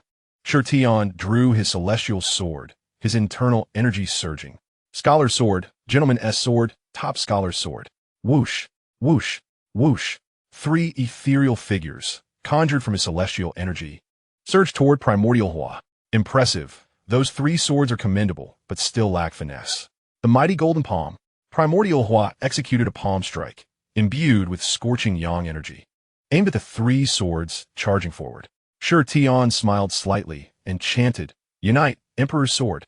The 3 swords merged into a single regal figure wielding a long sword. The sword descended, crashing against the palm strike. Boom! The palm imprint was shattered by this strike. Primordial Hua nodded in surprise. "I did not expect you to possess such a technique." The heavenly awakening fist. Another fist was hurled forward. The Emperor once again swung the sword to counter this fist shadow. Boom! The fist shadow dissipated, and the regal figure, exhausted from its exertion, faded away. Xianxia, clutching his celestial sword, charged at Primordial Hua. With a wave of his hand, Primordial Hua summoned a sword from the grave, which landed in his grip, ready to meet Xianxia's assault. Boom! Boom! Boom! The two engaged in a dazzling exchange, each collision resonating with thunderous sound. After 100 exchanges, neither could claim victory. Primordial Hua finally paused. "Enough. You have passed the test, and may accept my legacy." Xianxia rejoiced. "Thank you, esteemed predecessor." Primordial Hua waved his hand dismissively. "You please me, so this sword shall be gifted to you." He tossed the sword to Xianxia, and his figure vanished from sight. A mystical array enveloped Xianxia and the gravestone, revealing a multitude of techniques inscribed upon it. Xianxia promptly seated himself and began to comprehend the techniques displayed before him. The array on the ground provided both protection and insight into the methods of cultivation. This also allows the inheritors to swiftly comprehend the techniques inscribed upon the tombstones. Otherwise, it would be nearly impossible for them to grasp these formidable skills. A similar scene unfolds within this graveyard. Yuan, a prodigy hailing from a prestigious force in the celestial domain, now approaches the divine emperor's cemetery with blood staining the corners of his mouth. He had just attempted to challenge the supreme inheritance, only to be left in such a state. This was not the outcome he had anticipated. However, his unwillingness to accept defeat led him to attempt a sneak attack on the Supreme Soul Shadow. The result was a severe injury, and it was merely the Supreme's mercy, recognizing Yuan's potential, that spared his life. Otherwise, he would have met his demise. Yuan grumbled as he walked, dismissing the significance of the supreme inheritance. What is so remarkable about it? Upon reaching the vicinity of a divine emperor's tomb, he noticed a figure sprawled before the tombstone. Approaching, he recognized Long Yuan lying on the ground. With disdain, he remarked, "Is this fool from that faction preparing to perish here because he failed to obtain the inheritance? Just don't obstruct me from claiming it." With that, he kicked Long Yuan. With a thud, Long Yuan was sent flying, crashing into the ground some distance away. The impact created a large crater in the hard earth. Long Yuan, deep in slumber, was abruptly awakened by the force. "Damn it! Who's the bastard disrupting my sleep?" he exclaimed. Yuan was momentarily taken aback. His kick had shown no mercy. To his astonishment, Long Yuan appeared unscathed, leaving him in a state of shock. At that moment, Long Yuan's gaze met his, as they were the only two present. "You kicked me. Do you not realize how impolite it is to disturb someone's rest?" Yuan glared at Long Yuan, retorting, "If you wish to sleep, go home. Don't impede my quest for inheritance." Long Yuan chuckled at the absurdity of the remark. You are the first and will surely be the last to speak to me in such a manner." Growing impatient, Yuan lunged at Long Yuan with a blade, declaring, "You are correct. Thus, you shall die." The blade's radiance struck Long Yuan, but with a resounding thud, it dissipated upon contact. Long Yuan merely brushed off his garments. "With such meager strength, you dare to threaten my life? Who grants you such audacity?" Yuan was left dumbfounded. "Who are you? How can you be unharmed?" In a flash, Long Yuan vanished from sight. "Go ask Yami yourself." A swift motion resulted in a line of crimson appearing on Yuan's neck, blood gushing forth. Grasping his throat, his eyes widened in disbelief. He had never imagined he would meet his end here, slain by someone so inconspicuous. With a thud, his body and head fell to the ground. Long Yuan dusted off his hands, reflecting, It seems I have grown stronger once again. The solitude of invincibility is indeed profound. With those words, he proceeded towards the entrance of the graveyard, eager to see if all members of the Long family had entered. Meanwhile, at the third trial, Xiao, having failed to comprehend the techniques at the portal, now set his sights on the surrounding cultivators. Chapter 231. The Shura Demon Lord. He now needed only to continually devour the powers of others to enhance his own strength. He turned his gaze upon the cultivators, all of whom were prodigious talents. The thought of devouring them all filled him with curiosity about the heights he might achieve. With this notion, Xiao erupted into exuberant laughter. The onlookers regarded him as if he were a fool. One remarked, "Could it be that he has been rendered senseless by his inability to comprehend the techniques?" After merely glancing at Xiao, the individual resumed his meditation. Xiao grinned enigmatically, declaring, "You shall soon become a part of my strength." With that, he charged at a cultivator who was engrossed in his practice. The man barely had time to react before Xiao pierced him with a sword, swiftly absorbing the power from his body into his own through the soul-attracting lamp. The other cultivators, realizing the danger, instinctively retreated. As Xiao unleashed the power of his early celestial emperor realm, the expressions of the crowd shifted dramatically, and they hastily fell back. "Ha ha ha! Today you shall all perish," he proclaimed, immediately launching himself at the nearest cultivators. The sinister aura surrounding him made it evident that he was a demonic cultivator. A celestial sovereign shouted, "Everyone, we must unite against this demon, or we shall all meet our demise here." A rogue from the heavenly Xian domain exclaimed, "He is Xiao from the heavenly palace. It appears they have colluded with demonic cultivators." This single statement branded the heavenly palace in the eyes of those present. Xiao, unfazed by their thoughts, continued his assault. The cultivators retaliated, relying on their numbers and exceptional talents, believing they had no reason to fear an early celestial emperor. Boom! Boom! Boom! Waves of attacks surged towards Xiao, momentarily overwhelming him. His celestial emperor realm was merely a facade, not a product of his own cultivation. His true strength lay at the pinnacle of the celestial sovereign realm, although the imperial might he emitted was sufficient to suppress the opposing cultivators. Xiao produced the soul-attracting lamp, spitting a mouthful of essence blood into it. Streams of crimson threads shot forth, piercing the bodies of the opposing cultivators, draining their power relentlessly. Panic spread among them. What was this ghastly object that seemed unstoppable? Others gazed at Xiao in terror, recognizing the artifact that emitted the crimson threads. One shouted, "He wields the soul-attracting lamp. We must rush him and kill him, or we will all perish." Xiao scoffed. "You think you can kill me in your current state? How utterly laughable." Initially at the early celestial emperor realm, Xiao's aura began to ascend, while the cultivator's energies swiftly waned. Just as despair enveloped them, Long Yuan emerged from the portal. He paused, taken aback by the scene before him, then inquired, "What is happening here? Are you weaving red threads like the god of marriage?" Upon realizing Long Yuan's presence, Xiao felt a moment of trepidation. He had witnessed Long Yuan slay demigods. However, upon seeing the soul-attracting lamp before him, his confidence surged. "Long Yuan, I never imagined you would walk out to meet your demise. Allow me to fulfill that wish." A crimson thread pierced through Long Yuan's body. Someone shouted, "Whatever you do, do not let that red thread strike you, or your strength will be swiftly drained."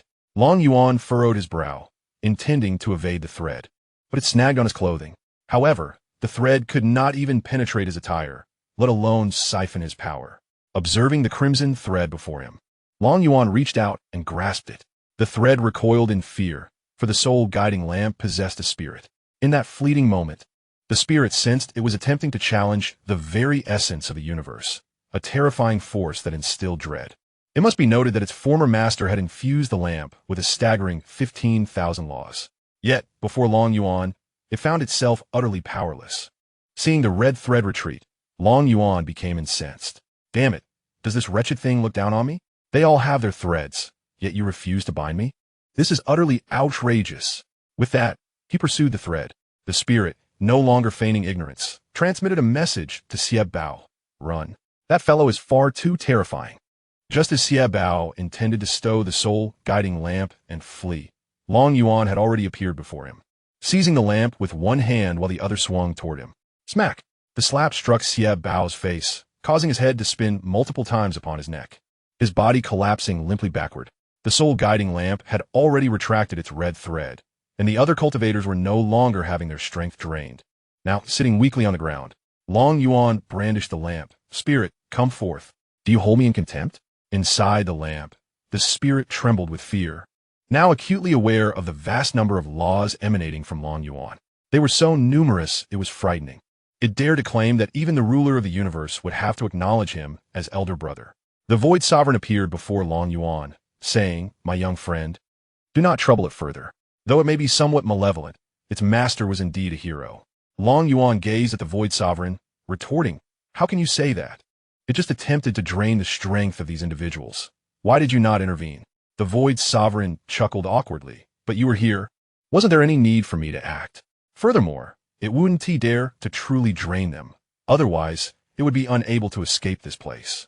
If it truly wished to deplete their strength, it could do so in an instant." A small head emerged from the lamp. "Old man of the void, you must save me. This fellow is far too terrifying. Please return me to the tomb. I no longer wish to be out here. It is too frightening." Long Yuan inquired, "Give me a reason not to end its existence." The Void Sovereign, feeling helpless, explained, "Its original master was a demon cultivator who, upon reaching supremacy, encountered an invasion from the outer universe. We all assumed he would create chaos for us, but unexpectedly, he was the first to lead the demon cultivators in resisting the invasion. Indeed, my master has slain millions of invaders from the outer universe. He is a great hero." However, Long Yuan curiously pressed, "However what?" The Supreme of Nihility continued to narrate to Long Yuan about the original owner of the soul-guiding lamp, known as the Shura Demon Lord. After the invasion from the outer universe, he led a force to resist. Initially, his intent was to harness the power of the beings from the outer universe to enhance his own strength. However, he soon realized that these beings were even more brutal than the demon cultivators themselves.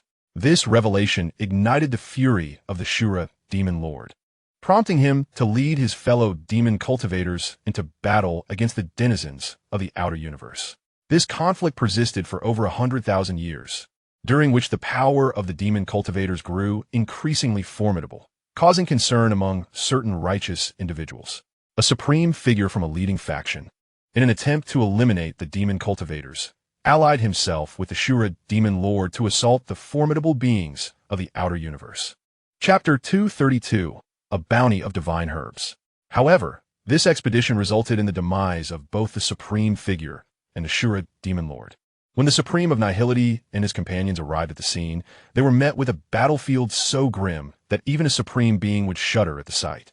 Over 100 supreme beings perished in this battle. The outer universe lost over 70, while their own side suffered the loss of more than 40. The Shura Demon Lord fell in battle, along with over 1 million demon cultivators, none of whom survived. Ultimately, the Supreme of Nihility discovered the soul-guiding lamp in a certain space and brought it back, only to learn that the supreme figure had used himself as bait to lure all the demon cultivators to the battlefield. Upon uncovering the truth, the Supreme of Nihility and his companions were at a loss regarding how to address the situation, ultimately leaving the decision to the soul-guiding lamp. The lamp demanded entry into the secret realm of the divine tomb, intending to select a suitable successor. After listening to the entire tale, Long Yuan fell silent, reflecting on the adage that one thought can lead to demonic transformation or enlightenment. Clearly, the Shura Demon Lord embodied the latter. Long Yuan released his grip, causing the soul-guiding lamp to swiftly conceal itself behind the Supreme of Nihility. "Old Nihility, this fellow is cheating. Someone like him has no need for a successor. Hurry and expel him," Long Yuan exclaimed, drawing the Long Yuan sword. "Otherwise, I might seek a sword spirit to converse with you." The moment the soul-guiding lamp beheld the Long Yuan sword, it immediately fell to its knees in fear. This sword had slain a cosmic sovereign, and it was due to this act that humanity gained the strength to resist the outer universe. The instrument's spirit trembled, stammering, "Old Nihility." This Nihility swiftly pressed the spirit back into the soul-guiding lamp. "Young friend, this one has a rather loose tongue." Long Yuan waved his hand dismissively. "No matter. Are there any other items in this secret realm that I could utilize? Bring me some." The Supreme of Nihility pondered for a moment, stating that the secret realm had existed for an incalculable number of years, housing a considerable amount of divine herbs and crystals. Aside from the consumption of some divine crystals required to open the realm, they were generally of little use. Divine herbs were primarily distributed as rewards to the cultivators who entered, and they only consumed a few herbs beneficial to the soul. Long Yuan's eyes brightened. In that case, I shall not take from you for free. I will exchange you some pills, all of which can enhance the soul. The Supreme of Nihility's eyes sparkled at this proposition. If they exhausted their soul power, they would dissipate within this secret realm. In the depths of the divine tomb, the souls therein can only manifest when a secret realm is activated and a challenger emerges. Otherwise, their spiritual power dissipates rapidly. My dear friend, do you truly possess these items? Long Yuan nodded affirmatively. Of course I do. Now, would you lead me to your inventory? I wish to ascertain how many elixirs I might exchange for them. The Supreme of Nothingness promptly nodded. Very well, my friend, please follow me. In truth, they had already conspired to bestow these treasures upon Long Yuan upon his departure. After all, leaving them idle served little purpose. Neither the divine crystals nor the other sacred herbs were of any use to them, even if they considered them as rewards. It would require numerous distributions to exhaust their supply, especially since the sacred herbs in this secret realm matured at an astonishing rate. Long Yuan followed the Supreme of Nothingness, soaring toward a designated direction. Their journey extended for an entire month. It was remarkable that Long Yuan had ascended to the 8th level of the martial Immortal realm. His speed significantly enhanced compared to before. Thus, they traversed for an entire month. At last, they arrived before 2 grand doors. My friend, this is the repository for the sacred herbs and divine crystals. Please, take a look and see what you desire. The Supreme of Nothingness gestured, performing a series of arcane seals, and the grand doors creaked open. Inside lay an expansive chamber, where countless sacred herbs floated in midair, and divine crystals nearly filled the space. Suddenly, Tang Tang appeared before Long Yuan. Master, with this treasure trove, you shall have ample riches to indulge for the remainder of your life. Long Yuan's eyes widened in astonishment. He had anticipated a mere tens of billions of divine crystals. Yet here, there were countless more. A glance revealed at least hundreds of trillions of divine crystals, and along with the sacred herbs, their value could easily surpass trillions. Suppressing his excitement, Long Yuan instructed, Tang Tang, please retrieve some samples that they require, and ascertain which types they desire. Certainly, Master. In the system space, 5 items promptly materialized. Long Yuan extracted them and presented them. My esteemed friend, examine these 5 vials and determine which one or if all are needed, so I can procure them for you. The Supreme of Nothingness received the 5 jade vials, opening them all to find his eyes widening in disbelief. The 5 items were Soul Nourishing Liquid, 1000 Soul Pill, Condensing Soul Pill, Returning Essence Pill, and Soul Essence Pill. The first 4 were designed to nurture or elevate the soul, exhibiting remarkable efficacy. However, the final Soul Essence Pill was particularly significant, as it allowed them to transform from a spectral state into corporeal beings. How could he not be exhilarated? The epoch of awakening was imminent. If the human race failed to produce formidable supremes, it would be arduous to fend off the impending invasion. With these elixirs, their people could essentially be revived, presenting a formidable new force. After a moment of contemplation, the Supreme of Nothingness declared, My friend, I cannot ascertain how many of these elixirs you possess, but I desire one of each. Long Yuan nodded. That is a trivial matter. I shall provide you with ample elixirs. The Supreme of Nothingness bowed deeply, expressing his gratitude. Thank you, dear friend, for your assistance. Long Yuan promptly aided him to his feet. No need for such formality, my brother. Allow me to gather the sacred herbs first, and then I shall deliver the elixirs to you. The Supreme of Emptiness nodded and said, My young friend, simply leave us 10,000 plants as a reward for those who have entered. Long Yuan nodded in agreement. No problem. Tang Tang, it's time to get to work. All right, esteemed host. Long Yuan extended his hand toward the door of divine herbs, causing the precious plants within to vanish in an instant, leaving behind only 1,000 inferior ones. Tang Tang, please retrieve the divine herbs for me, and then procure these 5 types of elixirs, 1,000,000 of each. Understood, esteemed host, I will arrange it immediately. Ding. Recycled 600 million divine herbs of various grades, earning 350 billion purple coins. Ding. System successfully upgraded to level 20. Ding. Purchased 50 million elixirs, deducting 100 trillion coins. Due to insufficient funds, the shortfall will be covered by purple coins, leaving a balance of 340 billion purple coins. With a swift motion, countless vials soared into the door, and thus, the 50 million elixirs floated inside. The Supreme of Emptiness trembled with anticipation. With these elixirs, they could be reborn. Long Yuan inquired, "How many divine crystals should I leave for you?" The Supreme waved his hand. "No need to retain any. Take them all, not one to be polite." Long Yuan waved his hand, collecting all the divine crystals. Tang tang, it's done. Ding. Recycled 760 billion divine crystals, earning 760 billion purple coins, leaving a remainder of 11 trillion purple coins. Long Yuan's heart raced. Such a fortune left him at a loss for how to spend it. Chapter 233. 3 years have passed. The Supreme of Emptiness, seeing that Long Yuan had finished collecting, spoke, "My young friend, would you like me to take you on a tour of the 5 great divine beast legacy sites? They could greatly benefit from your elixirs." Long Yuan replied excitedly, "Absolutely. Let's go now." The Supreme of Emptiness laughed heartily. "Very well. I shall take you there once." Long Yuan followed the Supreme for 2 months before arriving at the Dragon Clan's inheritance site. Ao Lai sensed the approach of the Supreme of Emptiness and materialized before him. "Old man, why have you brought this boy with you?" The Supreme chuckled. "Oh, Lai, I come bearing gifts. If you refuse, I shall seek other avenues."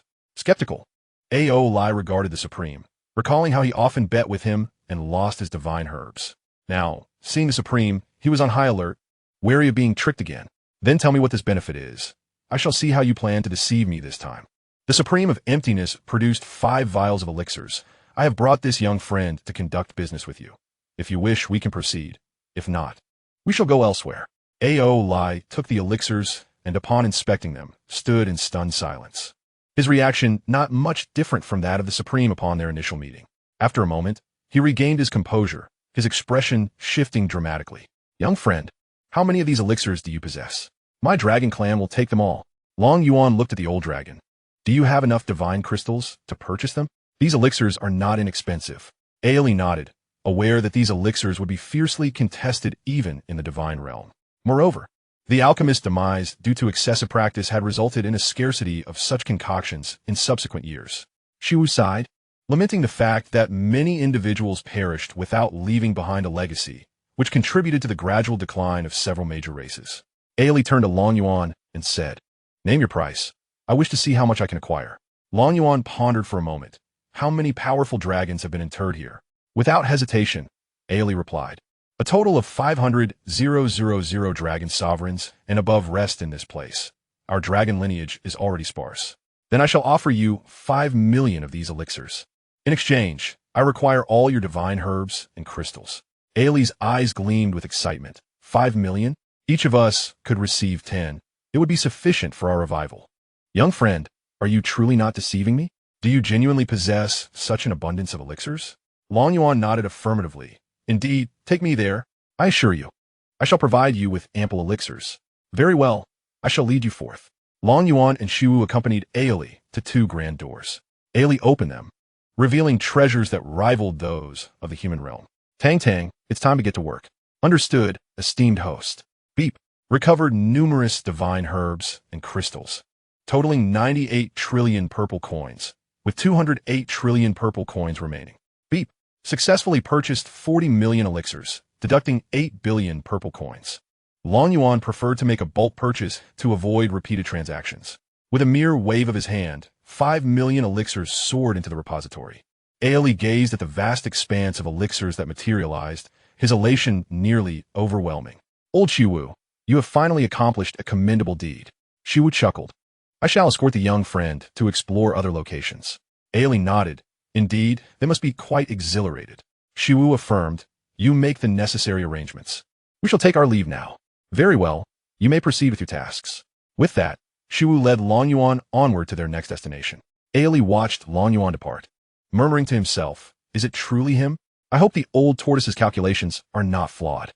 Thus, Xiwu guided Long Yuan from place to place, trading elixirs. Meanwhile, Xiaomaier and her companions were also receiving their legacies, with occasional commotions erupting from the divine tomb garden, a result of their physical forms entering the divine body. Long Yun and his siblings likewise acquired the legacy of the divine emperor. Time passed gradually. Meanwhile, the cultivators, unable to enter the divine tomb garden, searched the periphery for their own fortunes. The outer regions were still rich with various celestial herbs and peculiar ores. Some attempted to comprehend the techniques inscribed on the doors. Even if they could not grasp them fully, they aimed to remember them for their own faction's enlightenment. Unbeknownst to them, once they exited this secret realm, the memories of these techniques would vanish, retained only by those who receive the legacies. Additionally, the misconduct of the Heavenly Palace disciple, Xiaobao, in collusion with the demon race, had been exaggerated and spread throughout the third stage. Time flowed gradually, and in the blink of an eye, 3 years had passed. By the second year, Yuan had completed all transactions of elixirs, amassing a staggering sum of 60 trillion purple gold coins, while simultaneously elevating his system level to 30.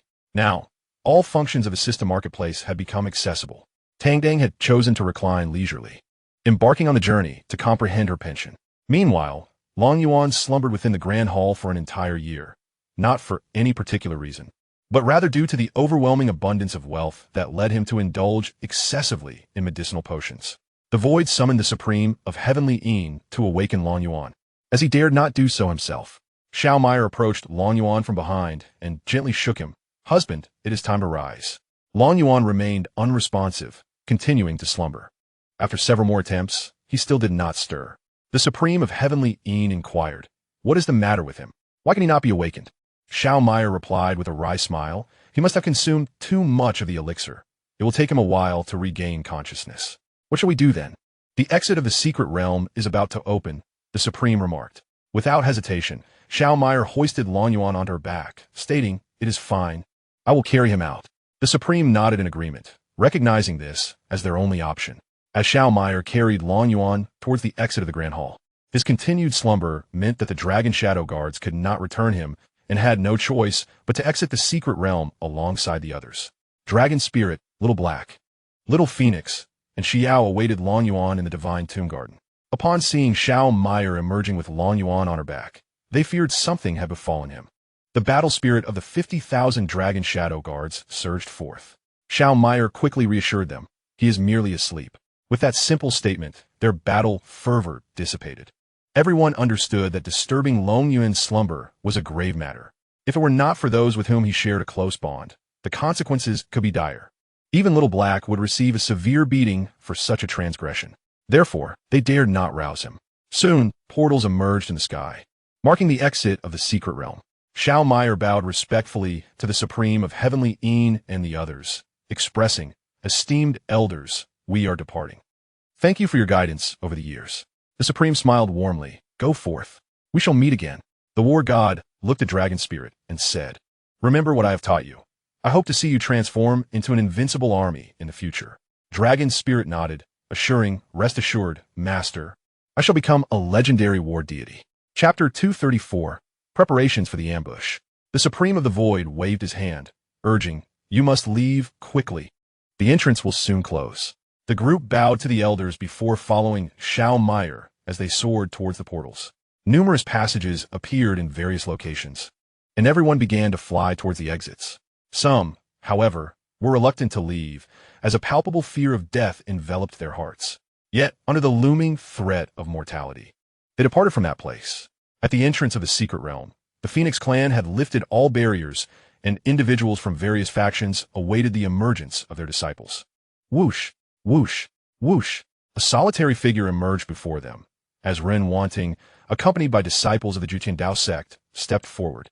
Shangguan Yin, standing beside her, cast her gaze around anxiously. "Sister Wanting, why haven't Yuan and the others emerged yet?"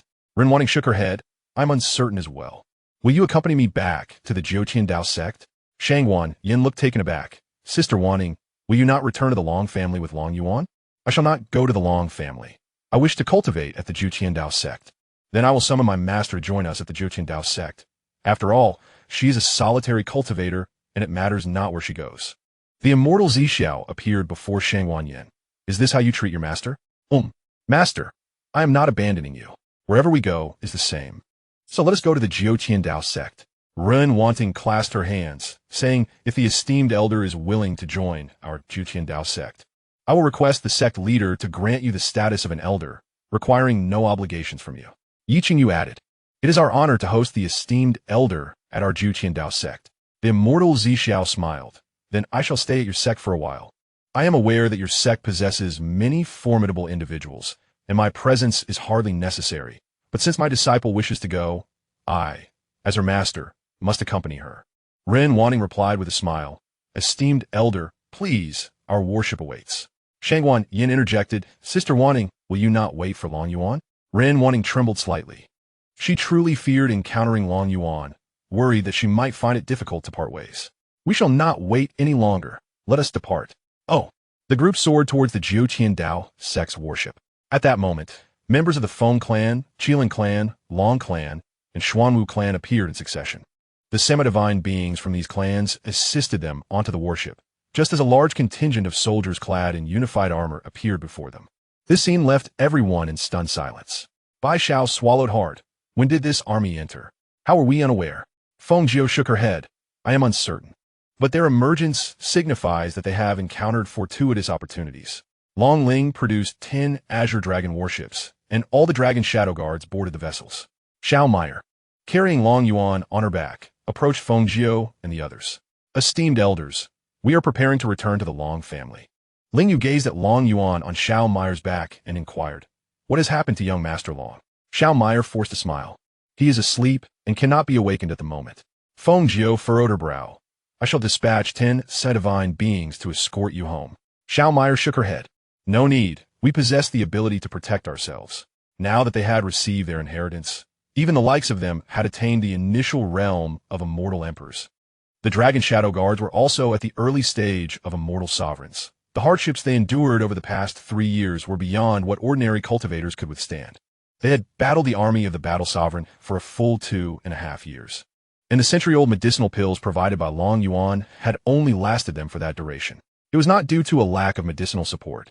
They were simply unaware of how long the training would continue. Each time, the Battle Sovereign and his army left the Dragon Shadow Guards barely clinging to life. Each time, they experienced the sensation of death, which is why their progress was remarkably swift. It is hardly surprising that they attained the initial realm of the Celestial Sovereign. Observing Xiao Meyer's confidence, Feng Jiu chose not to insist further and produced a Jade token. This is a teleportation token.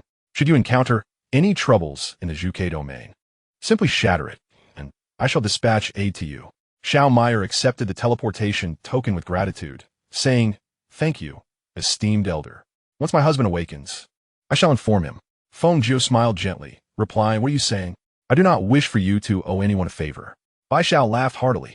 Do not decline. Allow me to escort them a short way. It happens to be on my route. The group engaged in lively conversation, and Xiao Meyer felt compelled to accept. Thus, the Qilin and White Tiger clans accompanied Xiao Meyer and her party part way. The Xuanwu and Dragon clans came to offer their greetings, but departed early, as it was not along their path. Xiao, with a hint of confusion, remarked, Sister Mayor, where is Sister Wanting? Xiao Meyer chuckled softly. She must have left. That's simply her nature, and there is little we can do about it. Xiao responded with disappointment. What a pity. Sister Wanting is such a wonderful person. Why didn't she return with us to the Long family? Xiao Meyer chose to dismiss such thoughts, shouldering Long Yuan as she boarded the warship and laid him upon a reclined seat. 10 Qinglong warships, alongside 4 vessels from the White Tiger and Qilin clans, soared towards the Tianxin domain. In the distance, an individual retrieved a communication jade. Master, they have already set forth towards the Tianxin domain. That Long Yuan has remained unconscious for some unknown reason, while the White Tiger and Qilin clans escort them. A hoarse voice emanated from the Jade token. Continue to follow them and report any developments. Understood, Master. In a concealed realm, a figure shrouded in a black robe sat upon a throne. 2 rows of similarly clad individuals stood below. This figure was Xianxia, the leader of the Xianxia sect. Evil One, how goes the communication with the Heavenly Palace? Reporting to the Master, the Heavenly Palace has responded. They will dispatch 50 demigods and 10,000 golden armored troops to ambush Long Yuan and his companions. Montaxi noted. That lad is too enigmatic. Is the Desolation Great Array prepared? Reporting to the Master. It has been set up in the waters at the juncture of the Zhuke domain and the Tianxin domain. The Heavenly Palace's forces are also en route there. This time, we mobilized all our demigods and celestial emperors, totaling over 300 demigods along with the Heavenly Palace. Xianxia pondered. Yet, I remain uneasy. Although the Desolation Great Array was transmitted from the upper realm, it lacks the presence of a divine sovereign to oversee it, thus its power is diminished. I shall personally oversee the array. If necessary, I will unseal my own restrictions. We must eliminate that lad. This is a task assigned by the divine sovereign. Yes, master. Xianxia rose, gathering all the adherents. Let us proceed to the abyssal sea together. As you command. The Xianxia sect, accompanied by its members, emerged from the secret realm into a desolate expanse. This was the stronghold of the Xianxia sect, a revelation that none could have anticipated. Concealed within a secret realm and situated in such an arid and desolate desert. Over the years, numerous factions have sought to investigate the celestial evil cult. Yet none have ever succeeded. Chapter 235, Into the Trap. Xianxia stood atop the warship, gazing into the distance. It is indeed worth dying for the enmity of a divine lord, Yuan. Hundreds of warships soared towards the abyssal sea. 10 warships from the celestial palace were also en route to the abyssal sea. Wenji remarked, "Is the palace master perhaps overreacting? Mobilizing so many for the death of a descendant of the Long family seems excessive." Yichio shook his head. "That fellow possesses a certain malevolence. It is said he relentlessly pursues the projections of divine lords, and that alone warrants our attention." Only you all would believe such rumors. I certainly do not. Yichio chose not to elaborate further, urging the warships to hasten their pace towards the abyssal sea. A month later, the celestial palace and the celestial evil cult would converge. Xianxia laughed heartily. The celestial palace has truly prioritized this operation by sending the two of you to lead. Yichio smiled. Yet even the cult master has come in person, has he not? Xianxia nodded. We have set up the Solitude Great Array here. I trust you are familiar with such a formation?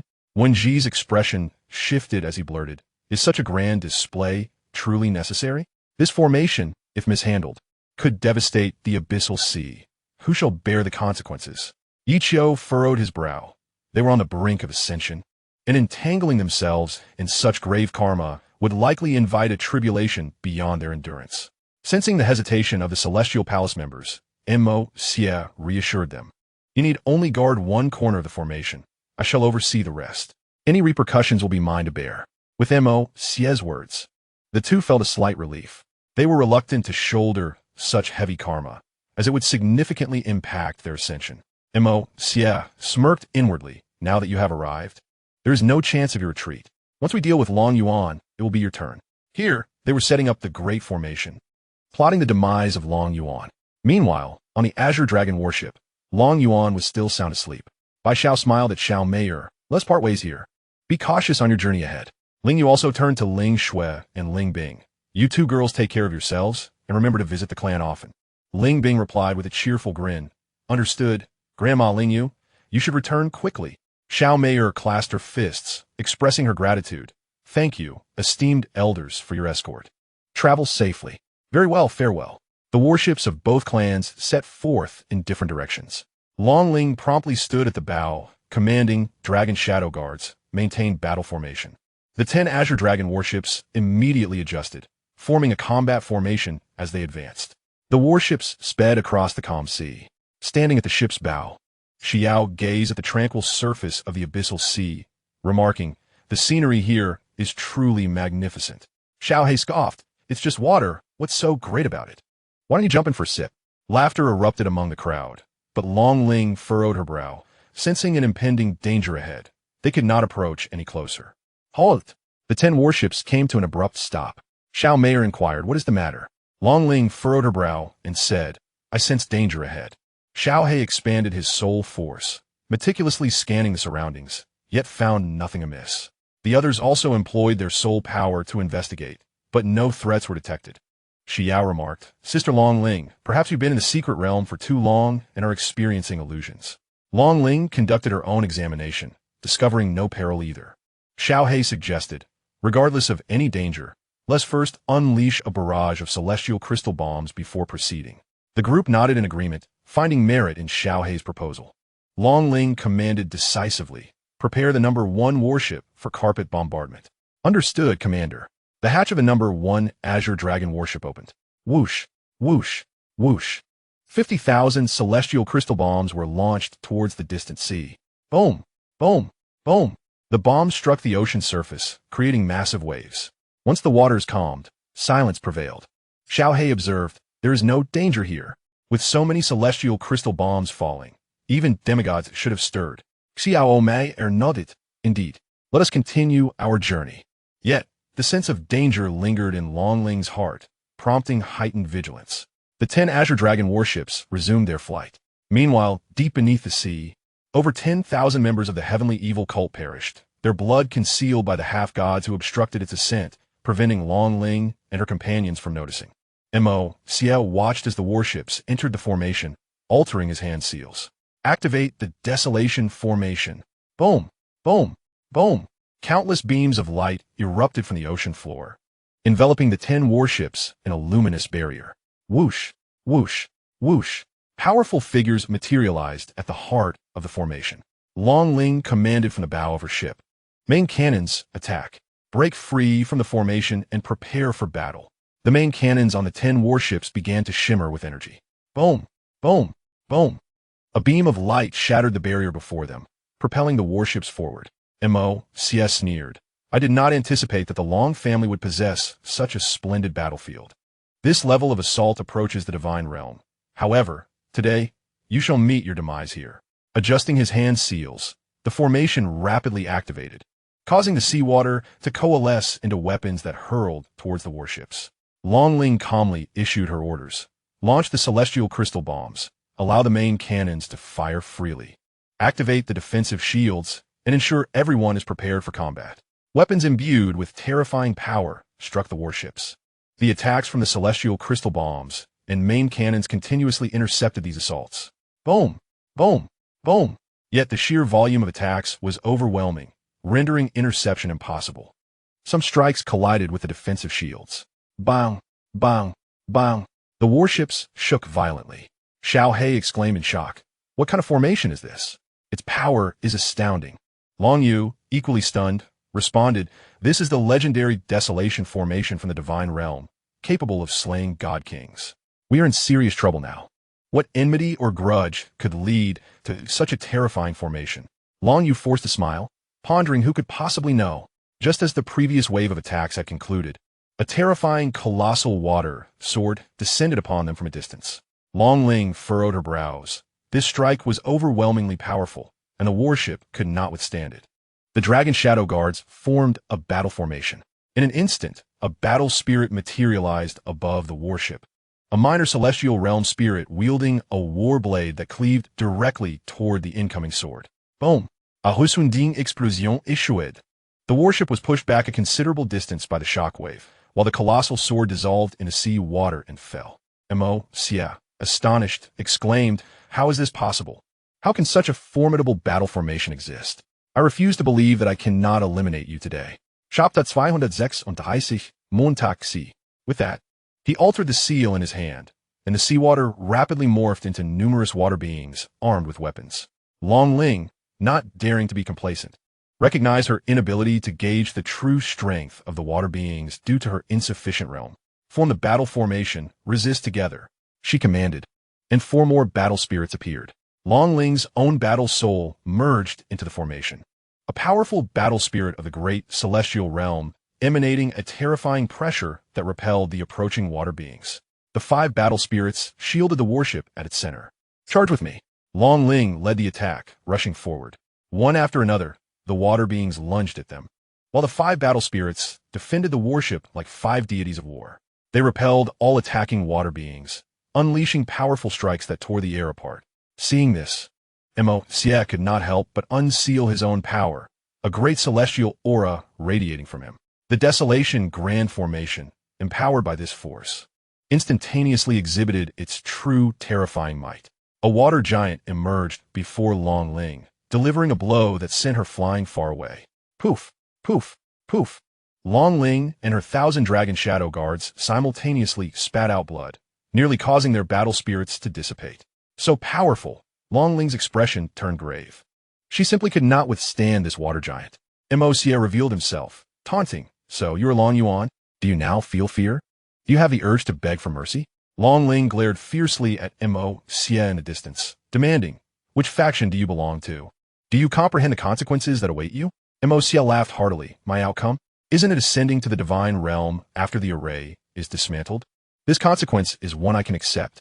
On the warship, Xiao Meier, witnessing Long Ling's inability to hold her ground, had no choice but to awaken Long Yuan. She leaned down and kissed him, and the previously slumbering Long Yuan's eyes flew open in an instant. "Wife, what are you doing? Stealing a kiss while I sleep?" Xiao Meier rolled her eyes at him. "If you don't get up now, we will all perish." Long Ling has already been forced to spit blood. Long Yuan immediately sat up, surveying the scene outside the warship. What in the world is this water monster, and who is that person? Long Ling dispersed her battle spirit and landed back on the warship. Her involvement was now concluded. Upon seeing Long Yuan step forward, Xianxia laughed wantonly. "So, you are Long Yuan. Do you feel fear now? Do you wish to plead for mercy?" Xiao He curled his lips. Even with the boss awake, he remained audacious, seemingly oblivious to the concept of death. Xiao shot a glare at Xiao He, exclaiming, "You're quite impressive. Why didn't you act earlier?" I simply lacked the opportunity," he retorted. "Then go and deal with that person now. I cannot at this moment, lest I overshadow the boss." "TCH, you have an excuse for everything." Long Yuan soared from the battleship, waving his hand to envelop 10 ships in a bubble of true energy. "You are quite arrogant. Let's see if you can maintain that bravado for much longer." As he spoke, the Long Yuan sword materialized in his grasp. "I possess a blade that I hope you can withstand, the sword of heaven and earth." With a swift motion, a sword pierced the void, aiming directly at Xianxia. Simultaneously, the water giant unleashed its own sword, colliding with Long Yuan's. The impact produced a series of explosive sounds as the water giant's massive sword was effortlessly crushed into vapor. The colossal weapon forged from seawater was thus transformed into mist, piercing through the water giant and driving towards Xianxia. Startled, Xianxia hurriedly retreated into the grand formation, narrowly avoiding the strike. With a thunderous explosion, the water giant's body disintegrated, scattering into the ocean.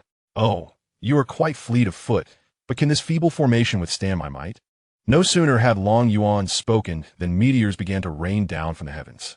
These were manifestations of the formation's power, each meteor carrying the force of a divine sovereign. Long Yun shouted, "Young master, we cannot allow these meteors to descend. Otherwise, this area will be obliterated." Pointing his sword towards the sky, Long Yuan declared, "No, I sword chi." The descending meteors were shredded into fragments by the invisible sword energy. He then cast the Long Yuan sword once more, fingers weaving intricate gestures to summon the 8 directions sword formation. From the Long Yuan sword, 8 swords split off, each plunging towards a different direction. Within the formation, Wen Ji voices apprehension. "I have a bad feeling about this. Should we retreat?" Without hesitation, Yi Qiu replied, "Withdraw immediately." Before the sword curtain could fully coalesce, all members of the Celestial Palace retreated. The Annihilation formation trembled slightly.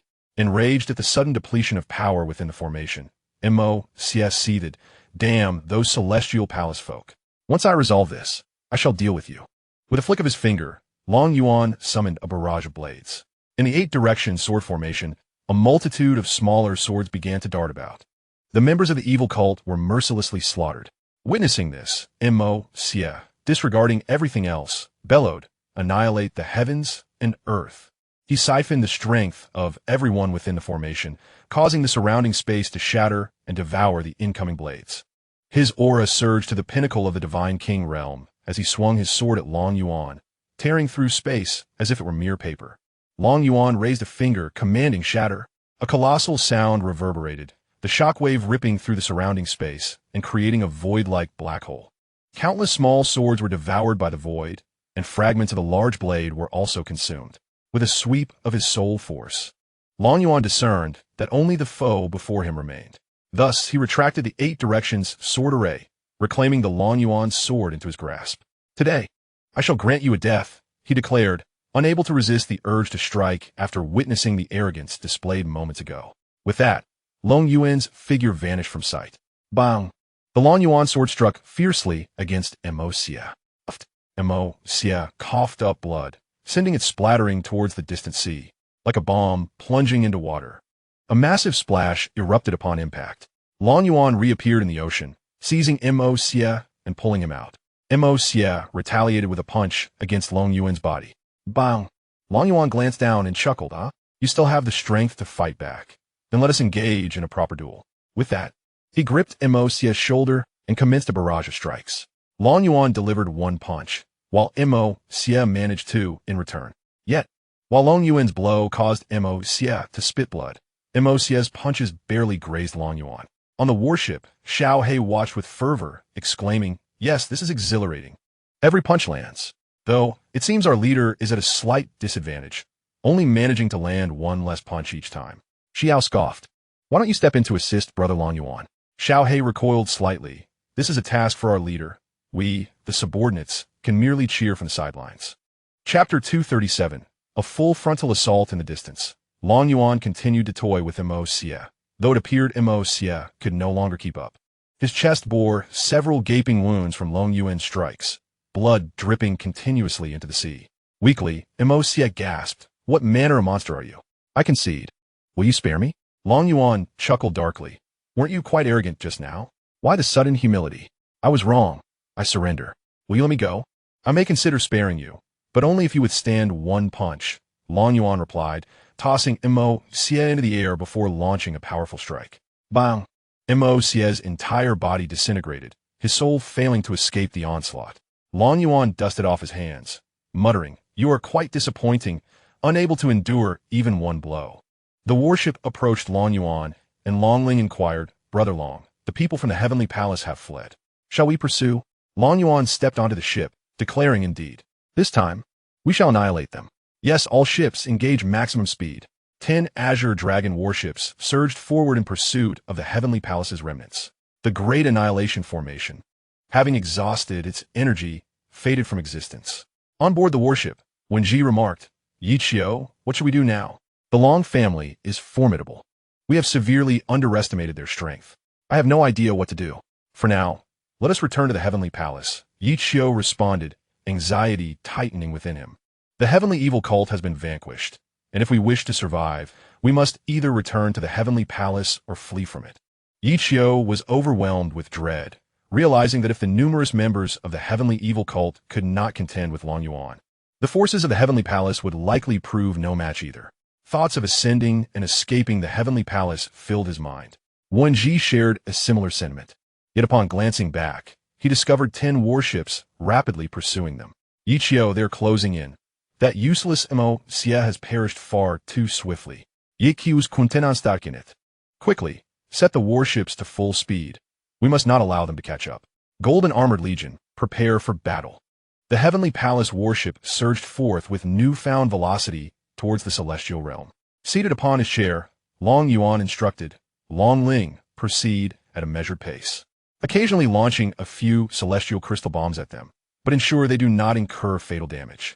Long Ling, somewhat perplexed, wondered why Long Yuan chose to prolong the engagement when the matter could easily be resolved with heavy artillery, yet she refrained from voicing her thoughts. "Understood, Brother Long," she replied. "The first warship is prepared to launch celestial crystal bombs." A report followed, "Preparation complete. We are ready to fire at any moment. Launch 500 celestial crystal bombs." Swish, swish, swish. The barrage of 500 celestial crystal bombs was directed towards the Heavenly Palace warship. Wen Ji shouted as he observed the descending bombs. "Commence the attack. We cannot allow these to strike the warships." The demigods and the Golden Armored Legion sprang into action, unleashing a series of counterattacks into the sky. Boom, boom, boom. Each celestial crystal bomb bore an assault equivalent to that of a celestial sovereign, successfully thwarting the incoming strike. Ichio furrowed his brows. Are they merely probing us? Such feeble attacks cannot inflict any harm. What is their intent? Wen Ji replied, "Let it be. Surely. They are incapable of launching such assaults now, having expended considerable energy within the formation." Ichio nodded. "Let us hope that is the case." Long Yuan, still seated, held a jade tablet in his hand. "Master of the house, have you awakened? It is time to attend to our duties." The jade tablet responded swiftly, "You rascal. Have you once again decimated that faction, requiring me to gather the remnants? Last time at Tianming Temple, I returned empty-handed." Long Yuan retorted awkwardly, "You never mentioned your intent to go. This time, I shall not contest the resources with you. You may handle it yourself. I will dispatch the Dragon Shadow Guards to assist you." At the Long family estate, Long Zhen immediately stood, startling the elders present in the Grand Hall. Long Zhen, brimming with excitement, exclaimed, "Youngster, is this truly the case? Quickly, tell me you intend to eradicate that faction. I aim to annihilate the Heavenly Palace." I am currently in pursuit of 50 demigods and 10,000 golden armored soldiers. You must send someone to the heavenly palace to await my arrival." Long Zhen trembled, not from fear, but from exhilaration. He had long harbored a desire to destroy the heavenly palace, but the family's elders had always dissuaded him. "Very well, young one. Do proceed with caution. I shall need time to rally forces." Indeed, with their dilapidated vessels, it will take them at least a month to reach the heavenly palace. Make haste. With that, Long Yuan concluded the communication. Long Ling also comprehended the rationale behind their pursuit of these individuals. It was merely Long Yuan indulging in a game of cat and mouse. At the Long family estate, Long Zhen commanded Dragon Emperor Legion, Dragon Guard Legion. All descendants of the Long family board the warships within the next 15 minutes. This is an order, not a notification. Boom, boom, boom. The sound of the Azure Dragon warship ascending resonated through the air. Swish, swish, swish. The sound of piercing air reverberated throughout the Dragon family estate. After a moment's contemplation, Long Zhen declared, "The Long Zhen branch shall remain to guard the family while the starry array is activated." Over 400 semi-divine ancestors ascended into the sky, heading towards the warships. The 600 Azure Dragon warships were already filled to capacity. In less than a quarter of an hour, a formidable force comprising 20,000 Dragon Emperor troops, 700,000 Dragon Guards, 470 semi-divine ancestors, 180 semi-divine offerings, and 900,000 offspring of the Dragon family had congregated aboard the vessels. This represented the full might of the Dragon family. The previous 10,000 Dragon Emperor troops had merely served to distract the heavenly palace. Long Zhen soared to the front of the warships, recounting how the young Master Long Yuan and over 1,000 of our kin had been ambushed by 50 semi-divine beings and 10,000 golden armored troops of the heavenly palace. Fortunately, the young Master Long Yuan and his companions had narrowly escaped this calamity. "Today, I shall lead you all to the heavenly palace to seek justice on their behalf." A resounding chorus of kill, kill, kill erupted from the crowd as the ancestors of the Dragon family watched Long Zhen's fervent display. It was evident that his desire to vanquish the heavenly palace had long been nurtured, and now that an opportunity had arisen, he would not let it slip away. With a grand gesture, Long Zhen boarded the warship, signaling the commencement of their expedition. Whoosh, whoosh, whoosh. The 600 warships sliced through the air, and Long Zhen deliberately refrained from traversing the void, wishing for the people of the Xianxia domain to be aware that he, Long Zhen, was advancing against the heavenly palace. He intended to gather all adversaries in one place for a decisive resolution. Everyone in the Xianxia domain recognized the heavenly palace as the supreme force. Thus he harbored no fears of their retreat. Witnessing the Dragon family's large-scale mobilization, other factions hastily consolidated their forces, wary of inadvertently provoking such a formidable assembly. Ouyang Xiongba of the Heavenly Palace also received word of the Dragon family's movement. Incompetence. 50 semi-divine beings cannot even slay a martial immortal. And now they are being pursued. Truly a pitiful lot. A guard rushed into the hall, reporting, "Palace Master. The Dragon family is fully deployed and heading towards the Heavenly Palace." Chapter 238. Assault on the Heavenly Palace. Ouyang Xiongba sprang to his feet, exclaiming, "How dare the Dragon family take action against us? Immediately summon all disciples, the silver-armored and golden-armored troops, to mobilize. This time, I shall utterly decimate the Dragon family." "Yes, Palace Master," the soldier replied, hastening to relay the orders. The sound of 9 resounding bells echoed throughout the Heavenly Palace. The warships began to manifest attack formations and defensive arrays as the colossal entity of the Heavenly Palace commenced its formidable operation. Countless disciples began to gather combat resources, and 560 semi-divine ancestors appeared throughout the palace, their auras exuding immense power. Both factions were poised to reveal their trump cards, and this battle would determine the singular dominion of the Xianxia domain. When Ji and his group were nearing the Heavenly Palace, having endured relentless torment during their journey, frequently beset by attacks, Long Yuan and his companions pursued them closely. Yichio surveyed the familiar surroundings and finally exhaled in relief. "We are almost at the Heavenly Palace. Let us see if they dare to follow us." When Ji nodded, "Hurry, we shall arrive in just a few hours." Long Ling inquired, "Brother Long, as we approach the Heavenly Palace, shall we not eliminate them directly?"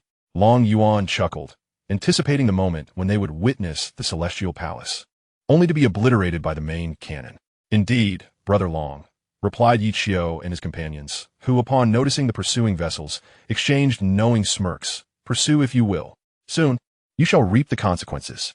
Several hours elapsed before Yi Qiu finally beheld the celestial palace suspended in the distance. Overjoyed, he called out, Palace Master, I have lured the Long family here. Prepare the defensive array to annihilate them. The inhabitants of the celestial palace aboard the ships erupted in excitement. Their safety was at hand. Yet, just as the thrill reached its zenith, Long Yuan waved his hand. Long Ling, bring them down. As you command, she replied. And all the warships unleashed their main cannons. Whoosh, whoosh, whoosh. 10 beams of light, imbued with terrifying divine might, struck Yi Qiu's vessels in an instant. When Ji observed the beam approaching and found himself powerless to resist, the golden armored soldiers wore smiles upon their faces, which soon turned to ashes. Boom, boom, boom. The sound of explosions reverberated through the sky. The onlookers from the celestial palace witnessed their own forces being reduced to rubble at their doorstep. Xiao He gazed at the distant sky, reflecting on the bittersweet fate of those who perished with smiles. Long Ling remarked with irritation, Shall I grant you the honor of joining them with a smile? No need for that. Let them have that privilege, came the reply. Ouyang Xiongba's furious voice erupted. Activate the attack array and obliterate them. Runes illuminated the ground of the celestial palace, and a thick beam of light shot toward Long Yuan and his companions. As the beam traversed its path, the space around it collapsed, revealing its formidable power. At Long Ling's command, the battle array was formed. A battle spirit materialized, wielding a long spear that pierced through the beam. Boom! The two forces collided violently, the shock waves shattering the surrounding mountains. The assaults remained locked in a stalemate in the sky. The battle spirit merged with Long Ling, causing an explosive surge of power, its weapon radiating brilliance. Boom! The beam was unable to withstand the intensity of the battle spirit's attack and erupted in the sky. A voice echoed through the air. Ouyang Xiongba, your celestial palace is truly lacking, unable to contend even with a mere girl.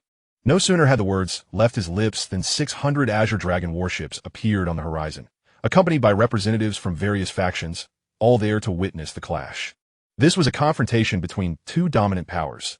The victor would emerge as the future sovereign.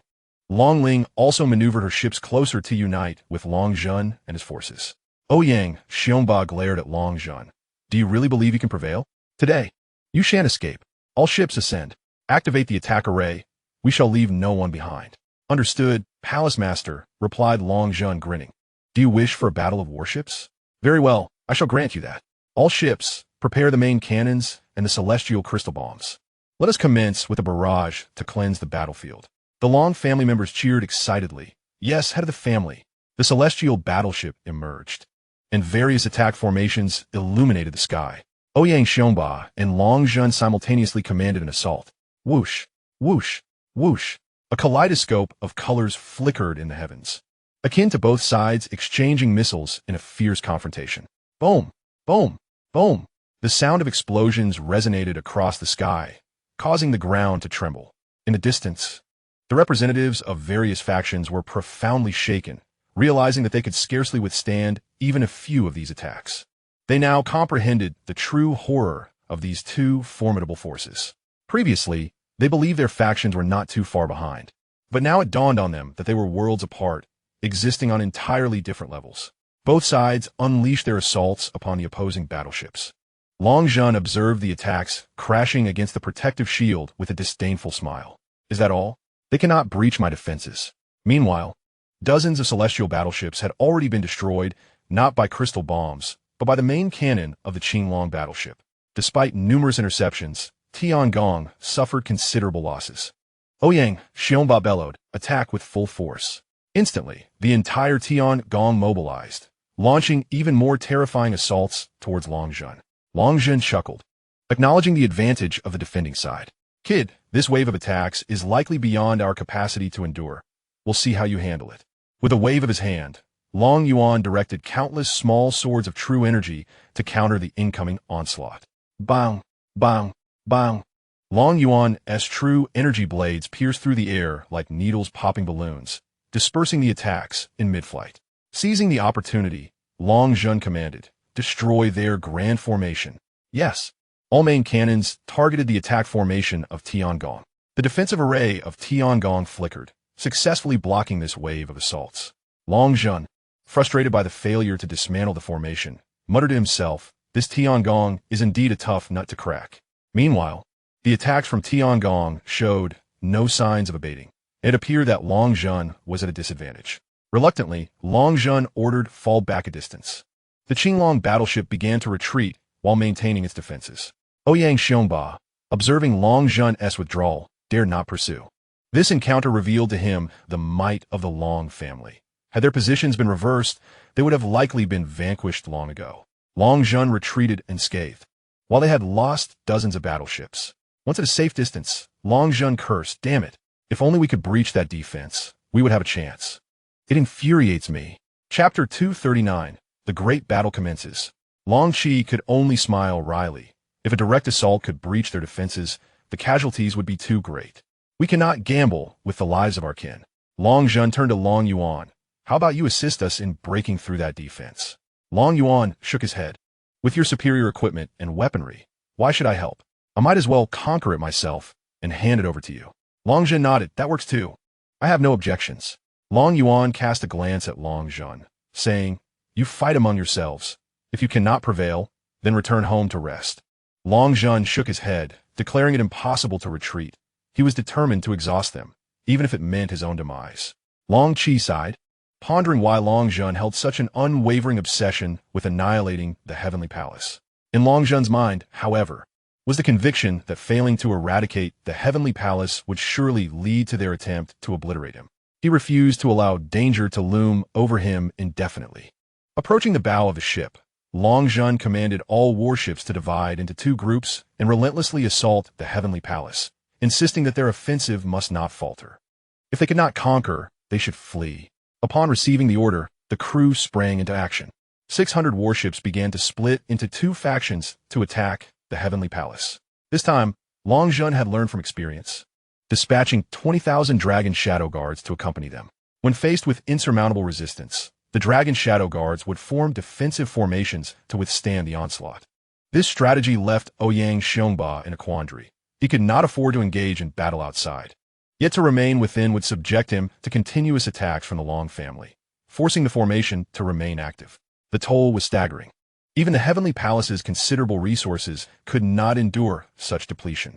Ouyang Xiongba felt genuine alarm. He realized that Long Zhun was intent on a war of attrition. Yet he found himself powerless to counter it. The second elder of the Heavenly Palace interjected, "Palace Master, continuing this way is unsustainable. Once our resources are depleted, we will be utterly defeated." Ouyang Xiongba contemplated, suggesting they refrain from using their primary formations and simply defend against the attacks. The second elder shook his head, "Palace Master, that will not suffice. If our offensive weakens, they will unleash their battle spirits, and our defensive formations will be incapable of withstanding them." Frustrated, Ouyang Xiongba pressed, "Then how do you propose we engage?" The second elder fell silent, uncertain of how to navigate the current predicament. Ouyang Xiongba ascended into the sky, his voice resonating as he called out, "Long Zhun, is that all you can muster? Do you truly comprehend the depth of the Heavenly Palace's resources? Your method of attrition could take centuries." Long Zhun rose into the air as well, retorting, "Ouyang Xiongba, cease your boasting. Your limited resources cannot endure for long. In less than half a year, you will find your supplies utterly exhausted." Ouyang Xiongba was taken aback, realizing how well Long Zhun understood the situation. Nevertheless, he maintained his composure, laughing heartily. "Long Zhun, you underestimate the depth of the Heavenly Palace's reserves. I suspect your warships are also incurring significant costs. If we continue this way, neither of us will emerge victorious. Why not engage in a true confrontation instead?" Long Zhun, not wishing for the Heavenly Palace's resources to dwindle to nothing, replied, "Ouyang Xiongba, if you desire a fight, then let us engage. Just be prepared to shed tears afterward." "Very well, let it be settled for tomorrow, and we shall each send forth our strongest forces." "Agreed. I am ready at any time."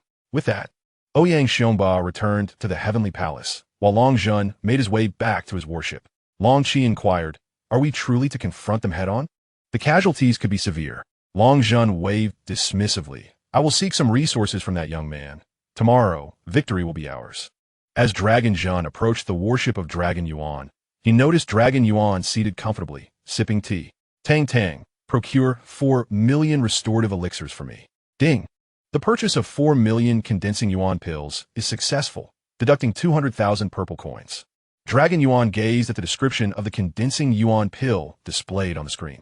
It was a 9th grade celestial elixir, capable of restoring and replenishing celestial energy, allowing beings from a human immortal realm to the celestial emperor to instantaneously mend injuries and restore their celestial power. For demigods, the effect was halved. A human immortal to golden immortal could consume 1 pill to recover from injuries twice. Upon reading the description, Dragon Yuan understood that for those beneath the celestial monarch, consuming it would be a waste. However, he was unconcerned. Such a trifling amount of money meant little to him at this stage. Just as Dragon Jun arrived before Dragon Yuan, ready to speak, Dragon Yuan tossed a storage ring to him, urging, hurry and leave. Do not disturb my rest. Catching the ring, Dragon Jun examined it, and a radiant smile spread across his face. Very well, I shall not interrupt your repose. Rest well. With that, he dashed away. Clutching the elixirs, Xiao remarked, Brother Long, I wish to participate in the battle tomorrow. Xiao Meier nodded in agreement. I too wish to go. Such grand occasions are the best for honing combat experience. Dragon Yuan nonchalantly replied, Go ahead.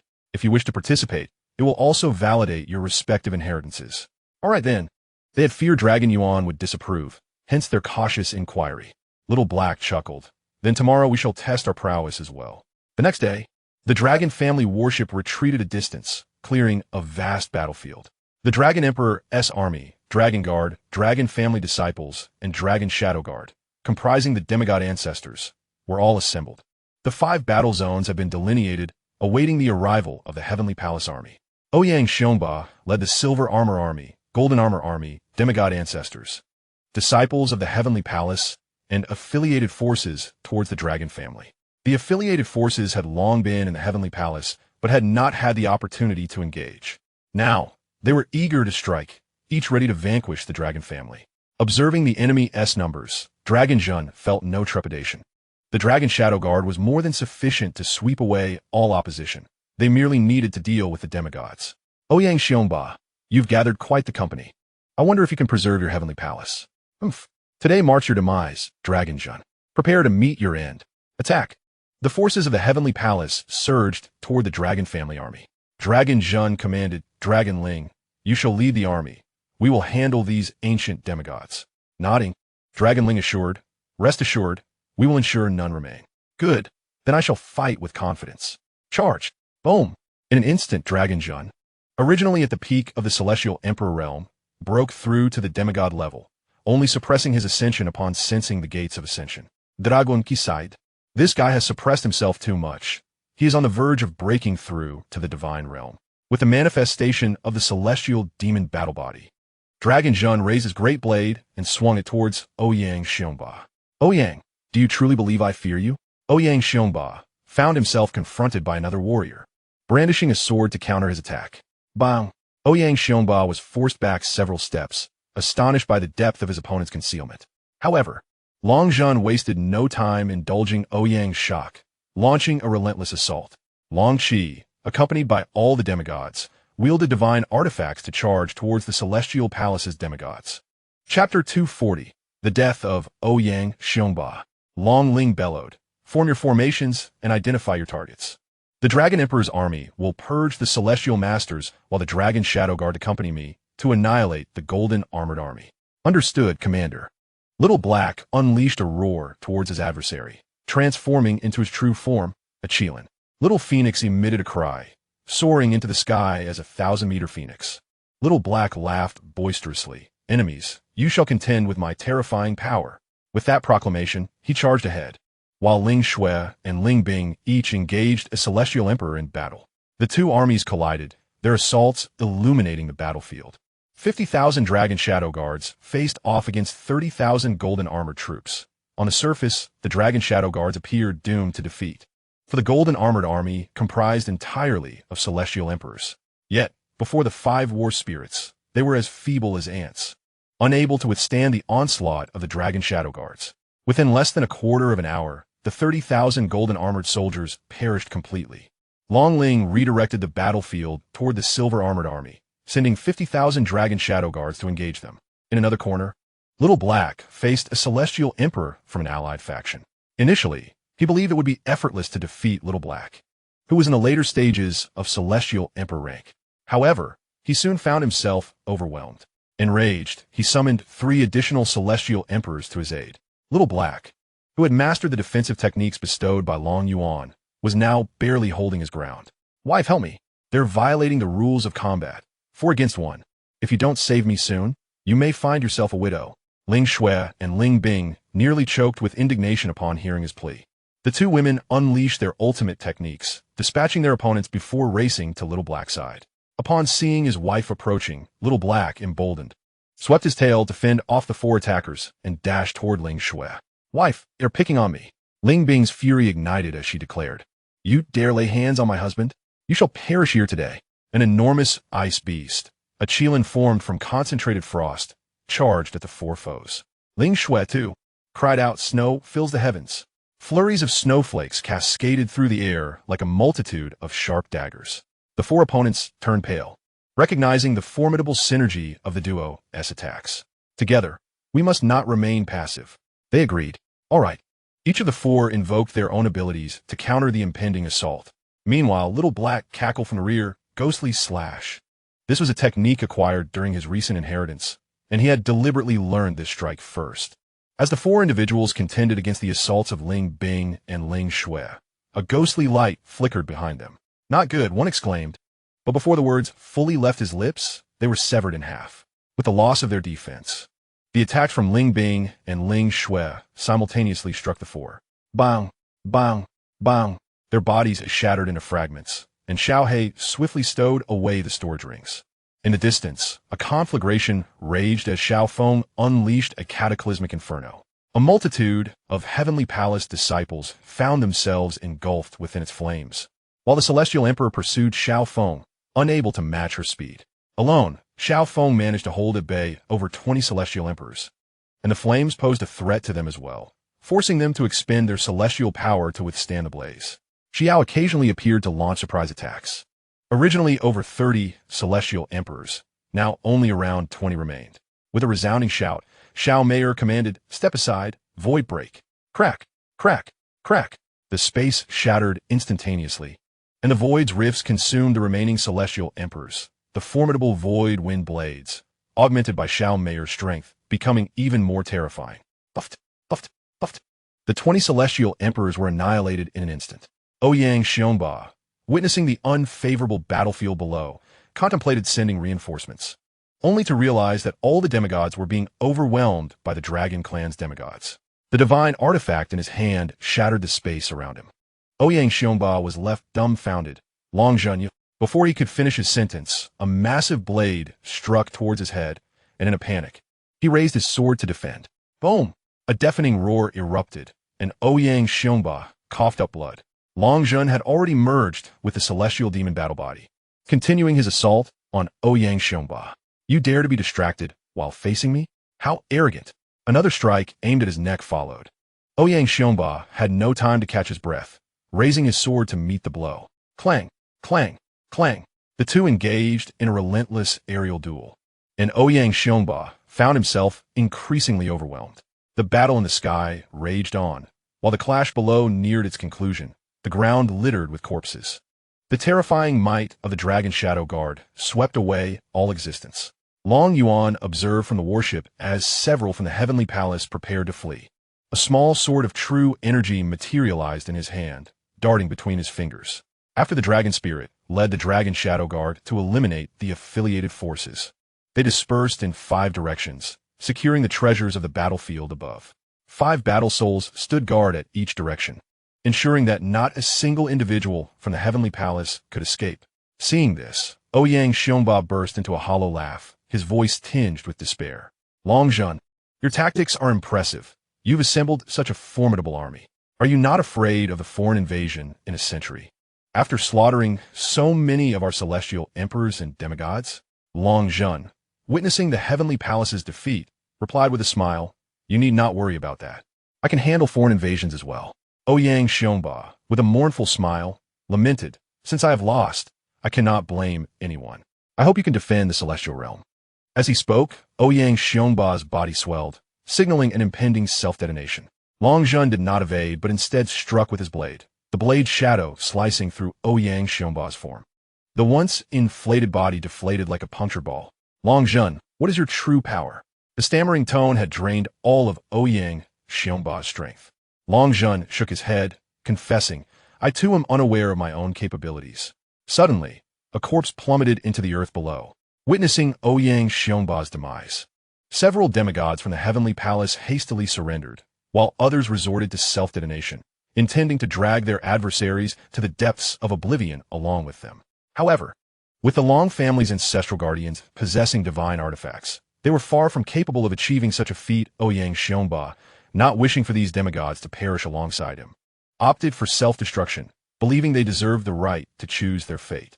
He trusted that Long Zhun would spare the lives of the surrendering demigods. For the impending foreign invasion, a century hence, was no trifling matter. Out of over 500 demigods, 400 chose to yield, while more than 100 perished in battle. Long Zhun insisted that these demigods swear oaths to the heavenly Tao before allowing them to remain.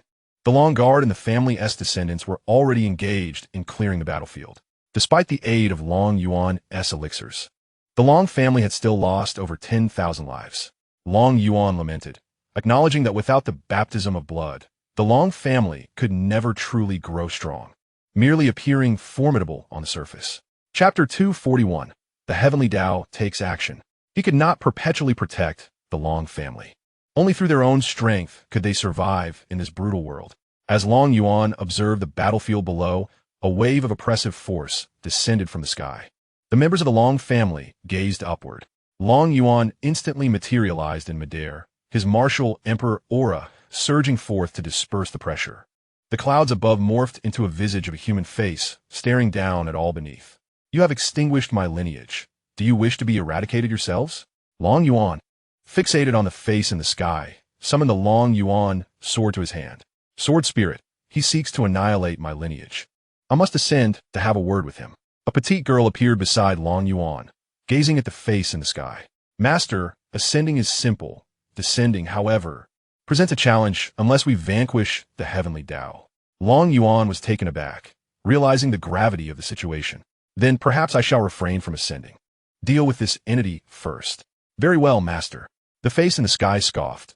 "A mere sword spirit dares to be arrogant before me?" Before the words had fully escaped, a finger descended menacingly.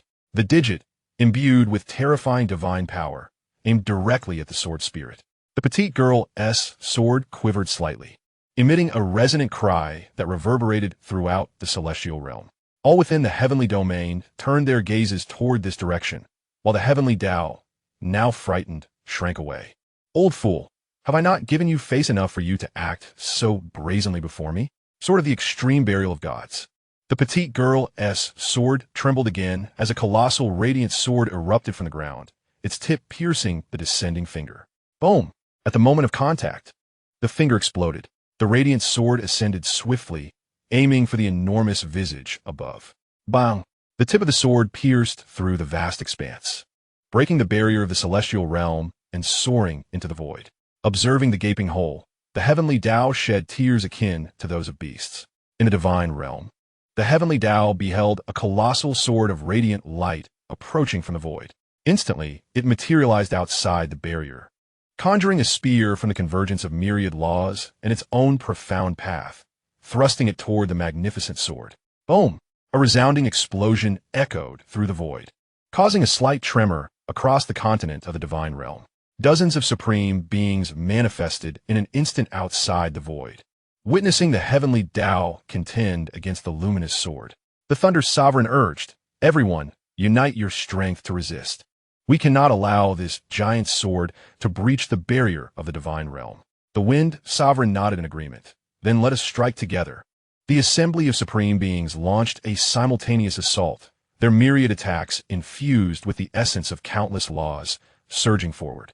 In a certain forbidden area of the divine realm, a sigh emanated from within a coffin. Alas! As a coffin lid opened, a frail elder emerged. He stepped forth into the void, pointing a finger to conjure a sword of law that thrust upward. Boom! Boom! Boom! The void erupted with a cacophony of explosions. The Thunder Sovereign, in haste, exclaimed, "Sword Sovereign, why have you come out? We are here. You must return. Your well-being is crucial." The Wind Sovereign promptly added, "Sword Sovereign, we are here. Please retreat. Your health is paramount." "Do not worry. I can endure for several more years," the elder replied. A young girl in the celestial realm observed this scene and instantly vanished, reappearing beside Yuan in the void of the divine realm. With a mere wave of her hand, the colossal sword dissipated. The multitude of supreme beings stared in astonishment at the young girl before them, incredulous that a sword spirit could possess such power, rendering their collective efforts futile. Only the sword sovereign gazed at the sword spirit in a daze, memories flooding his mind. The young girl addressed the assembly. "Do you intend to obstruct me?" The heavenly Tao trembled, fully aware of her identity. It had witnessed her singular sword strike in the previous era.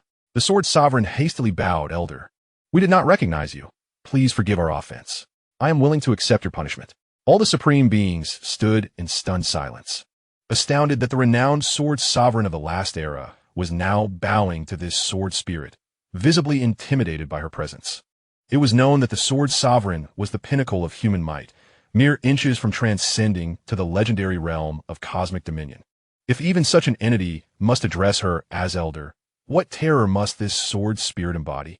The young girl regarded the sword sovereign, and with a wave of her hand, the essence of life flowed into him, dispelling the deathly energy within. "A divine being seeks to extinguish my master's lineage. You shall decide the course of action," she stated. "Who is it that dare to strike at the lower realm?" The heavenly Tao should be well aware. With the aid of the life essence bestowed by the young girl, the sword sovereign's physical form began to rejuvenate, no longer reliant on the temporal flow of the forbidden area to extend his lifespan. Just as joy blossomed within his heart, it was swiftly extinguished by the young girl's words. Once, in the lower realm, a venerable figure found himself under threat from those seeking to extinguish his lineage. The heavenly Tao, hastily intervening, declared, "My lord, I was unaware of this matter. Had I known, I would have certainly refrained from obstructing you." The petite girl waved her hand dismissively, stating, "Handle this as you see fit. I shall take my leave." With that, she vanished into the void. The Thunder Sovereign inquired, "Elder Sword Sovereign, who is she?" The Sword Sovereign shook his head, responding, "I do not know. All I am aware of is that we have narrowly escaped death. To her, our demise is as trivial as squashing ants." The heavenly Tao, filled with indignation, proclaimed, "The divine being from the blissful palace nearly brought about my end. I shall confront him now." As the words left his lips, he too disappeared. The sword sovereign addressed the gathered assembly, "Return and ensure your disciples remain vigilant. If they provoke the master of that young lady, they should prepare for annihilation. My counsel ends here." These sovereigns had only recently emerged in this epic and were unfamiliar with the young girl's true nature. The Wind Sovereign nodded in acknowledgement, expressing gratitude. "Thank you, Elder Sword Sovereign, for your warning. We shall certainly oversee our family as descendants." The others echoed his sentiment, having experienced the full force of that attack. Were it not for the intervention of the heavenly Tao and the Sword Sovereign, they would have perished instantaneously. Thus, they harbored a profound fear of inciting such a formidable presence. After bidding farewell to the Sword Sovereign, the assembly dispersed. In the divine realm, ominous clouds suddenly gathered over the blissful palace. Lightning danced within the darkened sky, a terrifying celestial pressure looming above. All disciples gazed in terror at the heavens. What is happening? Who is preparing to transcend and summon such a dreadful calamity? They speculated, sensing that this tribulation was not directed at them. The palace master of Blissful Palace looked skyward, then toward a particular residence, one belonging to a senior elder. In the courtyard, Xianxia furrowed his brow as he observed the stormy skies. Rising into the air, he called out, "Heavenly Tao, I have not transcended. Why have you unleashed this thunderous tribulation upon me?" Chapter 242, The Mysterious Yellow Realm. The skies offered no reply to Xianxia's inquiry. A dark purple lightning dragon surged directly toward him. "What? The annihilation divine thunder. Heavenly Tao, why do you target me?" Xianxia exclaimed, hastily retrieving treasures to defend himself. Layer upon layer of protective barriers manifested above him, while other experts from the Blissful Palace hesitated to assist, knowing full well that the annihilation divine thunder was a trial reserved for those who had reached the pinnacle of the sovereign realm. Anyone who dared approach would meet their demise. Boom! Boom! Boom! The lightning dragon shattered the layers of defense and obliterated Ouyang Tian into mere ash. The onlookers from Blissful Palace stood in shock, unable to comprehend how their divine sovereign had been so ruthlessly extinguished without any semblance of reason. It was as if death had struck without warning, leaving them bewildered. In a distant space, the heavenly Tao clapped his hands, feeling a sense of relief at last. I can breathe easy. That was a close call. The other sovereigns merely cast a glance in that direction before turning their attention elsewhere. The young girl returned to Long Yuan's side. Master, it has been resolved. Long Yuan nodded, satisfied that the matter was settled. Let's return home. Xiao Mei'er and Long Ling swiftly boarded the warship, preparing for departure. Long Zhen inquired, will you not assist in clearing the battlefield? Long Yuan regarded him with a steady gaze. Are you certain you wish for my assistance? Suddenly, the image of Tianming Temple flashed in Long Zhen's mind, prompting him to shake his head vehemently. No, you all should rest. Leave the matters here to me. As Long Yuan stepped onto the warship, Long Ling commanded it to head towards the Long family estate. Long Zhen wiped the cold sweat from his brow, pondering how he would explain it to the clan if Long Yuan claimed everything for himself. The battle in the Tianxian domain had solidified the Long family's dominance.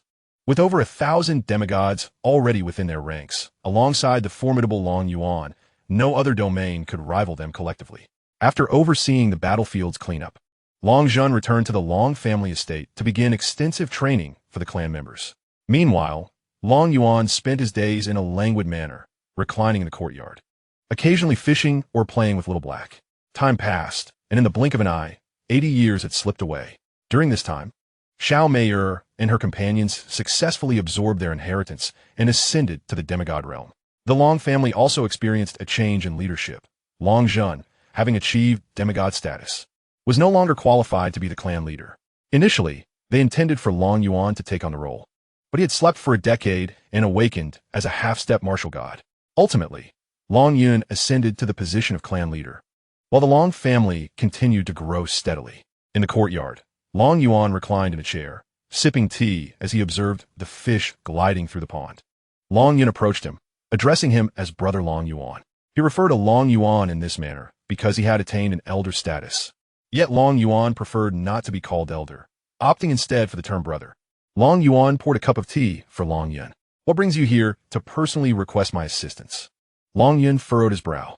The Xianhuang realm has a branch of our Long family, and we received a plea for aid from the lower realm. I dispatched 4 individuals at the golden immortal level, but they have vanished without a trace. I suspect something is amiss in the Yanhuang realm and wish for you to investigate, as you can traverse the lower realm without sealing your cultivation. Long Yuan stretched languidly. Very well. I shall take a stroll down there as a form of exercise. Long Yuan's face brightened. I will prepare a mount and a teleportation array for you. Little Black dashed over, declaring, my master needs no mount. I am sufficient. Long Yuan glanced at Little Black. You have emerged from your seclusion. Little Black nodded. I sense the ascension gate and can no longer cultivate, so I came out to seek you. Then let us go for a walk together. Long Yuan interjected, but Little Black's strength cannot descend. Little Black dismissed this concern, stating, with this, I can manage. He then produced the jade pendant Long Yuan had given him, which concealed his cultivation, and fastened it around himself. In an instant, the cultivation level of the Little Black seemed to elude him. Long Yuan chuckled wryly, realizing he had overlooked this detail and that it would necessitate a journey for the two of them. Long Yuan smiled, stating that they would take their leave. No sooner had he spoken than the two vanished from the courtyard. Long Yuan also exited the premises, as he had numerous matters yet to attend to. Meanwhile, Long Yuan had already reached the Xianhuang realm with Little Black through the altar. The Long family estate stood desolate, yet the structures remained intact, as if the inhabitants had vanished in an instant. Little Black trailed closely behind Long Yuan, who wandered through the empty Long residence, discovering that all the household items were present, yet the people were nowhere to be found. Boss, this is rather peculiar. I just scanned the entire continent with my soul power and found that not a single living being exists in this area, remarked Little Black. Long Yuan had also observed this unsettling fact. Let us inquire elsewhere to uncover the truth, he replied. Very well. They soared towards a populated region, scrutinizing their surroundings as they traveled. The path was lined with vacant buildings, devoid of even a single bird. Boss, this is exceedingly strange. Such a feat is beyond the capabilities of mere mortals. Even I could not achieve this, given the vast number of beings that must inhabit this area. It is not just humans. There are no insects or birds either, Little Black noted, his brow furrowing in concern. Let us seek answers, Long Yuan insisted. In a short while, they arrived at a sizable city, which, despite its grandeur, was sparsely populated. Long Yuan seized an elderly man by the arm, inquiring, "Elder, do you have any insight into the cause of that desolate region?" The old man cast a wary glance at Long Yuan and hurriedly broke free, scurrying towards his home. "I do not know. Please do not ask me," he stammered. Long Yuan stood bewildered. How could a simple question provoke such fear? A man approached them, introducing himself as the city lord. "You two are here to inquire about that matter, aren't you?" he said, gesturing towards the barren expanse. Long Yuan nodded. "You are aware of it." The city lord shook his head. "I do not know much, but if you do not mind, why not stay at my residence?" Long Yuan acquiesced. "We appreciate your hospitality." "Not at all," the city lord replied, leading them to his abode.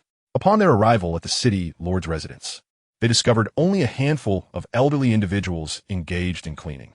Little Black, intrigued, asked, "Why are there no guards in your lordship's estate?" The city lord sighed. "Since that incident, I sent them away. Most of the townsfolk have departed, leaving only the elderly behind." The three settled in the hall, where an elder served them 3 cups of tea. The city lord smiled. "Please do not disdain this simple brew. You must be from that sect, correct?" Long Yuan affirmed. "Indeed, I am here to investigate this matter." Chapter 243, The Poorest Demigod. The city lord shook his head, advising, "I urge you not to pursue this investigation further.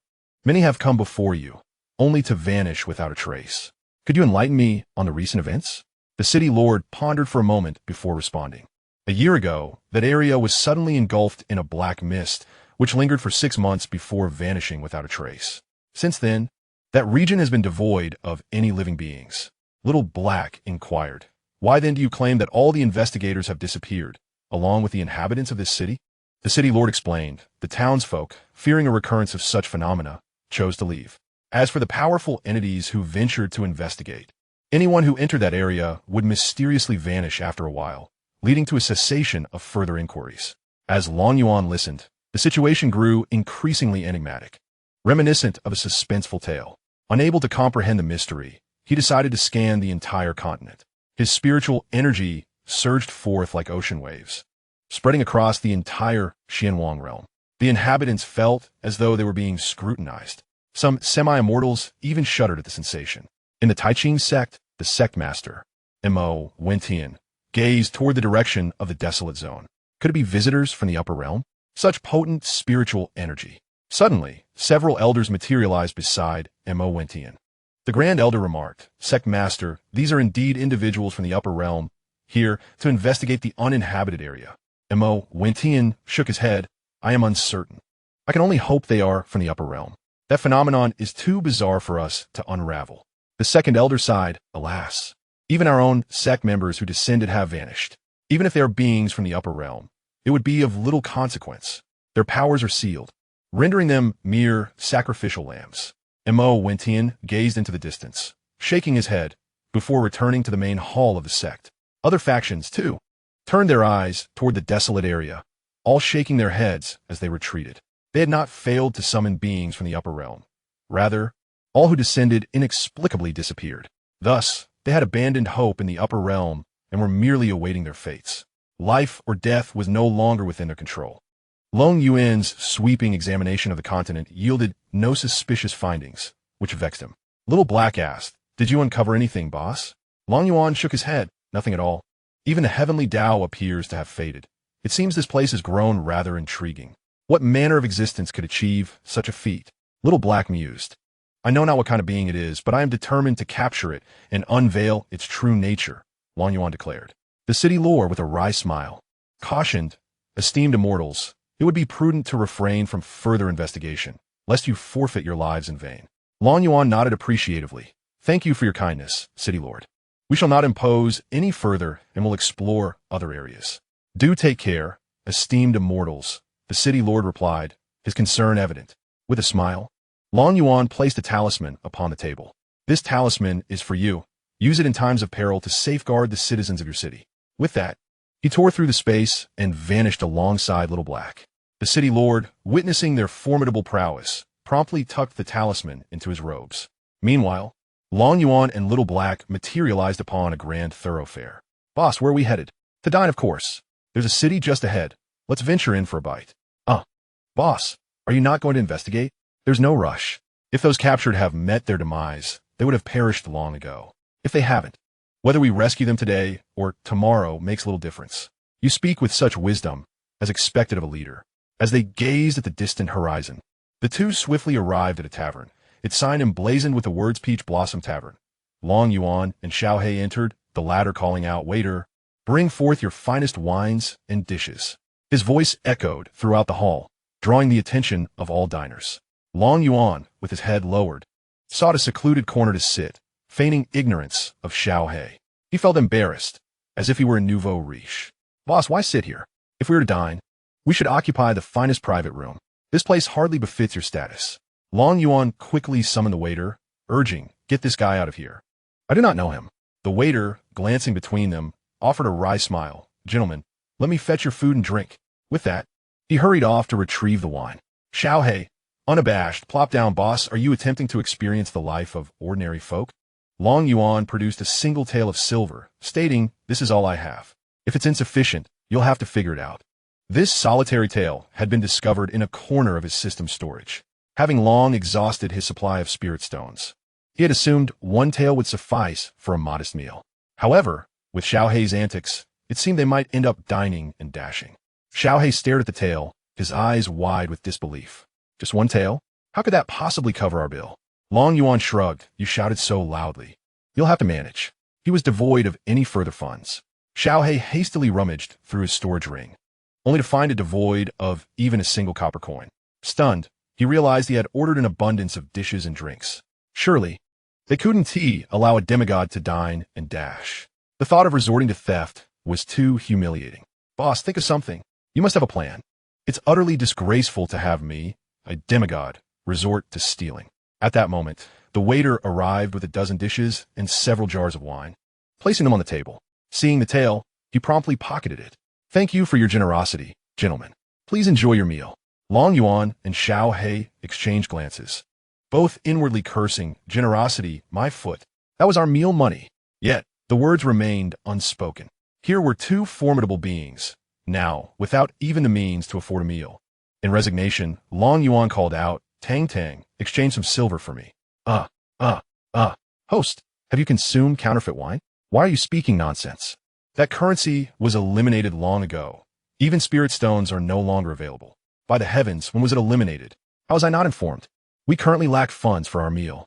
My esteemed host, to what strange place have you arrived, where even dining requires currency? Long Yuan was utterly at a loss for words. "Tang Tang, what have you been up to lately? Are you unaware of where I find myself?" "Tang Tang," feeling somewhat embarrassed, replied, "Esteemed host, have I not already reached level 30? I can now choose to retire, and thus I am living a leisurely life in retirement. You truly are a remarkable individual. I have yet to retire, yet you have already taken that step. Now what should we do?" Tang Tang pointed at Xiaohei, suggesting, "Why not send him to procure some funds for you? After all these years of care, it is time for him to repay you." Chapter 244, The Azura Clan. Long Yuan turned his gaze to Xiaohei, realizing he was at a loss. "Xiaohei, after all these years of nurturing you, it is now your responsibility to cover this meal. Otherwise, I shall have to leave you here to wash dishes." Xiaohei stared at Long Yuan in shock. "Boss, you can't be serious. How am I supposed to acquire silver? I have never dealt with such matters. Wouldn't it be simpler to give me a piece of celestial stone?" Long Yuan chuckled. "Are you envisioning your family being annihilated? Do you think that once you hand over such a stone, the cultivators who sense it won't come to seize it?" At this point, Xiaohei was utterly at a loss. "Fine, I will find a way. Just save me some food." Long Yuan waved him off. "Hurry along. I shall await your return." Xiaohei looked back at the meal on the table with reluctance before steeling himself to leave. Long Yuan immediately began to eat, indifferent to whether Xiaohei would have anything to eat. Upon exiting the tavern, Xiaohei surveyed his surroundings, pondering where he might acquire silver. Suddenly, he recalled the Xianxia auction house nearby and decided to seek them out for an exchange.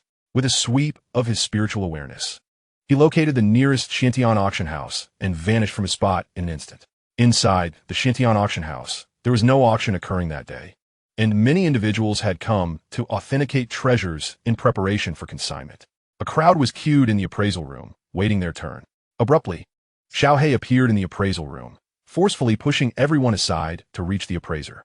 The appraiser, taken aback, shouted, "Who are you? Are you unaware of the rules of the Xianxia auction house? You must queue to authenticate your treasures." Another appraiser chimed in, "Young man, you must wait in line to authenticate your items. Otherwise, do not blame us for expelling you from the Xianxia auction house." Upon hearing this, Xiaohei couldn't help but laugh. "You just said you would expel me.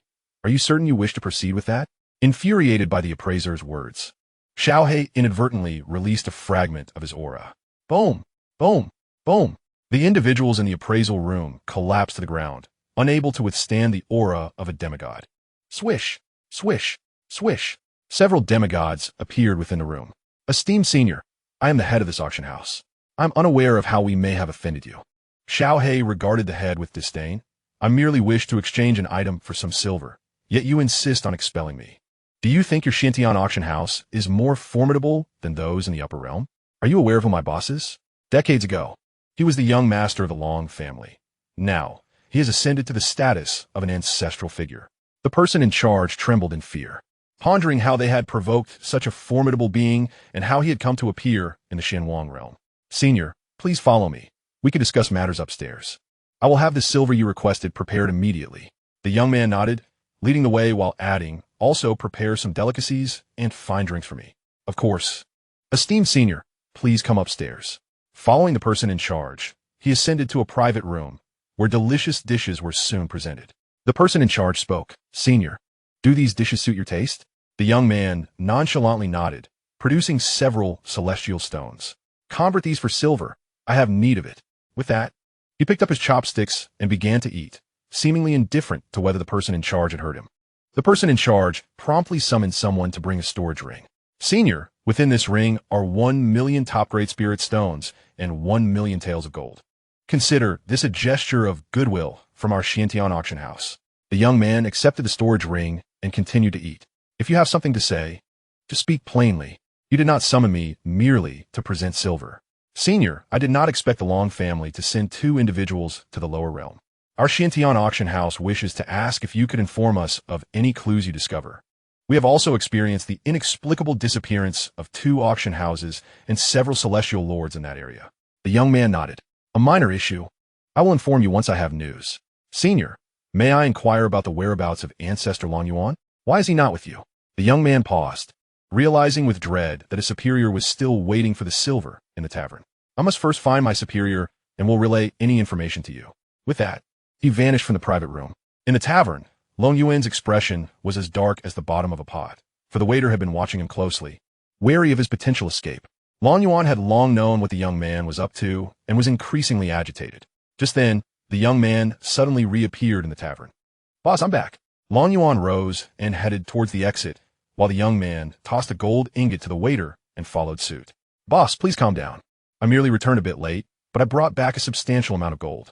Long Yuan, clearly uninterested in his companion's chatter, flew away into the distance. The young man chased after him. "Boss, hear me out. It was those people from the Xiantian auction house who insisted on detaining me. I had no choice." Long Yuan, unwilling to endure any further excuses, seized the young man's hand and propelled him forward. Whoosh! Bang! Bang! The sound of him being flung, followed by 2 impacts, echoed. The first impact was unknown, resulting in a mist of blood appearing in the sky, while the second was the sound of the young man crashing into the ground. He soared back up, exclaiming, "Boss, did we just kill something? You didn't mistakenly take a life, did you?" Long Yuan summoned a puff of blood mist into his hand. "This does not belong to this realm, nor does it bear the essence of the human race." Xiaohei glanced and said, "Boss, I believe I have encountered this aura before on the battlefield of the 10,000 races. However, I cannot recall which race it belongs to." "Dang dang, come forth, and let me ascertain the origin of this essence."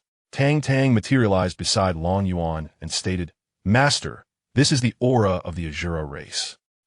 Where did you acquire this essence?" Long Yuan remarked, a frown adorning his face. "Tang Tang, your retirement appears to be quite enjoyable. It seems you no longer concern yourself with any matters." Tang Tang chuckled awkwardly. "Master, please don't be angry. I shall investigate this matter for you." "Then what are you waiting for? Hurry," Long Yuan urged. "Understood, Master." Tang Tang began to calculate rapidly, and after a while, she ceased her calculations. Master, I have discovered that the Azura race is capturing living beings to extend the life of one of their ancestors. The heavenly Tao of this realm has been obliterated by the Azuras, and the Long family is still alive. They intend to abduct everyone from the Xianxia realm within 6 months to prolong their ancestors' life. A surge of fury ignited within Long Yuan. The audacity of the Azura race to treat his kind as fodder had led them to a path of destruction. Enough! I comprehend the situation now.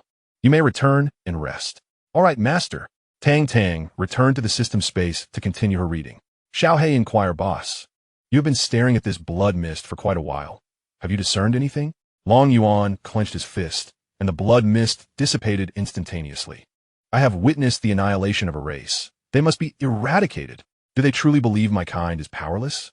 Blood-red, killing intent surged from Long Yuan, staining the clouds above crimson. Xiaohei shivered involuntarily. Even when Long Yuan had once exterminated the bloodthirsty race, he had not exuded such overwhelming malice. Boss, temper your rage. Let us converse calmly. Long Yuan smacked Xiaohei on the head. Transform back to your original form immediately. I shall invade the Azura realm. Xiaohei promptly morphed into a black Qilin. As you wish, boss. Long Yuan mounted Xiaohei, brandishing the Long Yuan sword. Let us proceed to the Azura race. His demeanor resembled that of a commanding general, exuding an air of dominance. However, after waiting for considerable time, Xiaohei remained still. A flock of crows flew overhead, and Long Yuan awkwardly maintained his pose. I'm unsure how to reach the Azura realm. Boss, could you provide a direction? Long Yuan was taken aback. I do not know the way either. How can I direct you? An awkward silence enveloped the two as they lingered in the sky. What shall we do now? Long Yuan slapped Xiaohei's head. Did you not think to ask? Must I teach you everything? Xiaohei scratched his head with his paw. Boss, I have already said not to hit my head. Look at me now. You've made me daft. Long Yuan scowled. If you do not move, I shall cook you for soup. With a whoosh, Xiaohei transformed into a streak of light, soaring towards the Tai Ching sect. In no time, he arrived above the Tai Ching sect, where all disciples gazed up in terror at the black Qilin. This realm had never seen such a divine beast. They had only encountered it in ancient texts. Upon encountering the living ink unicorn, a sense of trepidation enveloped the surroundings. Little Black boldly ventured into their sect, rendering the protective formation as mere decoration, utterly failing to impede his entrance. Mo Wentian ascended into the sky, bowing in deference. Iam Montak Vencian, the lord of the Tai Ching sect, your esteemed presence graces us. Please do take a seat in the Grand Hall. Long Yuan nodded reassuringly. Do not be alarmed. I am merely here to inquire about a few matters before departing. With that, both Little Black and Mo Wentian descended at the Grand Hall's entrance. Mo Wentian guided Long Yuan inside, where several disciples presented tea and spiritual fruits. Little Black transformed into human form, seated himself, and eagerly consumed the spiritual fruits, showing little concern for the proceedings. As Long Yuan and Mo Wentian settled into their seats, Long Yuan initiated the conversation. I wish to know the location of the entrance to the Shura clan. Are you aware of it? Mo Wentian furrowed his brow in contemplation. Please wait a moment. Esteemed Immortal, I shall retrieve something. Very well, I shall await your return. Mo Wentian hurried towards the scripture repository and soon returned with a weathered, ancient tome in hand. Esteemed Immortal, I am uncertain of the Shura clan's entrance, but perhaps this book contains the answers you seek. Long Yuan carefully took the tome and began to peruse its pages, which chronicled a cataclysmic battle between the Xianxia realm and foreign tribes from 2 million years prior. Recognizing the illustrations, Long Yuan discerned that it depicted the conflict between the Shura clan and the human race. The ancient text detailed the immense sacrifice of human blood required to seal the entrance, located near the Dragon Clan stronghold. The last half-immortal of the Dragon Clan had settled there with his kin to guard the seal, a duty passed down through generations without deviation.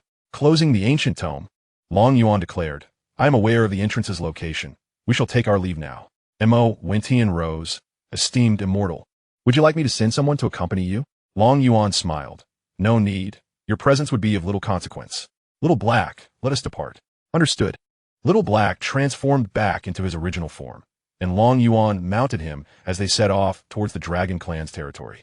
Yes, boss. With a swift swipe of his claws, he tore through space, entering the rift as it began to mend itself. In the uninhabited region, above the ancestral grounds of the Dragon Clan, Little Black emerged from the rift while Long Yuan assessed their direction. Little Black, fly towards that mountain peak. Long Yuan pointed to a distant mountain, and Little Black soared towards it, landing on a flat expanse. Long Yuan ascended into the air, gazing at the mountain peak, and conjured a mighty hand of vital energy to grasp the mountain. With a forceful tug, stones cascaded from the surface, revealing its true form, an immense sealing artifact suppressing the entrance. Observing the sealing runes on the ground, Little Black noted several fractures, accompanied by wisps of crimson mist. Boss, is this the entrance to the Shura clan? Long Yuan nodded affirmatively. Indeed, this is the place. Now I shall unseal it, and we will charge directly into the Shura clan. As he spoke, Long Yuan waved his hand, enveloping the area in a protective barrier of true energy. With another gesture, a thunderous crash resounded as the seal shattered, releasing a torrent of blood-red mist that filled the barrier. Long Yuan mounted his steed, Xianxia, and declared, "Let us proceed." "Very well," replied Xianxia, transforming into a streak of light and dashing into the passage. Soon, Xianxia emerged from the tunnel with Long Yuan, revealing a sky shrouded in gray, as if the sun itself had turned to a somber hue. Xianxia, puzzled, inquired, "Boss, why is there no guard at this entrance?" Long Yuan shook his head dismissively. "Regardless of their presence, our mission remains clear. Upon encountering the Shura clan, we shall strike them down. Those who dare to use my people as fodder must be prepared to face their demise."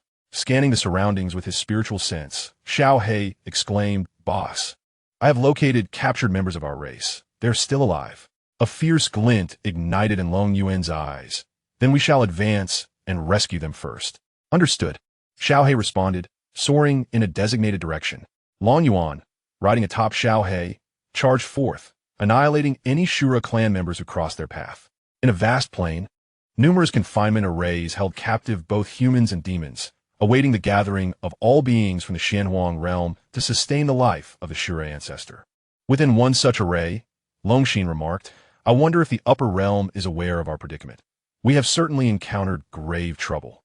As the current head of the Long family, who had summoned Longxin and the others for assistance, Long Hu sighed, "I regret having brought you into this. I had no inkling that the seal would fracture, nor did I foresee the Shura clan causing this chaos." Longxia waved his hand dismissively. "This is not your fault. The passage of time has left us, the younger generation, oblivious to the matters of the seal. Otherwise, we would have been better prepared." Longxia, observing the group with exasperation, interjected, "Must you all continue lamenting? Shouldn't we devise a means of escape? It's useless to dwell on what cannot be changed." Though she had descended from the upper realm, her fiery temperament was anything but subdued. A single grievance could provoke her ire. "Xuya, could you perhaps exhibit a touch of gentleness?" One of them suggested. "What options do we possess for escape? Do you not see the dozens of celestial kings stationed outside? Our strength, as mere celestial lords, hardly poses a threat to them." With a scoff, Longxue retorted, "Had you not hindered me before, I could have rescued several of them." Longxin, visibly vexed, thought her recklessness was misplaced. They had already lost hope of escaping once surrounded by the Shura clan. In a moment of desperation, Longxue almost resorted to self-detonation, prompting her companions to intervene and prevent her from carrying out such a drastic act. Longhu chuckled wryly. "I wonder if the upper realm is even aware of your plight." Longxia, his eyes gleaming with resolve, assured, "Fear not. Even should we perish, vengeance shall be ours, and it will be of a scale to annihilate their kind. Should that esteemed individual be alerted, their end shall be nigh." Longxue gazed adoringly at the heavens, convinced that the disturbance would indeed summon that powerful presence, especially if another group failed to return. Long Xin and his companions found themselves ensnared in an inescapable predicament, rendered powerless and left to yearn for the arrival of someone from the upper realms to investigate their plight, hoping they would discern their misfortune. Unbeknownst to them, Long Yuan was swiftly approaching. Mounted upon Little Black, he wielded his sword with occasional flourishes, prepared to annihilate any appearances of the Azura tribe. "Boss, this Azura realm is unlike any other. Here, I feel no suppression of realms. Rather, I sense that I could break through at any moment." Long Yuan, perplexed by this phenomenon, decided to consult Tang Tang for clarity. "Tang Tang, come fort." In an instant, Tang Tang perched upon Long Yuan's shoulder. "Master, what is it you require of me? Please elucidate the nature of this realm." Tang Tang surveyed their surroundings and replied, "This is the Azura realm, Master. You have directly ventured into it. Indeed, is there something amiss? You have yet to explain the essence of this realm. After a moment of contemplation, Tang Tang responded, Master, this realm lacks a heavenly Tao. It is solely comprised of the myriad paths of slaughter and the Azura path. Consequently, the concept of ascension does not exist here. As long as one comprehends potent and numerous paths and absorbs sufficient killing intent and blood, one can continuously elevate their power. Long Yuan expressed astonishment. Does that imply the existence of supreme beings in this realm? Tang Tang nodded. Indeed, there are several, even dozens. Long Yuan found himself in a quandary, realizing that annihilating an entire tribe would be an improbable endeavor. But, Master, Tang Tang interjected, even if you could annihilate them, the Azura tribe cannot truly be exterminated. Should you eradicate them all, the killing aura generated by this realm would go unabsorbed, leading to its eventual collapse, with the slaughtering energy beginning to permeate the entire universe. Curious, Long Yuan inquired, what then? Would the universe face annihilation? Tang Tang rolled her eyes. How could the universe be destroyed? At worst, it would be abandoned by the cosmic essence, akin to severing a finger. Long Yuan, unfamiliar with such concepts, decided to heed Tang Tang's advice and refrain from extermination.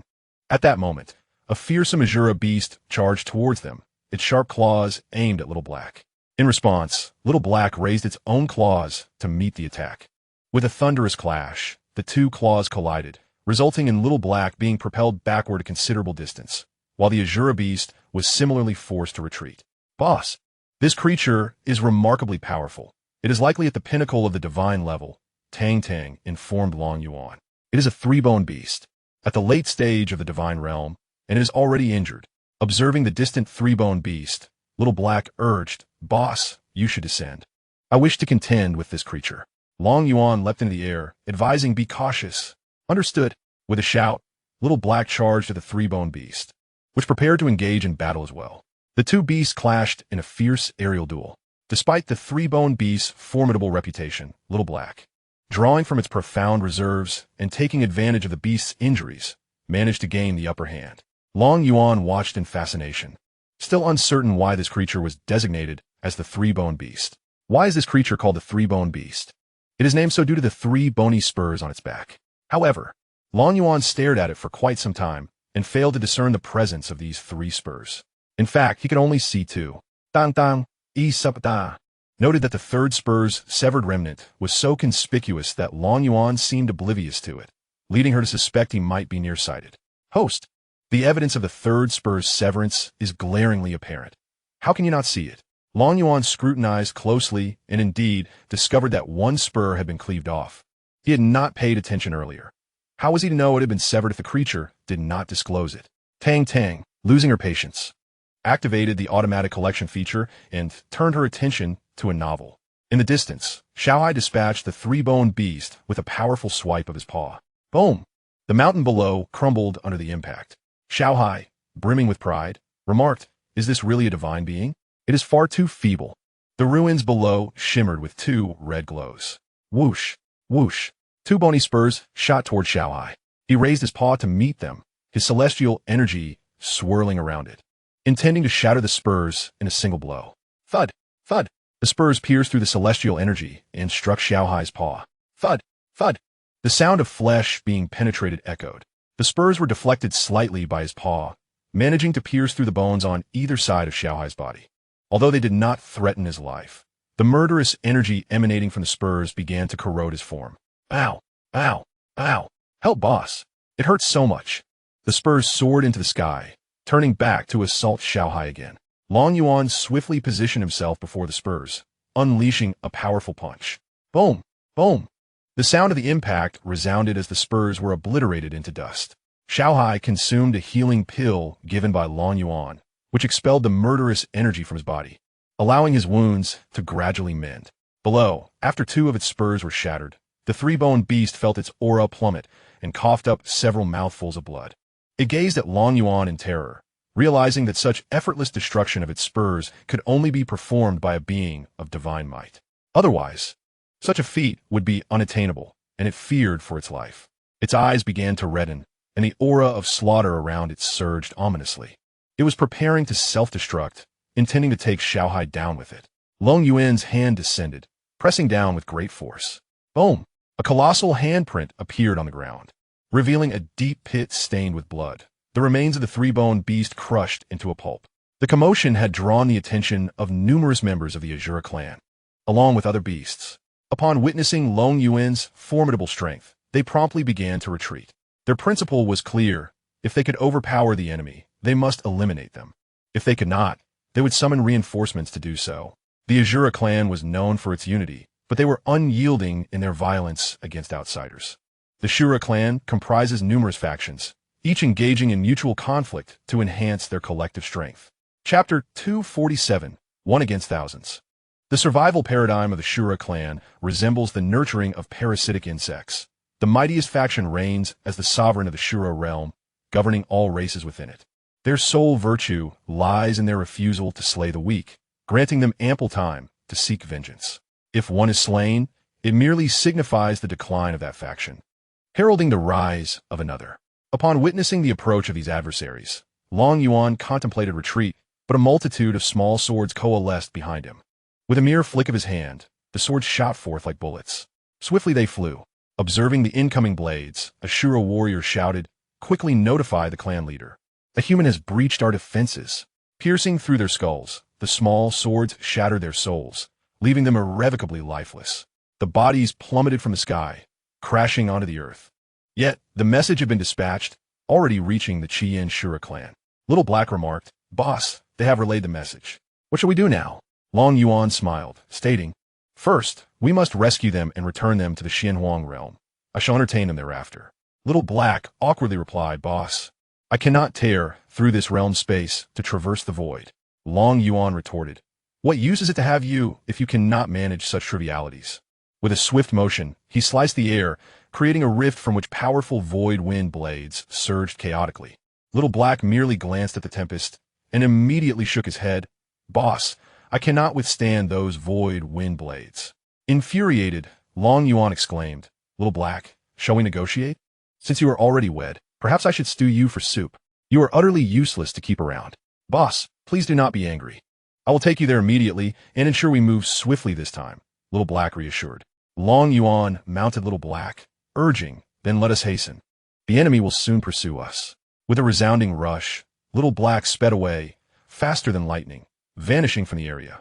News returned to the Qian clan, where the clan leader, Gui Sha, regarded the message in his hand. A ghostly smile crept across his lips. "Humans, I did not anticipate that you would unseal yourselves. Now, I shall accomplish the task entrusted to me within half a year." The Grand Elder, Gui Yin, inquired, "Clan leader, what should we do now? Shall we capture all the humans from the Xianhuang realm first, or deal with the one who intruded?" Gui Sha chuckled, "Let's not rush. Allow him to meet his kind before sending him back to relay the news. This way, we can capture even more cultivators above the celestial level." Gui Yin laughed heartily. "Truly, the clan leader is astute. This way, we shall exceed our task and undoubtedly reap substantial rewards. Indeed, with such rewards, I shall surely break through to the heavenly god realm. Arrange for those overseeing the captives to remain hidden. We must not frighten away the fish." "Yes, clan leader." As Gui Yin respectfully exited the grand hall, he arranged for the celestial dignitaries to distance themselves, lest they frighten Long Yuan. Xiao was racing against time, having traversed the plains in merely 2 days. "Boss, we have arrived." Long Yuan and his companions had left no trace, and they were swiftly discovered by the soldiers of the Red Flame clan. "Quickly, someone from the human race has intruded." A throng of Red Flame soldiers surrounded them. With his sword in hand, Long Yuan exerted force at his feet, commanding, "Charge. Annihilate them." Reluctantly, Xiao complied and surged forward alongside Long Yuan. "Den tous en soit technique," he proclaimed, swinging his sword towards the distant soldiers, unleashing a torrent of sword light that rained down like raindrops. With a series of thud, thud, thud, the leading soldiers were instantly cleaved in two by Long Yuan's assault. He forged ahead, cutting through the mass of soldiers as if he were a solitary warrior against a sea of foes. A general of the Red Flame clan sounded the alarm, summoning a multitude of soldiers to their location. The powerful celestial kings quickly converged towards the scene. As Long Yuan beheld the oncoming soldiers, a surge of audacity filled his heart. "Haha, today I shall tread into your Azura realm, drawing my sword to cleave the heavens and shatter the earth." Boom, boom, boom. Long Yuan paid no heed to whether such exertion of energy was wasteful. He was intent on embodying a spirit of valor. The soldiers rushing toward him came to an abrupt halt, paralyzed by the ferocity of Long Yuan's onslaught. Mere moments ago, thousands had gathered before him. Yet in the blink of an eye, none remained, not even a remnant. A voice rang out amidst the chaos. Run! This man is a demon. Swish! Swish! Swish! The soldiers abandoned their posts, fleeing into the distance. Long Yuan laughed heartily. Now you wish to escape? Too late. With a single sword, I shall sweep across mountains and rivers. A terrifying crescent of sword light swept forth, catching the fleeing red flame soldiers and celestial kings off guard. Boom! Boom! Boom! Those struck by the blade erupted in midair. However, some managed to escape, and the departing celestial dignitaries hastened back, for they could not allow Long Yuan to rescue anyone, lest they meet their demise. Having dispatched the foes, Long Yuan waved his sword. Bang! Bang! Bang! The formation imprisoning Long Xian and the others shattered. Long Hu and Long Su stared in awe at the figure riding the ink Qilin in the sky. This esteemed elder has come to our rescue, Long Shui exclaimed. Do not be dazed. Let us ascend and pay homage to ancestor Long Yuan. What? She is the legendary ancestor Long Yuan? Long Hu, the head of the family, was left utterly astonished, his composure forgotten. Who else possesses such terrifying prowess, if not ancestor Long Yuan? The group swiftly ascended to stand before Long Yuan. Long Xian bowed respectfully, declaring, We are disciples of the Long family from the upper realm. Long Xian, Long Xia, Long Shui, paying our respects to ancestor Long Yuan. The dragon lord of the Long family, in a gesture of respect, bowed before the venerable ancestor Long Yuan. Long Yuan waved dismissively, urging them to refrain from such formalities, and inquired about the toll the Azura clan had taken on the dragon family.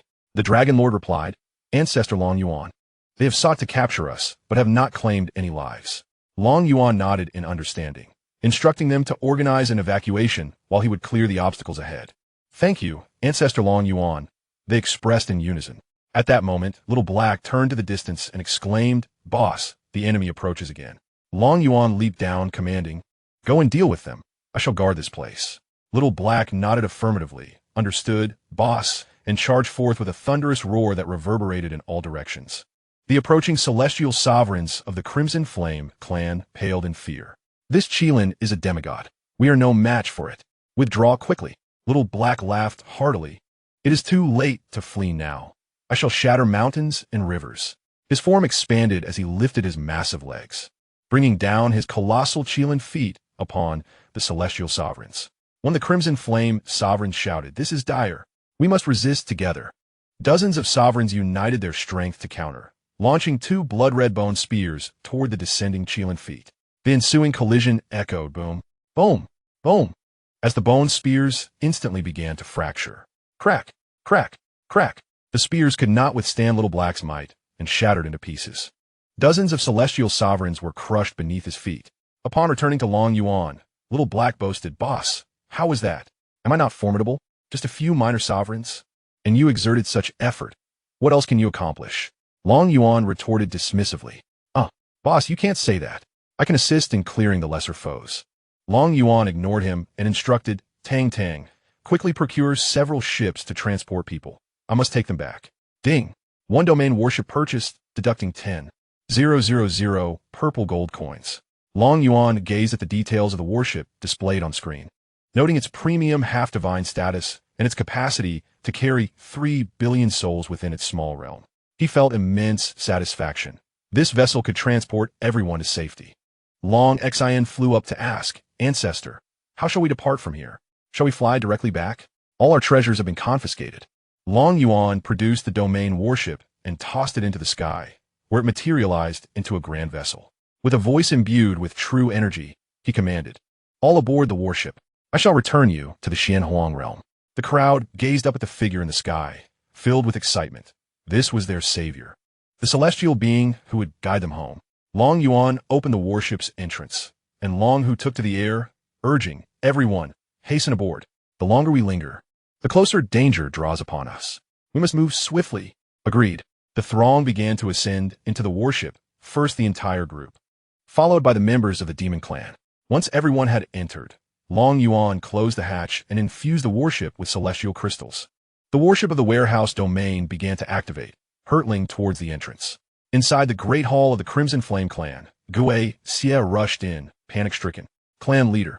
That human has rescued everyone. Each individual and beast that accompanied him possesses semi-divine strength.